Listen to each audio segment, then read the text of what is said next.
Welcome to Fiction Audiobooks. If you enjoy the content, like and subscribing would be greatly appreciated. If you have any recommendations for novels, comment below. Please join my Patreon at https://www.patreon.com/fictionaudiobook. Chapter 340, Making Hogwarts the world's #1 magic school. A bitter smile appeared on Jameson's face. Lord Slytherin's words had made it abundantly clear, he had no room to refuse. Did he really think a wizard of this level would negotiate with him? Everything he had, everything his daughter had, came from the men sitting before him. The consequences of offending him were not something Jameson could afford. Besides, the position of head of the Department of International Magical Cooperation wasn't something just anyone could attain, only his own laziness had made him reluctant to accept it. The reason Reese wanted to place Jameson in that position was for next year's Triwizard Tournament. It was tied to the dreams he and his friends once shared. Back then, they had aimed to build the best wizarding school in the world. But what did best in the world actually mean? Muggles had their QS World University rankings, but the wizarding world had no such thing. And even if there were, such rankings wouldn't convince everyone. You could hardly say which was superior between Harvard, MIT, Oxford, or Cambridge. Likewise, Hogwarts would probably be severely penalized for its defense against the dark arts curriculum. If it came down to reputation among wizards, it would still be difficult to determine a clear winner. Every region believed its own magical institution was the best.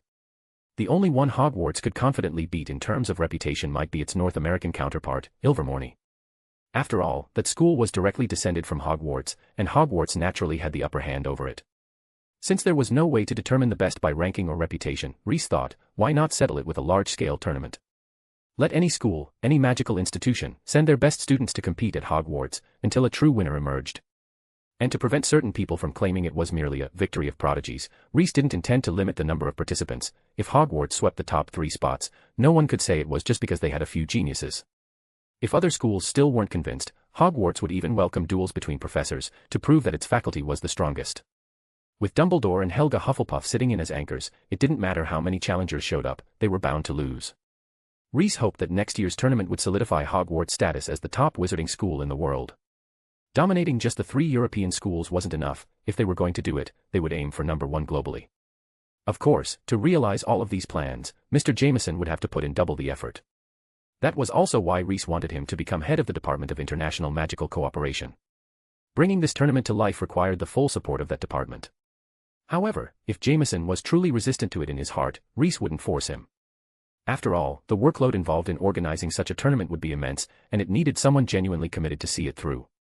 It was just that, in Reese's view, Jameson was the only one truly capable of making it happen. If he refused, the plan might have to be shelved entirely. I'll speak with Bones. Jameson finally gave in. He agreed to Reese's request. Excellent. Seeing that Jameson was willing to take on the burden, Reese was genuinely pleased. Once you take office. Reese began to lay out his vision, sharing the full scope of his plan with Jameson so he would understand just what kind of responsibility he was taking on. So that's it. Jameson slapped his thigh in realization. Now he finally understood why Lord Slytherin was so intent on interfering with the Triwizard Tournament, because this competition could directly elevate Hogwarts' standing. As a founder of the school, such a temptation was impossible to resist. It'll also be a rare and valuable trial for the students. Reese added one more sentence before Mr. Jameson left. Jameson nodded to show he understood. He knew his 2 daughters would most likely be participating in the tournament, but he had confidence in them. Watching Jameson's figure disappear through the doorway, Reese, whose mouth had gone dry from talking so much, picked up his teacup again and took a sip of the now lukewarm tea. And immediately frowned again.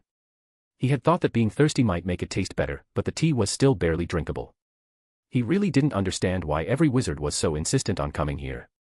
After wrapping up the next steps with Jameson, Reese left the tea shop and returned to the school. He needed to meet with Helga and Rowena as soon as possible. Half an hour later, deep within the Hogwarts dungeons.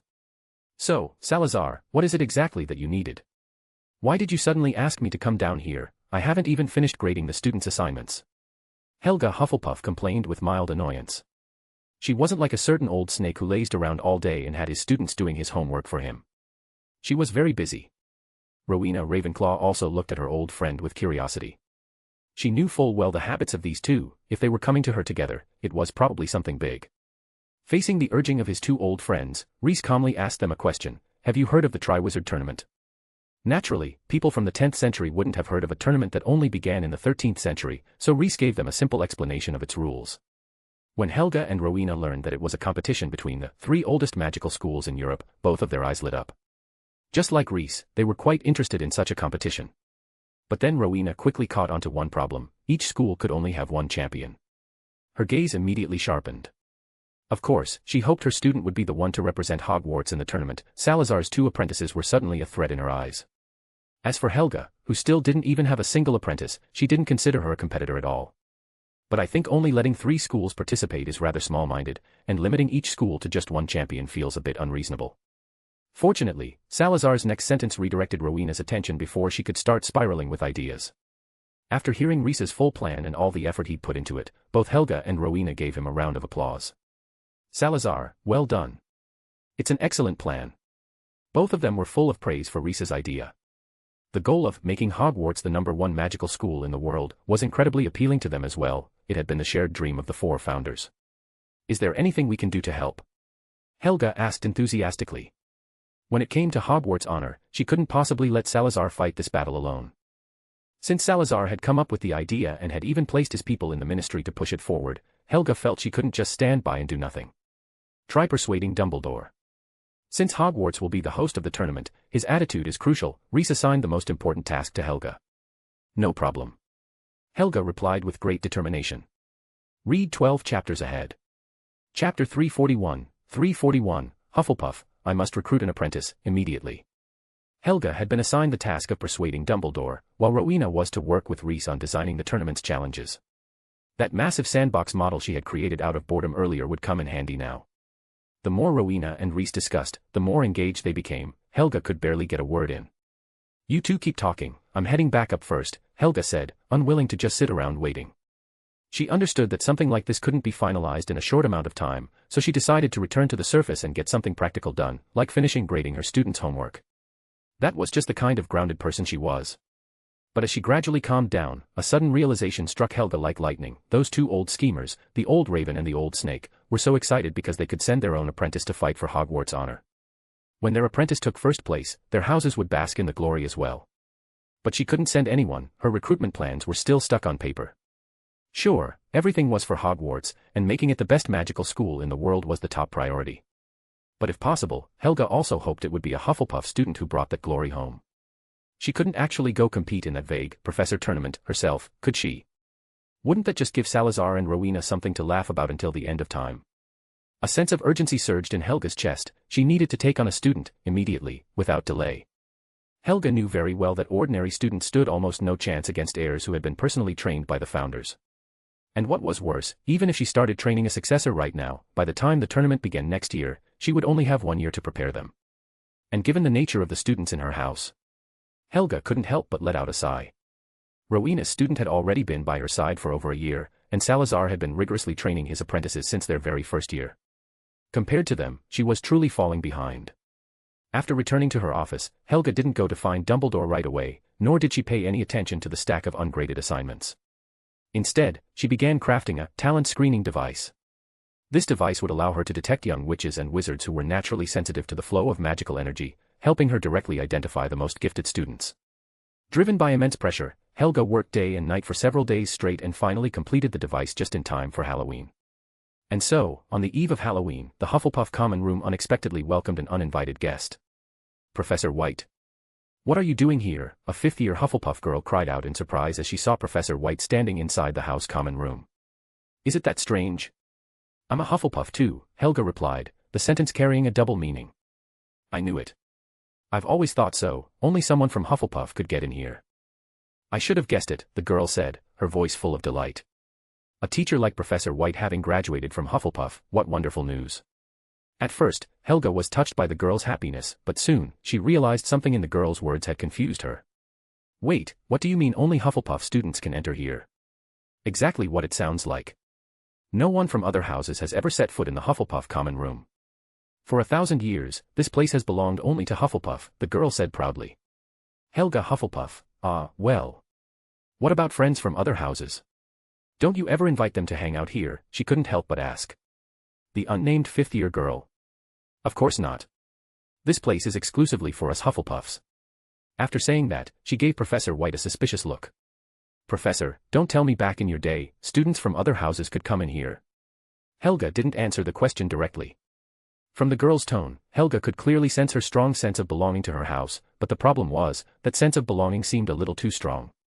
So strong, in fact, that it hinted at some level of rejection toward the other 3 houses. "Professor," the girl said carefully, seeing that Professor White hadn't responded, "if you ask me. Hufflepuff students can only find true friends within our own house. People from other houses, they don't really respect us. Some of them just show it on the surface, and others hide it deep down." Helga couldn't help but sigh. Today, venturing deep into her house had truly revealed some details Helga hadn't noticed before. It was clear that after 1,000 years of development, obvious rifts had formed between the houses. It wasn't just the Hufflepuff common room, each of the other 3 had their own barriers, though they didn't emphasize them quite as much. Gryffindor required a password, Ravenclaw demanded a riddle, and Slytherin, well, their attitude alone made others not even want to approach. Back when Hogwarts had first been founded, such separation and alienation were hardly noticeable. It was common for students to move freely between houses, Hufflepuffs sleeping in Ravenclaw dorms, Slytherins getting drunk in Gryffindor common rooms, and so on. But now, everyone seemed to have grown more conservative. The houses had become invisible borders, dividing them all. For the first time, Helga began to question whether their decision to sort students into houses had truly been the right one. Though I'm not saying everyone is like that. The Gryffindor lot are actually pretty decent. But not bringing outsiders into the Hufflepuff common room has been a tradition upheld for nearly 1,000 years. It's something every Hufflepuff stands by. The voice of the female student beside her pulled Helga back to reality. She did her best to suppress the emotional turmoil within and tried to comfort herself by thinking of the current state of Slytherin House. Compared to that, her own situation wasn't all that bad, was it? Salazar was probably the one truly on the brink of collapse. After all, he had once sworn with absolute certainty, "The spirit of Slytherin may be forgotten, but it will never be corrupted." "Come, child, take a look at this," Helga said, pulling a wooden box from inside her robes. This box, of course, was the result of the painstaking effort she had poured into crafting the talent detection device. She called it the talent magic box. The girl curiously took the box and examined it. It was made entirely of wood, with a layer of glass covering its surface. Beneath the glass, in each of the 4 corners of the box, there was a small wooden ball, 1 red, 1 yellow, 1 blue, and 1 green. At the center of the box were 4 holes, each rimmed with one of those same 4 colors, red, yellow, blue, and green.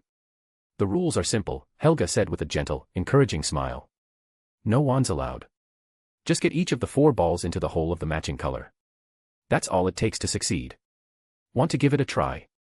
Read 12 chapters ahead." Chapter 342, Cedric Diggory. After hearing Professor White's explanation, the girl blinked. This game is so childish. To her, it seemed like something that could be done with just a little focus. She was already 15 years old, far past the age for playing with toys like this. But out of respect for Professor White, she still took the wooden box and began fiddling with it. Helga simply smiled without saying a word. This game wasn't nearly as simple as it looked. The 4 balls in the corners of the box weren't affected by gravity, but they were highly sensitive to magical energy. So even an untrained young witch or wizard could instinctively make them move. But making them move wasn't the same as guiding them precisely into the matching colored holes. Whether or not one could control the balls with accuracy, that was what truly reflected talent. However, the device did have one flaw. Once a witch or wizard picked up a wand, they could control the balls inside the box with ease. That was why Helga forbade the use of wands. The girl, unaware of this detail, picked up the box and instinctively tilted one corner. But instead of the ball rolling down as she expected, it remained firmly fixed in the corner as if it were stuck in place. The girl? Helga gave a cheeky little smile. She just loved seeing that surprised expression. After lightly tapping the box to no effect, the girl began to realize that the game wasn't as simple as it appeared. Holding 2 corners of the box with both hands, she stared intently at the balls inside, ready to give it a serious try. At this moment, she truly wanted to make the little ball move. Almost as if sensing her intent, the yellow ball in the corner suddenly quivered, then, with a whoosh, it shot out from its position like a golden snitch and slammed into the edge of the wooden box with a crisp clack. I did it. The girl felt a rush of joy. Getting the ball to move was half the battle. At least that's what she told herself. Carefully, she repeated the same procedure, and once again the ball began to move. But just like before, it shot across the box and slammed into the opposite side, completely ignoring her attempts to control it. After trying over 10 more times, the girl gave up. The final straw was when the yellow ball fell into the green hole, which completely eliminated any chance of finishing the challenge properly. She set the wooden box down on the table in front of her, looking a bit embarrassed as she told Professor White she couldn't control the balls. It's all right, Helga said warmly, having expected this outcome. She picked up the box and gave it a casual flick, resetting all 4 balls to their original positions. By now, several Hufflepuff students had noticed Professor White and the girl playing with the strange little game. They gathered around, eyes full of curiosity as they stared at the wooden box in the girl's hands. Seeing that her students were now interested and their eyes were full of eagerness, Helga decided to fan the flames of that excitement just a little more. Children, whoever clears this game first, I'll give them a cup as a prize. Helga announced cheerfully, pulling a small golden goblet from her robes. The cup was exquisitely crafted, with a vividly carved little badger on it. During the day, if you pour in clear water, it turns into honey water, at night, it becomes wine, and at the break of dawn or dusk, it transforms into black tea. Helga explained the cup's magical properties to the group of students gathered around her. That got even more students eager to play the game. They took turns trying, but few could get the sensitive little balls to obediently roll into the correct holes. Those who failed didn't leave, they stepped aside to give space to the next player and enthusiastically shared what they had learned. Don't try tilting the box to move the balls. Just think move in your mind, don't overcomplicate it. Don't rush. Go slow, be gentle. Ah, yes, just like that. Helga didn't stop the students from sharing their experiences. In fact, she had already anticipated this. A few helpful tips could guide young witches and wizards toward the right approach to the game, but how well they actually performed still came down to talent. It was like telling someone who had never played a shooting game that left-click fires, right-click aims, and R reloads. Useful? Yes. But not particularly helpful in mastering it. The box was passed to a round-faced boy. Like the others, he couldn't control the balls very well, the small spheres kept bouncing around the box with crisp clinking sounds, and his round face grew redder and redder. In the end, after only a few failed attempts, he quietly set the box aside and ran off, his face flushed with embarrassment. Not going to try again. Helga glanced at the boy, but he simply shook his head without saying a word. I'll give it a try, a voice called out from within the crowd. The gathered students instinctively parted to make way, and a tall, handsome boy stepped forward. He had a head of dark hair and a pair of bright gray eyes. Seeing the boy standing before her, Helga's eyes lit up, she recognized him. His name was Cedric Diggory, a 5th-year Hufflepuff, captain and seeker of the Quidditch team, and also a house prefect. In short, he was so exceptional it almost felt like he didn't belong in Hufflepuff. Helga handed him the box. Cedric didn't rush to start the challenge, instead, he politely thanked her first, and then began working with the box. Everyone, including the Hufflepuffs around him, held their breath, as though even the sound of their breathing might interfere with Cedric's performance. Clack! A sharp sound rang from inside the box as one of the balls collided with the inner wall. Cedric had successfully activated the first ball. Then, within just 10 seconds, the box rang out with 4 successive thuds, thump, thump, thump, thump. That was the sound of the balls dropping into their respective holes. Cedric handed the wooden box back to Helga. He had successfully guided all 4 balls into the correctly colored holes. The common room erupted into enthusiastic applause and cheers, with a few girls even letting out excited squeals. A warm smile appeared on Helga's face as well. She had found her answer. It was a pity he was a little older, but that didn't matter much. She would do her best to persuade him to stay at Hogwarts for further studies after graduation. Older wizards had deeper magical reserves, and their strength tended to grow faster under proper guidance. After clearing the challenge, Cedric didn't rush to claim his prize. Instead, he told Helga that he had acted on impulse and cut in line, and so he hoped the professor would give other students a chance. If anyone else managed to complete the challenge, he would be happy to have a match with them. Helga, of course, had no objections. Her goal was to identify highly gifted students, not just to give away a cup. Naturally, she hoped every student would give it a try. But afterward, no one else in the common room managed to clear the challenge like Cedric had. He remained the undisputed winner. Read 12 chapters ahead. Chapter 343, Helga's Chamber of Secrets. Congratulations, Mr. Diggory. Helga handed the golden cup to Cedric. Just lucky, really. For some reason, those little balls were just easy to control, I couldn't quite explain why. Helga smiled so widely that her eyes turned into crescents, easy to control. Exactly what I hoped to hear. That meant he had a natural affinity for magic control. Judging by the time he took to complete the challenge, his talent was probably at the very top tier.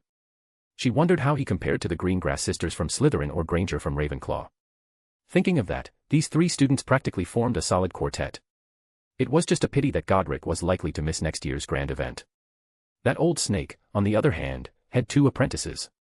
She wondered if he'd be willing to lend one to Godric. That Daphne girl had a bit of Godric's boldness, she'd suit his style. But of course, Helga would only dare to think that to herself. If she ever said it out loud, it would definitely sting that old snake's overly sensitive nerves. After Cedric cleared the game and won the Golden Cup, the crowd gathered in the common room gradually dispersed. Some of his Quidditch teammates wanted to play with the cup, and without hesitation, Cedric handed it over. In his view, the cup would come back to him eventually. If his friends wanted to play with it, so be it, just don't break it or lose it. Helga stood quietly off to the side, watching everything unfold before her eyes. Just as she was thinking it was time to approach Cedric and discuss taking him in as a pupil, the round-faced boy from earlier suddenly appeared before her. "Is something the matter, child?" Helga asked kindly. She knew the boy in front of her was introverted, but she didn't mind at all. On the contrary, she felt he had truly found the right place in Hufflepuff, an environment like a big, welcoming family that could fully embrace someone like him. "Professor, can I try that box game again?" the round-faced boy asked, nervously swallowing. He felt like his request might be a bit much, but he was also unwilling to give up so easily. He had actually started to get the hang of it earlier, he was just too nervous under everyone's gaze and ended up performing poorly. Helga, of course, didn't turn him down. "No problem. You can keep it for now. If there's anyone in the house who hasn't had a chance to try the game, feel free to let them have a go. If anyone completes it, just have them come see me in my office. The Golden Cup may already be gone, but I've got plenty of sweets." Helga simply entrusted the boy with the box, not wanting to miss out on discovering another gifted young wizard. "Okay." The boy immediately agreed, carefully taking the wooden box from Professor White and running off to a corner of the common room with it in his arms. "Diggory," Helga called out, noticing that Cedric was about to leave, "do you have a moment to talk?"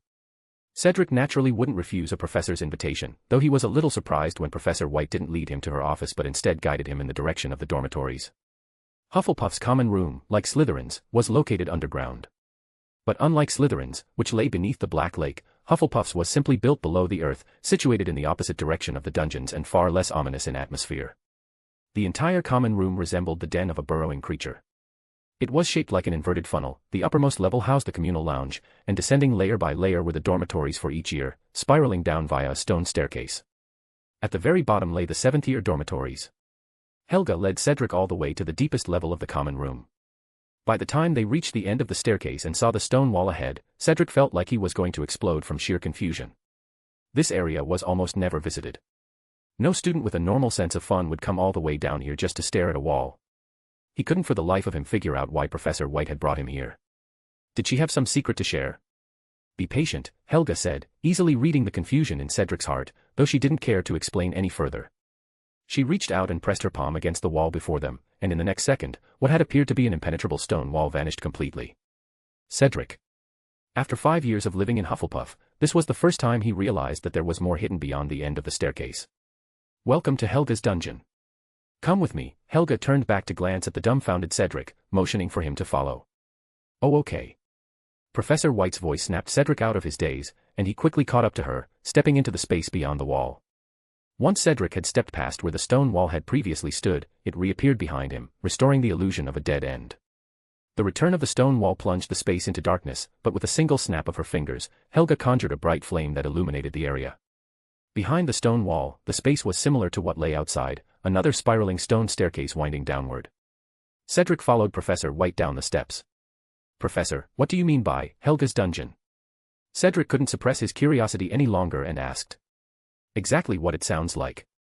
This is the underground city left behind by one of Hogwarts' founders, Helga Hufflepuff," Helga replied patiently. The moment Cedric had completed the challenge, he had earned her full approval.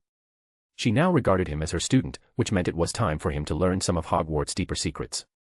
As she walked, Helga pondered, if Cedric hadn't shown such a high level of magical control, would she still have chosen him as her successor? After thinking it over, Helga concluded that she probably would have. Cedric's excellence was plain to see. The moment Cedric heard the name, Helga Hufflepuff, goosebumps rose all over his arms. This was a relic left behind by Hufflepuff herself. This was Helga Hufflepuff's secret, after all. Cedric felt as though even the air around him had turned sacred. But along with that awe came a pressing question: how did Professor White know there was an underground city here? Helga continued speaking at her own pace. When Hogwarts was founded, the 4 founders each reserved a classroom within the castle, a place solely their own, used to train the students they had personally chosen. She turned back and glanced at Cedric. Among them, the most well-known is likely Slytherin's Chamber of Secrets. The legendary Chamber of Secrets is real. Cedric blurted out in shock, only to immediately realize, wasn't he currently standing in what could be considered Hufflepuff's own Chamber of Secrets? Read 12 chapters ahead. Chapter 344, My name is Helga Hufflepuff. Helga didn't pay any attention to Cedric's thoughts and instead, like an old lady fond of rambling, began to speak at length. Only the children who are acknowledged may enter this place. They are what the founders call heirs. She glanced at Cedric. Diggory, you are one who has been acknowledged. Cedric felt his mouth go dry, and his heart thumped so hard it nearly leapt out of his chest. It took him a while before he managed to respond, choosing me as an heir just because of a pinball game. Don't you think that's a bit rash? Helga Hufflepuff laughed happily. Aren't you afraid, she teased, that after thinking it over seriously, I might decide it really was too rash, erase your memory, and revoke your qualification as an heir? Cedric froze for a moment, then quickly let out a breath of relief. That would actually be great. Something this important should definitely be considered carefully. He truly felt a weight lift off his shoulders. When he first learned that he might become the heir of Hufflepuff House, his first reaction had indeed been excitement. But he quickly calmed down and realized the heavy responsibility hidden behind that seemingly glorious title. The word heir sounded impressive, bearing such a name almost made it feel like one had become the master of Hogwarts itself. But what was the cost? He would be bound to his house, and if he ever failed to live up to that name, it would tarnish Hufflepuff's reputation along with his own. Cedric loved his house deeply. He would never allow himself, out of vanity, to become someone who brought shame to the name of Hufflepuff. Of course, the main reason was that Professor White's method of choosing people seemed far too hasty in Cedric's eyes. Although he was the only one in the entire house who cleared the game, being good at pinball didn't exactly feel like something to be proud of.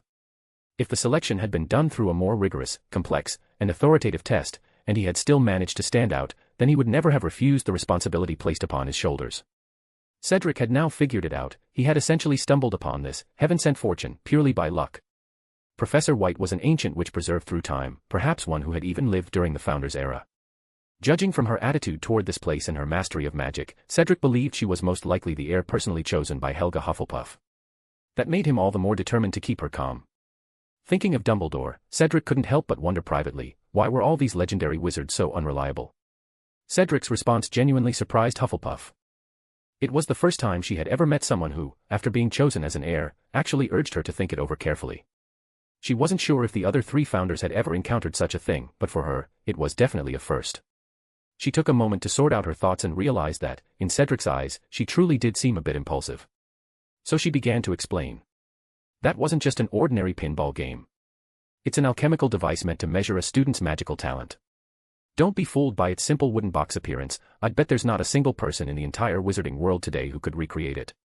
Helga declared with absolute confidence. And she wasn't exaggerating. That wooden box truly was something only she could make.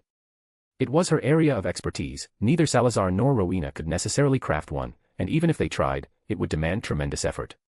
However, Helga felt genuinely comforted by Cedric's response. This child hadn't been blinded by the glory that came with being named an heir. Excellent. Salazar, Rowena, do either of you have such fine successors? All right then, Cedric murmured, pressing his lips together. He didn't really understand what magical talent had to do with that wooden box, but since his performance had indeed been quite good, perhaps Professor White's method of judgment was accurate, right? Suppressing the unease in his heart, Cedric followed Professor White deeper underground. After about 5 minutes of walking, a thick mass of white mist appeared before them. The fog was so dense it looked like a solid wall of cotton, completely obscuring whatever lay beyond. Don't be nervous. Just walk straight in, quickly, Helga said to Cedric before stepping into the mist herself. Cedric stopped before the fog. His heart tightened a little, but the allure of Hufflepuff's underground chamber, and the title of heir was enough to suppress all hesitation. Taking a deep breath, he stepped forward into the mist. The moment he entered, he realized it wasn't real fog at all. There was no dampness to it. Holding his breath, Cedric continued walking, and after a few steps, the scene before him suddenly brightened. He found himself standing in an incredibly vast open space. Before him stretched an endless field, lush with crops. Far in the distance, along the horizon, a few small rises could be seen, perhaps houses. Professor White, is this Hufflepuff's underground chamber? Cedric asked in confusion. Hadn't they just been beneath Hogwarts Castle? How had they suddenly ended up in a place like this? Was it some kind of portkey-like magic? He lifted his head and saw a sky so real it left no doubt. It even had a shining sun at its zenith. Yes, Helga replied. With a snap of her fingers, Cedric's vision blurred for an instant, and the endless field before him transformed into a quaint, old-fashioned village. People dressed as if they had stepped straight out of an oil painting passed by, chatting and laughing. Their presence went completely unnoticed, almost as though Cedric and Helga were invisible. Helga looked around with joy, her heart swelling with satisfaction. Seems my magic is still as reliable as ever. This system has been running independently for 1,000 years without a single malfunction. She clapped her hands lightly, and the entire scene froze. Time itself seemed to halt, everyone stopped mid-step, suspended in place like lifeless machines that had just been powered down. Cedric's eyes widened in astonishment. Is this some kind of time magic? As if reading his thoughts, Helga explained beside him, it's not time magic. All these people you see, they're actually dolls. Just like the ones I demonstrated in the defense against the dark arts class. Though, most of these don't know any magic at all. Cedric. He recalled hearing his father mention that the Ministry of Magic once tried to purchase some of Professor White's dolls. At the time, she had claimed that her creations could last 100 years without any sign of damage. It seemed now that she had truly been modest, these dolls had likely been running for several centuries. Cedric's first thought was that the Ministry of Magic had missed a fortune. Although the starting price for these dolls had sounded astronomical, their ability to function for centuries practically made them priceless. But wait, wasn't this supposed to be Hufflepuff's underground chamber? Why was it filled entirely with Professor White's dolls? At that moment, a mysterious smile appeared on Helga's face. Cedric, she said gently, allow me to reintroduce myself. My name is Helga Hufflepuff. Read 12 chapters ahead. Chapter 345, 345, what I demonstrated wasn't the ultimate magic. Cedric felt as if his brain had stopped working altogether. To summarize his current mood, don't talk, I'm thinking, don't talk, I'm burning, don't talk, I'm taking exams. A few short phrases clashed wildly in his mind, even echoing, making it nearly impossible for him to think straight. Helga simply smiled at him, waiting for him to calm down. She knew this was difficult to accept, but it was the truth. As for why she would tell a child something so shocking, Helga had always been an honest person. She didn't wish to hide such things from her students, she could never imitate Reese's way of handling matters. Still, Reese had his own reasons for doing things that way. After all, Daphne and the others were still young. Once they grew up, he would definitely reveal everything to them. After a few minutes, Cedric finally came back to his senses. Once his intelligence returned to his head, his first reaction was, how do you prove that you're really Hufflepuff? It was hard to believe. One of the founders of Hogwarts, a legendary witch whose name had been known across the 7 seas 1,000 years ago, was now standing right in front of him, wanting to take him as her apprentice. Anyone in his position would question it first. Helga found herself in the same predicament Reese had faced, having to prove, I am myself, without any form of identification. She didn't know as many secrets about others as Reese did, but she had her own unique advantages. You already think I'm a wizard who's returned from centuries ago, Helga countered with a question of her own, leaving Cedric speechless. Yes, Helga Hufflepuff truly had lived centuries ago. If he could already believe that Professor White came from hundreds of years in the past, then why couldn't he accept that she was Helga Hufflepuff herself? Cedric gradually began to believe what Helga said. And when he thought about it that way, everything before him finally made sense, why Hufflepuff's underground chamber was filled with Professor White's inventions, why she was so familiar with every corner of this place. It was because Professor White was Hufflepuff. Her deep understanding came from being its very creator. My God, this is unbelievable, but when you think about it, it actually makes perfect sense, Cedric muttered to himself. Helga only smiled without saying a word. She decided that one shocking revelation was enough for today. As for the existence of Salazar and Rowena, she would leave that for them to reveal when they wished. Once Cedric calmed down and accepted who she was, Helga finally spoke. Diggory, I think you already understand why I brought you here. As I said before, you are one who has been acknowledged, you are the heir I have chosen.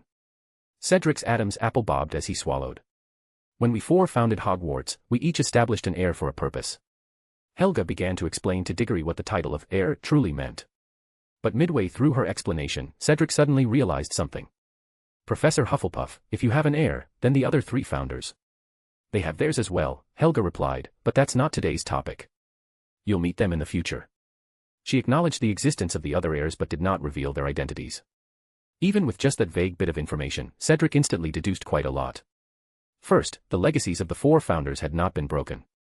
Second, the heirs of the other 3 founders were still alive, otherwise, the professor wouldn't have said he would meet them. Unless, of course, she was making some dark joke implying that he'd meet them after death, but that wasn't the kind of person Professor Hufflepuff was. His mind began spinning rapidly as he tried to narrow down which wizards could possibly be the heirs of the founders. Starting with Gryffindor, Cedric didn't even need to think twice. It had to be Albus Dumbledore. Who else could be more fitting to inherit Gryffindor's legacy? Then came Slytherin. Could the heir be the Dark Lord? But the Dark Lord had already fallen, so how could he possibly meet him in the future? Was Professor Hufflepuff implying she wanted him to clean house on Hogwarts' behalf? Setting the Dark Lord aside, the young lady from the Greengrass family in Slytherin also seemed highly suspicious. She was powerful, possessed knowledge of many mysterious spells, and came from an ancient pureblood family. She fit Slytherin's standards perfectly.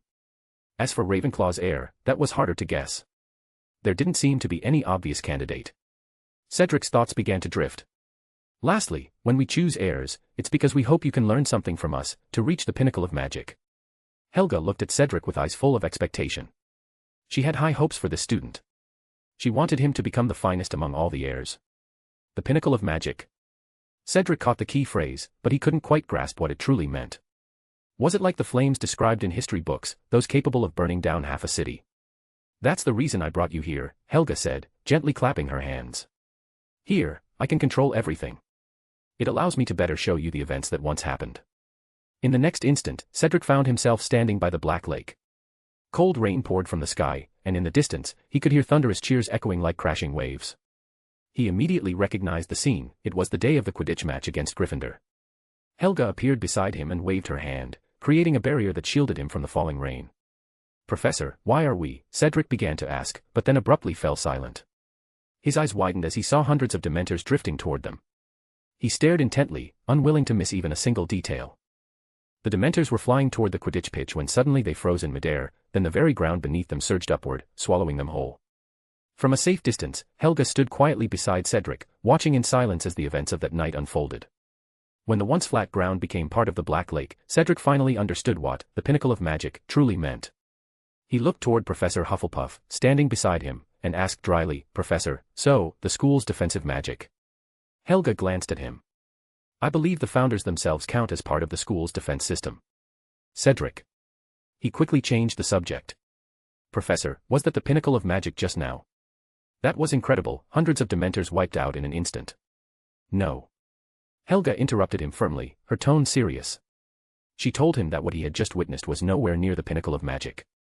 At best, that level of power was merely the aftermath of the battle fought back then. Cedric. Read 12 chapters ahead. Chapter 346, A War Buried in History. Aftermath. He couldn't help but exclaim. How is that possible? That earthquake-like scene just now, so cataclysmic it felt like a natural disaster, was merely the aftermath of a battle. Cedric suspected that Professor Hufflepuff was exaggerating. He simply couldn't imagine what the real clash must have looked like. You don't believe me. Helga saw straight through Cedric's thoughts. Cedric gave an awkward smile. Well, it wasn't exactly his fault for doubting her. Even in the wizarding world, such a thing sounded too magical. Ah. Helga sighed softly. She hadn't planned to show Cedric the great battle of that era. In her mind, events buried so deep in history didn't need to be dug up again. They would only bring unnecessary fear and wild imaginings to the children. But now, it seemed she had no choice but to let her student witness something real. Mistaking that for the pinnacle of magic. The very thought was laughable. Helga could already imagine a future where Cedric went to find that old snake or his heir, proudly declaring that he had reached the pinnacle of magic, only to cause the ground to merely ripple a little in response. It would be mortifying. Hopefully, she would already be resting in her grave by then, otherwise. Considering the necessity of broadening her students' horizons, Helga changed her mind. She clapped her hands lightly once more, and the surrounding scenery began to shift again. The cold rain and the familiar Black Lake of Hogwarts vanished. Cedric now found himself standing on a grassy meadow dotted with tiny flowers. He was just wondering why Professor Hufflepuff had brought him to such a place when Helga appeared beside him and gestured for him to turn around. Cedric turned his head, and instantly shivered in fright. He was standing right at the edge of a cliff, with a vast, raging sea churning beneath his feet. He immediately took 2 steps back, retreating to what he deemed a safe distance, and only then let out a breath of relief before carefully observing his surroundings. Don't worry, Helga's voice sounded gently beside his ear. This is a manifestation of my memory. You won't be harmed here. Cedric didn't respond. His attention was fixed on the distant sea, where he noticed something strange. It seemed he wasn't standing on a cliff at all, but rather on a floating island suspended in the air. Professor, this place is, Cedric began, but stopped mid-sentence, stunned. There were 2 people standing beside him. On his left was the familiar Professor Hufflepuff who had brought him here. On his right stood a middle-aged woman whose features closely resembled Helga's. Based on what the professor had just revealed, Cedric realized this must be a much younger version of Helga Hufflepuff. This is Sky Island, the gate of Asgard. The sea beneath your feet is the North Sea. Asgard. Cedric was startled. He knew a bit about ancient mythology. Asgard was said to be the realm of the gods in Norse legends, the dwelling place of the Aesir. But wasn't that a Muggle myth? How could such a place actually exist? Cedric remembered hearing from his father that before the Statute of Secrecy was established, Muggles and wizards had lived together. Because of that, many magical creatures and figures had made their way into Muggle mythology, like the famous unicorns and dragons. The so-called gods in those myths were likely just ancient wizards whose powers had been exaggerated over time. Yet as he looked down at the massive floating island suspended nearly 1,000 meters in the air, Cedric began to doubt that theory. Could magic really make something like this, an entire island, float in the sky? Suddenly, a peal of thunder rumbled in his ears. He looked up and saw the once clear sky darken in an instant, or rather, almost the entire sky. Directly above the island, the sunlight still shone brightly, forming a circular patch of light amid the spreading gray clouds, like a white spot on a sheet of dark paper. "The weather here has been altered by magic," came Helga's calm voice. Cedric. Did she mean the patch of clear sky above them, or the endless storm clouds blanketing the entire sea? Surely she meant the clear sky, right? Helga, both. Soon, lightning and thunder began to roll within the clouds, but then something strange happened. Above the storm clouds appeared a faint, flickering red glow, as if something were burning on top of them. Cedric squinted for a moment, thinking his eyes must be playing tricks on him, because it truly looked as though there were flames within the clouds. That was absurd. If that were really the case, how vast would such a sea of fire have to be? A magnificent sight, isn't it? Helga spoke again. How many times in a lifetime can one witness the beauty of burning clouds? Cedric, huh? You mean to say, he stammered, that above those clouds, there's actually a sea of fire burning? He felt foolish even asking. That's right. Otherwise, why else would the clouds take on the color of flames? How wide must that sea of fire be? Cedric murmured, glancing toward the distant horizon, which was also tinged red.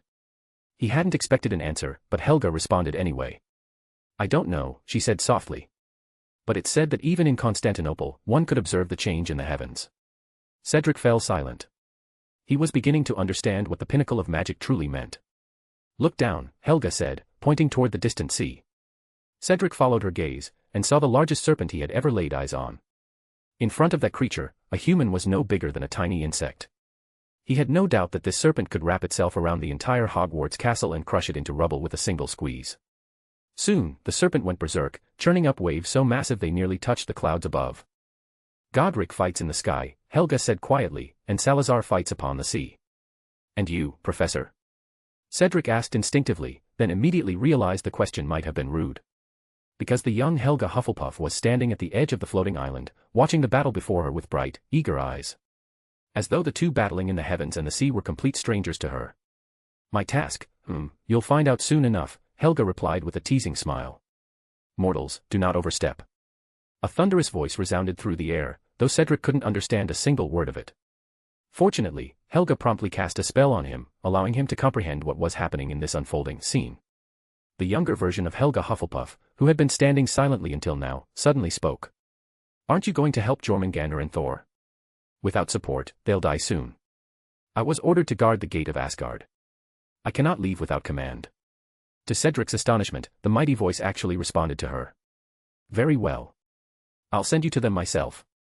Helga spoke decisively, without hesitation.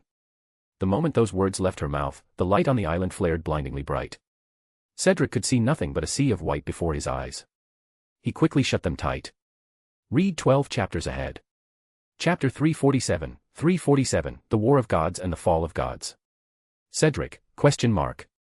He knew very well that the younger version of Professor Hufflepuff must have engaged in battle with the owner of that voice, but all he could see before him was an endless white light, nothing else was visible. That made him uneasy. He wanted to witness with his own eyes the kind of battle that represented the very peak of the wizarding world's power. Fortunately, Helga, ever considerate, deliberately dimmed the brightness of the memory, allowing Cedric to finally catch a glimpse of what was happening on the Sky Island. After all, she had recreated this ancient battle so her student could broaden his horizons. If he couldn't even see the figures, how would that serve the purpose? At the very least, Cedric should know what it meant to fight within a blinding field. Cedric, however, was filled with confusion. He couldn't understand how Professor Hufflepuff was able to fight an enemy she couldn't even see, nor did he know who this opponent was. The gatekeeper of Asgard, the god of light, Baldur, his fighting style is just like this, Helga explained. To ordinary wizards, he's like an unbeatable opponent, you can't even see him. How could you possibly hit him with a spell, right? According to Helga, Baldur, as Asgard's gatekeeper, naturally possessed a divine domain. His domain, matching his divine title, was light. However, this domain was a supportive type, and his offensive power was rather weak. It was best suited for overwhelming weaker foes or for creating a holy, awe-inspiring atmosphere when responding to the prayers of his followers. Still, she had to admit, in the northern lands, a domain that could bring both light and warmth was quite useful. Once the domain of light was fully expanded, Helga stood motionless in place, as if her eyes had been completely dazzled. A handsome blonde man appeared in midair, dressed in a flowing white robe, his entire body radiating divine light. With a look of pity in his eyes, he glanced down at the insignificant mortal beneath him. Without bothering to speak further, he conjured a transparent crystal cone and sent it flying toward her. He had seen far too many mortals like this one. The crystal cone blended perfectly into the dazzling sunlight, as though cloaked by an invisibility charm cast by a master spellcaster. It flew slowly and silently, leaving no trace in the air. Only when it pierced a victim's heart would they realize, in a flash of horrified shock, that they had been struck, but by then, it would already be too late. Baldur had already written the script for what was about to happen. Unfortunately for him, Helga had no intention of following it. She raised her hand and, before Baldur's astonished eyes, caught the crystal cone between her fingers. With a light flick, she shattered it into fragments. Impossible. Oh. Why is it not possible? The next instant, the entire island's soil began to surge. The earth swallowed up the precious trees and delicate flowers it had once supported, reshaping them into countless clay beasts of every kind, which leapt upward toward Baldur in the sky. Baldur quickly pulled back, putting distance between himself and the swarm. His lips moved slightly as he chanted a line of runic incantation. Having taken the ancient runes elective and earned an outstanding in the exam, Cedric understood the meaning of the rune Baldur had spoken. The rune meant Supreme God, and in this context, he assumed it referred to Odin, the Allfather. As soon as the rune left Baldur's lips, a colossal golden phantom, more than 100 feet tall, appeared behind him. The phantom had a single eye and a long beard, wore a hawk-shaped helm and golden armor, held a spear in his right hand, and a golden ring adorned his left. Baldur began to chant in a solemn, hymn-like tone. The king hung himself upon the tree for 9 days and nights, to contemplate the ultimate mystery of the universe. On the first day, the thorn pierced the king's body. Immediately, countless sharp spikes erupted from the soil Helga controlled.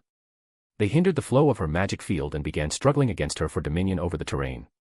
On the second day, the king's blood became nourishment for the tree. As soon as Baldur spoke, the spikes within the shining domain of light began to sprout and grow rapidly into saplings, their trunks twisting into shapes that bore abstract, human-like faces. These tree-like beings began absorbing the energy from Helga's domain and launched an assault against it.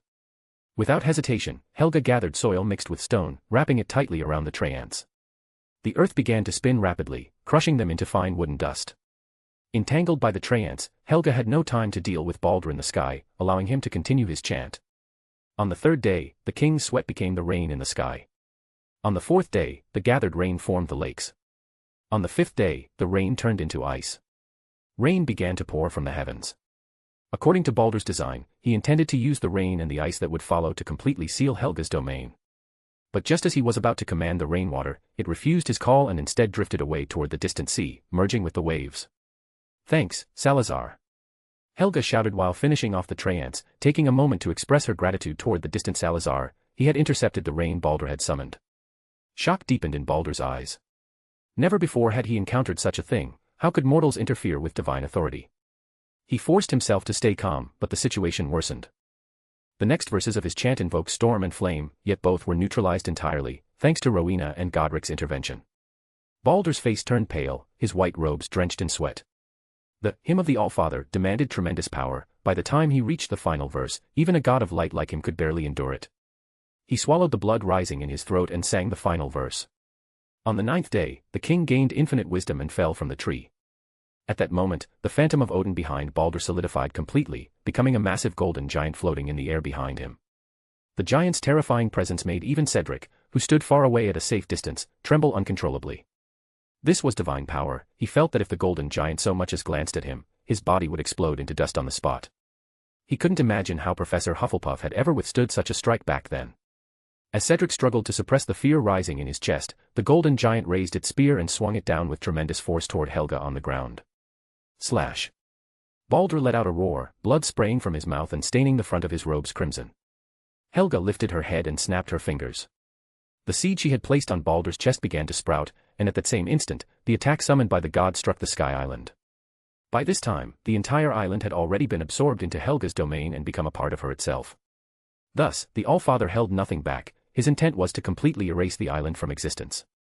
Faced with the god's assault, Helga did not resist head-on. Instead, she moved with the blow, letting herself be struck down into the sea along with the island. Boom. The ocean split open, leaving a massive hollow as the Sky Island crashed into the seafloor below. The giant's divine power rampaged across the sea, unleashing violent tsunamis and earthquakes. Yet, in the face of the endless ocean and the unyielding crust of the earth, the giant eventually exhausted the last of its divine strength and crumbled into dust, vanishing completely. At the very moment the giant disappeared, Baldur also fell from the sky, crashing onto the exposed seabed with a resounding thud. His chest had been pierced through by a branch of mistletoe. Helga appeared beside him and, before the surging seawater could rush back in, lifted Baldur's lifeless body and carried it back into the air. Cedric stared wide-eyed at the closing sea below and at the lively, unharmed Helga standing beside him. She survived that. Read 12 chapters ahead. Chapter 348, 348, let's begin the actual lesson.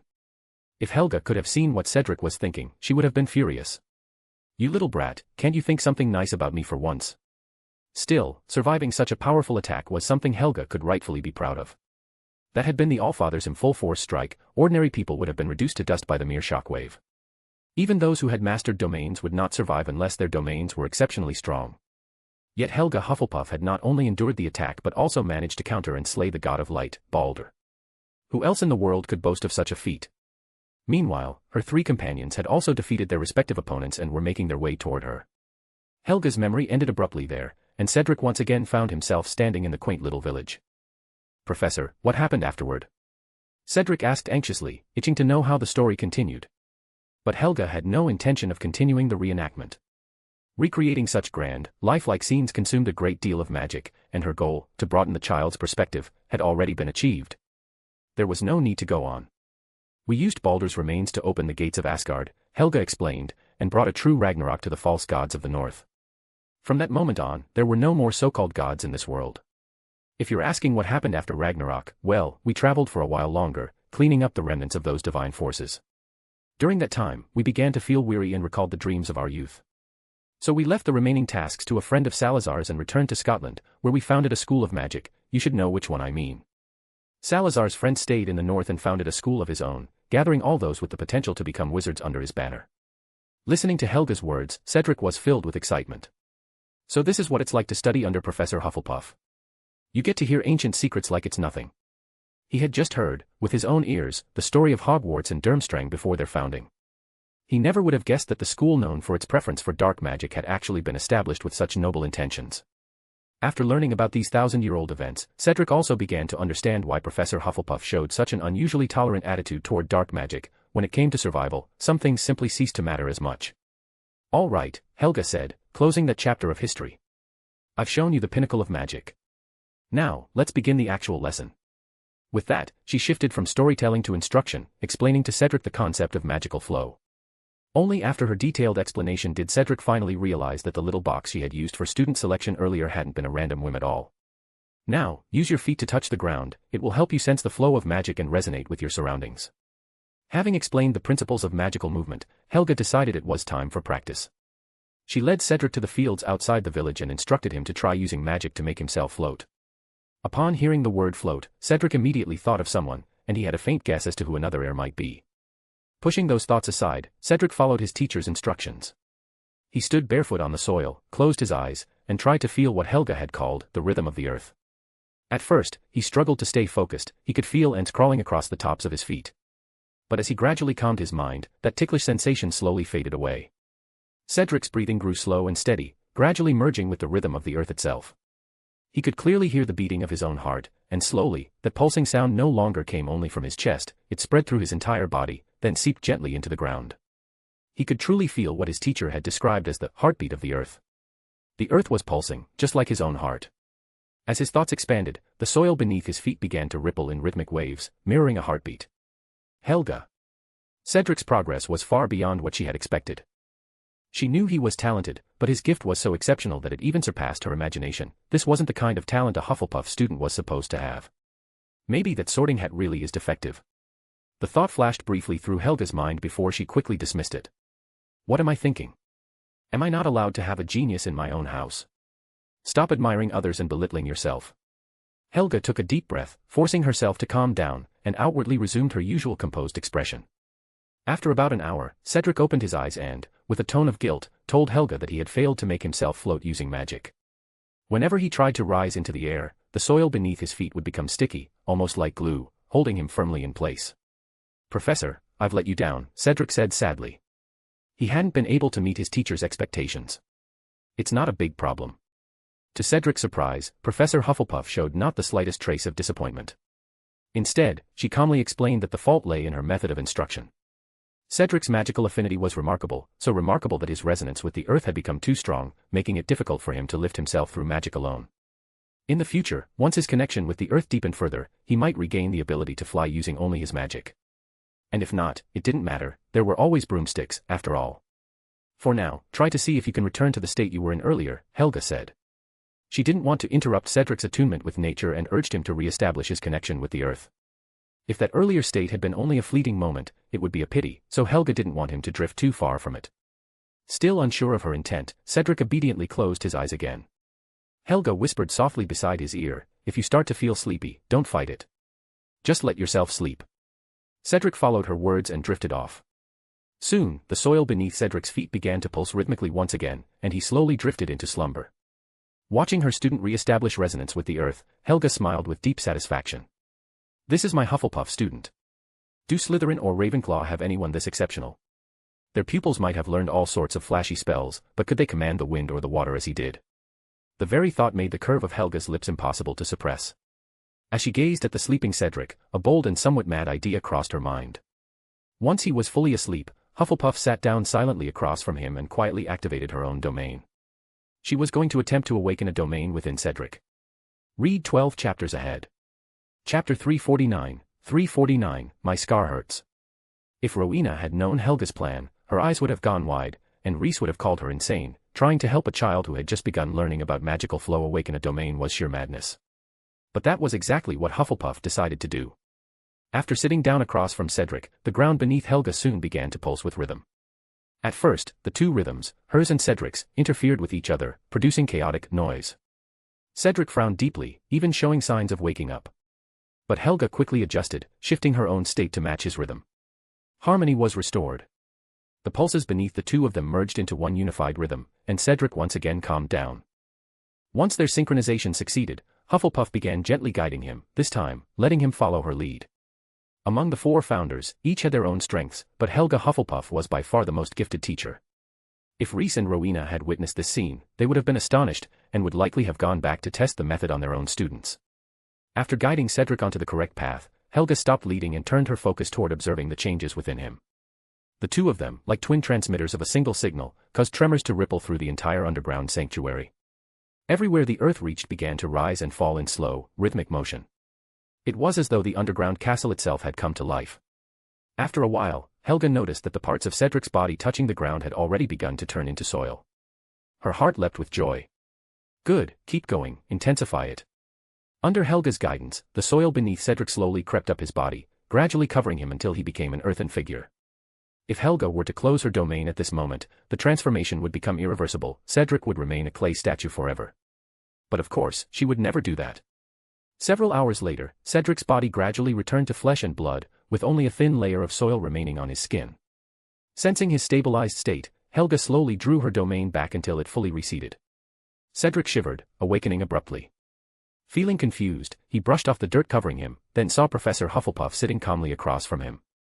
At that instant, he remembered the dream he'd just had. He felt an overwhelming urge to share it with his teacher. Professor, it was incredible. I had the most extraordinary dream. Cedric's eyes gleamed with excitement as he spoke, his voice brimming with wonder. I dreamed that I turned into a patch of land. It sounds strange, I know, but I truly became part of the earth, like I had merged with it completely. Oh. A joyful light flickered deep in Helga's eyes. What a marvelous dream. Would you share with me what you saw and felt in it? Of course Cedric didn't hold anything back. He eagerly described to Helga how it felt to become one with the earth, how no detail, above or below the ground, could escape his perception. He could sense the worms burrowing through the soil and the roots of plants spreading and drawing nourishment as they grew. That's because you've established a connection with the earth, Helga explained, giving Cedric an answer for why he'd had such a dream, though she conveniently left out the part where she had intervened midway. How amazing! Cedric murmured. He felt the same sense of wonder as when he had gotten his wand for the first time. Helga Hufflepuff had opened a door for him, a gateway to an entirely new world. He stood up and brushed the dust from his clothes. Oh, right. Why don't you try making a little clay figure? Helga suggested casually beside him. Oh, sure. Cedric instinctively reached for the wand in his pocket, but Helga stopped him. Don't use magic. Just look at the ground, try to move the soil in the field with your will. Cedric. That sounded utterly absurd. How could soil move just because he looked at it? But it really did. As Cedric stared at the earth, imagining it forming into the shape of a clay figure, a chubby little mud doll actually rose up from the ground. Cedric. After that, he was astonished to discover that he seemed to have formed some kind of special connection with the soil around him. He could freely manipulate it in countless ways. He could shape it into various forms, extract information through it, and even make it carry him forward. Professor, it's perfectly normal, Helga explained calmly. You've established resonance with this place. However, your control is limited to the soil here. Once you leave, your influence over the earth will weaken considerably. She continued to explain what had just happened and part of the reason behind it, but, as before, she omitted the most crucial detail. Cedric hadn't awakened a domain as Helga had originally hoped, that was far too ambitious, but with her help, he had achieved the prerequisite for doing so, forming resonance with something. He had successfully resonated with the soil of Hufflepuff's underground domain. If he had realized this entirely on his own, then even after leaving the underground sanctuary, he would have been able to extend that resonance to other types of earth. That was what Helga herself could do, whether it was the soil of the Scottish Highlands, the frozen ground of the north, or even the divinely infused earth of Asgard, she could commune with all of them. Cedric, however, was not yet capable of that. The more a piece of soil had been influenced by others, the harder it was for him to control it. For instance, the soil Rhys and Helga had once used to seal away the Dementors, he couldn't manipulate that at all. At present, Cedric could be said to possess a fragment of a domain's authority. But the difference between his so-called domain and Helga's was as vast as that between an observer nation and a permanent member of the council.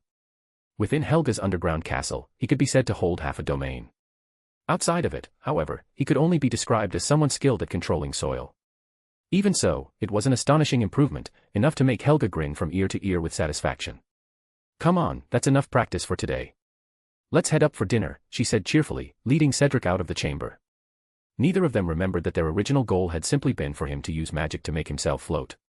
While Helga was giving Cedric special tutoring, Rhys was not idle either. Harry, looking pale and uneasy, came to find him, asking to speak privately. Curious, Rhys agreed to Harry's request, silently praying it wouldn't turn out to be a matter of emotional counseling. However, after they found an empty classroom and spent a short time alone together, Rhys quickly noticed something unusual about Harry. His soul seemed unstable. Read 12 chapters ahead. Chapter 350, Go to Dumbledore, he's the headmaster. Normally, a person's soul is stable, and only when it suffers damage on a spiritual level does it become unstable. That made Rhys curious, how had Harry ended up in this condition? After closing the classroom door, Harry sat down on a chair, looking uneasy, and told Rhys that the scar on his forehead had been burning painfully lately. He'd also been having a strange recurring dream at night. His instincts told him this wasn't a good sign. Oh. Rhys raised an eyebrow. What kind of dream? I dreamed I was taking a bath. Rhys. That was odd. Well.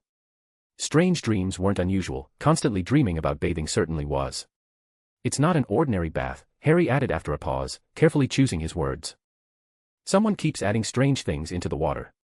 Rhys narrowed his eyes slightly. Dreaming was normal, but for a wizard to have the same dream several nights in a row, that was definitely abnormal. Combining that with Harry's current state, Rhys had already guessed the cause of both the scar's pain and the strange dreams. There was something wrong with Harry's soul, and it was undoubtedly connected to Voldemort. The most likely explanation was that Harry's soul had been tainted by Voldemort's own, turning him into a special kind of Horcrux. Because of that, a peculiar link had formed between them. When Voldemort's condition improved, the fragment of his soul within Harry would become active as well, causing a situation not unlike a slip disc pressing on a nerve. It triggered a pain in Harry's scar that came from the very depths of his soul. And when Harry fell asleep and his own soul's activity weakened, the active fragment of Voldemort's soul would instead send bits of information back into Harry's mind. I think you should talk to Professor Dumbledore, Reese offered the most sensible advice. His intuition told him that Harry's problem was extremely troublesome, so he decided to hand the matter over to Dumbledore. After all, Dumbledore was the headmaster, and the reason both Reese and Helga had been so tolerant toward him was precisely because he carried the responsibilities that came with that position. Harry. Professor Dumbledore is so busy every day. Going to him with something like this would be ridiculous, Harry muttered. Just imagining how that conversation would go made him cringe. What is it, Harry? Professor, my scar hurts. Here's some pain reliever. Take one and get some rest. Remember to sleep on time and don't stay up late. Anything else? Professor, every night I dream of taking a bath, and someone keeps adding strange things into the water. Try not to bathe before bed. If there's nothing else, you may go. The imagined conversation immediately sank into the depths of Harry's mind, as though he were trying to drown it. Reese scratched his head. If Harry refused to see Dumbledore, that made things troublesome. He had no intention, nor obligation, to take on this kind of time-consuming, messy problem. While he did have experience in removing soul contamination, the process was incredibly taxing, and he no longer had the necessary medicine for it. Unless Godric somehow returned to life, chose Harry as his heir, and personally brought the boy to him with enough sincerity and humility to beg for help, only then might Reese consider arranging a treatment. How about this? I'll make you a sleeping potion. I guarantee you'll sleep like a log. As for the pain from your scar, I've got some pain relief potion here. Want to take a sip? Reese decided, out of courtesy toward a fellow Hogwarts student, to treat Harry's symptoms instead of the cause, what people might call headache. Treat the head, foot pain. Treat the foot. Harry fell silent. Though it didn't sound particularly reliable, Reese's suggestion might actually work. He couldn't find the root of the problem or fix it outright, but if he could at least cover it up temporarily, that was good enough for now. After Harry nodded his agreement, Reese quickly prepared the potions for him and handed over a dropper and a small measuring cup. The red potion is the sleeping draught. Drink it and you'll sleep deeper than a pig. Control the dose yourself, 1 milliliter equals 1 hour of sleep. Figure out how much you need. And if you oversleep and show up late for class tomorrow, don't blame me. Overjoyed, Harry took the sleeping potion from Reese's hands. He had absolutely no desire to see that giant bathtub in his dreams ever again. This one's for pain relief. Use it only when your scar starts hurting again. Each time, you can only take a single drop using the dropper I gave you, absolutely no more. The potion has side effects, it'll dull your emotions, Reese explained as he handed over the second potion, which was far more potent than the first, though in truth, it wasn't really a painkiller. Harry's pain originated from his soul, from the friction and collision between two souls. It was, in essence, a weakened version of the Cruciatus curse. Ordinary painkillers were completely useless against that kind of suffering. If a simple pain potion could relieve pain on a soul-deep level, then the Cruciatus curse wouldn't be so feared. What Reese had given him was actually a type of anesthetic for the soul. It dulled the spirit itself, lessening the sensation of agony. But the side effects were serious, it would slow reactions and numb emotional expression and perception. Because of those risks, Reese warned Harry to use it sparingly. He wasn't Peter Pettigrew, after all, he still had to care about the consequences. Oh, and if the sleeping potion doesn't work, Reese added, pulling out another vial from his pocket, one that shimmered with iridescent light, add this to it. Still the same dosage, 1 milliliter for 1 hour of effect. It was a memory-erasing potion. Reese couldn't stop Harry from dreaming, but he could make him forget the dreams afterward. Brilliant. Thank you, Reese. Harry said cheerfully, leaving the classroom with all 3 potions in hand. Reese, meanwhile, watched his departing figure with a complicated expression in his eyes. To be honest, the 3 potions Reese had given Harry couldn't solve the problem at its root. All he had really done was dig a hole and bury the issue for later. Sigh. The best solution is still to go to Dumbledore, Reese murmured, unable to hold back a sigh. Only he would help you with his whole heart. Harry, of course, didn't know any of this. He returned to his dormitory in high spirits and, before going to bed that night, carefully measured out 8 milliliters of the sleeping potion just as Reese had instructed. He slept soundly, but the strange dream still came. He saw himself lying in a large wooden tub while someone kept adding all sorts of strange substances into the bathwater. My power is returning. Harry said hoarsely. Yes. We will help you regain your full strength, and grant you even greater power. All you need to do is one thing, something you've always wanted to do, said the blurred figure, their face hidden by the mist. All Harry knew was that he began to laugh madly upon hearing those words. Then Harry woke up. He put on his glasses and glanced at the clock, he really had slept for a full 8 hours straight. Read 12 chapters ahead. Chapter 351, Questioning Salazar, Understanding Salazar, Becoming Salazar. Harry looked at the clock and couldn't help but laugh helplessly. Reese's potion, should he say it worked? He'd still had another strange dream. But to say it didn't work would be wrong too, because he really had slept for a solid 8 hours. He reached up to touch his forehead. As expected, his scar was burning hot, as if someone had pressed a red-hot iron wire against it. Without hesitation, Harry took out the pain relief potion Reese had given him, measured a single drop, and swallowed it. The pain in his scar immediately lessened, but his head also felt wrapped in a thin fog, dulling all his senses. Harry's expression grew calm and distant. He climbed out of bed, dressed quietly, and prepared to head to the Great Hall for breakfast. At that moment, Ron woke up as well. Pulling open his bed curtains, he called out, "Harry, wait for me. Let's go to the Great Hall together." Harry, After getting dressed, Ron yawned and walked with Harry down toward the Great Hall. On the way, he grumbled, "Hey, did you do the divination homework?" Harry didn't react at first. After 2 seconds, he replied with a single word, "No." Ron didn't notice anything strange at first and simply invited his friend, "Then let's make something up after breakfast. I think if we just write that we're going to have bad luck, we'll get top marks." "Okay," Harry replied. Ron felt that something was a little off, but he didn't think much of it. Wasn't it normal to be too sleepy to talk right after getting up? It wasn't until the two of them returned to the common room to start their homework that Ron truly noticed something strange about Harry. "I'm going to predict that I'll slip and fall in the bathroom," Ron said. "What are you going to write?" "Don't know." "Thinking." "Ron." As their conversation went on, he realized Harry really wasn't acting like himself. He was like an emotionless machine, responding to every question with a single word or a short phrase. Even his writing was unusually slow, and this was divination homework, the kind where you could just make things up. "Harry, are you okay?" Ron asked, staring seriously at his friend's face. "I'm fine." His answer was still brief. "What's wrong with you?" Ron frowned deeply. "My scar hurts. I went to Reese for some medicine." Under the potion's influence, Harry no longer bothered to hide anything and calmly said everything he'd kept to himself before. "Ron." Ron immediately snapped to attention and pressed Harry for details about the potion. After a string of questions, he finally got the full story, the 3 kinds of potions Reese had given Harry, along with everything Harry had recently experienced. "Why didn't you tell me about this?" "Because you are useless in this matter." "Ron." Harry's blunt honesty left him speechless. After thinking it over seriously for a while, he decided to wait until the potion's effects wore off before saying anything more. Fortunately, Harry had taken only a small dose, and within less than an hour, the effects faded. As his mind cleared, he remembered what had happened earlier. Instant embarrassment washed over him. Ron, I didn't mean it that way, I meant." "You really should talk to Professor Dumbledore," Ron interrupted. "Tell him your scar hurts. Tell him about those strange dreams.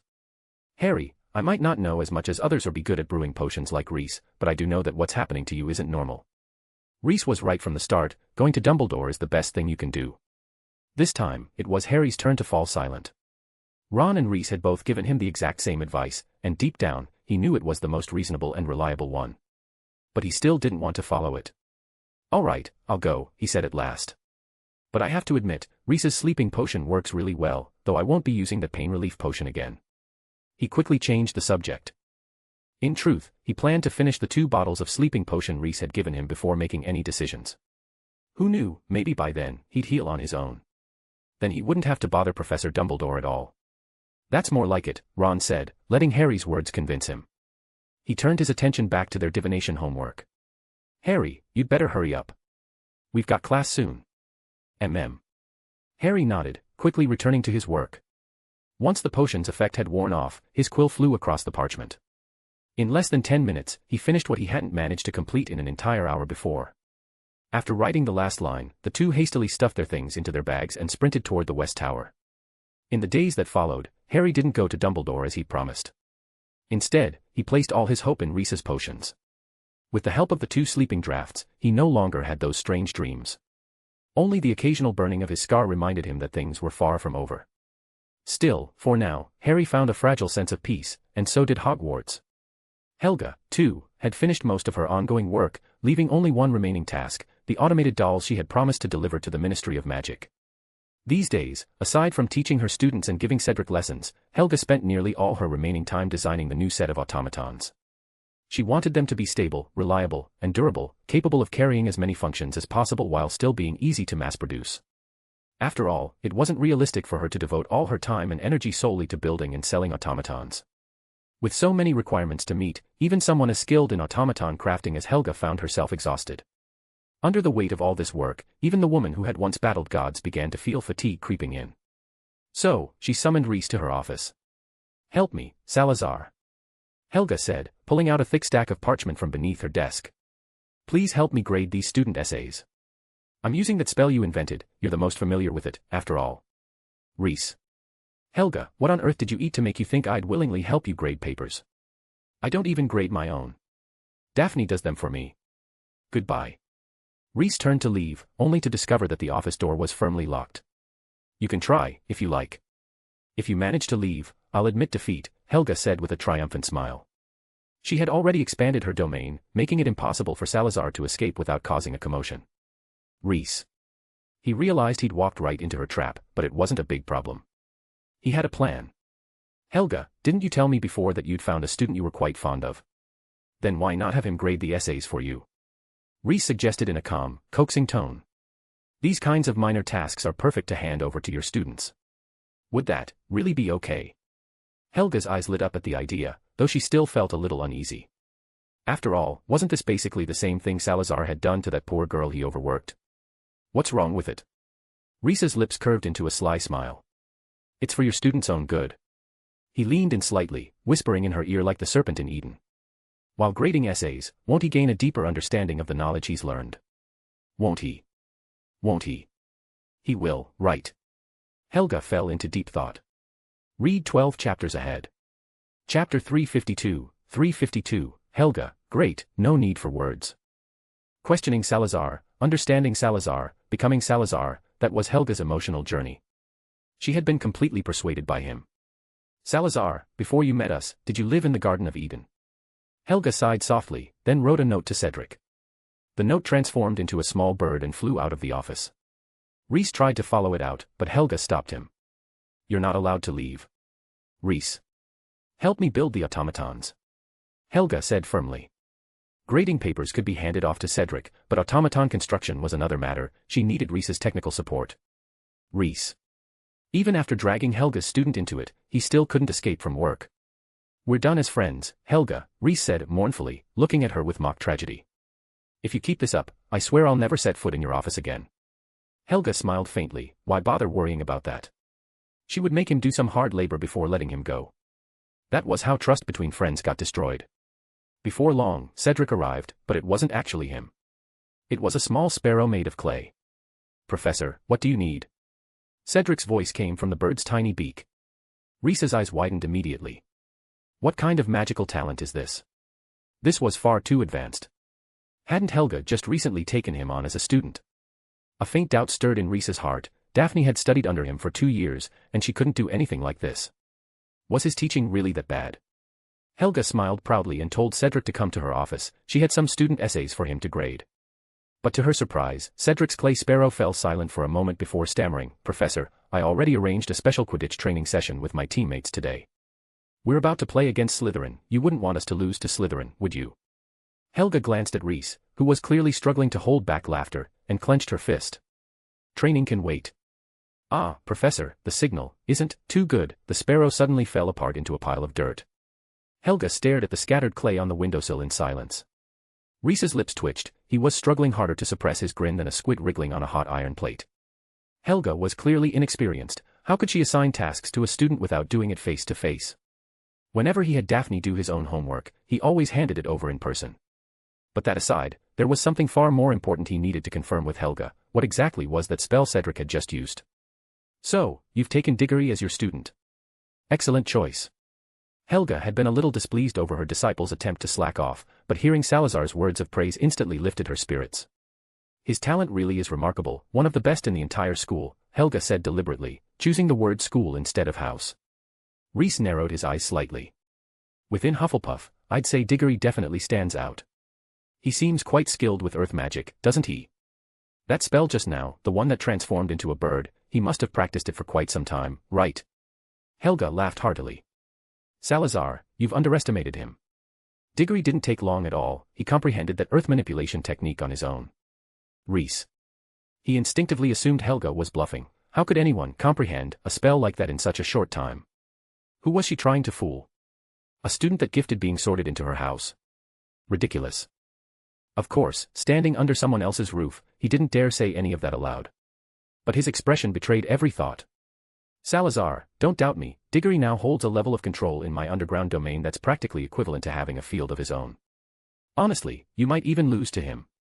Helga had been suppressed for far too long when it came to the talent of her successors. So, now that she finally had a disciple she could proudly boast about, she couldn't resist showing him off. Impossible. Absolutely impossible. Rhys said flatly. Helga, don't joke with me. A domain. Are you serious? If what she'd said earlier was just barely believable, something that would only make him quietly question Cedric's house placement, this new claim that he already possessed a domain was utterly absurd. It was like hearing a colleague claim that their newly admitted graduate student had just won the Nobel Prize. Not a true domain. That's still impossible. Rhys cut her off immediately. He knew better than anyone how difficult it was to awaken a domain. Seeing that Rhys didn't believe her, Helga smiled faintly and began to project her own memories. Old snake, just look for yourself, tell me this isn't a domain. In an instant, Helga's office transformed into the underground sanctuary. Rhys watched with his own eyes as Cedric commanded the very earth itself to move. Rhys. After watching Helga's memories, Rhys fell silent. At that moment, only one question echoed in his mind: how on earth did she do it? If wizardry came with academic degrees, then in Rhys's view, only those who had awakened a domain were worthy of being called doctors of magic. No matter how weak the domain was, possessing one marked an essential difference from ordinary wizards. Although Cedric's so-called domain seemed laughably small and unimpressive to Rhys, in ancient times such a person would have been revered as a demigod. At most, others might mock him a little, saying he was the weakest demigod, one who could still get beaten up by a particularly gifted mortal. But still, this was outrageous. Rhys had a hard time accepting it. How did you do it? He finally asked, unable to contain himself. Want to know? Helga smiled serenely. I can teach you. But knowledge must be exchanged equivalently. Salazar, you understand that principle, don't you? Rhys was speechless. Of course he understood the principle of equivalent exchange, but knowledge at that level. There was no way he could afford the price. You only need to help me with a few trivial tasks, and I'll share this knowledge with you, Helga said with a face full of sincerity. After all, we're friends, aren't we? A flicker of emotion rose in Rhys's heart. Helga. She was actually willing to share such supreme wisdom with him. How utterly magnificent. Greatness required no further words. I must apologize for what I thought earlier.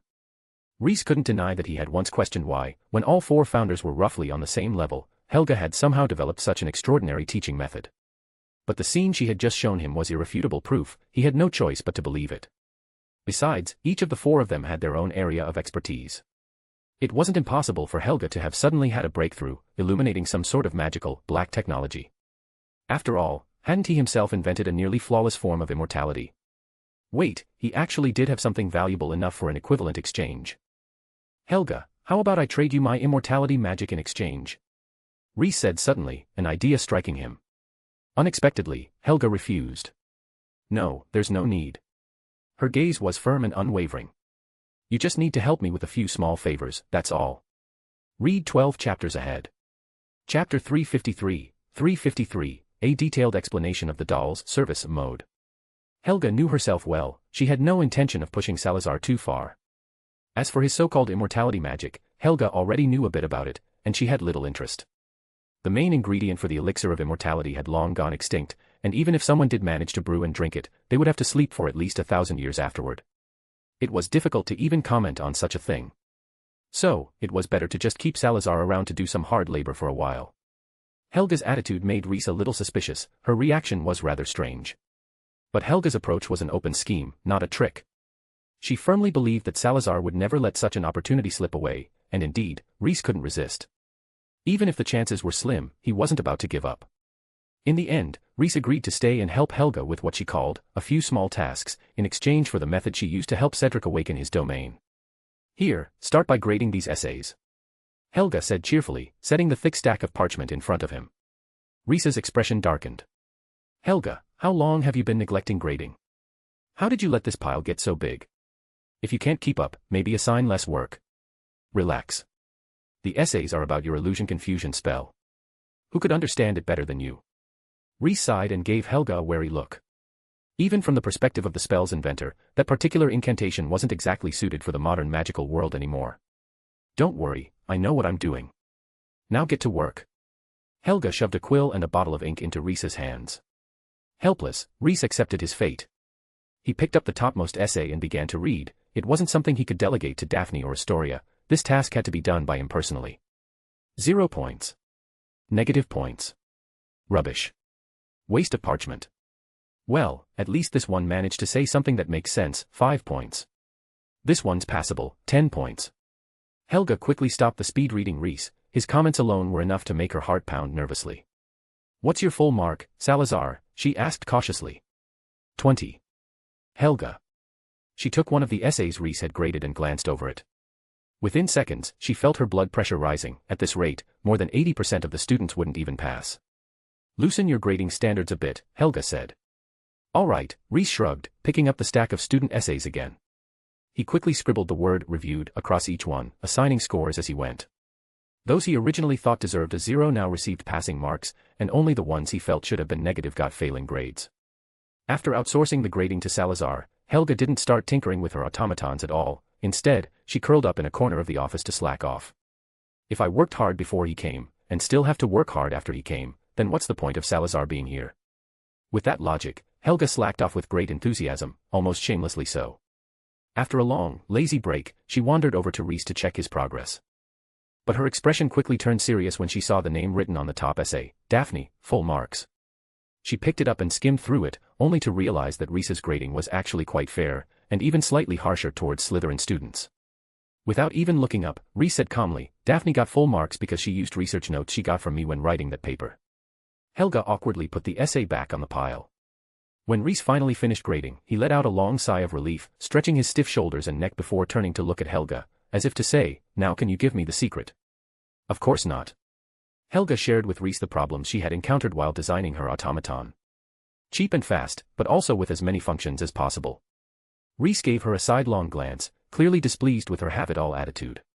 It's all for Hogwarts. Helga said with an ingratiating smile, trying to soothe her old friend's mood. Her words worked. For the sake of Hogwarts, and her extraordinary teaching method, Rhys decided to give the issue some serious thought. After a few minutes of contemplation, Rhys suddenly slapped his thigh. It's difficult to make an automaton that can cast many spells on its own, but you can just make one that wears multiple enchanted alchemical tools. His idea was simple but ingenious. Helga would provide a sturdy, long-lasting automaton with a rudimentary consciousness, and he would equip it with various magical devices, like a ring that could automatically cast a shield charm, or a necklace that could fire a stunning spell. These kinds of enchanted items were his specialty, and they weren't hard to make. All in all, a durable automaton capable of performing over a dozen spells, with an almost limitless lifespan, could be completed within a week. On top of that, they could let customers customize their loadout. After all, an automaton equipped with 5 spells and one with 10 wouldn't cost the same. Helga's eyes lit up. As expected of Salazar, possessor of wisdom beyond our reach. She immediately began showering him with praise, one compliment after another, her real goal being to coax Rhys into staying in her office long enough to build her a prototype. All right, you've got the materials here, right? Rhys decided that since he was already involved, he might as well help Helga finish the automaton. Perfect. Helga beamed. With a wave of her wand toward a cabinet, the door creaked open, and an automaton stepped out. This is the one I made a few days ago, Helga explained proudly. It can act based on preset commands, like patrolling within a designated area. I've programmed several behavioral modes into it: patrol mode, guard mode, defense mode, and service mode. Service mode. Rhys's instincts told him this mode was probably not as simple as it sounded. Care to elaborate? Well. Helga hesitated slightly. It helps with cleaning, cooking, and relieving stress, things like that. Let me see. The more Helga tried to stop him, the more curious Rhys became. Unable to win against Salazar's persistence, Helga finally gave in. She tapped the automaton with her wand, and it transformed into a beautiful blonde maid. The figure looked startlingly lifelike, almost indistinguishable from a real person. Service mode. I think those pureblood families would be willing to pay a fortune for something like this. Rhys. Wouldn't this kind of thing risk wiping out some 1,000-year-old pureblood bloodlines entirely? Well, as long as you're happy, Rhys said dryly, motioning for Helga to switch the automaton back to its normal form. It was time to seriously consider the functions the automaton would need. As a guard for Azkaban, basic spells like the Shield Charm, Stunning Spell, and Disarming Charm were essential. On top of that, he could add a few offensive and defensive spells as needed. For the patrol and defense modes, Disillusionment Charms would also be a must. Then there was Helga's money-making service mode. Reese figured it should come equipped with household spells like cleaning charms and cutting spells for cooking. If it could even brew simple potions, say, like a swelling solution, that would be even better. Read 12 chapters ahead. Chapter 354, Our Friendship Has Officially Sunk. After hearing Reese's ideas, Helga thought he was nothing short of a genius. She immediately brought out her alchemical materials and began working with him. Their division of labor was clear: each would first handle the alchemy tools they specialized in, then they would work together to finish the rest. The two of them busied themselves for several hours. As components for a mass-produced automaton, Reese normally wouldn't have needed to put much effort into it. However, since this particular model was meant to be presented to officials from the Ministry of Magic, he had no choice but to take it seriously. By the time the sun began to set, Reese had finally finished the first set of alchemy devices. This set functioned similarly to the necklaces and bracelets he had made for Daphne and Astoria, though the quality was nowhere near comparable. Each of their personal accessories was worth more than an entire array of components fitted into this automaton. After inserting 3 rather ugly square modules into the automaton's body, it now possessed the ability to cast 1 defensive spell and 1 offensive spell per day, and to self-destruct in a powerful explosion if fatally damaged. Helga had also completed her part of the work. She equipped the automaton with the ability to clean floors and dishes and prepare simple breakfasts. It can even peel potatoes, Helga said with an oddly proud tone. Just then, there was a knock at the office door. Reese immediately concealed himself from sight. Once he had vanished completely, Helga cleared her throat and called out, "Come in." The door opened, and Cedric walked in, dressed in his Hufflepuff team uniform, his clothes drenched with sweat. "Professor, Quidditch practice just ended," he said, a little embarrassed as he rubbed his messy hair. He explained that he'd come to help. Helga raised an eyebrow, so he had actually gone to practice. She thought her student had simply been trying to avoid being called in to do chores. In truth, Cedric really hadn't wanted to do chores. At the time, he didn't want to interrupt his upcoming Quidditch training. But once practice ended, his priorities shifted, and he immediately came to his teacher's office. "It's fine, I've already finished grading the papers." Helga poured him a cup of hot tea. "Have a drink, you must be exhausted from practice." From the corner, Reese silently quirked his lip. "It was me who graded them." "Ah, I see. Sorry about that, I'd already arranged practice with my teammates, so it wasn't easy to reschedule." Cedric took the teacup, still feeling guilty. His teacher had passed down such valuable knowledge, yet he hadn't been able to help lighten her workload. Cedric's earnestness made Helga, the heartless mentor, who'd been planning to exploit her student, feel a twinge of guilt. Such a good student, better to make Salazar suffer a bit more next time. "Focus on your Quidditch training first," Helga said warmly, her eyes gleaming. "As for the grading, I can always find someone else to handle it. Just make sure to defeat the other teams and win the House Cup for Hufflepuff." In Helga's eyes, every bit of honor belonging to Hufflepuff House was something truly precious. All right. Cedric's fighting spirit was ignited as well. He believed this year was Hufflepuff's best chance yet. In their previous match, they had defeated Gryffindor. As long as they maintained their form, winning against Ravenclaw and Slytherin wasn't impossible either. "Professor, is that the automaton you're preparing for the Ministry of Magic?" After they finished talking about Quidditch, Cedric noticed the automaton by the side of the office and the various materials and parts laid out on the desk. "Yes." Helga proudly introduced her creation. At the end, she added, "In the future, Hogwarts will definitely establish a special position dedicated to maintaining and replacing the automaton's components for the Ministry. If you're interested, I can teach you the necessary knowledge. I can assure you, the pay for that job will be excellent. Of course, if you'd rather go out and gain some experience for a couple of years first, that's perfectly fine too." In order to keep a talent like Cedric within Hogwarts, Helga had truly gone to great lengths to come up with such an idea. After all, Hogwarts would have to provide people to maintain the Ministry's automatons, so why shouldn't that person be her own student?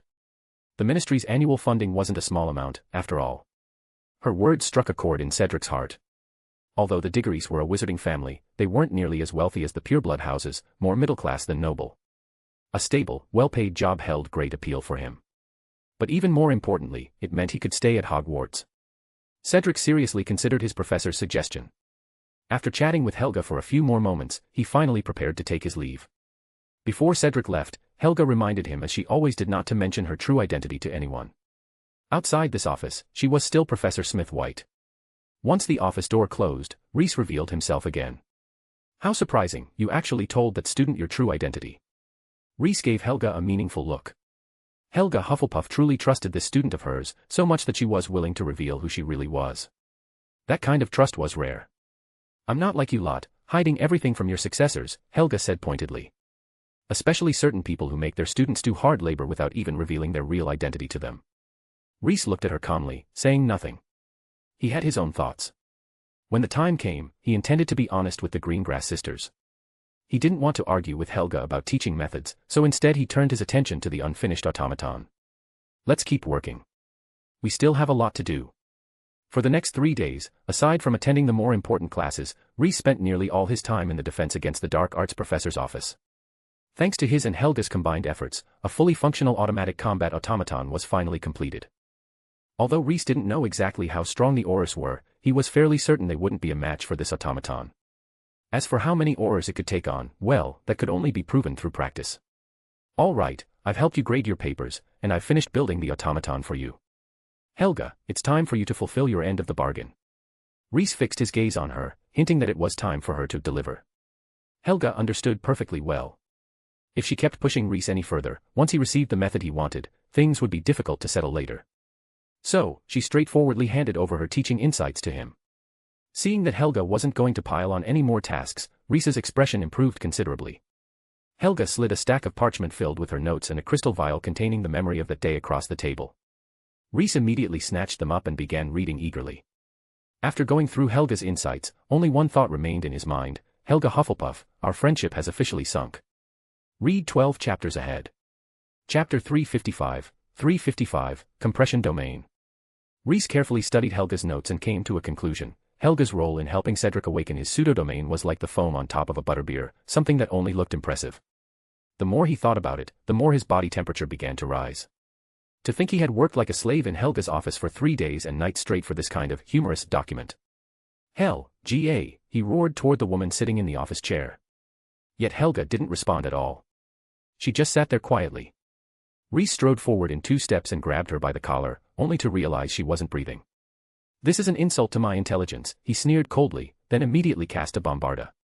The body before him exploded into countless fragments, but no blood spilled from the shattered remains. Instead, a cloud of dust filled the air. Helga, knowing full well that Reese would explode in anger after reading her notes, had already fled long before this. From within the swirling dust, a piece of parchment floated out. On it were the words: "Reese, don't make too much noise. It wouldn't be good if Dumbledore got curious, would it? You wouldn't want the professors to learn your true identity either, right? Besides, I truly believe my notes can help your 2 precious apprentices awaken their domains. Go on, give it a try." Reese narrowed his eyes. "Helga, very good." With a flick of his wrist, the note turned to ash. Watching the last of the parchment burn to ash, Reese felt that if he stayed around this group any longer, he'd probably awaken a domain related to fire or stress, and it wouldn't even be surprising. Still, he had to admit Helga wasn't wrong. He couldn't cause too much of a scene in her office, but that didn't mean he couldn't cause some destruction. With a cold sneer, Reese snapped his fingers. Immediately, large droplets of water began forming on the ceiling of Helga's office. The drops multiplied rapidly until a downpour filled the room. The rain grew heavier by the second, and soon a layer of water covered the floor. Reese stood calmly in the center of the office, controlling the weather without the slightest hesitation. When the water finally rose to waist height, he floated toward the window and left. As he drifted out, the rain that had touched him peeled away from his clothes and body, returning obediently to the flooded office. "Have fun mopping, Helga Hufflepuff." Having vented his frustration, Reese departed. Not long after, Helga returned to her office. When she saw the water nearly reaching her waist, her face twitched twice before she silently began cleaning up the mess Reese had left behind. Fortunately, for a witch of her caliber, handling such a situation was easy, so easy, in fact, that she restored the room faster than it had taken Reese to flood it. Meanwhile, Reese had returned to the Slytherin common room, where Daphne and Astoria were huddled in a corner doing their homework. "Reese, you're back." Daphne looked up, her face lighting up with joy when she saw him enter the common room. These past few days, Reese had been leaving before dawn and returning only late at night. Other than attending a few specific classes, he was practically nowhere to be seen during the day. Naturally, Daphne was curious about what he had been so busy with. "I've been helping Professor White develop automatons," Reese replied frankly, not bothering to hide anything. "I suggest you buy 1 or 2 of the top models. This batch turned out quite well." He wasn't trying to advertise for Helga, it was just that he genuinely believed her automaton designs were good enough to be passed down as heirlooms. Whatever bickering came afterward aside, both he and Helga had poured a great deal of effort into their creation. Even the service mode, which he had wanted to mock at first, turned out to be surprisingly efficient at handling household chores. Really? Then I'll write to father and have him order a few, Daphne said immediately. She knew Rhys wouldn't lie about something like this, so she made up her mind to have her family purchase several of the new automatons. You won't regret it, Rhys nodded, then sank into a soft armchair. 3 straight days of work had worn him out completely. As he curled into the comfort of the chair, Rhys began pondering over the notes Helga had given him. To be fair, she had indeed pointed him toward a new path. Should I take Daphne and Astoria to try it out? The thought flashed through Rhys's mind, but he quickly dismissed it. He didn't agree with Helga's approach at all. To him, what she did was nothing more than forcing a seedling to grow by pulling at it, stunting Cedric's potential in the process. If Cedric had been left to awaken his domain naturally, he might have developed something entirely different. But thanks to Helga's interference, the boy was now bound to the path of the Earth domain for life. Granted, it was still an excellent domain, but it went against Rhys's teaching philosophy. He believed in helping students find their own path, not deciding it for them. Still, Helga's actions had given him inspiration. He thought of a far more viable approach. Helga's method relied purely on the student's innate talent, whereas Rhys's method would truly guide the awakening process. The moment that realization hit him, Rhys sprang up from the armchair, ignoring Daphne's curious questions behind him, and headed straight for his secret chamber. His idea was simple. Though Helga hadn't done much, she had at least guided Cedric personally. So why couldn't he do the same? He could lead Daphne and the others, letting them witness the birth of a domain with their own eyes. The more they saw, the higher their chances of awakening one themselves. Of course, this kind of approach was difficult to replicate. After all, how many domain-level wizards in the world would bother with such a thankless, tedious task? Once inside the chamber, Rhys immediately unfolded his domain. Murky lake water quickly filled the entire room. After letting his domain envelop the chamber, Rhys began to slowly compress it, expelling the impurities within and making the magic as condensed as possible. With each round of refinement, the water level in the chamber dropped further and further, until only a thin layer of clear water remained across the floor. The remaining water was crystal clear, without a single trace of impurity. It rippled with astonishing magical energy, so dense that with just a flicker of intent, it could expand into a vast domain. Gazing at the compressed domain before him, Rhys showed a tired but satisfied smile. He had succeeded halfway. He gathered the water on the floor into a sphere half the height of a person. Then, reaching into his robe, Rhys took out a piece of amethyst. With a tap of his wand, he reshaped it into a hollow teardrop and cast an extension charm inside it. After that, he sliced off a football-sized portion from the water sphere and sealed it inside the crystal. Read 12 chapters ahead. Chapter 356, Helga's Christmas Sale. Done. Rhys showed a trace of satisfaction as he pushed the compressed domain into the crystal. At this moment, the crystal was filled with a colorless liquid. Although it appeared transparent and clear, when the amethyst was gently shaken, the liquid inside swayed slightly, evoking an instinctive sense of unease and fear, an urge to stay away from it. That was simply human nature, instinctively avoiding danger. Even though the severed fragment of the domain had been placed into the amethyst, the only reason it remained quietly inside was because Rhys was constantly suppressing it. Without his control, the domain wouldn't need even a second to crush the amethyst into dust and then expand outward at a terrifying speed. Rhys originally intended to add a seal to the crystal to isolate it from the outside world and keep the domain inside stable. But after some consideration, he dismissed the idea. He realized that this crystal was essentially a teaching tool, not an alchemical artifact meant to be passed down as a family heirloom. If it were a close friend asking him for a treasure powerful enough to protect a home, Rhys would certainly have applied a sealing spell, turning the crystal into a single-use weapon capable of unleashing the domain upon activation. But this was meant for Daphne and Astoria to study with, so why complicate things? All he needed to do was allocate a bit of attention to keep the domain inside the crystal under control. After thinking it through, Rhys crafted another identical yellow, teardrop-shaped crystal, giving one each to Daphne and Astoria. Once the crystal pendants were finished, Rhys checked the time and realized Christmas was approaching, perfect timing to use them as Christmas gifts. Every year, deciding what to give the younger generation for Christmas really drained his energy. Thinking of this, Rhys suddenly realized a problem. Helga had taken on an apprentice this year. Did that mean he had to prepare one more Christmas gift? Rhys felt a little troubled for a moment, but then he remembered that Cedric didn't know his true identity. In that case, perhaps he didn't need to give him anything at all. As Christmas approached, the entire British wizarding world visibly relaxed. At Hogwarts, professors began leaving more free time during classes, while Ministry of Magic officials collectively started slacking off from top to bottom. Except for the Department of International Magical Cooperation, the rest of the ministry had become rather lazy and unmotivated. Minus, have you prepared the Christmas gifts for the department members? Asked the newly appointed Minister for Magic, Bones, rubbing her throbbing temples. Having just taken office, she needed to distribute some benefits to solidify her position. As the minister supported and nominated by the Greengrass family, her funding was relatively abundant, offering a few perks wasn't an issue. All prepared, replied Bones' secretary, handing her a quotation list for the Christmas gifts. Bones glanced at the list. The prices were clearly above market rate, and she raised an eyebrow but said nothing.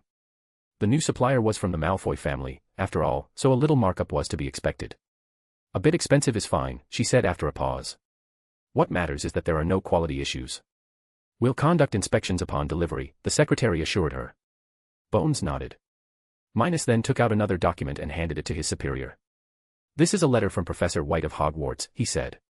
She mentioned that the doll has been completed and will be sent to the ministry tomorrow for inspection. Minus's expression turned a little odd as he continued. Professor White also said that the doll will come on its own. If the ministry is interested in placing an order after seeing it, we should send her an owl to confirm. She'll fulfill the orders in sequence, and she accepts installment payments. Selling goods without even showing up in person, Professor White certainly had confidence. Bones raised her eyebrows. So Professor White was that sure the ministry would place an order. And from her tone, she even seemed to think the doll would be so popular that the ministry ought to order early before the pureblood families did. In Bones's mind, Smith White wasn't the type of boastful fraud who exaggerated her own work. Which meant she truly had confidence in her dolls. That made Bones rather curious about what would happen tomorrow. Send invitations to those prominent figures, Bones instructed. Let them know they're welcome to come tomorrow and witness Professor White's combat doll for themselves. After that, she went through more than a dozen documents and held several meetings with high-ranking ministry officials, including Jameson Greengrass, the head of the Department of International Magical Cooperation. Unlike her predecessor, Fudge, Bones was a hands-on leader who preferred packing her daily schedule to the brim. By the time she finally finished for the day, night had already fallen completely. Bones stretched lazily and exhaled a long breath. Being the Minister for Magic was by no means an easy job, but she enjoyed it. News that Professor White from Hogwarts would be sending her autonomous combat doll to the ministry had spread throughout the building before the end of the previous workday. From department heads to the newest recruits, everyone had heard the explosive rumor. As a result, nearly the entire ministry arrived early the next morning, eager to be the first to witness the magical creation for themselves. At 9 o'clock sharp, a figure appeared in the ministry's main hall, dressed in a plain black wizard's robe and pointed hat, its face smooth and featureless, without any facial features at all. The Hogwarts crest embroidered on the front of its robe revealed its origin. This was Professor White's autonomous combat doll. Its arrival immediately captured everyone's attention. The moment it stepped into view, the entire hall erupted into a low hum of whispers. Wizards all around began commenting and speculating, some optimistic, others skeptical. Amidst the chatter, no one noticed two figures quietly appearing behind the doll.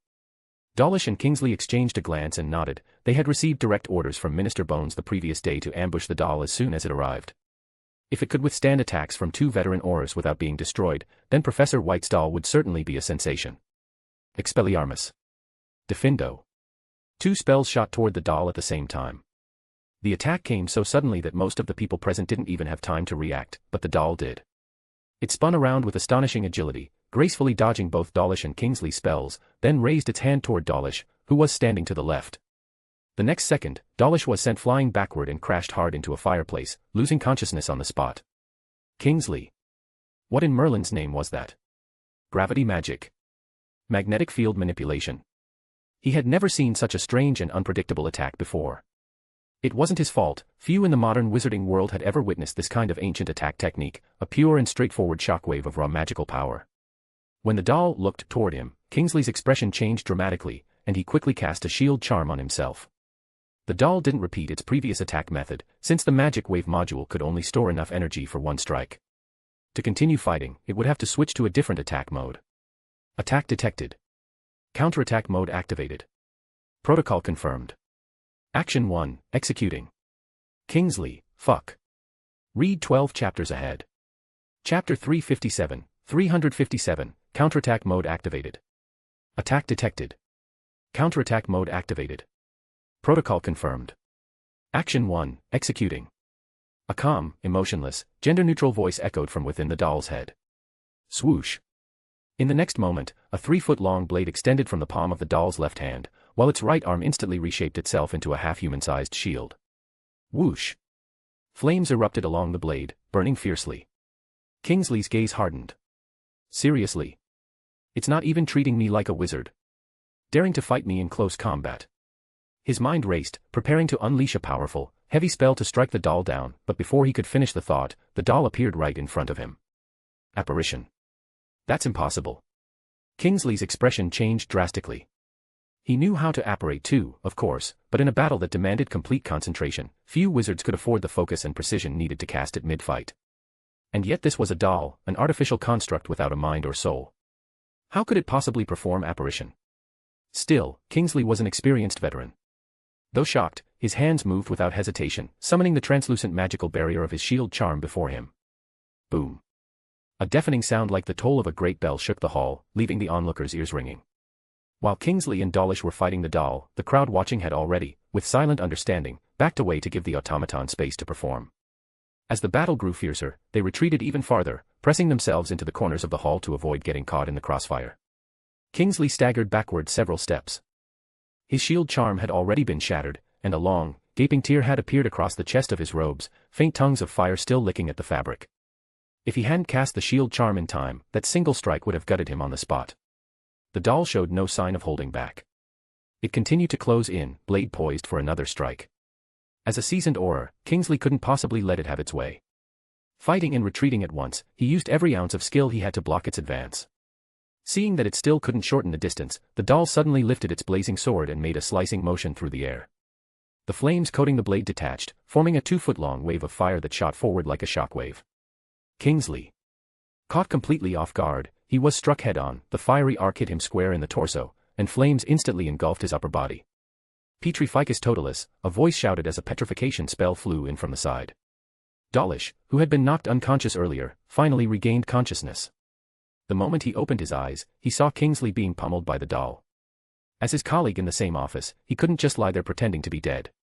Earlier, Professor Smith-White's advertisements for dolls had offended many Aurors. They had already decided to teach the automaton a lesson, to show everyone that becoming an Auror wasn't something a mere puppet could imitate. A simple construct, daring to claim equality with rigorously trained Aurors. What a joke. Yet the result was humiliating. One of them had been taken down in the very first exchange, while the other had been beaten from start to finish, proving that the Aurors were no match for the doll at all. The thought of what this defeat would mean for their reputation made Dawlish's blood boil. Forcing himself up despite the pain, he joined the fight to help Kingsley. But his sneak attack achieved nothing. The doll's built-in shield charm deflected his petrification spell with ease and immediately shifted its target toward him. As its focus locked onto Dawlish, the emotionless voice inside its head sounded again. Threat level increased. Protocol 2 approved. Commencing execution.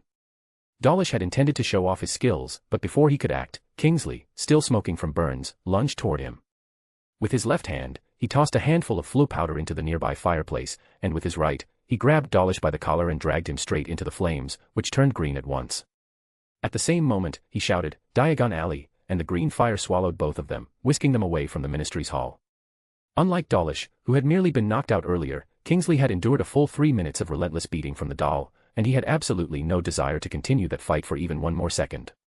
That doll was absurdly powerful, and it hadn't held back in the slightest, even though its opponents were ministry Aurors. When Kingsley heard it announce the activation of Action Protocol 2, he immediately realized that continuing the fight would only end in casualties. Without hesitation, he decided to retreat. Being yanked along, Dawlish felt a surge of indignation. With the two of us together, that doll wouldn't necessarily win, he thought. Running away now, how are we supposed to face our colleagues at the ministry later? But then he saw a spell of terrifying power surging straight toward them. The curse obliterated the fireplace with ease, reducing it to powder and even tearing into the flue network itself, its force carrying the clear intent of turning Dawlish into minced meat. Fortunately, the network had already activated, whisking the two of them toward Diagon Alley. That was the only reason Dawlish survived. He could even feel the ash and debris from the spell brushing against his face. When he crashed onto the floor and looked up at the familiar ceiling of the leaky cauldron, he spoke from the bottom of his heart. "Thank you, Kingsley." After forcing two veteran Aurors to flee in panic, the doll retracted the sword from its palm and the shield from its arm, returning calmly to standby mode. Despite the fierce one-sided battle, not a single speck of dust marred its robe. Watching the composed automaton standing silently in the middle of the hall, the surrounding wizards couldn't help whispering among themselves. "How many Aurors do you think that thing could take on?" 3 or 5, easily. I bet even a whole office of them wouldn't hold up. "Keep your voice down, Scrimgeour's right over there." "I wonder how much it costs, and what about the quality?" Ms. White said it comes with a warranty, but the price definitely isn't friendly. You can forget about ever affording one in your lifetime. Don't be ridiculous. If I save 600 or 700 galleons a year without eating or drinking, I could buy one in, 20 years. The doll suddenly tilted its head toward the crowd, startling the wizards so much that they flinched in unison, afraid it might suddenly initiate an action protocol. Ms. White asked me to deliver a message. As it is the Christmas season, all autonomous combat dolls and upgrade modules are currently being sold at a 20% discount. Prices will return to normal after the holidays. Orders will be fulfilled in the order they are received. Under Helga's control, the doll cast a miraculous wallet charm over the ministry officials. It seemed like nothing more than a snap of the fingers, yet within moments, everyone's wallets had deflated, and their vaults felt emptier than ever. LOL. Read 12 chapters ahead. Chapter 358, 358, Helga is rich. When the word discount was mentioned, the wizards watching from the sidelines visibly perked up. Huddled in the corners of the hall, they whispered excitedly to their friends, recalling the balance of their vaults and calculating whether they could afford to take one of these dolls home. "May I ask if there's a price list?" came a familiar voice from the crowd. Everyone turned to see that it was Bartemius Crouch, the former head of the Department of International Magical Cooperation. Although Crouch had been stripped of all ministry positions, he remained the patriarch of the Crouch family, in control of all the wealth of that old pureblood line. Clearly, he intended to purchase one of the autonomous combat dolls for his own household. The base model of the doll is priced at 3,000 galleons. It comes with patrol and guard modes by default. Additional modes or special functions require separate purchase of upgrade modules. The doll not only answered Crouch's question but also courteously pulled a stack of pamphlets from its robe and handed them out to the surrounding wizards. Even though most had mentally prepared themselves, a collective gasp swept through the hall when they learned that even the basic model cost 3,000 galleons. A regular ministry employee earned only 50 galleons a month. It would take 5 years of saving every coin, without eating or drinking, just to afford one doll. Fortunately, Smith White accepted installment plans for up to 50 years, so even ordinary ministry staff could, with some determination, manage to pay for one eventually. After all, there was no official retirement age at the Ministry of Magic. As long as one wished to work, one could continue indefinitely. For instance, Griselda Marchbanks of the Wizarding Examinations Authority had personally tested Albus Dumbledore's transfiguration and charms mastery during his NEWTS. Her length of service was estimated to be close to a century. Of course, such wizards were exceptions. Most people preferred to retire once they had saved enough and go on to enjoy their own lives. Thinking along those lines, many people were already tempted. But the moment they opened the pamphlet, they were stunned. The doll couldn't possibly be purchased for only 3,000 galleons. That was merely the starting price for the basic model, which came with an embarrassingly limited set of functions. The incredible magnetic field magic, the immensely powerful explosive spell, and the combat use apparition were all excluded. The basic model only offered patrol and enemy recognition features. Even the palm sword and arm shield were additional accessories. Bloody hell. What a ripoff. Merlin's beard. Realizing that the base model was basically an empty shell, the wizards couldn't help cursing aloud. Was Smith White completely obsessed with money? "May I ask, how much would your model cost?" one of the wealthier wizards asked, deciding that he wanted to buy the same version as the one before them. "The model I am equipped with includes every available mode module and functional accessory listed in the booklet. In total, I carry 7 primary modules, 72 auxiliary functions, and 1 advanced intelligence core. Total cost, 100,000 galleons." Wealthy wizard. "Never mind, forget I asked." And what did 100,000 galleons mean? A small shop in one of the quieter corners of Diagon Alley wouldn't even cost 1,000 galleons per year to rent. In a bad year, say, during a wizarding war, you could outright buy a shop for that amount. A fully equipped top-grade doll could easily bankrupt an entire wizarding family. Currently, during the Christmas season, there is a 20% discount. The price is only 80,000 galleons, and Professor White guarantees lifetime maintenance for all top-spec dolls. The wealthy wizard hesitated, then suddenly felt tempted. A 20% discount meant saving 20,000 galleons right away, and with the option of installment payments, it worked out to just 133 galleons per month. When he thought about it that way, it didn't seem that expensive. After all, 133 galleons couldn't even buy 3 ores. "I'll take 2 top-spec dolls, paid over 50 years in installments." Mr. Crouch's sudden declaration shocked everyone around him, including his former ministry colleagues. So this was what a pureblood family looked like. That was too much money. Understood. Order generated. Wait a moment. Mr. Crouch interrupted the doll's voice. "Remove the service module and the household magic package. My family already has house elves." He secretly breathed a sigh of relief. Luckily, he had skimmed through the booklet beforehand and seen the service module listed on the last page. The spells included were indeed convenient, but why should he spend tens of thousands of galleons on domestic magic? That would be pure foolishness. Following Crouch's lead, several other pure-blood patriarchs also placed their orders with the doll. Among them, Lucius Malfoy went even further, ordering 4 fully equipped dolls without the service mode. Once he was told that his dolls would be prioritized for delivery, he let out a long breath of satisfaction, then quietly began calculating which old family heirlooms he could sell off to cover the cost. Lucius's eagerness to purchase the autonomous combat dolls, spending such an enormous sum without hesitation, had a clear reason behind it. Recently, the dark mark on his arm had begun to show faint signs of returning, and that terrified him. He knew all too well what he had done back then to escape punishment. If the Dark Lord truly returned, he would undoubtedly be severely punished. Having 4 of these dolls at home would at least give him a last line of defense, enough to go down fighting if things turned dire. If the Dark Lord showed him no mercy, Lucius steeled his resolve. The commotion in the Ministry Hall finally reached Bones. She hurried to the scene and immediately invited the doll to her office. During that time, she learned about what had happened earlier, that the doll had completely overpowered 2 senior Aurors, leaving them no chance to fight back and forcing them to flee in disgrace. Upon hearing this, she made up her mind to purchase the autonomous combat dolls in bulk. Determined to make a grand move, Bones decided to order 10 dolls at once, also through a 50-year installment plan. The additional monthly cost would only be a few hundred galleons, about the same as hiring a few extra employees. At one point, she even considered dismissing all Aurors entirely to save on the budget, but she eventually gave up on that thought. The consequences would have been far too disastrous. Soon, orders began flying toward Hogwarts like snowflakes, each accompanied by hefty sums of gold. According to Helga's terms, once the contract was signed, payment would begin immediately, whether or not the customer had yet received the goods. Of course, not every wizard planned to pay in full, some intended to trade magical items as partial payment. But that was a matter for later. Helga's previously empty Gringotts account suddenly flooded with gold. In the blink of an eye, she had become a wealthy witch. Looking at the balance and transaction notice sent by Gringotts, Helga made a decision. Christmas was approaching, wasn't it? She ought to think carefully about what gifts to prepare for the children. As for those piled-up orders, Helga wasn't in a hurry. She could work overtime with Salazar during the Christmas holidays to handle them together. Of course, she'd first have to find a way to appease that old snake. Read 12 chapters ahead. Chapter 359, 359, is the firebolt on 50% off or something?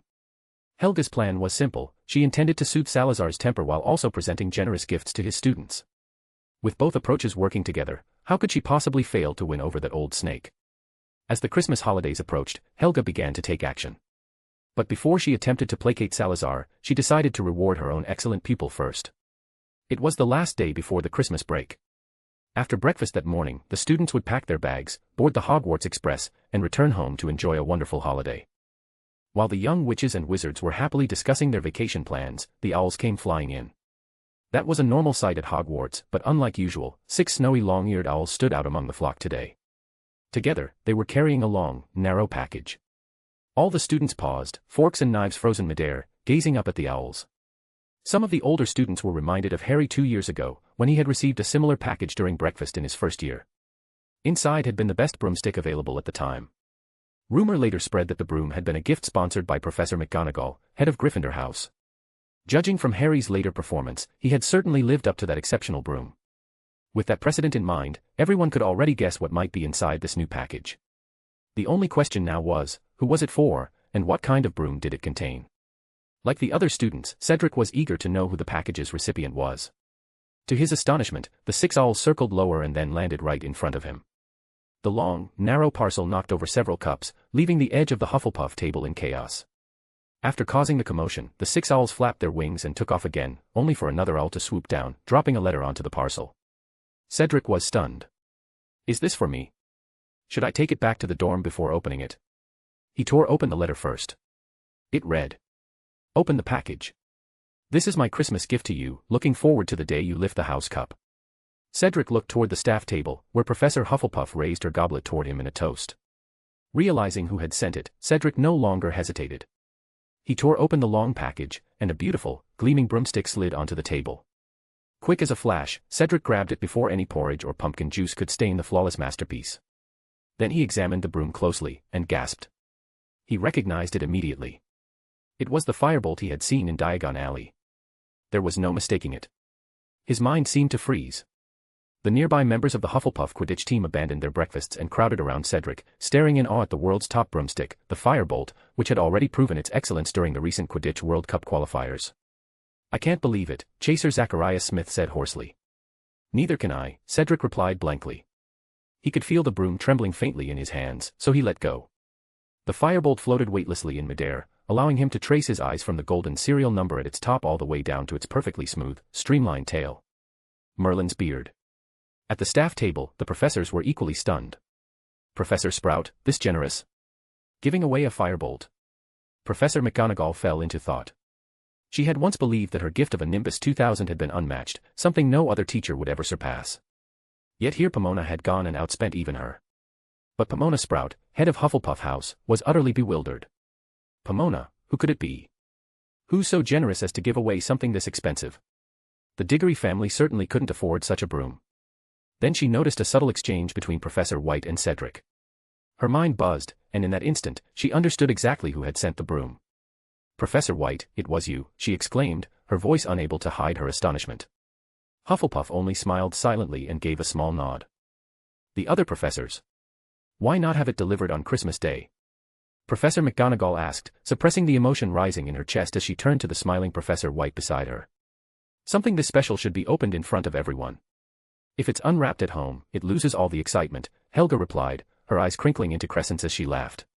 She wanted Cedric to bask in the shock, admiration, and envy of everyone watching. After all, what fun was there in opening a gift at home with no audience? Seeing Professor White's cheerful expression, McGonagall immediately understood. Of course, at this point, Professor White hardly cared about money anymore. The orders for her dolls were likely already queued up through next year. She had more than enough gold to buy all of Hogwarts if she wished. Just as everyone's attention was still fixed on Cedric and the firebolt beside him, another flock of owls swooped into the Great Hall, also carrying a long, narrow package. Students and professors alike. This time, the package was delivered to the Gryffindor table, landing right in front of a completely bewildered Harry. Could it be? With trembling hands, Harry tore open the wrapping, and out rolled a broom identical to Cedric's. The second firebolt. What the fuck is happening? The entire Great Hall erupted into chaos. At the same time, inside a hidden mansion on Grimmauld Place, Sirius Black slammed a letter onto the floor in fury. Bloody hell, bloody hell. Why did they ship it now? I distinctly told them to have it delivered during the Christmas holidays. What good is an apology? Sirius was livid with the Ellerby and Spudmore Broom Company. They had somehow botched the delivery date, sending the broom a day too early. Taking a few deep breaths, Sirius quickly sat down at his desk and began writing a letter to Harry, one he had originally planned to send on Christmas Day, but now had no choice but to send ahead of schedule. What Sirius didn't know was that, at that very moment, Harry's head was buzzing with excitement.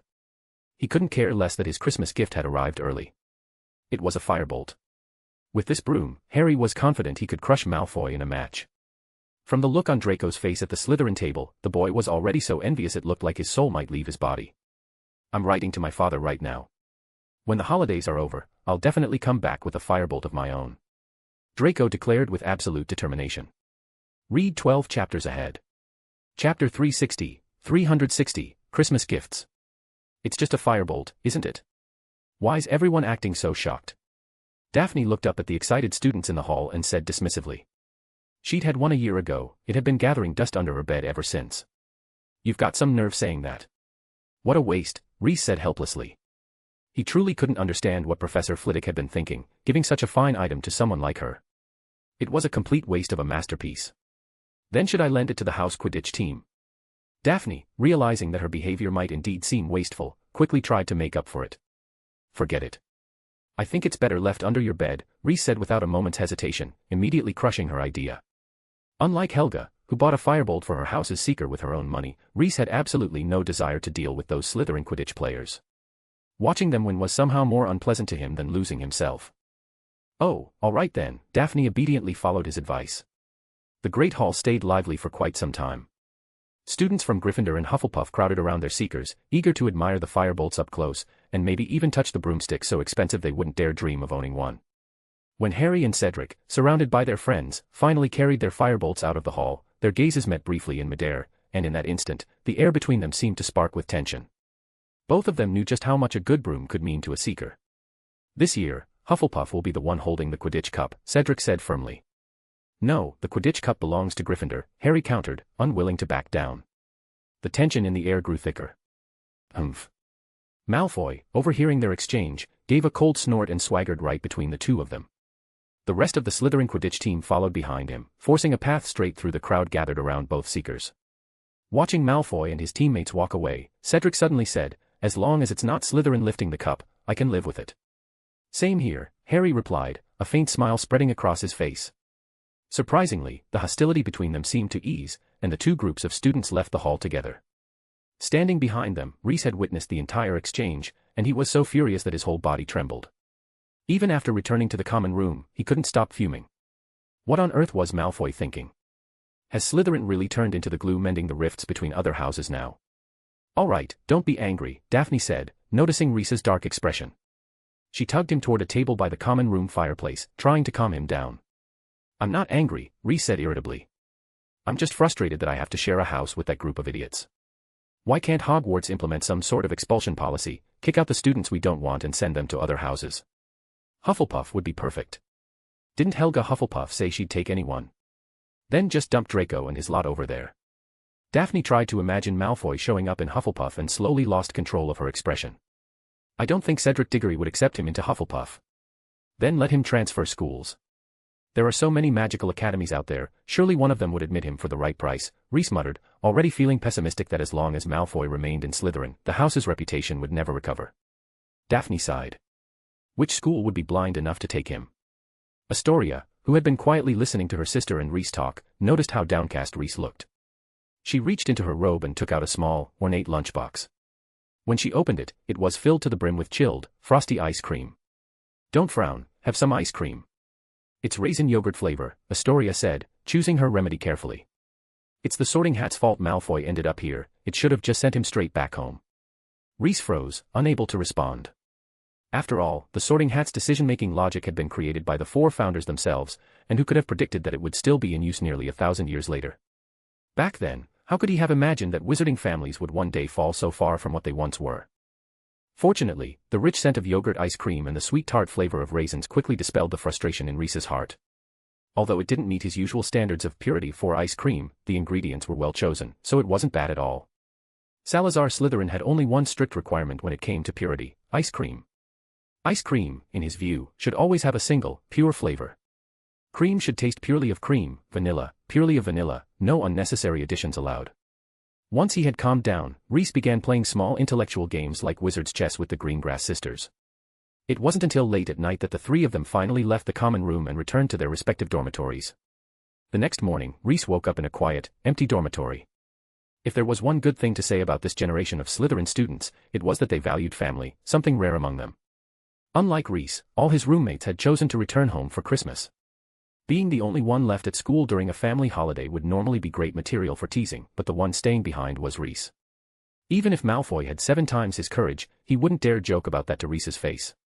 Wisely, he kept his mouth shut and only complained about it with his cronies on the train back to London. The first thing Reese did after getting up was open his pile of Christmas presents. In the few years since his return to the world, he had met quite a few people and made several friends, so the gifts they sent him now formed a small mountain at the foot of his bed. On top of the pile sat a large yellow parcel, tied with a letter. Reese opened the letter and found that the gift was from Helga. The letter read, "Salazar, can we make peace? I need your help. If possible, would you come make the doll components with me over Christmas? Also, Merry Christmas." Reese stared at the letter Helga had sent and let out a cold laugh. Now, of all times. Helga, you must be joking. And why should he spend his lovely Christmas holiday doing hard labor for her? If a holiday isn't for resting, what's the point of calling it one? He tossed the letter aside and began unwrapping Helga's gift. He felt a slight twinge of awkwardness, realizing he hadn't prepared a Christmas gift for her at all. They didn't usually bother with such things. In the old days, a good meal together and a few newly created spells exchanged between them were more than enough to mark the occasion. But as he tore open the wrapping, Reese couldn't help but draw in a sharp breath. Helga's gift was truly extravagant. Read 12 chapters ahead. Chapter 361, The Serpent's Presents. Helga's Christmas gift box was filled with all kinds of precious potion ingredients, ranging from rare animal and plant materials to valuable gemstones and minerals. Among them were several items Reese immediately recognized as part of Helga's personal collection, for these materials had long since vanished from the modern world. Only someone who had lived 1,000 years ago, like Helga, could possibly possess them. The most valuable among them were the samples of several plant species that had gone extinct in modern times. Reese's own stockpile had long since rotted away over the past millennium, but the materials directly brought from 1,000 years ago by Helga still retained their usability. To Reese, this was practically a treasure beyond price. As he looked at the materials inside the box, Reese had to admit that Helga's gesture was remarkably sincere. She had succeeded in earning his forgiveness. After putting the box away, Reese suddenly had an idea. Could he try planting some of these specimens to see if he could bring the species back to life? He wasn't particularly knowledgeable about herbology, but there was someone at Hogwarts who was. He decided he could talk to Professor Sprout about it once the Christmas holidays were over. Hufflepuff herself was quite skilled in this area of magic too, but at the moment, Reese wasn't very eager to see his old friend. He had no desire to spend Christmas working overtime. Reese knew exactly how many orders Helga still had pending. If he agreed to help her now, he'd surely be working himself to exhaustion for the next 10 days straight. The wizarding world could be far more ruthless at exploiting people than Muggles ever were. A Muggle factory owner might make workers labor up to 15 hours a day at most, but if a wizard truly pushed himself, and with the aid of potions, working 23 hours a day wasn't a problem at all. As for fatigue causing a drop in success rate, that was nothing in the face of a personal domain. If Reese wanted, he could spend all 365 days of the year, 24 hours a day, crafting doll components without pause. The problem was, he didn't want to. So, he decided to enjoy his Christmas holiday properly and wait until it was over before going to work for Helga. Reese continued unwrapping the rest of his presents. Rupert, from Diagon Alley, had sent him a large box filled with candies, pastries, cakes, and ice cream, something that pleased him greatly. Hermione had given him a complete set of Muggle encyclopedias. After skimming through them, Reese treated the books as priceless treasures. They would help him better understand the Muggle world. He truly hadn't expected Muggles to have invented something so marvelous. Daphne, on the other hand, had made him a Serpent King basilisk pillow. However, to Reese, it looked more like a limbless crocodile. Still, he could understand why Daphne's design was so abstract. After all, no normal person would ever dare stare closely at the Serpent King. Astoria had given him a beautifully crafted golden potion-making set. From the feel of it, it was likely an alloy of gold and other metals. After all, pure gold was far too soft to be used for brewing potions. All in all, the gifts from these little ones suited Reese's tastes quite well. Meanwhile, in the nearby girls' dormitory, Daphne was being dragged out of bed by her younger sister. "Big sister, it's time to open presents," Astoria exclaimed, using a levitation charm to float nearly 100 parcels into the room. Unlike the solitary Reese, the Greengrass sisters always received piles of Christmas gifts from relatives, friends, and other pure-blood families. Ugh. Daphne, still half asleep and wearing her pajamas, crawled over to her mountain of gifts, rubbing her eyes as she began opening them one by one. Malfoy family, not family, Flint family, ugh, so annoying. Are we really that close to them? Why do they always send such ridiculous gifts every Christmas? Daphne grumbled, pulling 6 or 7 extravagantly wrapped boxes out of the pile and tossing them aside. It's just pure-blood etiquette. Not sending gifts would be considered rude. Father sends things to their families every year too, Astoria explained. She understood perfectly well the motives behind those families. Each one harbored thoughts of forming marriage alliances. Their obsession with maintaining pure bloodlines had reached a near-mad level, and since most of the current generation of pure-blood heirs were boys, the Greengrass family, with 2 daughters, stood out more than ever. Still, judging by the behavior of most of the Slytherin boys, Astoria found them all distasteful. She promptly tossed the gifts from those pure-blood families into a corner of the dormitory. Those things would eventually be sent back home in bulk. The ones that could be sold would be sold, and the money earned would conveniently fund next year's round of return gifts. In addition to the formal gifts from other pure-blood families, there were also many presents from relatives and her father's friends. The sisters would open those as well, though they ranked much lower in priority. The gifts they most wanted to open were, in fact, buried at the very bottom of the pile. The two quickly located the small silver and green packages in their respective gift mountains, pulled them out, and tore off the wrapping paper. In front of Daphne were 2 small pouches, while Astoria had only one. Astoria. Daphne, asterisk. Maybe Reese accidentally packed an extra one for me, Daphne said cheerfully, delighted to see that she had one more gift than her sister. Astoria took a deep breath, silently comforting herself. One of those must definitely be meant to help fix my sister's brain. If we wait any longer, it'll miss the best time for treatment. Daphne opened the first pouch, and a necklace rolled out. Her eyes lit up immediately. She recognized it at once. It was identical to the one Reese had given her before, enchanted with both offensive and defensive spells, and capable of triggering a life-saving charm in times of danger. Her previous necklace had been damaged in Egypt, and she thought it was gone for good, so she hadn't expected Reese to send her another one. Seeing the necklace her sister had received, Astoria suddenly felt a pang of regret. If only I'd challenged her to a duel while she didn't have that necklace. When Daphne couldn't use the enchantments but she could, it would have been a guaranteed victory. Happily slipping the necklace around her neck, Daphne then opened the second package. Inside was a brooch set with a teardrop-shaped amethyst. Her brows furrowed slightly, the crystal gave off a distinctly dangerous aura. Astoria noticed it too. "Sister, that thing doesn't seem ordinary. Look closely, the mana fluctuations inside are terrifying. I feel like if you triggered what's within it, the entire Slytherin common room would be destroyed." Daphne nodded, noticing that a small note had been included in the package. It warned her not to use the item recklessly inside the common room or anywhere else in the castle, she could only test it in the Chamber of Secrets. Once the amethyst's droplet was catalyzed by magic, it would generate a vast ocean of water. Daphne. Read 12 chapters ahead. Chapter 362, 362, this water can absorb magic. Is it really that powerful? Astoria, kneeling beside her sister, had also read the contents of the note and couldn't help feeling skeptical. But the moment she spoke, she realized the danger and quickly warned her sister not to try using the brooch inside their dormitory. "I'm not stupid." Daphne shot Astoria a glare. "Yes, right, but seriously, don't trigger it. We're under the lake." Daphne glared at her again but couldn't help recalling the memory Reese had shown her the first time he brought her into the Chamber of Secrets, a recording depicting the founder of the house, Salazar Slytherin, locked in battle with the world-devouring serpent. He had maintained the upper hand and ultimately slain Jormungandr by relying on that same domain. And now, could this brooch from Reese really summon something of that magnitude? Daphne found it hard to believe. She was already itching to test it in the Chamber of Secrets as soon as possible. Seeing her sister receive such an extraordinary Christmas gift, Astoria hurriedly opened her own small package, and found that she too had received a brooch. It looked identical to her sister's, except the crystal embedded in it was yellow. Likewise, the gemstone radiated a dangerous aura. Realizing she had won as well, Astoria finally breathed a sigh of relief. Although her sister had received one extra necklace, it didn't really matter, after all, that could be considered compensation. If her own bracelet had also been broken in Egypt, Astoria was sure she'd have received a new one today too. The same applied to the brooch Astoria received. Reese's note also instructed her to test it only inside the chamber. How could the two girls possibly resist such temptation? With no time to open the rest of their gifts, they hurriedly threw on their robes and shoes, then rushed together toward the Slytherin Chamber of Secrets. After arriving, they exchanged a glance, and Daphne indicated that Astoria should try hers first. "All right." Astoria didn't stand on ceremony and immediately floated up into the air.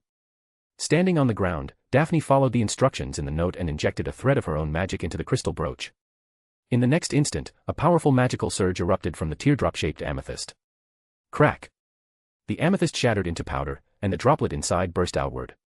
While still midair, the droplet expanded rapidly, and by the time it hit the ground, it had already become a large splash of water. After that, Daphne watched with her own eyes as the water spread at high speed, devouring all the magic in the surrounding air. Not wanting it to touch her feet, Daphne quickly rose into the air like her sister. Under their gaze, the puddle, barely a meter across at first, expanded with shocking speed. Within just a few minutes, it had already swallowed up more than a third of the chamber's great hall and was still rapidly spreading outward. "Big sister, where's your crystal?" Daphne's face darkened. It shattered. Astoria? Could it really be single-use? But that didn't make sense. If it were truly disposable, why wouldn't Reese have warned them? And why would he tell them to try it in the chamber at all? Try the mending charm. Astoria suggested, remembering the simple spell Professor Flitwick had taught them for repairing small damaged objects. Daphne pressed her lips together. The crystal had turned into powder, how could the mending charm possibly fix that? Even the mending charm had its limits. Still, she tried it anyway, just in case. As expected, nothing happened. Both sisters fell silent. Daphne felt her breathing grow unsteady, while Astoria secretly thanked Merlin that her sister had gone first. "Let's just tell Reese once we get back to the common room," Astoria suggested. "All right." Daphne nodded helplessly. There was nothing else she could do. Just thinking about having to tell Reese that she'd broken his Christmas gift before she even had the chance to warm it in her hands made Daphne feel absolutely awful. The two of them stood in awkward silence, staring down at the expanding water. After a moment, Astoria suddenly frowned. She felt as if the water beneath them was alive. It behaved like a living organism, feeding on something, and its food was the ambient magic in the air. As it continued absorbing magic, its volume steadily grew. A strange thought surfaced in Astoria's mind: if it keeps devouring magic like this, will it eventually cover the entire world? Or does it have a limit to its growth, like a living creature that stops expanding after a certain size? She wanted to test it. To verify her theory, Astoria drew her wand and cast a blasting charm at the surface. The explosion hit the water and kicked up a spray of droplets. Astoria raised an eyebrow. The spell's impact was noticeably weaker than expected. Daphne, startled by her sister's sudden attack, asked what she was doing. In response, Astoria shared her observations and suspicions. Now Daphne narrowed her eyes as well. Hearing her sister's explanation, she too began to feel that the water below them seemed alive. Wait, she suddenly remembered the scene back in first year, when that mysterious dark-haired young man fought Quirrell, who had been possessed by Voldemort. The marsh he created back then seemed to possess the same characteristic.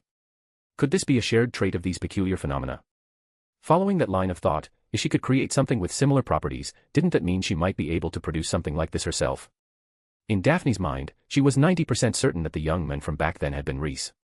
If so, then the marsh from that battle, and this strange water beneath them now, were both things Rhys had created. Why had he given her a brooch capable of summoning something like this? Was he trying to inspire her to comprehend this kind of magic herself? While Daphne spiraled through her thoughts, Astoria continued her experimentation. She was now fully convinced that the water was absorbing the magical power contained in their spells. However, because the rate of expansion wasn't dramatic, she couldn't be sure whether her magic was actually accelerating its growth. So she decided to go big. Astoria activated the magic in her bracelet and fired an offensive spell at the ground. Boom! This time, the spell punched through the water layer and shattered several floor tiles beneath it. Careful, Rhys might actually strangle you for that, Daphne said teasingly. I'll pay for it. Astoria replied absent-mindedly, her attention fixed on the water. She noticed that after releasing the stronger spell, the rate at which the water spread suddenly jumped noticeably. This water, it can absorb magic, Astoria said with certainty. Even the magic inside spells. It's assimilating everything. Then shouldn't we go find Rhys? Before this thing completely loses control. Daphne asked anxiously, fear creeping in. The idea of the water expanding without limit terrified her. Read 12 chapters ahead. Chapter 363, For the Glory of Slytherin, Awaken Your Domain. Daphne was worrying too much. She didn't need to run off to inform Rhys. Rhys, sitting comfortably in the common room, could sense everything happening inside the chamber. That expanse of water was his domain, after all. Thus, when the clear water finally filled the entire main hall of the chamber, the expansion stopped. Rhys had no intention of letting it spill out. Cleaning up afterward would be a nightmare. It seems to have stopped. Astoria was the first to notice the change. Sister, what if we? Daphne shared her thought with her, and Astoria's eyes widened. She understood very clearly that this pool of water was essentially a pathway toward the pinnacle of magic. If she could grasp its nature, she would practically be invincible. In the future, the perfect partner for Rhys's magical adventures would naturally be her. She could explore the limits of magic alongside Rhys, while her sister inherited the Greengrass family's estate and perhaps became headmistress of Hogwarts or minister for magic. Wouldn't that be perfect? Daphne had no idea what thoughts were racing through her little sister's mind, because if she did, she would undoubtedly dropkick Astoria straight into the lake below. What Daphne had now was a bold idea. If the water below them was alive, could it understand her words? And if it could obey her, forget borrowing its power, even being able to restore it to its compact crystal form would be extremely tempting. Once it returned to its compressed form, she could take it to Rhys and ask him to repair the crystal. Daphne was a girl of swift action. Without hesitation, she called down toward the water beneath her feet. Mr. Water, could you please turn back to how you were? Astoria. Sister, do you even hear yourself? Rhys, please brew her some brain tonic potions, quickly. Up in the Slytherin common room, Rhys actually burst out laughing. This child, her imagination really knew no bounds. But the funny part was, this time, it actually worked, because the water in the chamber truly was under Rhys's control. So Rhys complied with her request and began compressing the domain. Daphne. Astoria. This thing really listens to her. Daphne turned around and flashed her sister a triumphant V sign, then began playing with the water beneath her feet. Under her commands, the flowing water shifted into the shapes of various small animals, changing form again and again, until it finally compressed into a half-human-sized sphere. The sisters descended back onto the floor of the chamber. Daphne bent down to touch the stone tiles and discovered that the ground was completely dry, something quite unusual, since the chamber's location meant it should normally remain damp year-round. To Daphne's delight, her shattered crystal had been restored. It now floated at the center of the water sphere. Just as she reached toward the sphere to retrieve the amethyst inside, the water ball rippled and twisted. A moment later, Rhys's upper body emerged from the sphere. Astoria, Daphne. Both of them jumped in fright. "Reese, is that you?" Daphne asked cautiously once she recovered from the shock. "It's me. And congratulations, Daphne. It seems you've already figured out how to use that brooch." Reese first answered her, then turned his gaze toward Astoria. "And remember to repair the floor of the chamber." Astoria. After teasing the little girl for a moment, Reese explained that her guess had been correct. The mass of water he stood in truly was alive, possessing the traits of a living organism. That was the nature of magic taken to its extreme. "It's time I told you both properly. This type of magic is called a domain. It's an extremely advanced form of magic. Daphne, I've explained it to you before, hopefully you still remember. So this water sphere really is a domain?" Daphne exclaimed in delight. "I thought it looked like one, but I didn't dare assume. Be more confident. Magic that behaves in this way is undoubtedly a domain," Reese encouraged her gently. Astoria, on the side, was completely lost. It wasn't her fault. Unlike Daphne, Reese had never talked much about domains with her. He felt children didn't need to deal with such advanced concepts so early. It was better for them to understand mana flow first. But Helga's example showed him that exposing talented children earlier wasn't necessarily a bad thing. So Reese gave Astoria a detailed explanation of domains while also reinforcing Daphne's memory. "One major characteristic of a domain is proliferation," Reese said. "It absorbs magic from its surroundings to strengthen itself, including magic from spells." He glanced at Astoria. For her to have noticed that ability was impressive. And at the same time, a domain assimilates its environment. When operating at full strength, without interference, given time, it could turn a desert into an ocean. A wizard who masters a domain is almost impossible to kill. Even if their physical body is destroyed, they can create a new one at any time. For example, if me sitting in the common room right now were blown to pieces, I could simply regenerate a new body from within this water. And this water functions as my eyes, ears, nose, and senses. I can perceive everything within the area it touches. Daphne and Astoria were deeply moved by Reese's words. A powerful desire rose within both of them, an urge to master domains themselves, preferably in the very next second. In her excitement, Astoria also realized something else. If this water was Reese's avatar, then the Mr. Water her sister had spoken to earlier wasn't some living water spirit, it had been Reese himself. Once that thought hit her, Astoria nearly lost her composure. She glanced at her blissfully unaware sister, already planning how she would tease her once Daphne figured it out. "Reese, you possess a full domain, don't you?" Daphne suddenly asked, breaking the last thin layer of pretense. It was a silly question. Reese had literally crafted brooches capable of summoning fragments of his domain. Of course he had a domain. He simply hadn't stated it outright before. "Yes," Reese said calmly. "I possess the domain of water. And I hope the two of you can comprehend domains as soon as possible. That's why I separated a portion of my own domain and sealed it into those two crystals." He looked at his two students with clear expectation. Since there's no point hiding it anymore, all four founders left behind inheritances. In terms of domains, Hufflepuff's successor is already far ahead. Daphne and Astoria were stunned the moment they heard this. It wasn't surprising that the other three founders had successors, but neither of them had expected Hufflepuff's heir to take the lead. "For the glory of Slytherin, awaken your domains," Reese said, pumping a fist in encouragement. "Spend time observing the domain's form when it manifests. It will benefit you greatly." Right after speaking, his figure vanished, and the sphere of water compressed back into the amethyst. As the crystal drifted neatly back into the slot on the brooch, everything returned to its original state. Read 12 chapters ahead. Chapter 364, 364, Helga's sugar-coated bullets and Salazar's confidence. The two of them returned to the Slytherin common room with hearts pounding like startled deer. Even after they went back to their dormitory, the excitement in their chests refused to settle. "This is unbelievable, isn't it?" Daphne said, her voice trembling. It was the pinnacle of magic, something most wizards wouldn't even dare to dream of. If she could awaken a domain herself, that would be so cool. Thinking of this, Daphne couldn't help sighing again. She had no idea how Reese managed such a thing, worthy of Slytherin's heir indeed.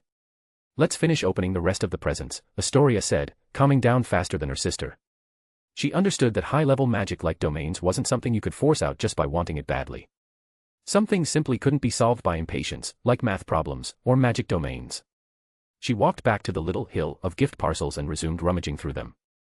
After setting aside several courtesy gifts, Astoria's hands suddenly froze. She rubbed her eyes. Was she seeing things? Why would Professor White send her a Christmas present? She wasn't close with the woman at all. Out of the three of them, the only one who had any real connection with Professor White was Reese.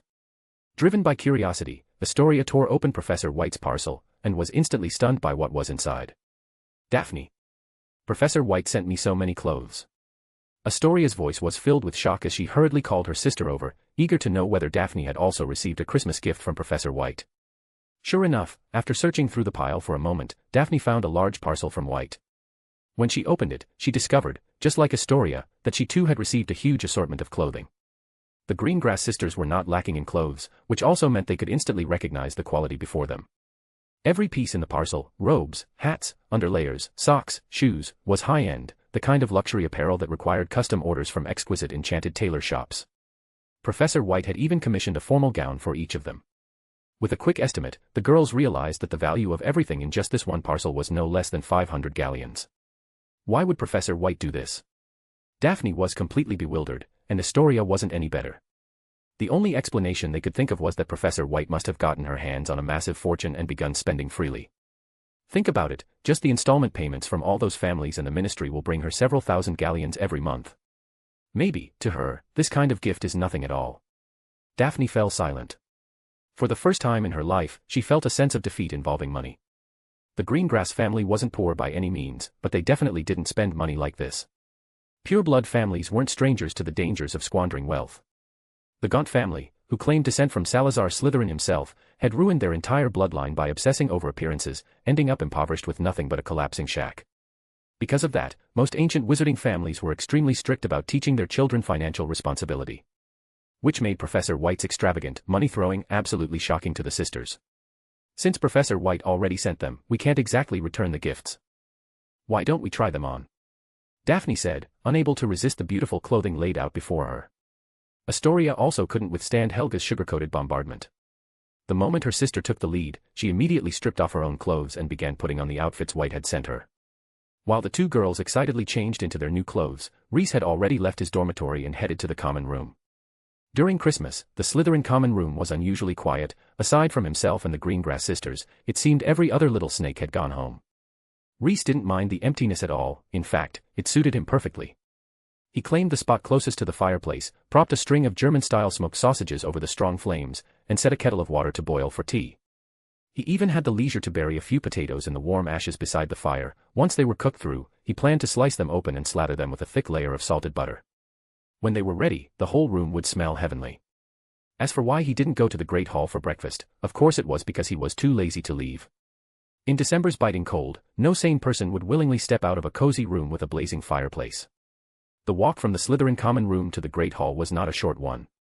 Rather than bundle himself in heavy robes or use his magic to keep himself warm and walk a lot just to eat a lonely breakfast in an empty hall, Reese much preferred to fend for himself right here.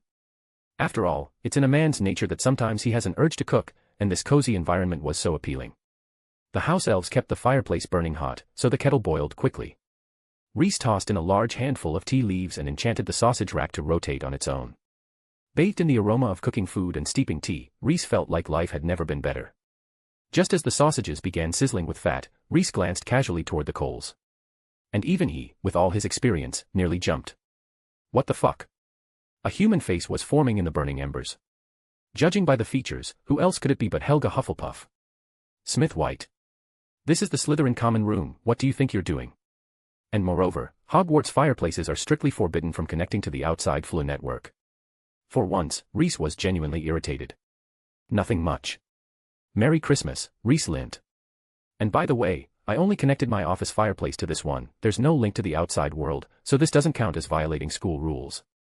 Helga's expression was calm and breezy, the face formed by glowing embers curling into a smile. I hope you liked the Christmas present I sent you. That sentence hit Reese like a bucket of ice water thrown over roaring flames. His irritation vanished instantly. In an awkward tone, he replied, I liked it very much. It's fantastic. This was the classic truth of, one cannot be harsh to someone who's just given them a gift. Helga, as the gift giver who hadn't yet received anything in return, held overwhelming moral advantage. I also bought 2 sets of beautiful clothes for your 2 students. Want to go take a look? Reese. Fortunately, he had prepared for this. The moment she brought it up, he immediately pulled a small box from inside his robes and waved it in front of Helga's fiery face. I also prepared a gift for Diggory. Do you want to deliver it for me, or should I send it anonymously myself? Reese asked, looking at the Helga-shaped embers. Oh. Now, Helga was the curious one. She wanted to know what Salazar had prepared for his student. Read 12 chapters ahead. Chapter 365, A Spark of Insight. It's nothing expensive, just a little something I made myself. Even though Reese said that, the pride in his voice was impossible to hide. Helga became even more curious. What exactly is inside? Reese didn't bother keeping her in suspense. He straightforwardly explained that he had made an automatic cauldron and an automatic ingredient cutter. The former could precisely control temperature and stir on its own, while the latter could pre-process potion ingredients according to the user's specifications. Both were extremely practical tools. With them, the difficulty of brewing potions was reduced by at least 50%. Incredible. That's exactly what I would expect from someone so skilled in potion making. Even Helga had to admit Salazar had created something truly useful this time. It didn't have the world-shattering power of the water drop brooch, but in potion making, it would massively reduce the workload of potion masters and brewers, effectively improving their efficiency and success rate. With this set of tools, potion brewing success would rise dramatically. Send it to Diggory directly. I'll tell him it came from Slytherin's heir. Helga made the decision for Reese. Reese nodded, then praised Helga's collection of potion ingredients. Among the materials she had given him, some of the plants were so rare they bordered on mythical. For example, compass grass, believed to have gone extinct in the ancient Roman era. Yet Helga had somehow produced a complete dried specimen. It was absurd. Compass grass had supposedly vanished 7 centuries before the founders were even alive. Merlin only knew where Helga had gotten it. While the two of them were busy complimenting each other, the sound of heels tapping against stone suddenly echoed from the dormitory entrance. Reese turned his head, and saw 2 beautifully dressed little witches stepping out. Daphne and Astoria had chosen to wear the formal gowns and heels Professor White had gifted them. Both robes were silver and green off-shoulder designs, one dominated by silver, the other by green. Reese noticed that both girls had white feather-shaped wings decorating their waists, and paired with their heels, they appeared taller and more elegant than usual. How's that? My fashion sense is still pretty good, isn't it? Helga said proudly from within the flames. Unbelievable, the 1,000-year-old fossil actually kept up with modern fashion. Whoosh! A burst of glowing sparks shot directly into Reese's face, covering the front of his jumper in soot. As he frantically patted off the ashes, Daphne and Astoria walked up behind him. Ta-da! Merry Christmas! Daphne said brightly. Astoria stood beside her, smiling. Do you want to go to the Great Hall for some desserts? You can't have Christmas without Christmas pudding and Christmas cake.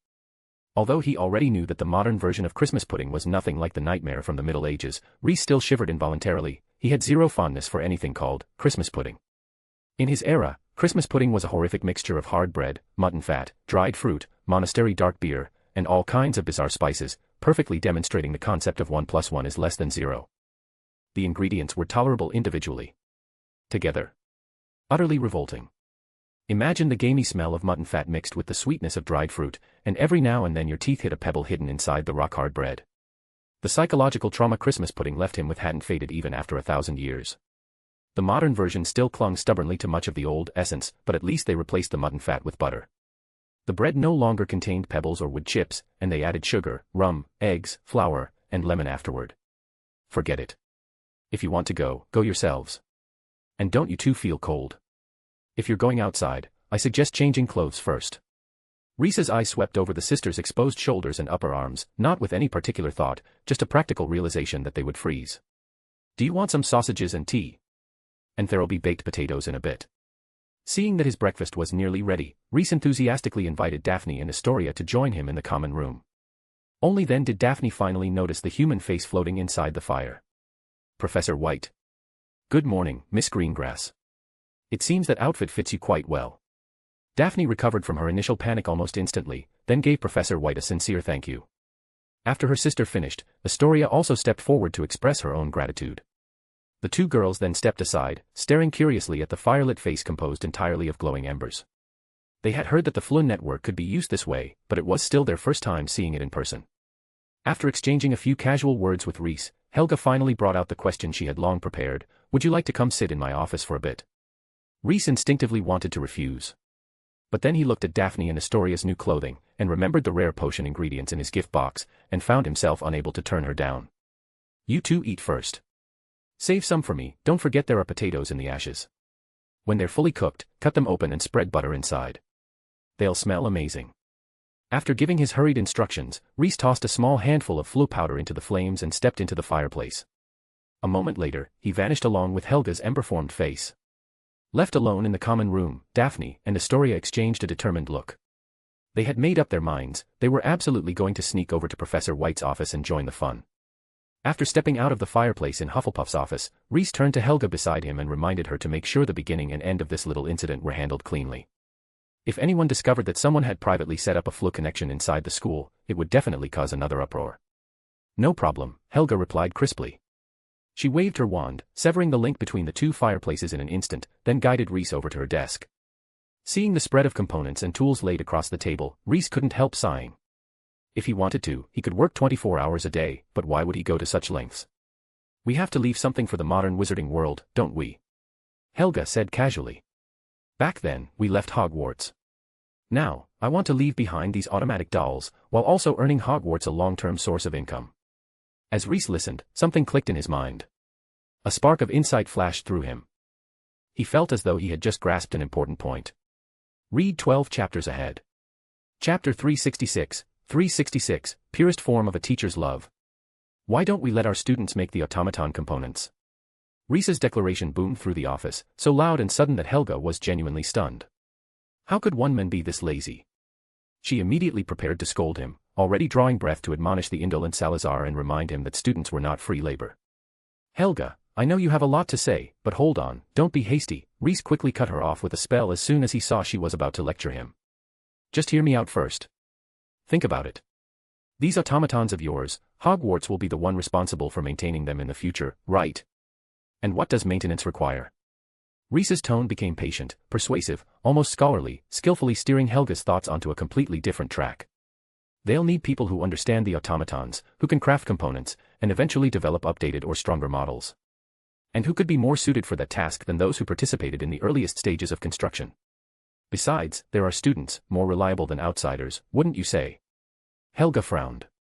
Something felt off, but she couldn't find a proper argument to counter him. Sure, Reese's reasoning sounded smooth, even sensible, but in the end, wasn't he just trying to make their students do the work for them? When did this old snake become so good at spouting nonsense? What on earth was happening here? Salazar, have you been reading some strange Muggle books lately? Helga asked suspiciously. She wanted to know exactly what he'd been reading. What nonsense? Reese rejected the accusation with righteous indignation. Think carefully, we would be teaching our students new skills, valuable skills they could use to earn a living.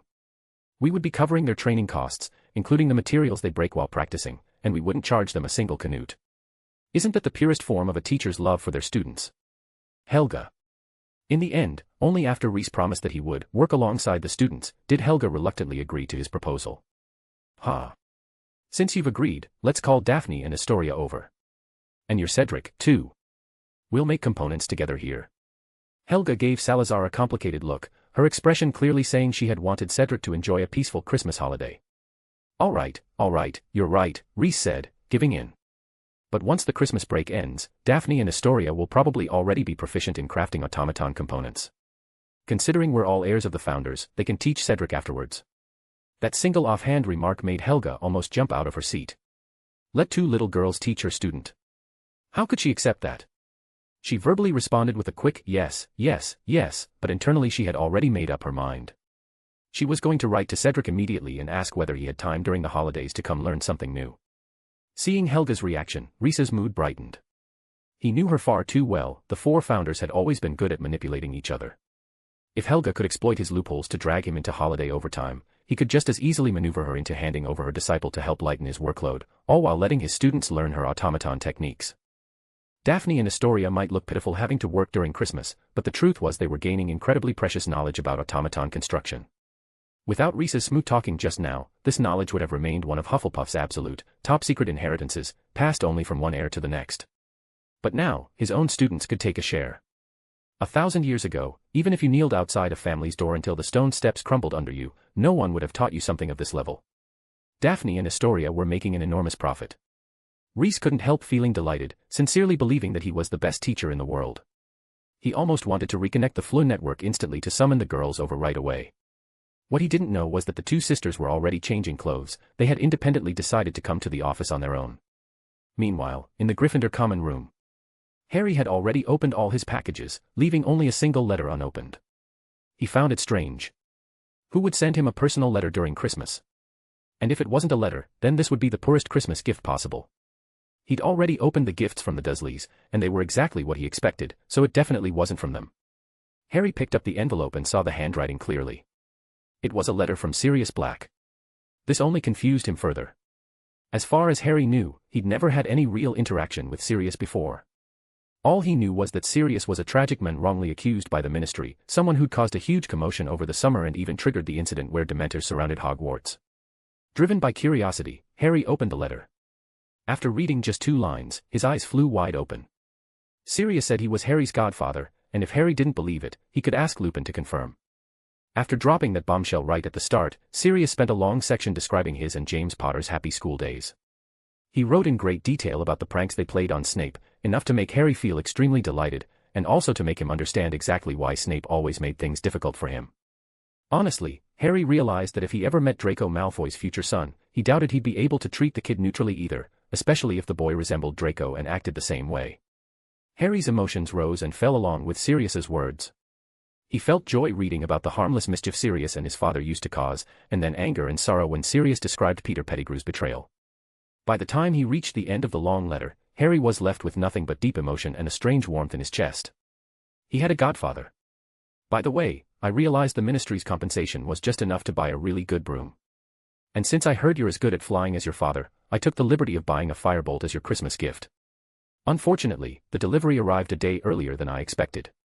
I hope you don't mind, and I hope you like it. Harry's breathing grew a little uneven. So the firebolt had been a gift from Sirius. After the brief rush of excitement, Harry immediately began worrying on Sirius's behalf. In his mind, Sirius had been wrongfully imprisoned for over 10 years with absolutely no income, and now that he had finally cleared his name, he had used all the compensation money to buy Harry a broom. Wouldn't that affect his own living conditions? Harry hurried to his desk and began writing a reply to Sirius. Read 12 chapters ahead. Chapter 367, Intense Labor and Daphne's Haze. When Harry finished writing his reply to Sirius, folded the letter, and slipped it into an envelope, he noticed something on the back of Sirius's long letter. Turning the paper over, he found a line written in an uneven, slightly hesitant hand. Harry, your parents appointed me as your guardian in case anything ever happened to them. Of course, if you prefer living with your aunt and uncle, I can fully understand. But now that my name has been cleared, if you ever want a different home, you're welcome to come stay with me for a few days. The old Black family house has plenty of empty rooms. Harry felt as if something exploded inside his head. It took him a long while to fully react. He could move out of the Dursleys' house. He could live with his godfather. To put it bluntly, even if Sirius lived under a bridge, Harry would move in without a second thought. Let alone the possibility of him owning a large ancestral home. The moment he imagined leaving Privet Drive and living with his parents' best friend, Harry's eyes reddened, and his quill began to move several times faster. He had to reply to Sirius immediately. Christmas was a holiday for reunion, for everyone. At that moment, Draco Malfoy was strolling through the garden of Malfoy Manor with his father, Lucius. Lucius's wife, Narcissa, followed behind them, a warm and content smile on her face. Lucius Malfoy walked leisurely along the garden path, appearing calm on the surface, but inwardly his thoughts were tangled around one thing, the puppets. The faint burning sensation on his arm pulsed like a whip, pushing him, urging him, like a countdown forcing him to choose a side. Lucius didn't want to choose. He only wanted to stand beside whoever won in the end. Unfortunately, neither Dumbledore nor the Dark Lord would allow such neutrality. I wonder if those 4 puppets can stand against him. The more he thought about it, the more irritated he became, and in that frustration, a rebellious, practically treasonous thought surfaced. If Bellatrix or the others ever learned he had such a notion, he would be eating several rounds of the Cruciatus Curse. Lost in his spiraling thoughts, Lucius even imagined inviting Dumbledore over for a test match once the puppets arrived. Since it was known that Dumbledore was slightly stronger than the Dark Lord, then if even Dumbledore couldn't handle 4 puppets, the Dark Lord most likely wouldn't be able to either. And that would mean the Malfoy household was relatively safe. Lucius felt the world was growing more incomprehensible by the day. Out of nowhere, a witch appeared, created some puppets, and those puppets were capable of utterly overwhelming horrors. It had shattered his understanding of the world. As someone who had lived through the Wizarding War, Lucius knew very well the true strength of Dawlish and Kingsley. He couldn't comment too much on Dawlish, but Kingsley. Kingsley was excellent. And yet even he couldn't defeat those puppets. The world truly had changed. Thinking of this, Lucius narrowed his eyes. Would that mysterious Professor White be a match for the Dark Lord? If she could casually produce puppets, surely she could produce far more than he could. If so, then... He immediately cut off that dangerous line of thought. The Malfoy family would never place their bets lightly. Seeing his father distracted and deep in thought, Draco Malfoy pulled out his wand, pointed it at a snowman, and made it break into a tap dance. "Father, look." Draco gestured proudly at his creation. As expected, a faint smile appeared on Lucius's face. Seeing his father's mood improve, Draco seized the moment and presented his request. He wanted a firebolt. A firebolt. Lucius frowned. He had heard of that broom's reputation, of course, but why? His son already had a Nimbus 2001, which was better than that Potter boy's broom. And after bleeding a fortune to order 4 puppets, Lucius wasn't in the mood to spend even more money. Yes. It's the most advanced broom ever, 0 to 150 miles per hour in 10 seconds. I know what it is. I'm asking why you want to replace your broom. You only bought the Nimbus 2001 last year. Lucius cut off Draco's enthusiastic explanation, urging him to get to the point. Someone sent Potter a firebolt. And as if that wasn't enough, Cedric from Hufflepuff got one too. How is that fair? They're both seekers. If I don't have a firebolt, I'll be at a huge disadvantage during matches. Draco's words tumbled out rapidly from nerves. Lucius fell silent.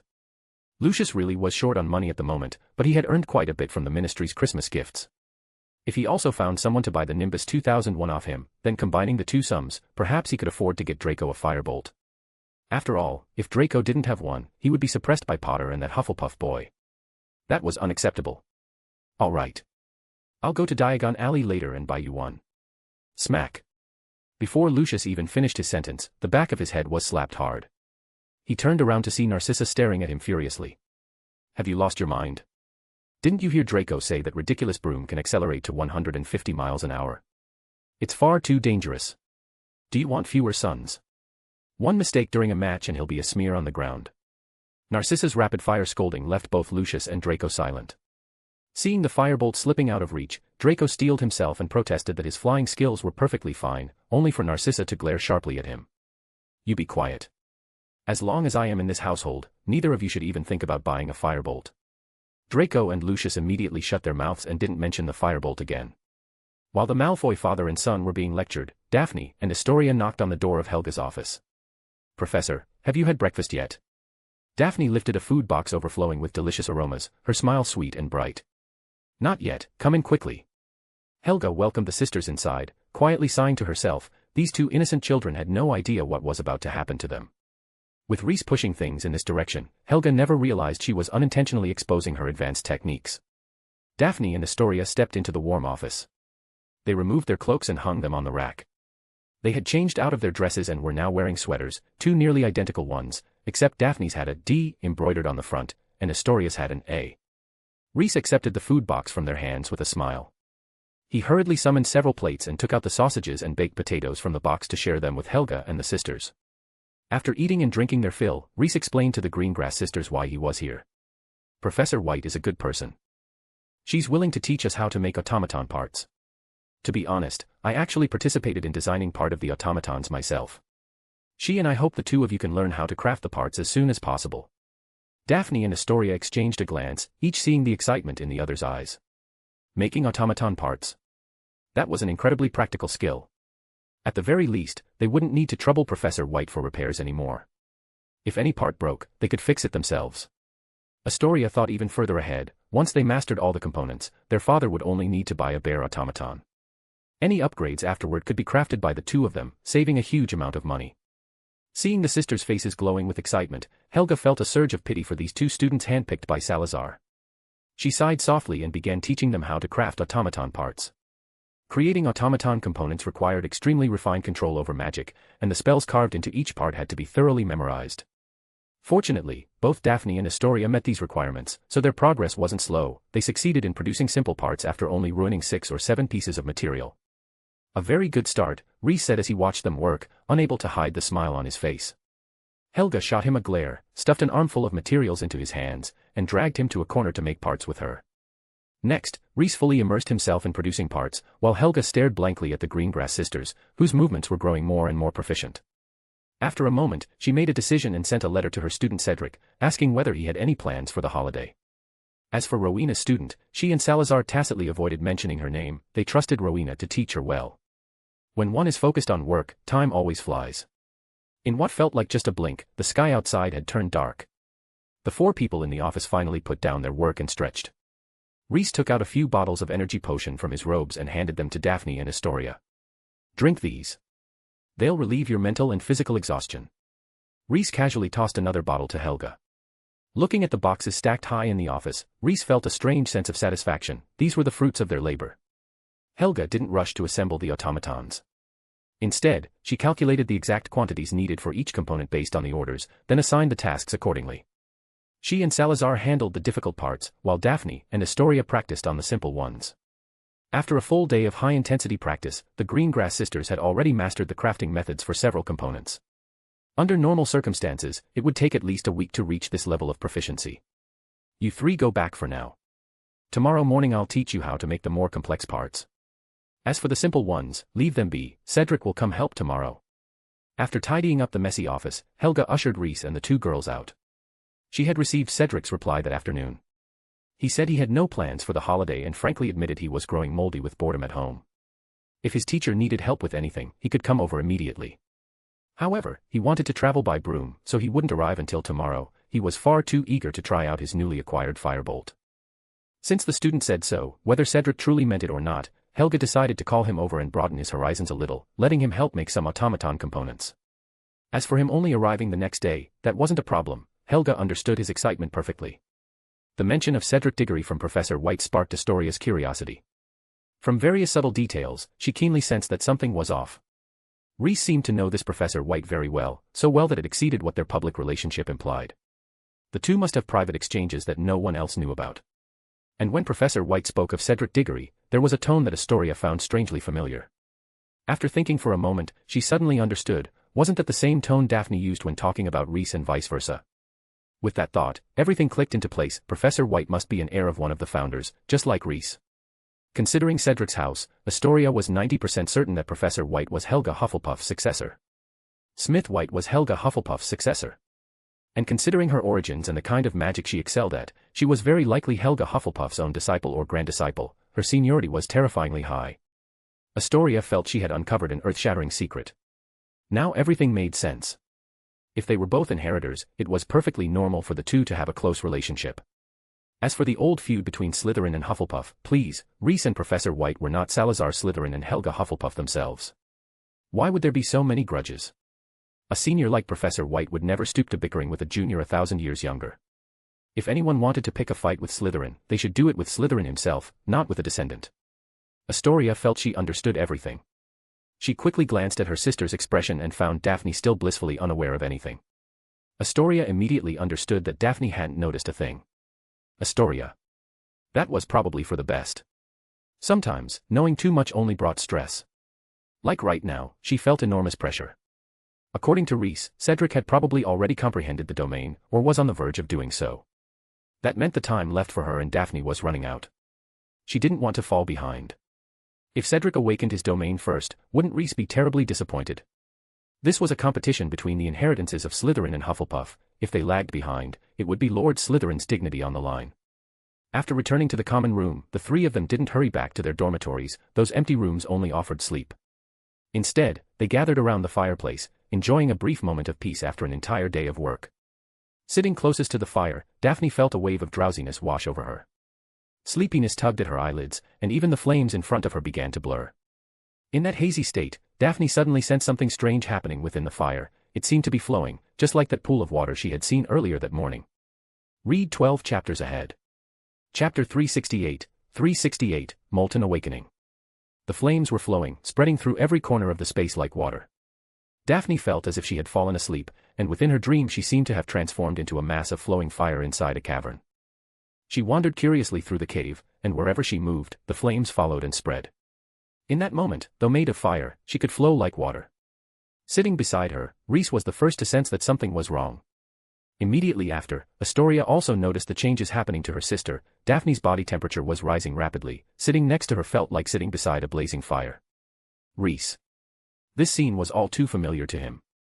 Salazar, look, I've turned into a mass of fire. A familiar yet distant voice seemed to echo in Reese's ears, and the figure of a red-haired man flickered across his mind, though the man's features were already blurry. Reese, what's happening to my sister? Astoria's voice drifted over and pulled Reese back to reality. With a complicated expression, he glanced at Daphne, then quietly drew Astoria aside and told her that Daphne seemed to have grasped something extraordinary. Hearing this, Astoria looked at Daphne with a similarly complex expression and whispered, "Is my sister awakening a domain?" "Hard to say." Rhys shook his head. Awakening a domain wasn't something that happened so easily. Even with all the advantages Helga had given the exceptionally gifted Cedric, he had only managed to grasp the tiniest shred of it. To say Daphne could awaken a domain just by staring at a fireplace, Rhys wasn't buying that. She's touched the edge of a domain. What lies between her and truly possessing one is only a few steps, but those few steps might take a lifetime to cross. Most people, however, don't even qualify to touch the edge. Rhys tried his best to explain to Astoria the level her sister was currently at. At the end, he gave a small smile. 99% of the wizarding world doesn't even know what a domain is. After explaining, Rhys and Astoria both fell silent, quietly watching Daphne stare blankly into the fire. The flames inside the hearth were now burning extremely intensely, almost as if they were about to erupt outward. Rhys's emotions were a tangled mess. On one hand, he was sincerely happy for Daphne. This was a domain. Once awakened, it would benefit her for life. On the other hand, why did her domain have to be fire of all things? It was infuriating. It felt like tending a carefully cultivated field, only for a wild weed named Godric to sprout out of it. Rhys even began doubting himself. Was it a mistake to let his students explore domains on their own? If he had guided Daphne the way Helga guided Cedric, would she have followed his path and awakened a water domain instead? But after calming down and thinking it through for a moment, Rhys still felt he had been right. Although he disliked fire-type domains, that distaste existed only because Gryffindor had left his mark on that branch of magic. Its power was not the problem. In terms of sheer strength, a fire-type domain was only slightly inferior to his own water-type domain. Just a tiny bit. For Daphne to comprehend something of this level was more than enough to make him feel proud.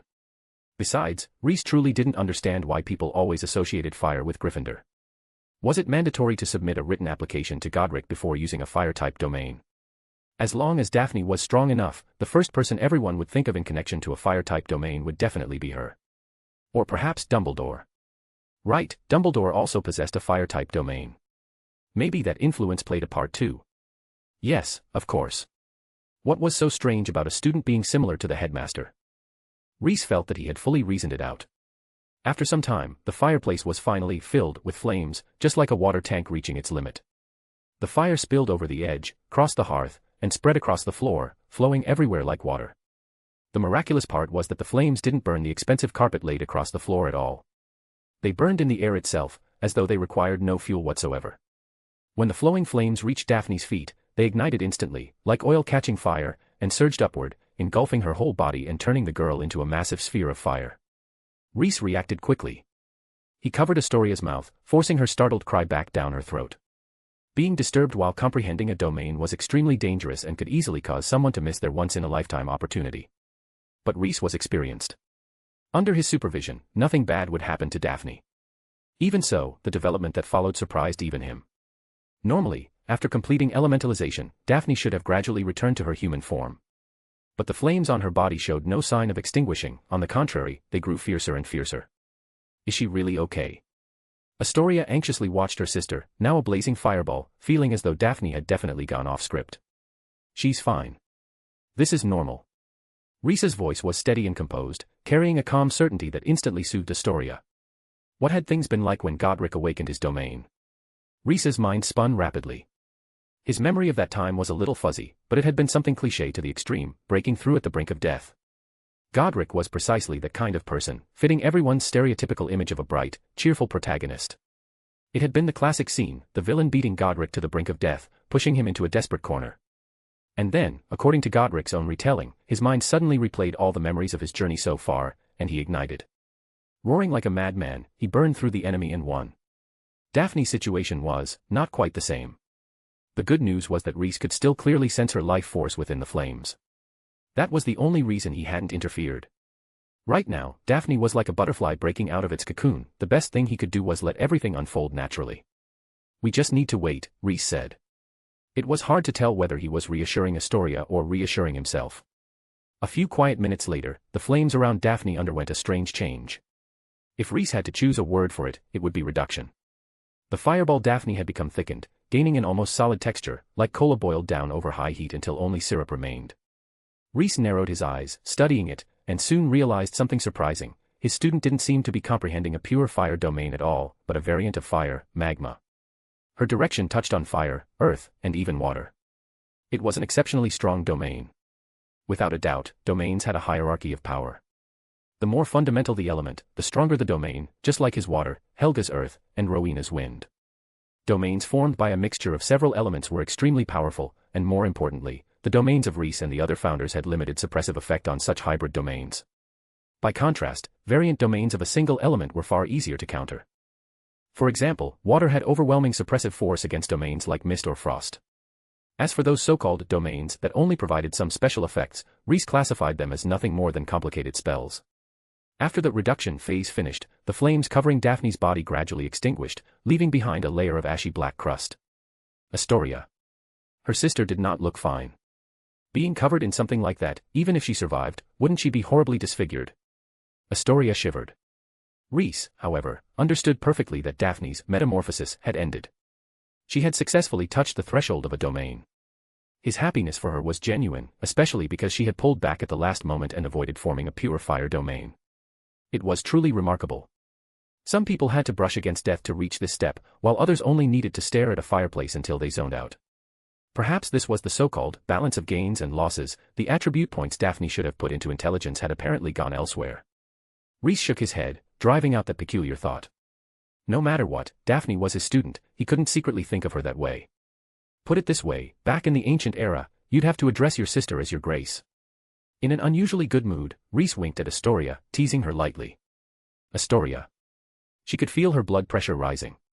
Why? Why did my sister suddenly grasp it? Is this what they mean by dumb luck? Puffing out her cheeks, she glared at the fireplace for a long time, trying to see what Daphne had seen. Her eyes stung, but she understood absolutely nothing. Following her gaze, Rhys realized what she was attempting and instantly sucked in a sharp breath. When you've got nothing to do, go for a walk by the Black Lake. Who knows, maybe one day you'll suddenly figure it out like your sister. Rhys offered Astoria a gentle bit of guidance. If both of his students awakened fire-type domains, he genuinely didn't think he could take it. Crack. While Rhys and Astoria were talking, Daphne finally regained awareness. As she began to move, the crust covering her body fell away like volcanic ash, sifting down her skin in soft gray flakes. Astoria watched every detail intently, and then froze in shock. Daphne's clothes were completely intact, and her skin looked even fairer and smoother than before. Elementalization is the process of turning the body into an element and then reversing it. During this process, the body's structure is reshaped, and impurities are expelled, making the body purer. Seeing the strange expression on Astoria's face, Rhys took the initiative to explain the principle behind Daphne's transformation. Hearing this, Astoria's desire for a domain grew even stronger. Also check out Marvel's reality editor. Be warned, it contains smut, but the story is highly plot-driven. // Chapter 369, Cons of Being a Handsome Wizard. In the depths of the Connaught Mountains in Western Ireland, inside a stone peak undetectable by any Muggle method. Sizzle. A large basin of potion was poured into a stone bath carved into the ground. The murky surface immediately released thick white smoke and an overpowering stench of decay. The woman pouring the potion frowned in disgust. She had a zodiac title, why was she suffering in a place like this? This woman was none other than Ares, the one who previously infiltrated Azkaban to investigate Voldemort's Horcruxes and attacked Gringotts. And the figure soaking in the bath was, unmistakably, Voldemort himself. After the four of them stole Voldemort's Horcrux from Gringotts, they hid in a remote location. They had expected to become the top criminals in the British wizarding world, but to their surprise, the next day's Daily Prophet pinned all the blame on the dragon hidden inside Gringotts. Relieved, they allowed themselves to relax, and under Taurus's lead, began preparing for Voldemort's resurrection. The plan itself was simple, only 3 stages in total. The first stage, cultivate Voldemort's Horcrux, allowing the soul fragment within it to absorb enough power to regain the ability to move and cast spells. The second stage was to find a way to reconstruct Voldemort's body, allowing him to fully return to life. The third stage was to hand over some of the organization's hidden foundations to Voldemort, granting him the power needed to defeat Dumbledore. These foundations were far too dangerous for the organization to use on their carefully cultivated elites, but for an expendable outsider like Voldemort, they could be used freely. After Voldemort used them once, those foundations might even become more stable, allowing the organization to repurpose them afterward. Refrigeratio. Venti velocitas. Taurus entered the cavern, immediately frowning at the unbearable stench filling the cramped space.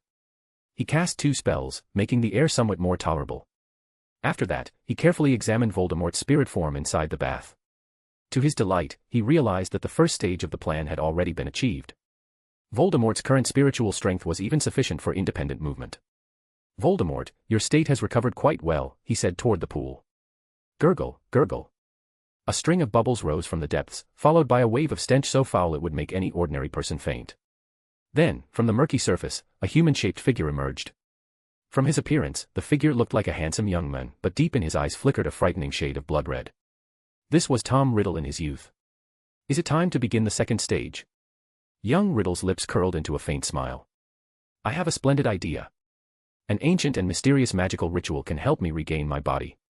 "Oh." Taurus immediately became interested. Voldemort then explained that he only needed the father's bone, the servant's flesh, and the enemy's blood to resurrect himself and return to his peak. Taurus's brows instantly furrowed. The father's bone, that wasn't hard. Voldemort should know where his father's grave was. The enemy's blood was even easier. Voldemort had enemies everywhere. But the servant's flesh? Was he implying that they were his servants? The thought alone made Taurus bristle with anger. He rejected Voldemort's suggestion outright. A flicker of displeasure flashed in Voldemort's crimson eyes, but he concealed it well. After suppressing his irritation, he politely asked if Taurus had a better method. "We can procure a fresh wizard's body for you and use the organization's secret techniques to allow your soul to take possession of it. Once your soul fully merges with the new body, it will be equivalent to resurrection." Voldemort pondered for a moment before agreeing to Taurus's proposal. "Make sure the body is an attractive one." "Fine," Taurus replied with a nod. He then instructed Gemini and Pisces to go find an appropriate vessel for Voldemort, specifically, a handsome wizard. The two who had been assigned the task did not dare slack off and set out immediately. After leaving the stone mountain, Gemini glanced at Pisces and offered a suggestion. "There's a fellow named Lockhart, quite handsome, and currently imprisoned in Azkaban. Why don't we use him as a substitute?" Pisces thought for a moment and agreed. Using a prisoner as Voldemort's new body was convenient, discreet, and wouldn't attract attention.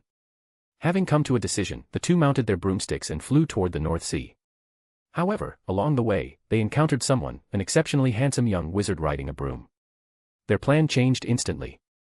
Running into two wizards on broomsticks in the middle of the night left Cedric completely bewildered. What were the odds? The wizarding population wasn't large to begin with. Meeting two people in the sky at night was practically a miracle. Since he didn't know who they were, Cedric silently raised his guard. "Excuse me, is that the direction toward Hogsmeade?" Pisces saw the wariness on Cedric's face and took the initiative to speak, hoping to lower his vigilance. He had recognized the model of Cedric's broom. It was the top-of-the-line firebolt. If they startled him, neither he nor Gemini excelled in speed. They'd never catch up. But before Cedric could answer, Gemini suddenly shouted, "Holy crap, are you riding a firebolt?" Pisces smacked his own forehead. He must have been out of his mind to agree to team up with someone like this. If Pisces put himself in Taurus's shoes for a second, he would understand immediately why Gemini had been assigned the job. Taurus simply didn't want to share a cramped cave with him. Still, Gemini's ridiculous outburst washed away Cedric's suspicions. He smiled, nodded, and confirmed that he was indeed riding a firebolt. Envy flashed across Gemini's eyes. He had wanted a broom like that for a very long time, but he'd been too busy with missions lately. Whoosh! Gemini still wanted to chat with Cedric, but Pisces had already run out of patience. He suddenly raised his wand and fired a spell at Cedric, who dodged it easily. As expected, these two aren't friendly. Cedric instantly understood. He assumed the pair, wherever they came from, had spotted his firebolt and wanted to steal it. A perfectly reasonable guess. Who would imagine they were actually trying to steal him? Although the sneak attack failed, Pisces didn't look frustrated. With a flick of his left hand, the stray spell in midair made a sudden 180 turn, heading straight for Cedric's broom. It struck the firebolt like a falling star. Caught off guard this time, Cedric could not avoid it. The moment the firebolt was hit, it lost all stability and plunged downward. "Hey!" Gemini yelped in distress. To him, Pisces' move was simply sacrilege. "Relax, it's not damaged." Pisces knew his partner far too well. His spell only disrupted the firebolt's ability to fly, it wouldn't harm it. If Gemini wanted it, he could pick it up after the fight. Don't let the kid turn into mince. We need his body intact. Now reassured the broom was fine, Gemini shifted his focus back to their task. "I know," Pisces replied impatiently. "I'll just use the killing curse, it doesn't leave external injuries." Falling rapidly, Cedric tried to restart the firebolt, but nothing happened. Realizing it was hopeless, he immediately prepared to use other methods to save himself. The terrifying weightlessness and the increasingly sharp whistle of the wind didn't shake Cedric in the slightest. As a Quidditch player with 3 years of experience, this little situation was hardly worth worrying about. The speed at which he dove after the golden snitch during a match was several times faster than this. He immediately began trying to commune with the soil in the surrounding area, and casually cast a cushioning and feather charm on his broom, greatly slowing his descent. Fortunately, his luck hadn't completely run dry today. The soil nearby carried no lingering magical traces from others, meaning he could draw on it freely. Though the level of control wasn't as good as when he was in the underground tunnels, it was enough for Cedric to feel confident. You see. He knows what he's doing. Pisces grinned as he watched Cedric skillfully handle the disabled broom. Gemini, now you don't need to worry about only picking up splintered firewood. Hurry up and finish him off. The sooner we get back, the better. I want to try out that legendary firebolt. Gemini glanced at Pisces, then dove straight toward the ground. Pisces curled his lip. Gemini only gets motivated at times like this. Cedric finally landed lightly, placed the disabled firebolt aside, then gripped his wand and stared coldly at the two figures who had landed several dozen feet away. Gentlemen, wealth should be earned through effort and hard work. Pisces, ? Gemini, ? Gemini cleared his throat and very seriously informed Cedric that what the two of them were after was actually his body. The broom was just incidental. Don't lump us in with common thieves. If we must be categorized, we should fall under dark wizards. Gemini said proudly. At that, not only Cedric but even his companion Pisces fell silent. The atmosphere instantly became awkward. Neither Cedric nor the Gemini-Pisces duo said a word. Cedric quietly took the opportunity to animate the soil beneath and around them. He needed time to prepare, and unbelievably, these two strange men were actually giving him that precious time. Gemini's brow furrowed as he sensed something unusual. He looked up in surprise. You actually have a domain? Cedric did not answer, but Pisces examined him closely and realized there really were domain-like ripples radiating from Cedric's surroundings. Very good. Since you possess a domain, you're no nameless nobody. I am Pisces of the Arcane Constellation Secret Order, and this is Gemini. Boy, state your name. Cedric replied in a low, steady voice, Hogwarts. Cedric Diggory. He still held a faint hope that simply stating his Hogwarts origin would make the pair back off. Cedric had no way of knowing that hearing Hogwarts only made Gemini and Pisces even more determined to capture him. Hogwarts already had one Dumbledore to worry about. If they let this boy escape tonight, then in a few years Hogwarts would have two wizards awakened to the domain. And this one was far younger than Dumbledore. That made it even more necessary to kill him here. It was truly divine providence that they had stumbled upon such a great catch. Volan's Arena. Saxa. Phantom Binding. Protego. Gemini and Pisces launched probing attacks at Cedric, but he dispelled them with ease. The three exchanged 7 or 8 spells, beams of magic streaking across the night sky, yet none of them managed to gain an advantage. However, Gemini and Pisces were two people, and numbers mattered. Cedric was soon finding it hard to keep up. He narrowly dodged one of Gemini's blasting curses, only for a sickly green curse from Pisces to shoot straight toward him. With no other choice, Cedric summoned the earth under his feet, raising a wave of soil that pushed him 1 foot to the side, barely avoiding Pisces' spell. So that's all it is, fake domain. After witnessing Cedric's method of manipulating the soil, Pisces laughed. Bahaha. Maybe if we met 10 years from now, you'd have a real one. Too bad you'll die today. In my current state, I can deal with the two of you just fine. After being hit with several deadly attacks in a row, Cedric was already burning with fury. He stopped conserving his magic and fully unleashed the animated earth around him. Also check out Marvel's reality editor. Be warned, it contains smut, but the story is highly plot-driven. // Chapter 370, they FK'd up. In an instant, Cedric seized the advantage. Animals and projectiles shaped from Earth surged toward Gemini and Pisces, forcing the two into a frantic defensive scramble. By controlling the soil beneath him, Cedric's mobility also skyrocketed. Their spells couldn't even brush the hem of his robes. But Cedric was suffering in silence. He hadn't awakened a true domain and couldn't expand his influence over the soil as freely as his teacher. These wide, forceful attacks consumed massive amounts of magic. Barely a minute had passed, yet he was already struggling, cold sweat breaking out across his forehead. Cedric was anxious, but Gemini was even more so. To him, being pushed back by a mere youngster, briefly falling behind, even, was an utter humiliation. Domain expansion, light and dark. After blasting a flying earthen spike into dust and watching his counterspell get swallowed by Cedric's earthen wall, Gemini finally lost his patience and activated his domain. In a flash, a layer of shadow spread across the ground, racing toward Cedric at an alarming speed. Pisces quietly retreated a few steps and began drawing a magic circle on the ground, though it was unclear what he intended to do. The moment the shadow touched the soil under Cedric's control, he felt his earthen constructs dissolving rapidly, like frost under a blazing sun. At this rate, the enchanted soil he had animated would vanish completely in just a few minutes. Cedric couldn't afford to worry about magical exhaustion. He poured every ounce of strength into communicating with the earth, trying his best to resist Gemini's bizarre domain. At that moment, the magic inside Cedric surged out of him like floodwaters breaching a dam, pouring forth uncontrollably. Sweat beaded across his forehead in varying sizes, and his face had turned completely pale. Compared to Cedric, Gemini appeared utterly calm. His dark domain continued rapidly devouring Cedric's magic to strengthen itself. Facing a true domain without having awakened one himself put Cedric at a severe disadvantage. Still, even without a real domain, Cedric was far stronger than an ordinary witch or wizard. He could last a long time, if he were only fighting Gemini alone. While the two were locked in a stalemate, Pisces had already finished drawing his magic circle, inscribing a ring of runic characters around its edges. Once everything was ready, he stepped into the center of the circle, raised his hand, and pointed his index finger at Cedric. In the name of Hela, Queen of the Underworld, I, Pisces, curse you, Cedric Diggory. The moment he spoke, Pisces' face turned starkly pale, and his robes were instantly soaked with sweat. It was clear he was enduring tremendous pain. Arg. Cedric, on the other hand, felt a stabbing agony in his stomach, as if someone had punched him with full force. Pain burst through him, his vision darkened, and he involuntarily doubled over.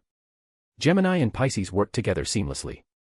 Seizing the instant Cedric was distracted, Gemini's dark domain lunged forward, leaping across the ground and climbing directly onto Cedric's shoulder. Cedric forced the earth beneath him to slide backward, managing to slip free of the domain's grip, barely, but a patch of shadow the same color as the dark domain now clung to his shoulder. Seeing his attack land, Gemini's face lit up with a triumphant smile. Light. He raised his hand, and a field of radiance burst outward from him as the center, instantly enveloping the entire area. The light was gentle, anyone touched by it would feel a warm, comforting glow.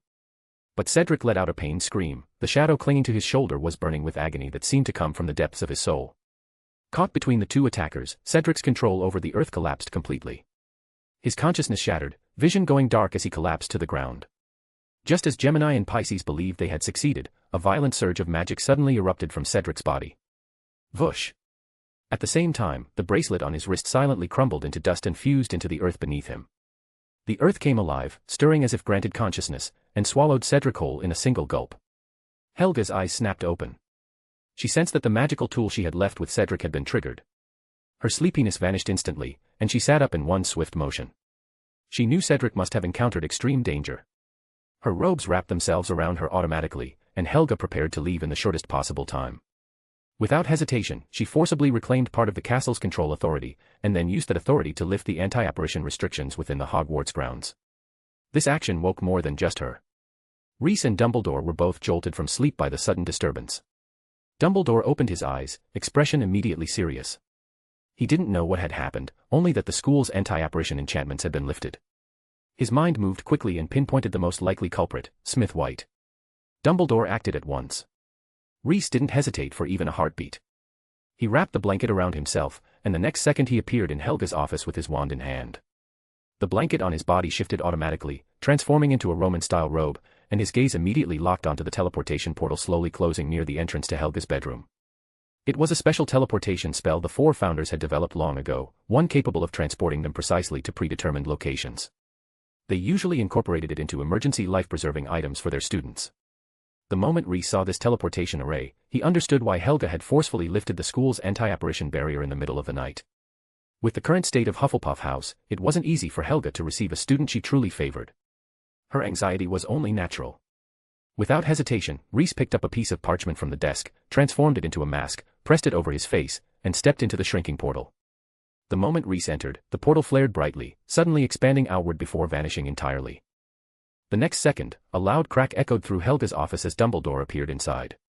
Ignoring propriety entirely, he strode straight into Professor White's bedroom, only to find it empty. The bed still held residual warmth. Dumbledore frowned deeply. As expected, the one who forcibly broke the school's restrictions was her. But why? Who exactly was she? He first restored the school's protective wards, ensuring that apparition within Hogwarts was once again impossible. Then he began analyzing the situation. A witch who had returned from ancient times. Skilled in food-based magic and in constructing dolls. Behavior wildly different from modern wizards. Possessing partial authority over the castle, who is she? Seeing that the roasted chicken seemed about to fly away, Gemini and Pisces finally lost their composure. They immediately began attacking the patch of earth where Cedric had sunk. With the two of them attacking together, Gemini's light and dark domain assisting him, and considering that the dust formed from the shattered bracelet had only just arrived and hadn't gained enough recognition from the surrounding soil, they actually managed to dig Cedric out. Cedric's entire body was now encased in a strange amber-colored shell. This shell was the only thing keeping his fragile body safe. Gemini's expression tightened. From that outer shell, he felt a powerful, oppressive force. He tried using his domain to erode it, but met stubborn, unyielding resistance. Gemini instantly understood, whoever crafted this protective shell also possessed a domain, and definitely wasn't a half-trained beginner like the boy before him. That person was a true master of the domain, someone on par with himself. Looks like this kid's ancestors produced a real powerhouse, Gemini thought in surprise. But it wasn't a big problem. The boy named Cedric had already lost consciousness. All Gemini needed to do was patiently grind away at that shell bit by bit, and then he and Pisces could take him back to Taurus and complete their mission. That thought lasted only a few seconds. Because Helga Hufflepuff arrived, carrying boundless, overwhelming fury. The moment she appeared, she saw her student lying unconscious on the ground, two unknown dark wizards surrounding and attacking him. Helga always considered herself a kind and gentle soul, but at this moment, her rationality was drowned entirely by rage. Her anger surged like a roaring flood, completely smashing through the dam of her restraint.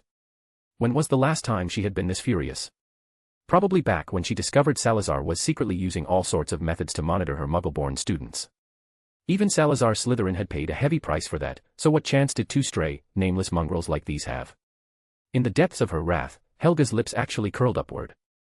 A cold, merciless smile appeared on the elderly witch's face. The tremor of the earth was about to begin here. You two mongrels are already dead. She pointed straight at Gemini and Pisces as she spoke. Gemini and Pisces were startled. They spun around, and the moment they saw the witch who had appeared out of nowhere, a chilling alarm rang in their hearts. This person had appeared right behind them, and they hadn't sensed anything. If she hadn't spoken just now, and instead had. You're thinking, if she'd ambushed us just now, wouldn't we already be dead, aren't you? Hey, and you mongrels think you're worthy of even realizing that. Helga tightened her fist. Together, Gemini said grimly. This woman is terrifyingly strong. He knew tonight would not end peacefully. The person before them was clearly the domain master who crafted the protective bracelet for Cedric. He had originally assumed that bracelet must have been an heirloom passed down by Cedric's family. Who would have guessed the creator of such an item was not only alive but standing right in front of them? Clearly, their organization had severely underestimated Hogwarts' true strength. There was more than one domain-awakened wizard in that school besides Dumbledore. But it wasn't hopeless. His domain complemented Pisces' ability extremely well. All he needed was a single opening, then he could inflict a devastating blow directly to her soul. Right. Pisces adjusted his collar, bracing himself for a battle to the death. Hey. Your opponent is me. You're carrying something I'm interested in. Huh. Pisces froze mid-movement. A voice interrupted his warm-up, halting him in place. At some unknown moment, a figure wearing a white mask had appeared behind the two of them, sitting casually on a stone as he watched. Seeing him arrive, Helga couldn't help letting out a cold snort. This old snake certainly moved fast. Gemini, Pisces. Who are you? Pisces couldn't help asking. You can call me Reese Lint, currently a third-year student at Hogwarts. After glancing over and confirming that Cedric had already lost consciousness, Reese simply announced his name. Hearing the boy state his name so openly, Pisces felt a brief surge of relief. Combined with the fact that the newcomer was just a third-year student, the shock he'd felt earlier completely evaporated. Also check out Marvel's reality editor. Be warned, it contains smut, but the story is highly plot-driven. // Chapter 371, It's been a long time, Hela. It must have been some stealth-type magic, or he had simply been careless. Either way, the opponent was only an ordinary student, not worth taking seriously. No matter how talented someone was, what could a 14-year-old possibly have learned? At most, he was a fledgling chick flapping its wings, imitating the soaring posture of an eagle. I'll deal with him first, then help you finish off that woman. You can hold her off for a bit, right? Pisces said to Gemini. As far as he was concerned, Gemini was also a domain wielder. Tens of seconds should be manageable. No problem. Gemini's confidence surged. They both had domains, why should he be afraid? Helga watched their exchange with icy indifference, making no attempt to interrupt. But when the two kept prattling on endlessly, she grew impatient. Pa. She brought her palms together in a sharp clap. Helga's sudden motion immediately drew Gemini and Pisces' attention, and the next moment, they felt the earth tremble. You must have witnessed the earth domain when you fought Cedric. Then allow me to show you what a true rock earth domain looks like. As soon as she finished speaking, Helga lifted her hands in a light upward motion. The ground beneath Gemini surged upward as if alive, shooting skyward and forcibly lifting him, along with nearly 100 meters of surrounding terrain, straight up into the air. In mere seconds, he found himself 100 feet above the ground. And as if intentionally avoided, Pisces, who had been standing right beside him, remained exactly where he was, feet still on solid ground. He stared up at the massive raised plateau, utterly stunned. What kind of magic is this? Or is this the power of a domain? But this scale, this spectacle, is insane. Isn't she afraid Muggles will see this? Whoosh. A spell streaked past, blasting a crater open right at Pisces' feet. I said your opponent is me. So please, don't get distracted. Rhys idly twirled his wand between his fingers as he reminded Pisces in a lazy, almost casual tone. Pisces' expression darkened instantly. Rhys's sneak attack had blown apart the magic circle he'd drawn earlier. To cast another curse, he would now need time to carve out a new one. He tapped his wand rapidly. With a smooth chain of precise spell work, he conjured a solid earthen wall, reinforced with a shield charm, and a snarling conjured tiger bristling with fangs. Pisces was confident these 3 defenses would buy him more than enough time to cast his next spell. But what he didn't expect was that the student named Rhys just stood there quietly watching him prepare, showing no intention of interrupting him at all. Overconfident, are you? Pisces' lips curled into a mocking smile. You'll regret this, Rhys Lint. He quickly redrew the magic circle, then pointed his finger at Rhys and shouted. In the name of Hela, Queen of the Underworld, I, Pisces, curse you, Rhys Lint. But after the curse was unleashed, Rhys showed no reaction whatsoever. Pisces himself didn't feel even the faintest echo of pain. Then it hit him, this brat hadn't told him his real name at all. So that's why you felt familiar, Rhys said at last, understanding the strange aura he'd sensed from Pisces. That's Hela's power. As Loki's daughter and Jormungandr's sister, she was someone Rhys had dealt with before, once, long ago. To think such a stupid spellcasting method still exists 1,000 years later, Rhys muttered in exasperation. A curse that only works if you know the target's real name, really. He looked at Pisces and added casually, if you want to try again, try the name Salazar Slytherin. Pisces. You've got to be joking. Pisces roared, his voice cracking with panic or rage, it was hard to tell which. He yanked open his robes, baring his upper body to the cold night air. Then I'll let you witness the power of an ancient god. Oh. Rhys took one look and immediately understood what Pisces' trump card was. Growing out of the center of Pisces' chest was a face. The left half looked like that of a normal, healthy woman, but the right half was a rotten, blackened skull. It was the face of Hela, goddess of the underworld, the very same deity Rhys had once encountered. Pisces suddenly bit down hard on his own tongue, severing the tip, then spat the hot blood directly onto Hela's face. Bathed in blood, the closed eyes on the eerie face began to tremble. Rhys watched the scene unfold with genuine interest.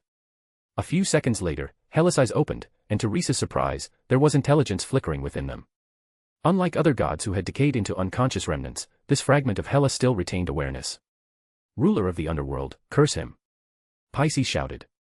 He had no idea about the history between Rhys and the deity whose remains he was wearing. He simply followed his usual ritual, offer blood, pray for power.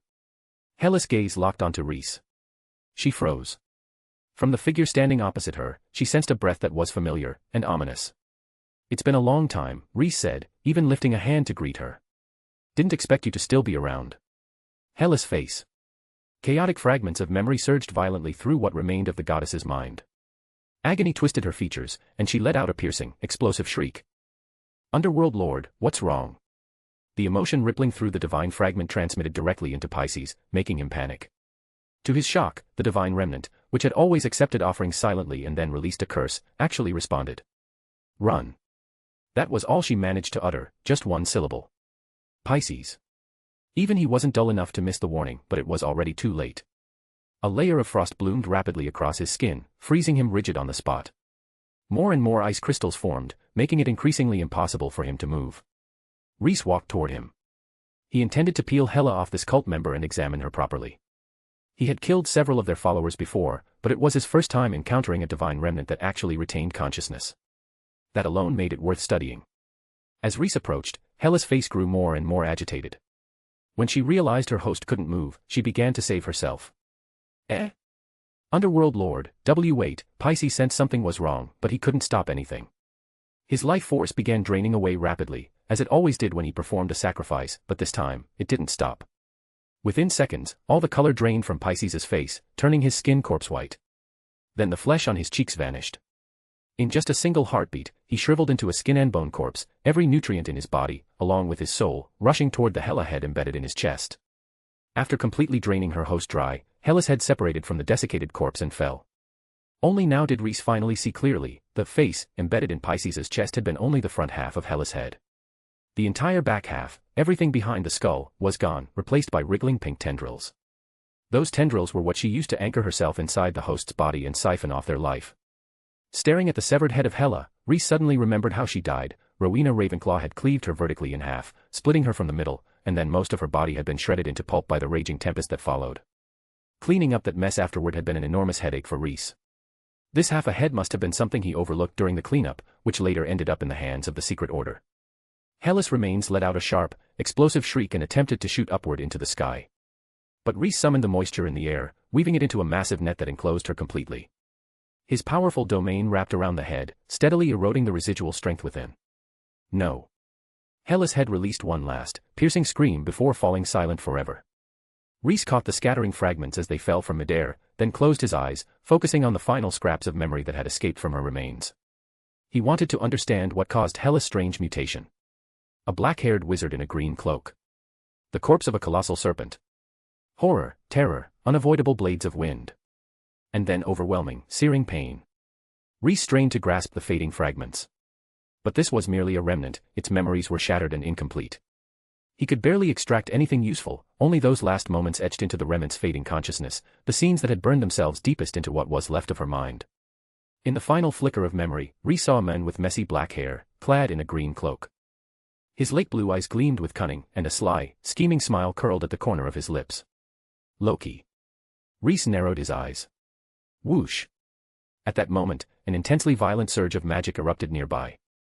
Startled, Rhys turned, and saw the surrounding earth rise and shape itself into a giant over 100 meters tall.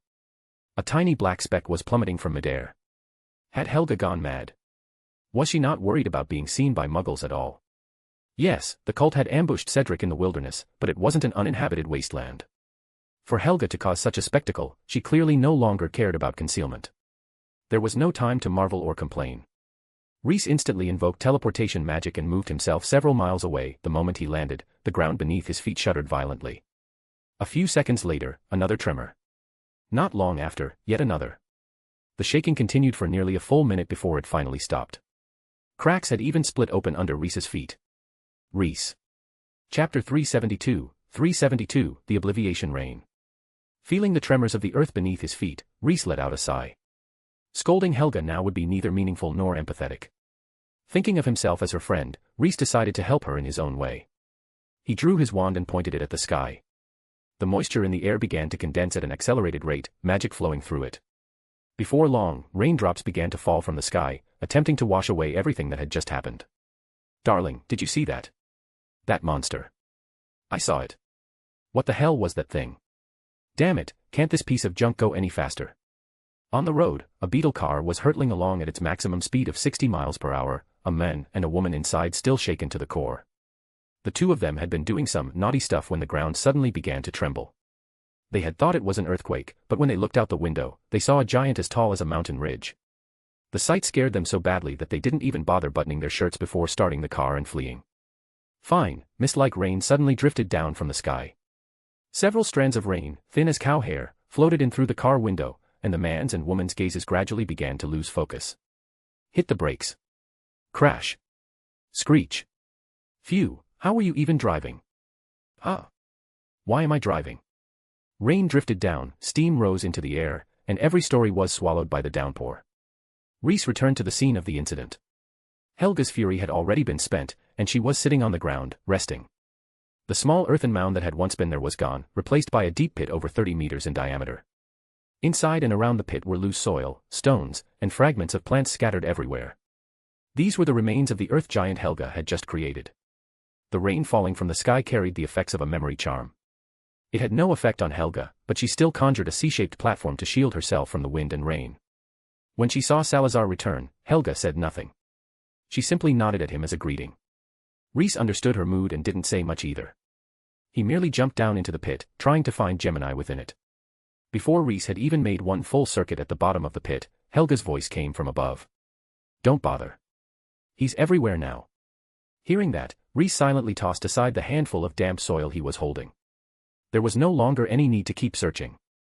He hadn't had high hopes for the search to begin with. He had only been indulging a bit of wishful thinking, wondering whether Helga might have restrained her rage enough to leave Gemini a sliver of life. After all, Gemini was someone with a domain. Taking a few blows so Helga could vent her anger shouldn't have been a problem, right? Unfortunately, whether Gemini was simply not very durable, or Helga's fury had been far too intense, the result was the same. Gemini hadn't held out. Once his domain was broken, Helga smashed him into pulp. With that, the idea of following clues from these two cultists to track down the secret society was probably dead. After being ravaged by Helga's violent attacks and overwhelming magic, this entire area would retain no traces whatsoever. Not even magic could read Gemini's memories from when he was alive. Abandoning the search, Rhys returned to the surface and walked over to Helga. Only then did he notice that Cedric had been placed right by her feet. He crouched down to check on Cedric's condition and judged that he hadn't suffered any irreversible damage. Rhys casually tapped the hardened shell covering Cedric's body, producing a clear, crisp sound. "A mixture of soil infused with my magic and tree resin. It activates when the wearer faces a lethal threat," Helga briefly explained to her old friend. "It can unfold a miniature domain in an instant to protect the user's life. Clever design. Much more practical than the things I prepare for students," Rhys said. He felt Helga's creation was more reasonable than his own protective accessories, with noticeably superior life-saving potential. "To be praised by you like that isn't easy at all." Helga meant it sincerely. When it came to equipping students with magical items, Salazar was the true professional, exceptionally skilled at imbuing magic into all kinds of materials. Of course, she still didn't know that Rhys had already succeeded in embedding his own domain into a brooch. If she did, her jaw would have dropped. "In any case, thank you for the obliviation rain," Helga said, looking at the rain falling from the sky. She couldn't help but feel a trace of gratitude for her old friend's assistance. With his help, she no longer needed to worry about the aftermath of the battle. Once dawn broke, Muggles would only think an earthquake had occurred. No one would come forward saying things they shouldn't. "We can't very well let them come knocking and drag you off to Azkaban," Rhys said with a smile. This was actually a very serious matter. Of the four of them, Helga Hufflepuff was the one who respected rules the most. If she truly violated current laws and there was a proper legal process, there was a very real possibility she would accept the Ministry's judgment and be imprisoned in Azkaban. Unlike himself, he would definitely find a way to escape conviction, such as killing everyone, no. He's their ancestor. So, like changing identities and continuing to live on. Hearing her old friend's words, Helga smiled as well. "So those people were what you call the secret society?" "Yes. A bunch of scavenging little rats, picking up scraps we didn't clean up properly and putting them to use," Rhys said here, unable to stop himself from sighing. "It's just that the later kids weren't up to the task, even this trash-picking lot managed to beat them." After he said that, Rhys and Helga both fell silent for a moment. "Maybe it's not that our successors are incompetent," Helga tried to find an excuse for later generations of wizards. "Maybe it's just that the four of us were too strong. Before us, those gods had been running wild for thousands of years after all." Rhys was taken aback, then felt that Helga's words made a lot of sense. Maybe it really was that they were too strong. By the way, earlier, Rhys told Helga about what he had seen, Hella's head. She was different from the other fragments. She still retained part of her consciousness, she screamed when she saw me, she even tried to run. That's remarkably intelligent. Helga felt as if she had a whole mouthful of complaints she wanted to voice, yet couldn't quite decide where to start. "Don't look at me like that," Rhys waved his hand.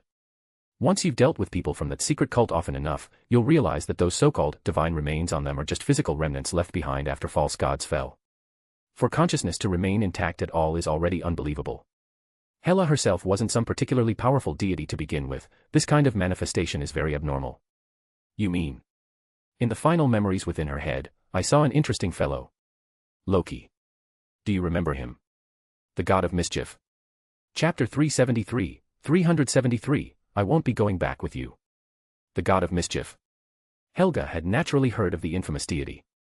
The god of lies and schemes, moonlighting as a fire god. Rhys rolled his eyes.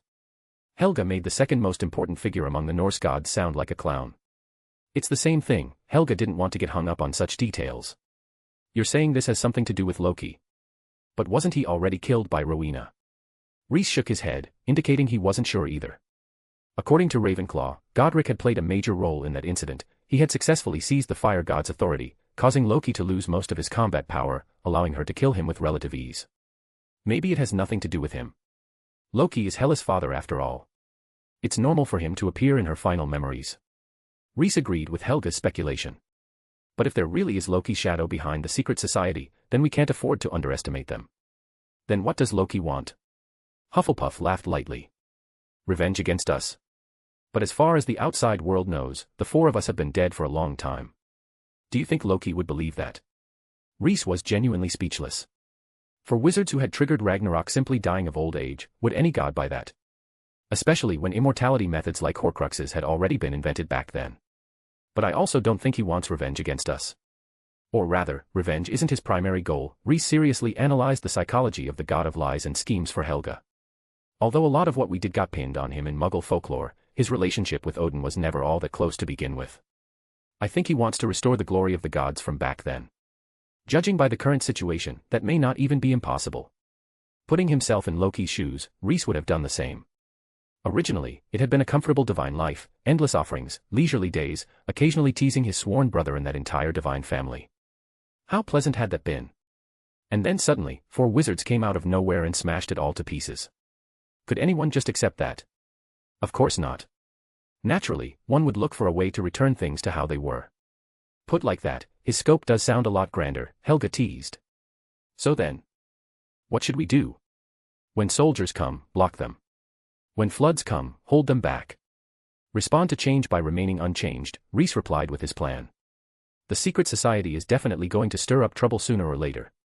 We can just wait for them to pop up and slap them dead in one hit. They've already set their sights on Hogwarts anyway. Hufflepuff. Wasn't that response a bit too passive? She had half expected Salazar to go raze that cult to the ground. Instead, he was planning to wait for them to knock on the door themselves. You can go talk it over with Rowena and see what she says, Rhys said. He believed Rowena would support his decision. All right, then. Helga agreed, still somewhat doubtful. Oh, right. Can you take a look at Diggory's condition for me? Before returning to the school, Helga was still a little worried about her student, so she took the initiative to lift the protection on him and let Salazar examine his body. Once the shell vanished, Rhys's gaze fell on Cedric's shoulder. It had been scorched by Gemini's light and dark domain. The entire shoulder looked as though it had suffered a burn, with blisters of varying sizes raised across the skin. How is it? Helga asked. I noticed there was a problem here too. Is it serious? Will there be any long-term effects? Among the 4 of them, Helga specialized more in domains that enhance the body, while Salazar was the most proficient at healing, so she very much wanted to hear Salazar's professional opinion. There was even a sheen of sweat on Helga's forehead. Rhys took it all in, and inwardly raised Cedric's importance yet another notch. He had no doubt that anyone who harmed this student of hers would be subjected to her most severe punishment. His assessment of that wasn't it a bit much? A child raised in a greenhouse, how could they ever become a truly great wizard? His own educational philosophy was better. He would arrange sufficiently intense trials for his students. That said, if Helga wanted him to include Cedric in future assessments, he would need to give it serious thought. This kid's strength was a little too far above the curve. Having just one Daphne already gave him a headache. Controlling the intensity of the assessments took considerable effort, and if Cedric were added to the mix, his brain really would explode. Creating situations that posed genuinely lethal danger without actually getting the hard-trained students killed was truly an art. Rhys suddenly found himself missing Quirrell from back then. If only Quirrell were still alive, he would absolutely spare no expense to help him awaken either a water or earth domain, then make him the final exam paper every year. Another day of missing Quirrell, sigh. Rhys's thoughts drifted far away, which outwardly looked like he was spacing out. This gave Helga quite a scare. Why was Salazar still thinking so deeply? Could it be that Diggory really had some serious problem? Oh. Rhys came back to his senses after Helga softly called out to him. He told Hufflepuff not to worry too much. While Cedric's shoulder injury was indeed troublesome, it wasn't beyond treatment. The residual magic from Gemini's domain has seeped into the muscles of his shoulder. Under the influence of that magic, the wound will heal very slowly, and it may even never heal properly because of the nature of a domain. If we consider the worst-case scenario, there's even a chance the wound could continue to deteriorate. Rhys's words made Helga's expression turn extremely grim, but he immediately followed up with a solution. You just need to use the power of your own domain to erase the residual magic left behind by Gemini. Once that's done, the wound will just be an ordinary burn. There's nothing else wrong with him, he's just expended a bit too much magic. Give him some stamina potions when you get back, and that'll be fine. Hufflepuff immediately felt at ease. She even thought she could take advantage of this opportunity to let Cedric practice resisting a domain. Just as she carried Cedric over to her side and began sketching out a teleportation magic array, Reese suddenly said something completely out of the blue. "Oh, by the way, I won't be going back with you. Helga. You're planning to track down the whereabouts of this secret order?" The response she got was Reese's eye roll. "Of course not. There's no point in chasing that thing. If there's no Loki behind the secret order, then they're not worth worrying about. If Loki really is the mastermind, then it wouldn't take long for him to notice my investigation. In the end, either he sets a trap for me, or I completely wipe out the secret order, only for several similar organizations to pop up somewhere else. I don't want Dumbledore to know that I've also run out." Hufflepuff, Sigma, degree winky face. Chapter 374, Dumbledore, how should I address you now? You never once considered Dumbledore. Reese was stunned. Helga, do you have no idea how much of a commotion you caused? If Dumbledore couldn't notice that, Reese would suggest he resign early and go home to babysit his grandkids. Because it was as obvious as eating a train bento with someone else right next to your spouse all night. Dumbledore might be old, but he wasn't dead. Reese would bet on it. Helga didn't even need to worry about whether she could successfully return by teleportation. Even if she did, the moment she pushed open the door to her office, she would absolutely see Dumbledore sitting in her chair, waiting for her. Helga took a deep breath. She had left in a hurry, and once she arrived, she had been too busy beating people up to think about Dumbledore at all. Only now, after Salazar pointed it out, did she realize that it would be very difficult to keep this hidden. A witch from antiquity, skilled in food-based magic, claiming to belong to Hufflepuff, and holding the highest level of authority over Hogwarts Castle. It was hard not to suspect that she was Helga Hufflepuff herself. You could stubbornly deny it and say you're just Hufflepuff's most outstanding student or something like that, but in my opinion, that has no meaning at all, and it'll only cause trouble when you eventually have to prove your identity anyway, Reese said calmly as he laid out the pros and cons for Helga. In his view, having their identities exposed was no big deal. If they hadn't personally wanted to keep a low profile, they would have announced it to the world long ago. Besides, revealing the truth to Dumbledore wasn't a serious issue either. He stood at the pinnacle of the modern magical world. Matters that needed to remain secret from the general public didn't necessarily need to be kept from him. That was a privilege earned through strength and prestige. Watching Salazar stand there, talking fluently, with every word practically saying "just admit it already," Helga felt an intense wave of irritation rise in her chest. She gave Reese a smile that wasn't quite a smile and asked whether, when she turned herself in, she should also casually tell Dumbledore that the founder of Slytherin House had returned as well and was currently squatting in the school, exploiting two poor, ignorant young girls. That really won't be necessary. Student Reese Lint stayed in his dormitory all night and did not go out. He is a good boy who follows school rules, and he has to get up early tomorrow to make automaton components for Professor White. Reese deliberately stressed the words, automaton components, prompting Helga to think carefully about what she should say to Dumbledore, what she could say, and what she absolutely could not say. He had no interest in letting a headmaster who came from Gryffindor learn his true identity. It wasn't that Dumbledore wasn't worthy of knowing, but that after centuries of conditioning, Gryffindors tended to have a seriously skewed perception of Slytherin and would look at him through colored lenses. If that happened, his carefree days would be over. The moment automaton components were mentioned, Helga found herself completely at a loss for words. She silently nodded, indicating that she would not turn Salazar in. It's not a big problem, Reese said as he winked at Hufflepuff. Dumbledore is an interesting person. If you don't want to say it, he won't expose you. At most, he'll exchange a few riddles with you. That's good then. Still, Dumbledore does deserve to know some things. Hufflepuff ultimately accepted reality and prepared to return to Hogwarts. Watching her use magic to keep Cedric floating at her side, Reese grew curious. I can help you look after Cedric. That way Dumbledore won't notice him. Helga waved a hand, feeling that Dumbledore would notice sooner or later, especially once her identity was exposed. In that case, she might as well tell him openly that she had chosen Cedric. Helga believed Dumbledore would not object, because this would be an enormous benefit for Cedric. The magic array on the ground flashed with light, and a circular portal appeared before Helga. She tried to step into it, only to find that the portal flickered once before closing. Hogwarts protections had been reactivated. Helga let out a wry smile and adjusted the destination, fixing it at the main gates of Hogwarts. This time, it worked. Upon arriving at Hogwarts, Helga realized that Dumbledore was not waiting for her at the gates, so she led Cedric straight into the school. After settling Cedric in the Hufflepuff common room, Helga left him a note and then strode toward her office. When she pushed open the office door, Dumbledore was indeed sitting behind her desk, studying her with those lake blue eyes. Good evening, Professor Dumbledore. Fully prepared for this moment, Helga greeted him calmly, as if this were not her office late at night, but the Great Hall at mealtime. Good evening. Dumbledore's tone remained as gentle as ever, with no hint of emotion to be discerned from it. A remarkable night, isn't it? It is indeed.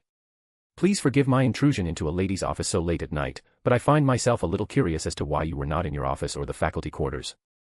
Hufflepuff walked to the front of the desk, braced both hands against its edge, and asked with a smile, if I said I went to the lavatory to deal with a rather troublesome little issue, would you believe me? Why not? Dumbledore smiled as well. When one grows old, one does tend to make frequent trips to the lavatory at night.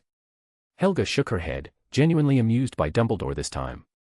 I didn't actually go to the lavatory. It's just that the badger I raised was bullied by 2 mice out in the wild, and as its owner, I had to go and do something about it. Dumbledore raised an eyebrow, a glint flashing through his eyes. Hogwarts has had a mouse problem as well, just a few little rodents. Fortunately, the people here were quite considerate of my old bones and dealt with them the moment they scurried in. By the time I arrived, all that was left were dead mice. Helga immediately thought of the story Salazar had told her earlier. Perhaps it ran into a snake. Snakes always like to eat mice, she replied. Dumbledore nodded in agreement. He removed the half-moon spectacles perched on his crooked nose and began polishing the lenses with his sleeve. Something suddenly occurs to me. You seem never to have answered this question. When you said you were an ancient witch who returned to Hogwarts, which era do you mean exactly? After all, the term ancient can be remarkably broad. Helga withdrew her hands from the edge of the desk. She did not answer at once, instead strolling slowly to the window of her office and pointing toward the Black Lake outside. The ancient Black Lake. It was already like this when my friends and I arrived here. All these years later, it has remained unchanged. Then her gaze swept across the stretch of water formed after she and Reese buried the Dementors, and her voice faltered slightly before she hastily added, most of it, at least, hasn't changed. When he heard Professor White's words, Dumbledore's breathing stalled for a brief instant before returning to normal. When she mentioned the newly formed section of the lake, he even laughed along with her. Helga shot him a look, thinking to herself, you've got the nerve to laugh. But since tonight's topic was not about criticizing Dumbledore, she set the matter aside for now, planning to bring it up with him another day. Time magic truly is a marvelous thing. Do you think the friends who once lived in the same era as you might also return through time magic? This was a difficult question to answer. After all, one of her old friends had already made it very clear that he did not wish for Dumbledore to know of his existence. And so Helga decisively avoided the question. In my view, whether they return or not is secondary. What truly matters is whether their spirit can be passed on. Hogwarts has changed a great deal, not just in its decorations, but in its inner spirit as well. It's hard for me to say whether that's good or bad, though personally, I feel there's more bad than good.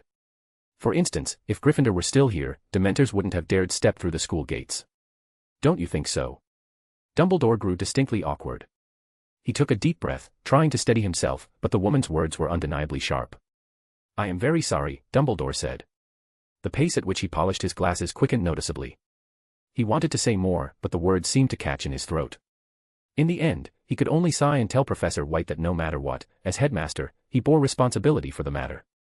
He had failed to fulfill his duty to protect the students of the school.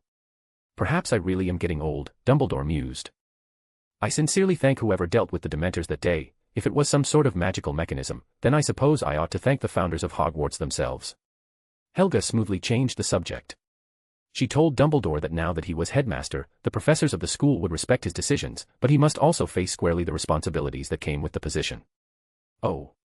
Dumbledore suddenly seemed to recall something and posed another question. You lived closer to the era of the 4 founders than I ever could. Was there a headmaster position at the school back then? To my knowledge, the 4 founders jointly managed the school and did not appoint a single headmaster. However, after the other 3 left Hogwarts for various reasons, Rowena Ravenclaw did, in practice, serve as headmistress for a period of time. Dumbledore looked as pleased as a child whose curiosity had just been satisfied. He rose from his chair, remarking that it was already quite late and that he should not stay any longer, and rumors might start circulating within the school. Helga was directly amused by Dumbledore's words. Before leaving the office, Dumbledore turned slightly. His tall figure gave him a faintly imposing presence, and his expression became serious and earnest. I have one last question.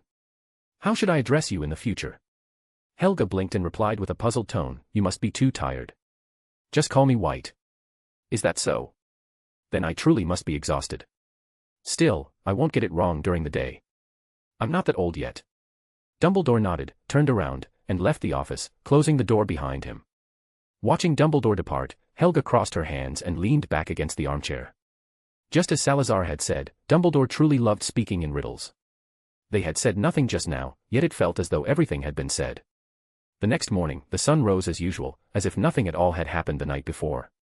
Reese brought the sleepy-eyed Greengrass sisters to Helga's office, and Helga noticed that Daphne's skin seemed even fairer than before.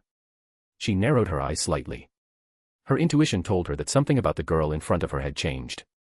After explaining the key points of crafting the new components and assigning the day's tasks, Helga pulled Reese into a corner of the office, calling it, for form's sake, doing more professional, higher-level work. After a while, seeing that the two sisters were fully focused on making components, Helga spoke up. That Daphne seems a little different from before, doesn't she? Reese replied without even lifting his head, she's touched the threshold of a domain. He said it as casually as if he were commenting that Daphne had done well on an exam, but Helga was struck dumb with shock. Even Salazar's student had. She used my own method. Reese cut Helga off before she could take any credit, indicating that Daphne reaching this point had nothing to do with her. It also didn't have much to do with him as her teacher. Still, following Helga's approach doesn't seem like a bad thing, Reese mused inwardly. If he had guided Daphne the way Helga did, perhaps she would have taken the proper path. Chapter 375, Reese Secondary Domain Awakening. What magma domain? Wasn't his own water domain far better?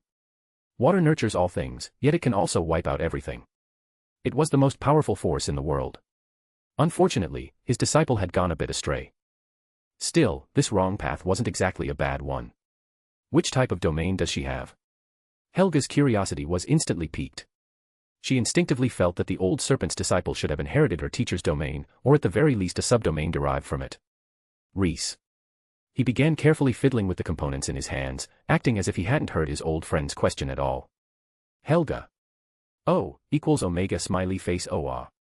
Seeing her old friend play dead, realization suddenly struck her. Her expression immediately changed. Old serpent, what are you trying to avoid? Reese equals omega smiley face. Seeing Salazar react like that, Helga instantly understood. The smile at the corner of her mouth could no longer be held back. She took 2 deep breaths before asking, her voice trembling slightly from holding back laughter, "Hey, that child didn't awaken a fire attribute domain, did she?" Reese, wow, you're seriously annoying. Can you just focus on your work? The clients trusted you enough to hand over a deposit, and this is the attitude you have when making their puppets. Helga couldn't hold it in anymore and burst out laughing. Daphne and Astoria raised their heads in confusion, looking at Professor White without understanding what was going on. You two keep working. I just thought of something funny, Helga said to the 2 girls, her face beaming. The next few seconds were sheer torment for Reese. Every look from Helga seemed to take on a different meaning in his eyes. Even an absent-minded yawn or a casual stretch from her was enough to trigger a stress response in him. Reese, who felt like a slab of meat being slow-roasted in an oven for 2 hours, finally had a breakthrough. Wasn't it perfectly reasonable that Daphne had comprehended a magma domain? Her teacher was aligned with water. She had spent the entire day working in a Earth office. Then, while staring blankly at the flames in a fireplace, she reached enlightenment. A domain that fused water, fire, and earth, wasn't that the most natural outcome imaginable? The instant the tension in his mind snapped with a sharp crack, Reese's thoughts suddenly became crystal clear. The domain of water should not be limited to water alone. Anything in a liquid state fell within its scope. Yes, that was it. Reese's eyes lit up abruptly, shining like 2 small suns. Magma was liquid too, after all. So magma came into the water domain. No matter how one looked at it, Daphne had still comprehended a water-type domain. Reese's unusual state drew Helga's attention. She looked at him in surprise, at the same time sensing that strange fluctuation of magic radiating from his body. Had the old snake just gained another insight? Reese slowly rose from his seat, his feet hovering 3 inches above the ground. In an ethereal voice filled with quiet magnetism, he said to Helga. I've understood it. Helga. Understood what? Daphne and Astoria also set aside their work and looked at Reese curiously, not knowing what he was about to say. All that flows belongs to water, all things are so. Helga. Salazar, do you want to listen to what you're saying right now? Are you out of your mind? I admit I laughed a bit too loudly just now, but could you please be normal? Helga was genuinely panicking. Among the 4 of them, Salazar was the best at brewing potions. If Rowena went mad, Salazar could fix it with potions. But if Salazar went mad, they would truly be at a loss. Even worse, she would have to expend considerable effort to seal away the mad old snake. In his current state, he was far too dangerous. Someone like him losing control would be a world-ending crisis. Helga silently assessed their respective combat power. She thought she could win, but might not be able to restrain the old snake. She would probably need Dumbledore's help. At the same time, she couldn't help grumbling inwardly at Reese. It was just a bit of teasing about his student's domain. How did that drive you to this point? Reese spread his hands, and two masses of silvery liquid gradually condensed in his palms. Helga. She froze on the spot, because what Reese was using was not some other spell, but a pure, unmistakable domain expansion. A Mercury domain, or rather, a Quicksilver domain. Helga's expression became grave. As an old friend of many years, she knew all too well what Salazar's domain was like. It had nothing whatsoever to do with a metal like Mercury. Yet now, he was using the power of his domain to conjure a large mass of Quicksilver. There were only two possibilities. One was that Salazar had stumbled into awakening a Mercury domain by sheer coincidence. The other was, if what he had just said was taken at face value, then the scope encompassed by Salazar's domain had clearly become far broader, and his authority had increased yet again. Could a wizard or a god possess two domains? Of course. Loki and Odin, for example, both possessed multiple domains. But what Salazar was exhibiting now was far rarer than simply awakening an additional domain. A secondary domain awakening. It was actually a secondary domain awakening. When the Mercury in Reese's hands vanished and was replaced by a mass of molten magma, Helga immediately became certain of what had happened to Salazar. His domain had undergone a second awakening, switching the core concept within the domain from water to the broader concept of liquid. Helga showed an extremely complicated expression. A secondary awakening was a realm the four of them had pursued tirelessly. It was truly going one step further after reaching the 100-foot pole, the ultimate peak of magical extremity. And yet, it was the old snake who had taken that first step, and in such an absurd way at that. All she could say was that magic really was this wondrous. Those who knew what to look for understood the doorway it represented, while those who didn't merely saw the spectacle. Daphne and Astoria had no idea what had just happened. They only knew that Reese seemed to have pulled off some flashy new trick again. It's shiny. Is that Mercury? Yes. Wow, it's like my magma domi. Quiet. After being scolded by her sister, Daphne reverted to her well-behaved self, though her wide eyes were still darting around restlessly. The light in Reese's eyes gradually dimmed. With a faint smile at the corner of his mouth, he drifted back down to the ground. Chapter 376, 376, eating it would violate Quidditch regulations. Reese's eyes gradually dimmed, and with a faint smile at the corner of his lips, he gently settled back onto the ground. Thank you, he said as he looked at Helga, his eyes seeming to sparkle like stars. Hufflepuff. Stop talking already. I'm going to sour to death. She glanced at the two sisters sitting in the corner, clearly just watching the excitement, and couldn't help letting out a heavy sigh. These two girls were truly lucky. You're quite fortunate. You witnessed a second awakening of a domain with your own eyes. His domain has become even stronger, she said, turning to explain to the Greengrass sisters what a second awakening of a domain actually meant. Reese listened quietly at the side, occasionally adding a sentence based on his own insights. This, in turn, benefited Helga greatly. After all, Reese was the only person she knew who had undergone a second awakening of a domain and was willing to communicate with her. However, as Reese went further into his explanation, Helga also noticed a problem. Since Reese's domain focus had shifted from water to liquid, did that mean his suppressive power over subdomains like cloud and mist no longer existed? You could say that. However, since those things originate from water, I still have very strong control over them. I can suppress those domains by preventing water from turning into vapor. Also, I should remind you that mist is composed of tiny water droplets or ice crystals suspended in near-ground air. That still falls within the scope of liquid control. You really should brush up on Muggle physics. I'm sure Miss Hermione Granger of Ravenclaw would be more than willing to help. Helga felt that she was starting to lose control of her body temperature. Salazar's words made her blood pressure spike. All right, that's enough parts crafting for today, she said decisively, issuing a clear dismissal. You don't fear your best mate living a hard life, you fear him suddenly driving a luxury car. This kind of situation existed in the magical world as well. Salazar was now clearly the first among the four to drive a luxury car, and Helga was so jealous she nearly ground her teeth to dust. She simply couldn't imagine what it would feel like to stay in the same room with Salazar for an entire day. It would be unbearable.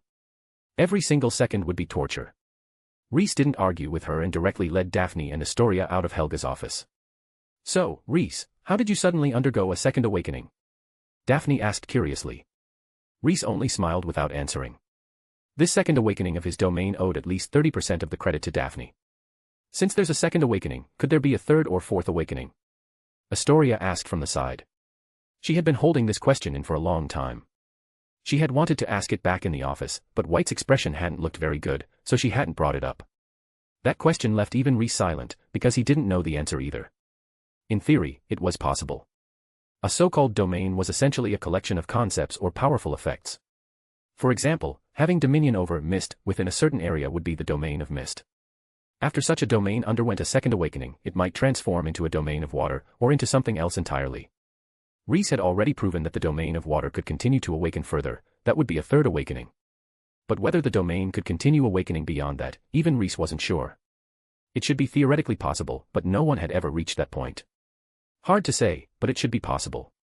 Alright, don't overthink it.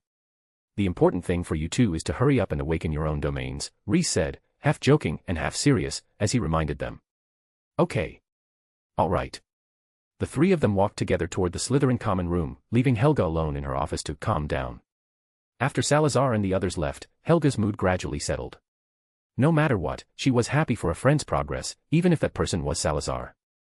Taking inspiration from Salazar's line of thinking, she also began to contemplate the possible directions for a second awakening of her own domain. It took her quite a while before she suddenly realized that after leaving Cedric in the common room last night, she hadn't checked on him at all. With that thought, she no longer cared about continuing her research into domains and immediately ran straight toward the Hufflepuff common room. Helga didn't arrive too late. She reached him just as Cedric had regained consciousness. Have some of this to replenish your strength. Helga strode into the common room and took a piece of chocolate from inside her robe. Cedric was still in a dazed state, clearly not yet recovered from last night's intense battle. He instinctively took the chocolate from the professor's hand, but the movement was a bit too large and pulled at the injury on his shoulder, causing him to bare his teeth in pain. The pain quickly snapped Cedric fully awake. He immediately turned his head toward Helga, muttering, "Professor, I was surrounded by..."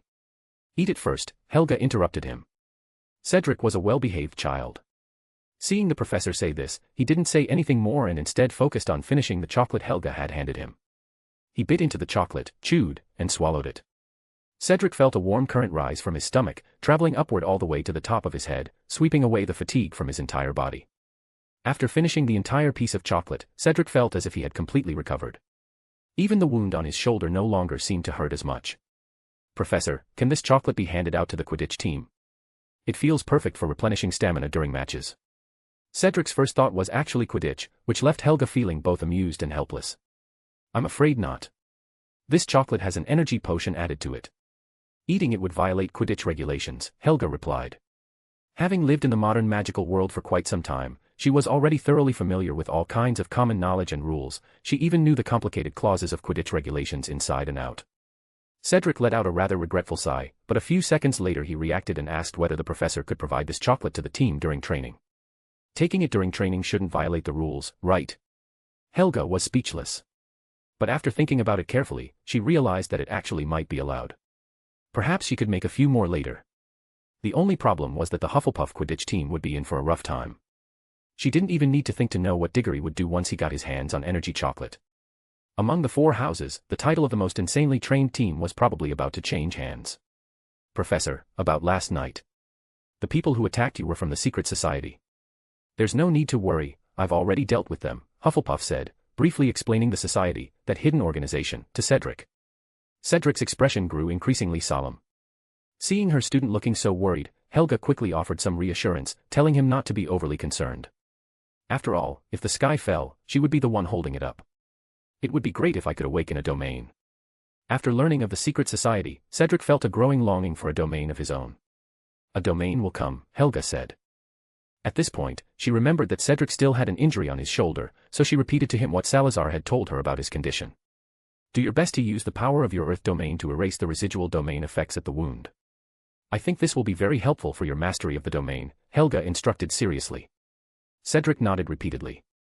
After giving Cedric a few more instructions and handing him a new string of bracelets along with a small jar of soil, Helga left the warm common room. The bracelet was meant to keep Diggory alive, compensating for the losses he had suffered before. The soil was for healing. If Cedric couldn't hold on, he was to sprinkle the soil from the jar onto the wound. The earth infused with Helga's power would neutralize the lingering light and dark domain effects within the injury, speeding up its healing. She trusted that Cedric would make proper use of them. Although not many students stayed at Hogwarts during Christmas, the school still prepared an extremely lavish Christmas feast. However, since there weren't many people, Dumbledore didn't continue the tradition of seating the 4 houses at separate tables. With so few people, splitting into 5 tables would have been far too desolate and would cause severe waste. Given the current situation, with fewer than 10 students remaining in each house, how much could they really eat at each meal? Yet every table would still need a full spread of dishes prepared. And if a certain dish appeared on Gryffindor's table but not on Slytherin's, who knew what kind of trouble that might cause? The 4 house tables were gone, replaced by the staff table, which had been moved to the center of the Great Hall for the use of the faculty and the students who remained at school. Rhys and Helga entered the Great Hall one after the other. Seeing that table, as well as students from various houses mingling together around it, both of them froze for a moment. If they had chosen this way of dining back then. A jumble of thoughts collided in their minds, until the person behind them gently nudged the two of them. Chapter 377, Christmas Banquet and Trelawney's Presents. Rhys, Professor White. Is something wrong? The one urging them to go in was, of course, Daphne.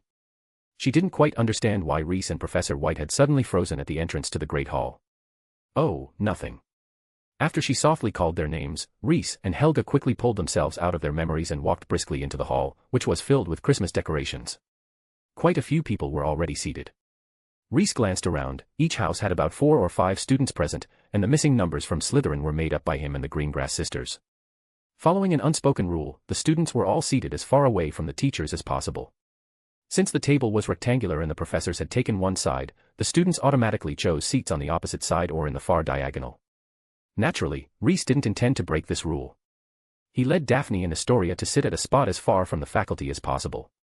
As for Helga, she could only sit with her colleagues, haha. Rhys thought with malicious glee.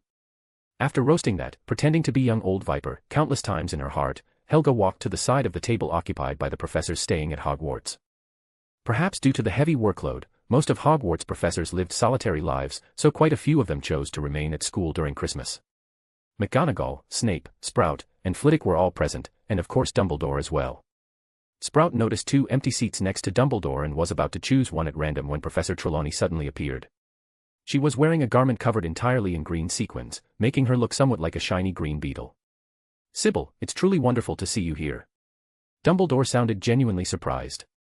Trelawney usually secluded herself in her North Tower and almost never left it.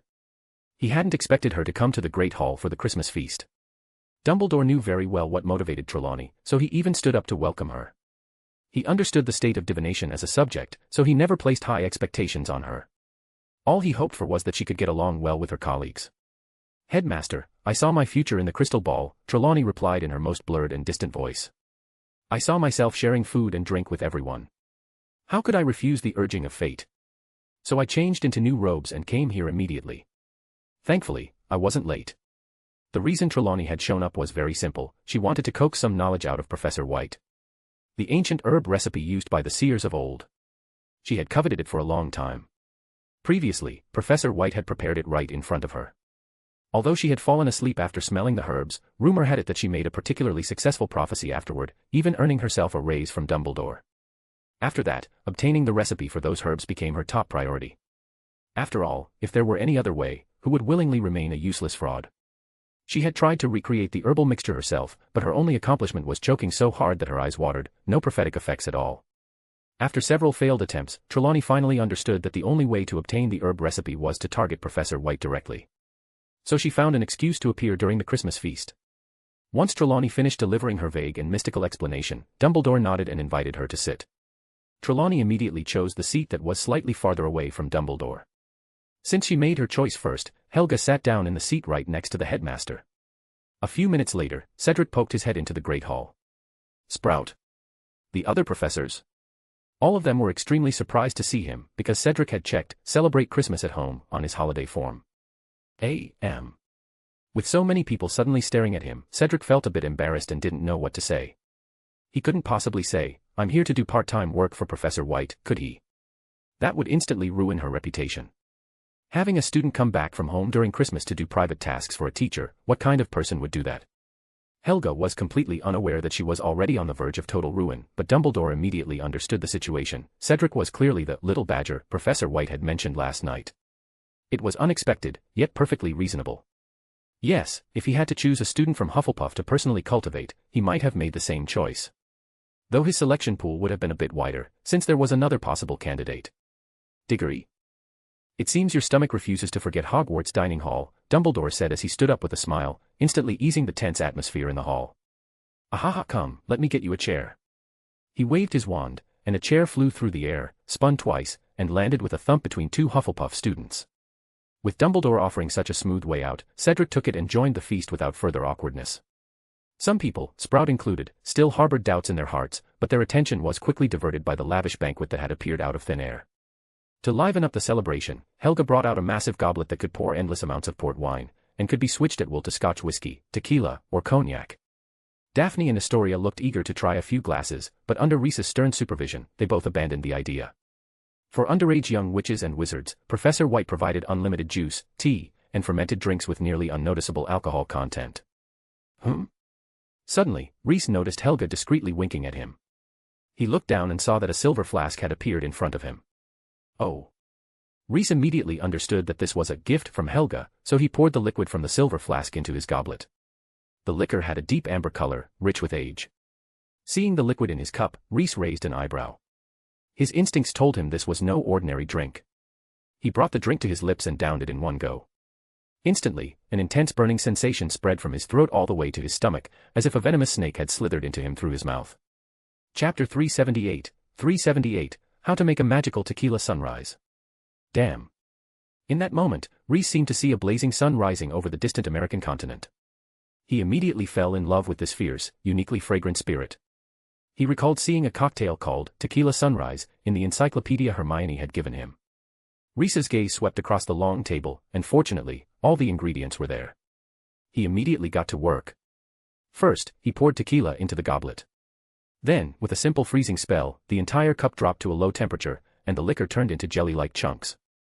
Next, Reese added a generous amount of orange juice. With the help of a stirring charm, the orange juice and tequila mixed thoroughly. Finally, Reese picked up a pomegranate from the fruit basket. With a snap of his fingers, the seeds separated themselves from the fruit. He took out a small cauldron, conjured a burst of magical flame, and used it to press and reduce the pomegranate seeds into a spoonful of steaming, bright red pomegranate syrup. Scooping up the steaming pomegranate syrup, Reese lightly tapped the bottom of the goblet with the spoon. In an instant, the syrup transferred itself to the base of the glass. The near-boiling syrup met the chilled, almost frozen liquid with a violent clash, and visually, it truly looked like a rising sun breaking through darkness and illuminating the sky. Reese recalled the encyclopedia's description of the tequila sunrise, on the Mexican plains dotted with cacti, a vivid red sun rises, bathing the land in brilliant light. He really liked that feeling. He took a delicate sip of the magical version of the tequila sunrise he'd made.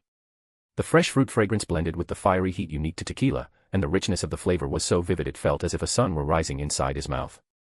The aftertaste lingered endlessly. The young witches and wizards around him had long since been stunned by his performance. They were drinking the same thing, right? But somehow, he could turn it into such a spectacle. And it looked so beautiful. Can I have a glass? Daphne was the first to break the silence and place an order with Reese. Instantly, every student nearby perked up their ears, and even across the table, quite a few professors looked tempted. The eager gazes made Reese extremely satisfied. Without hesitation, he flicked his wand, clearing a wide space on the table, then lined up more than a dozen goblets in a row. With smooth, practiced motions, he made 12 glasses of his interpretation of the tequila sunrise in one go. When he finished, he snapped his fingers, and flames lit up on the surface of all 12 cocktails. The fire burned off the alcohol in the liquid while leaving the flavor behind. Reese handed out the alcohol-free cocktails to the young witches and wizards whose eyes were practically burning with excitement, watching happily as they tasted the drinks he had crafted. Helga, who had been observing the entire process, learned how to make the cocktail almost instantly and immediately replicated a glass. Reese, __, star A. Helga, carrot / carrot, ehe.